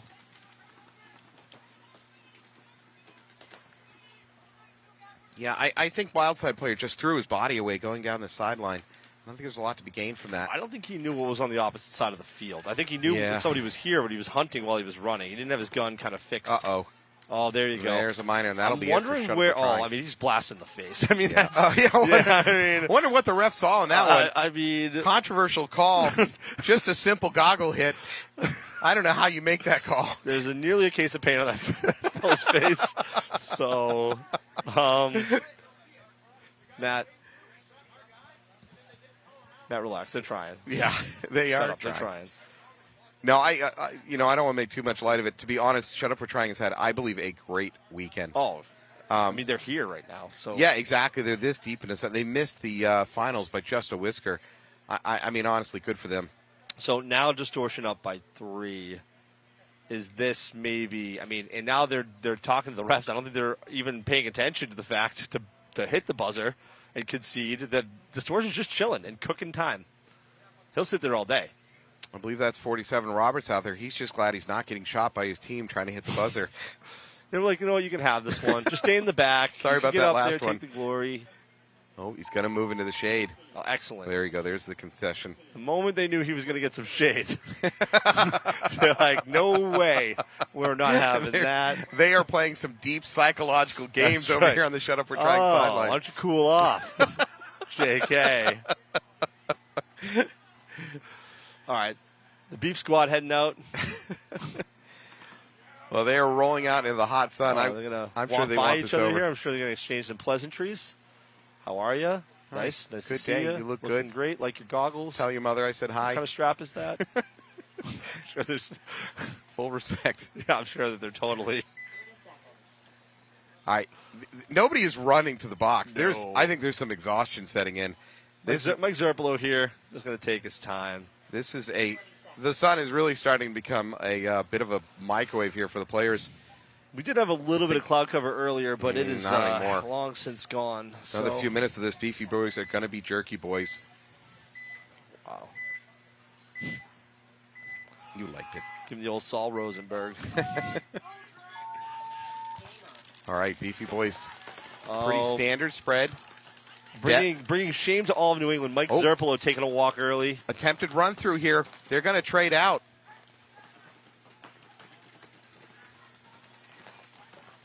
Beefy boys making a giant run up to this snake brick. Wow. Did he catch him? He's about to catch this snake crawler. This is it's about to get feisty here in the snake. He's got to launch. Wow. He has no respect for his own life. He just flew upfield. Oh no! There's a major. For what? What is another one? Yeah, major at number 33. They believe he shot him after a hit. Never shoot a living Beefy boy when you're dead. They will wreak terrible vengeance on you. Did they just pull everyone? Ish. Where's the beef? No, right here over in the Dorito 50.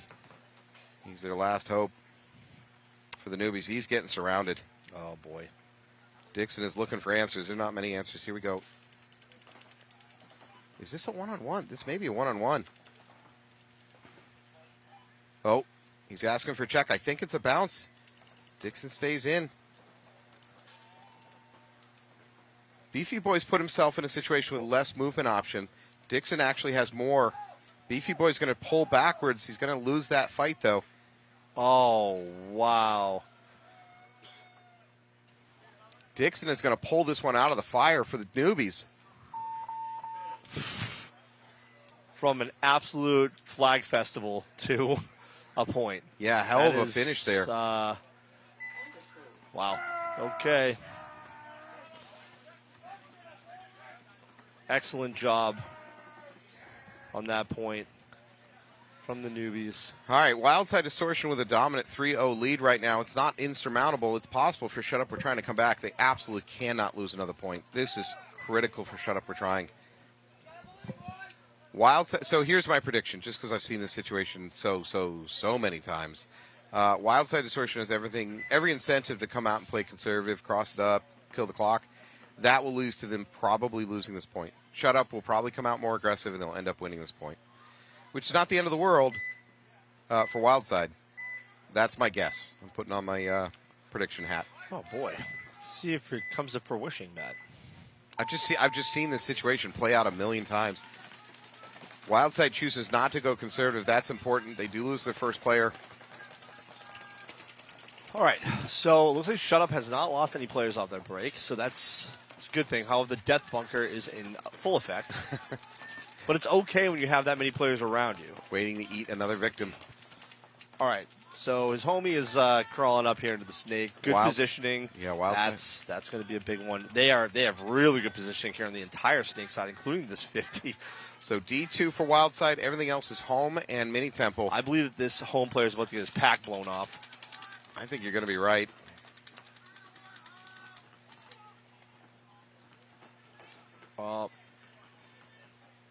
creeping. There he is. He's locked onto the home. That's going to be the home death. Wildside attempting to get up to D3. He just backs up a little bit and crosses. He is going to get. He doesn't know he's there. There it is. Yes, he does. Okay. D1 is now in trouble. Oh boy, that. Not a whole lot you can do there. Shut Up just completely dominating this point. It's almost as if somebody predicted that. All right. To be fair, Wildside didn't play very conservative, but Shut Up. We're trying. It was to a Nostradamus-like prediction. Yeah, it came partially correct. Yeah. I've seen a lot of teams up by 3 points and they go conservative, which is tactically the textbook says that's what you do, and it never works out well. Okay, down by 2, 4 minutes left. You got a game now. Yeah, that's viable. Yeah, and I think if they could do that again, that level of aggression, they should have no problem. On the opposite side of things, another lifetime worth of time here from Newbies Beefy Boys. However, I think if Newbies do go up one more point, it is going to be very difficult for the Beefy Boys to dig out of this hole. Yeah. So, agreed. Beefy Boys are capable of it. They got to avoid penalties, come out with a decently aggressive. They got to get to these 50s. Newbies are doing a better job of just getting to the 50s and controlling it. So if I'm the Beefy Boys coach, I got to set up better traps, especially using this tower correctly. This snake side tower is your best chance to slow down the snake push. That said, Newbies also getting up to the Dorito side 50 brick. Well, let's see what they come up with on this one. There we go. Newbies rubbing each other's heads for luck.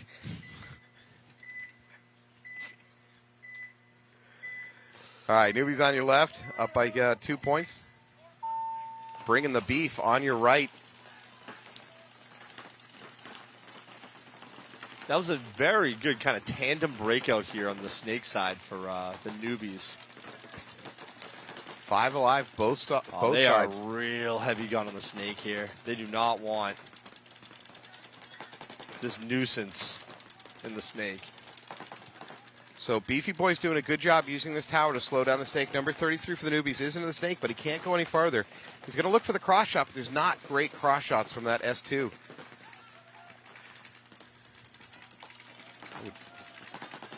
Newbies now out into the D1. They're still doubled up at home. There they go. They break out of that double up. Oh, they lose their Dorito player. All right, Beefy Boys out here to the death bunker on the snake side.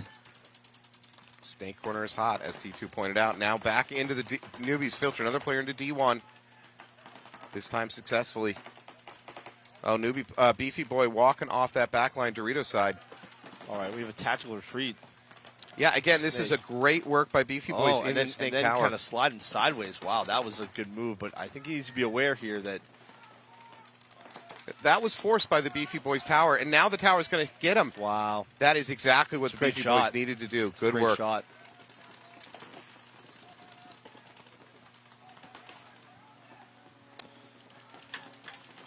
All right, Beefy Boys making a move into the snake here. There is nobody in really good position to stop this move. They got the Dorito for Newbies dropping paint in there, but it's a tough shot. I don't believe that this snake player saw the Newbie snake player get out and get off the field. So he's going to be a little conservative because of it? I think he thinks it's a snake player somewhere. They're still shooting the snake. He's wrapping, looking for the shot on that home. Now he's going to go. Right. I think he is aware that potentially he is safe. He went right through the Doritos lane. Oh, I think Holmes about to get blown apart. Just kind of gets up 1 foot maybe and dumps him down and in. I think he's got a good.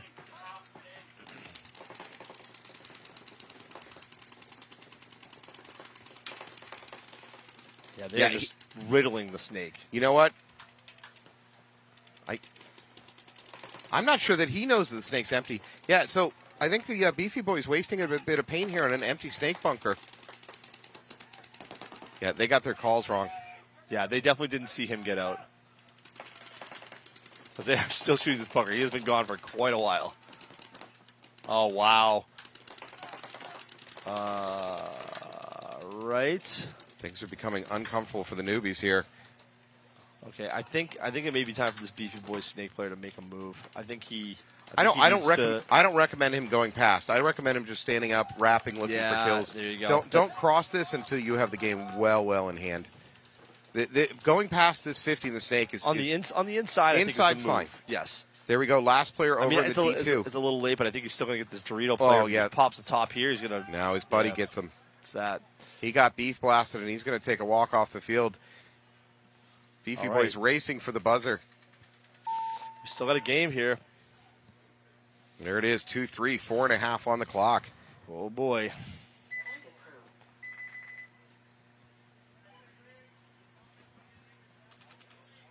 Oh, wow. All right. Shut up, we're trying. Still in this. 4 minutes, plenty of time to come back 2 points. That's certainly very achievable. But good on the Beefy Boys. That was a very good point. On the flip side here, this set. I'm gonna harken back to what I said. The Beefy Boys did a much better job using that snake tower to control the snake. It really stymied the newbie's ability to move up, and then the newbie even did a tactical retreat, and he died almost instantly thereafter from that tower. That tower was the key to that point for Beefy Points. It shut down the newbies, and then it changed the game. But making that move back and sliding to the side, I don't think they saw that move at all. So they were shooting the snake thinking there was somebody still deep into the snake where there was nobody. So. Yeah. All right, shut up. Yeah, he clipped off the elbow there, going into that bunker. All right, so. Oh no, they're going to lose They've just lost their insert. entire snake side here. So it looks like we got D2 tower and the mini insert on the Dorito side. Full strength. 5 alive for distortion up the middle in that snake tower. All important. They're into the snake insert, which will likely convert it into a snake bunker here in a second. Home. Uh-oh. Snake insert getting a check. Just being called rub.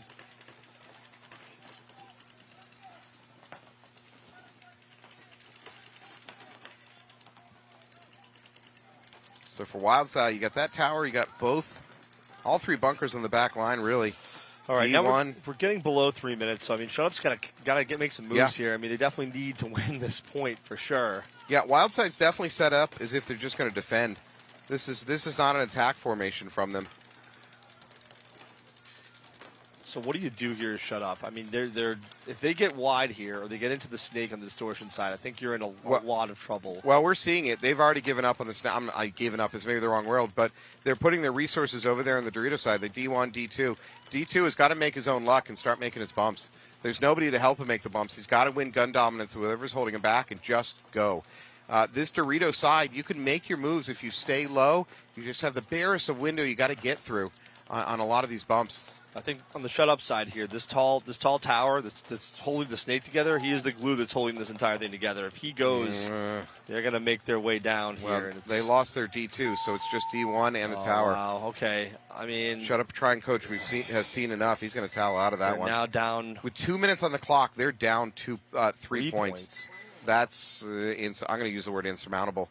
Do you believe we're going to see some crazy plays? Yeah, I guess they don't have any choice. Yeah. I like we talked about, I think we're going to see the Zerg rush strategy. I don't know what choice you have.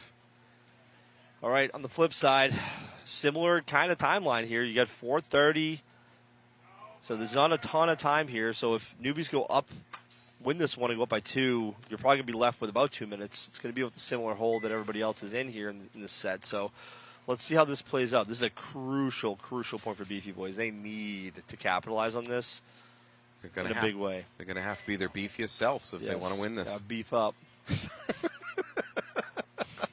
Do you think after the winter months they're at their beefiest, and as the season goes along, they're I know that I am. All right, Beefy Boys on your left in the brown jerseys. Doubled up at home, up the middle. Pretty standard breakout for Beefy Boys. All right, we're checking. Oh, player walking off from the backside and a check going into the snake for Wildside. They're checking the snake here for newbies.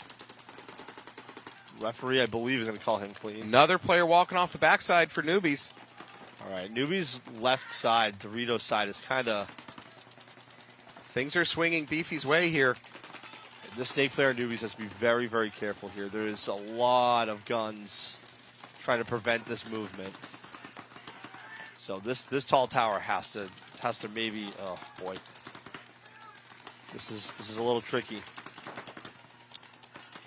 Oh boy, he's making the run. Is he going to go for the bunkering? No. Oh, he tapped the bunker. They're going to know. Newbies are going to know he's there. I don't know if anybody picked it. All right, yeah. Yeah, now the paint's coming in. They definitely picked it up. And from where? All right, so he's getting shot from crossfield. So that mini tower over there on the Doritos side in the back line. But you also have a snake player that is legitimately keyed in. He is not moved. He is a statue right now. At the same time, Beefy Boy's being aggressive, pushing up that D side. They're into the D3. So the shadows are coming into play here because I believe he's seeing this shadow. Beefy Doritos, new flavor coming out, appearing on store shelves soon. Oh, this is going to be a clean hit. You should not spin your gun. Wow. And a major penalty. Oof. After getting ear hold, that's rough. Wow. Rough, thank you. Beefy Boys are going to walk this in. That just cleared out the newbies. Okay, that is a tough turn of events there.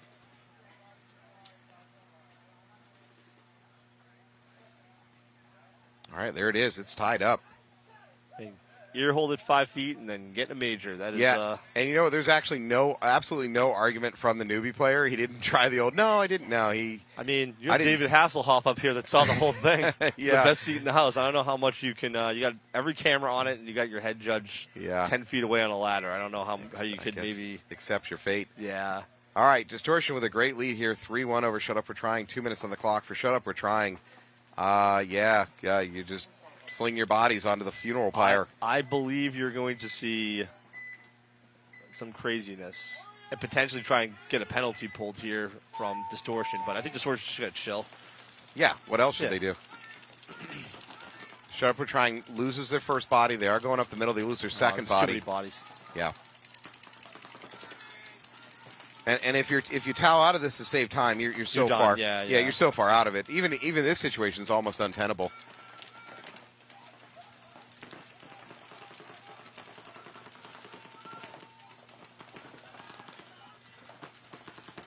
Wildside's content to make a little push up to D2, otherwise pretty much staying stationary. All right. There's a minor on Shut Up We're Trying. It gets even worse. Oh, we have a Viking funeral on our hands here.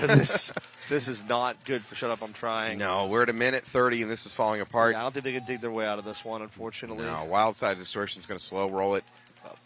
Frankly, if you're Shut Up We're Trying coach, you may even not towel out of this one. Yeah, you can hear Wildside Distortion telling each other, don't even hit the buzzer. They are correct. Let's get in the shade, relax. Shut Up We're Trying coach is going to do the tactically correct thing, which is to concede, but you're going to go down to 5-1 with a minute on the clock. It's irrelevant. You're going to allow yourself to run another point, but I'm not sure for what, because there's no one would be optimistic enough to say that this is... I mean, there's no digging out of this. What are you going to do? Run down the field, 5 guns, flying B? I mean, what is... Yeah, you don't care about... Look, you know what? You don't care about penalties at this point. If you Shut Up We're Trying, who cares? Yeah, we're under a minute. We're down by, 4 points? Whatever. Just have fun. They want to put on a show? If you want to get some value out of it, they're doing this for entertainment. Yeah. If you want to get some value out of it, you can say, hey, well, look at this as a practice point. I'm gonna maybe put my deep line guys out there that aren't getting a lot of points. I'm gonna try a funky breakout. Is that the pod runner that's shooting them? Everybody's gonna get a spin now. It's like, why not? Yeah, so I mean, you can get some value out of it by buying something crazy, but there's no chance of winning. So, I think on the flip side, this is a very crucial point in this match right here. Newbies on your left, Beefy Boys on the right. This is a chance to separate the men from the Beefy Boys. Here we go. Newbies 3-3 with Beefy Boys. 3 minutes on the clock. Oh, Newbies get into the snake clean. He almost had his run route interrupted by his own player. All right. That is the Pride of New England. Mike Zerpolo and the snake for Newbies. Newbies also up to D3 very, very quickly. Beefy Boys walking off. Zerp, number 17, going to get to the S2. He's going to look on the inside.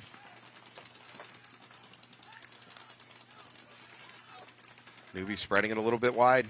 Newbies communicating here. Beefy Boy down in a 4-5 hole. All right, so Beefy Boy's kind of tucked in here. You got home. You have your D-side mini temple. You've got your center temple as well. I believe there's something on the D side that I cannot see. Zerp is hunting for that thing. Whatever you can't see, he's looking for it. Oh, he's hitting his bunker. Yeah. Trying to maybe draw some fire to see. Okay, it's a Dorito one. That's their other player. Yep. So Zerp's looking for an opportunity to drop and crawl. I think it's there for him. This tower is kind of waiting for him. Zerp karate chopping the bunker to get a little bit of attention. With Kung Fu grip. He is. Uh-oh. Zerp's calling for a check. On his foot, which is good and bad. I appreciate calling out the exact location. That's very helpful to the refs. The problem is foot hits almost never count in this stupid sport. They are, and I don't know how a foot hit could happen because everybody is. Yeah, a foot hit is almost like telling the ref don't bother. I'm being a little sarcastic, but it's really hard for refs to call foot hits because there's so much paint on everybody's cleats, and generally the ref goes in and goes, I can't make that call. An ankle hit, different story. Nice move, Zerp bouncing up to S3. He's going to get back up. If I'm the Beefy Boys coach, you know what? We're under a minute. At this point, I want my Beefy Boys to just lock it up and try to grind it out to overtime. If you lose this point, this match is over. You're not gonna come back. Zerp is looking here to shred some beef. Shredding the beef is a very big potential here. If Zerp can get around. I mean, this is home player here. I think this is 30 seconds. Newbies are at both 50s. However, we got newbies walking off. Newbies making a big run down the sideline. They're going for it. Oh my! The bunker swallowed him. He will spit. The Sarlacc pit will be spitting him out in approximately 300 years. Zerp with urgency going to check on his teammate. Sauntering over. Is he dead? Okay, all right. There you go. Congratulations, newbies. There is 20 seconds on the clock. That is a pretty unrealistic situation for Beefy Boys. If they play it, it's going to be a bloodbath. Shut Up, We're Trying's coach apparently hates his players so much, he decides to towel out on that previous point and roll them back out. This is their breakup point.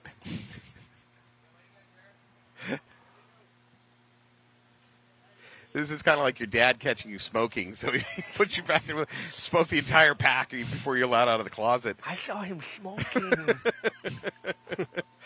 Thank you, Janet. That's right. Or was it Jane? Who was the middle child? Jan. It was Jan. Yeah, it was Jan. Yeah, we're old, dude. All right, 5 seconds. Brady Bunch reference launched. I mean, just go wherever you want. Yeah, pretty much. Is there only 4 players out there? Yeah. Yeah, we said 4. Yeah, 1. Oh, no, 5. This was one of the Dorito side that we missed. Yeah, this is. They're getting and a minor. I mean, it's just nuclear warfare right now. They're just getting blown off the map. This is a biblical plague for the Shut Up, We're Trying team. There is one. The elder son is still alive. No, he's gone now, too.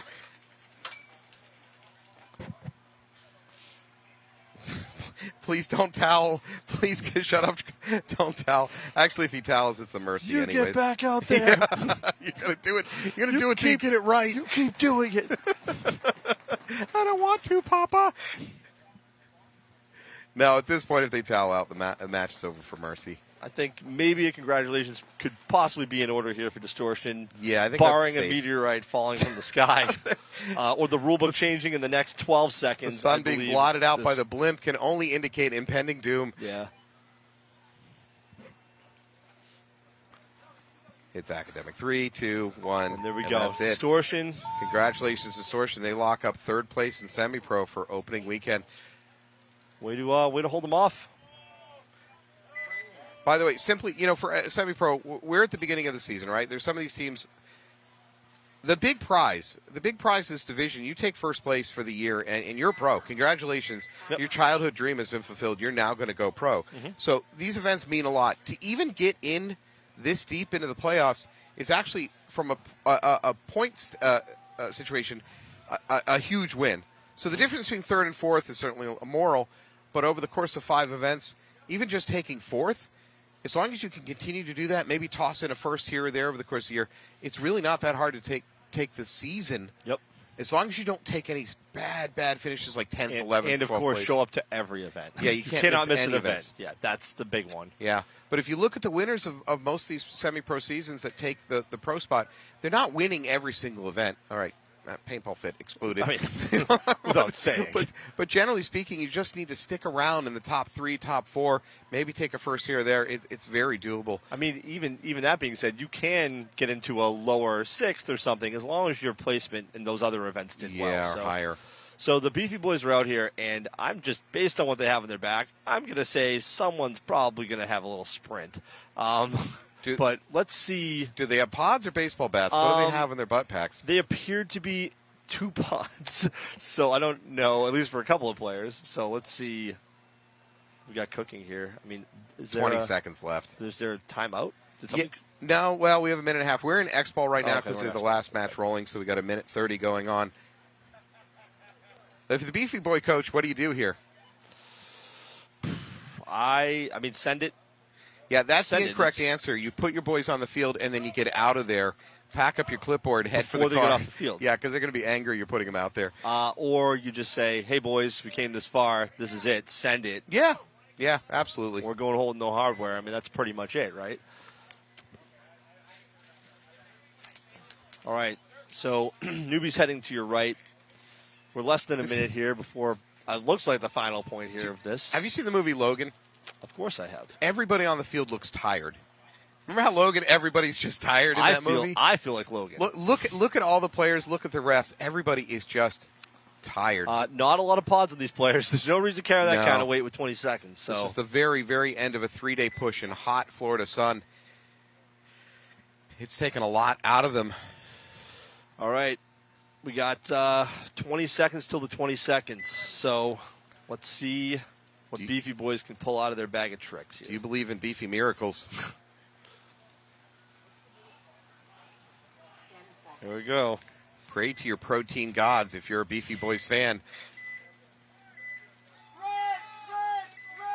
Here we go. Beefy Boys look like they're going to make an outside run. Oh, boy. Yeah, you got to get moving here. There you go. All right. Up to the D50 on the break. All right, yeah, that they were trying to do a massive push on that D side. Yeah, absolutely. Go for it. So they got 10 seconds. I mean, yeah, he's out. Yeah, good push, but the only thing the Beefy Boys are doing wrong here is ignoring the risk of penalties. Just go for it. Who cares? Newbies. You don't even care about penalties in this situation. Newbies hang in there. They hold off the push, and newbies take the victory. There it is. Congratulations to the newbies. Beefy Boys, you gave a hell of a showing. Zerp walking by us here, shaking his head in approval. Yeah. All right. Well, congratulations to the newbies. Congratulations to everybody. If you're even here at this point on the NXL, you've done a great job with your team. Thank you so much for joining us this broadcast weekend. That is going to wrap up Event 1, NXL 2025. We're here in the shadow of Raymond James Stadium, which is an incredible location, home of the Tampa Bay Buccaneers. I am very lucky to have been joined by my friend, T2 of Committed Paintball. My pleasure as always, Matt. I'm lucky to have all you guys watching this weekend. This was a great set of games. Also, my last shout-out is to the Comp Sports production crew. So thank you, Steve, Alex, and, of course, our mega producer, Bob. Best in the business. For putting this all together. Thank you, NXL, for putting this, and thank you to our sponsors and everybody watching. Thank you for being here with us. We're going to see you in a few months at Cincinnati. Bye, everybody. Thanks, guys.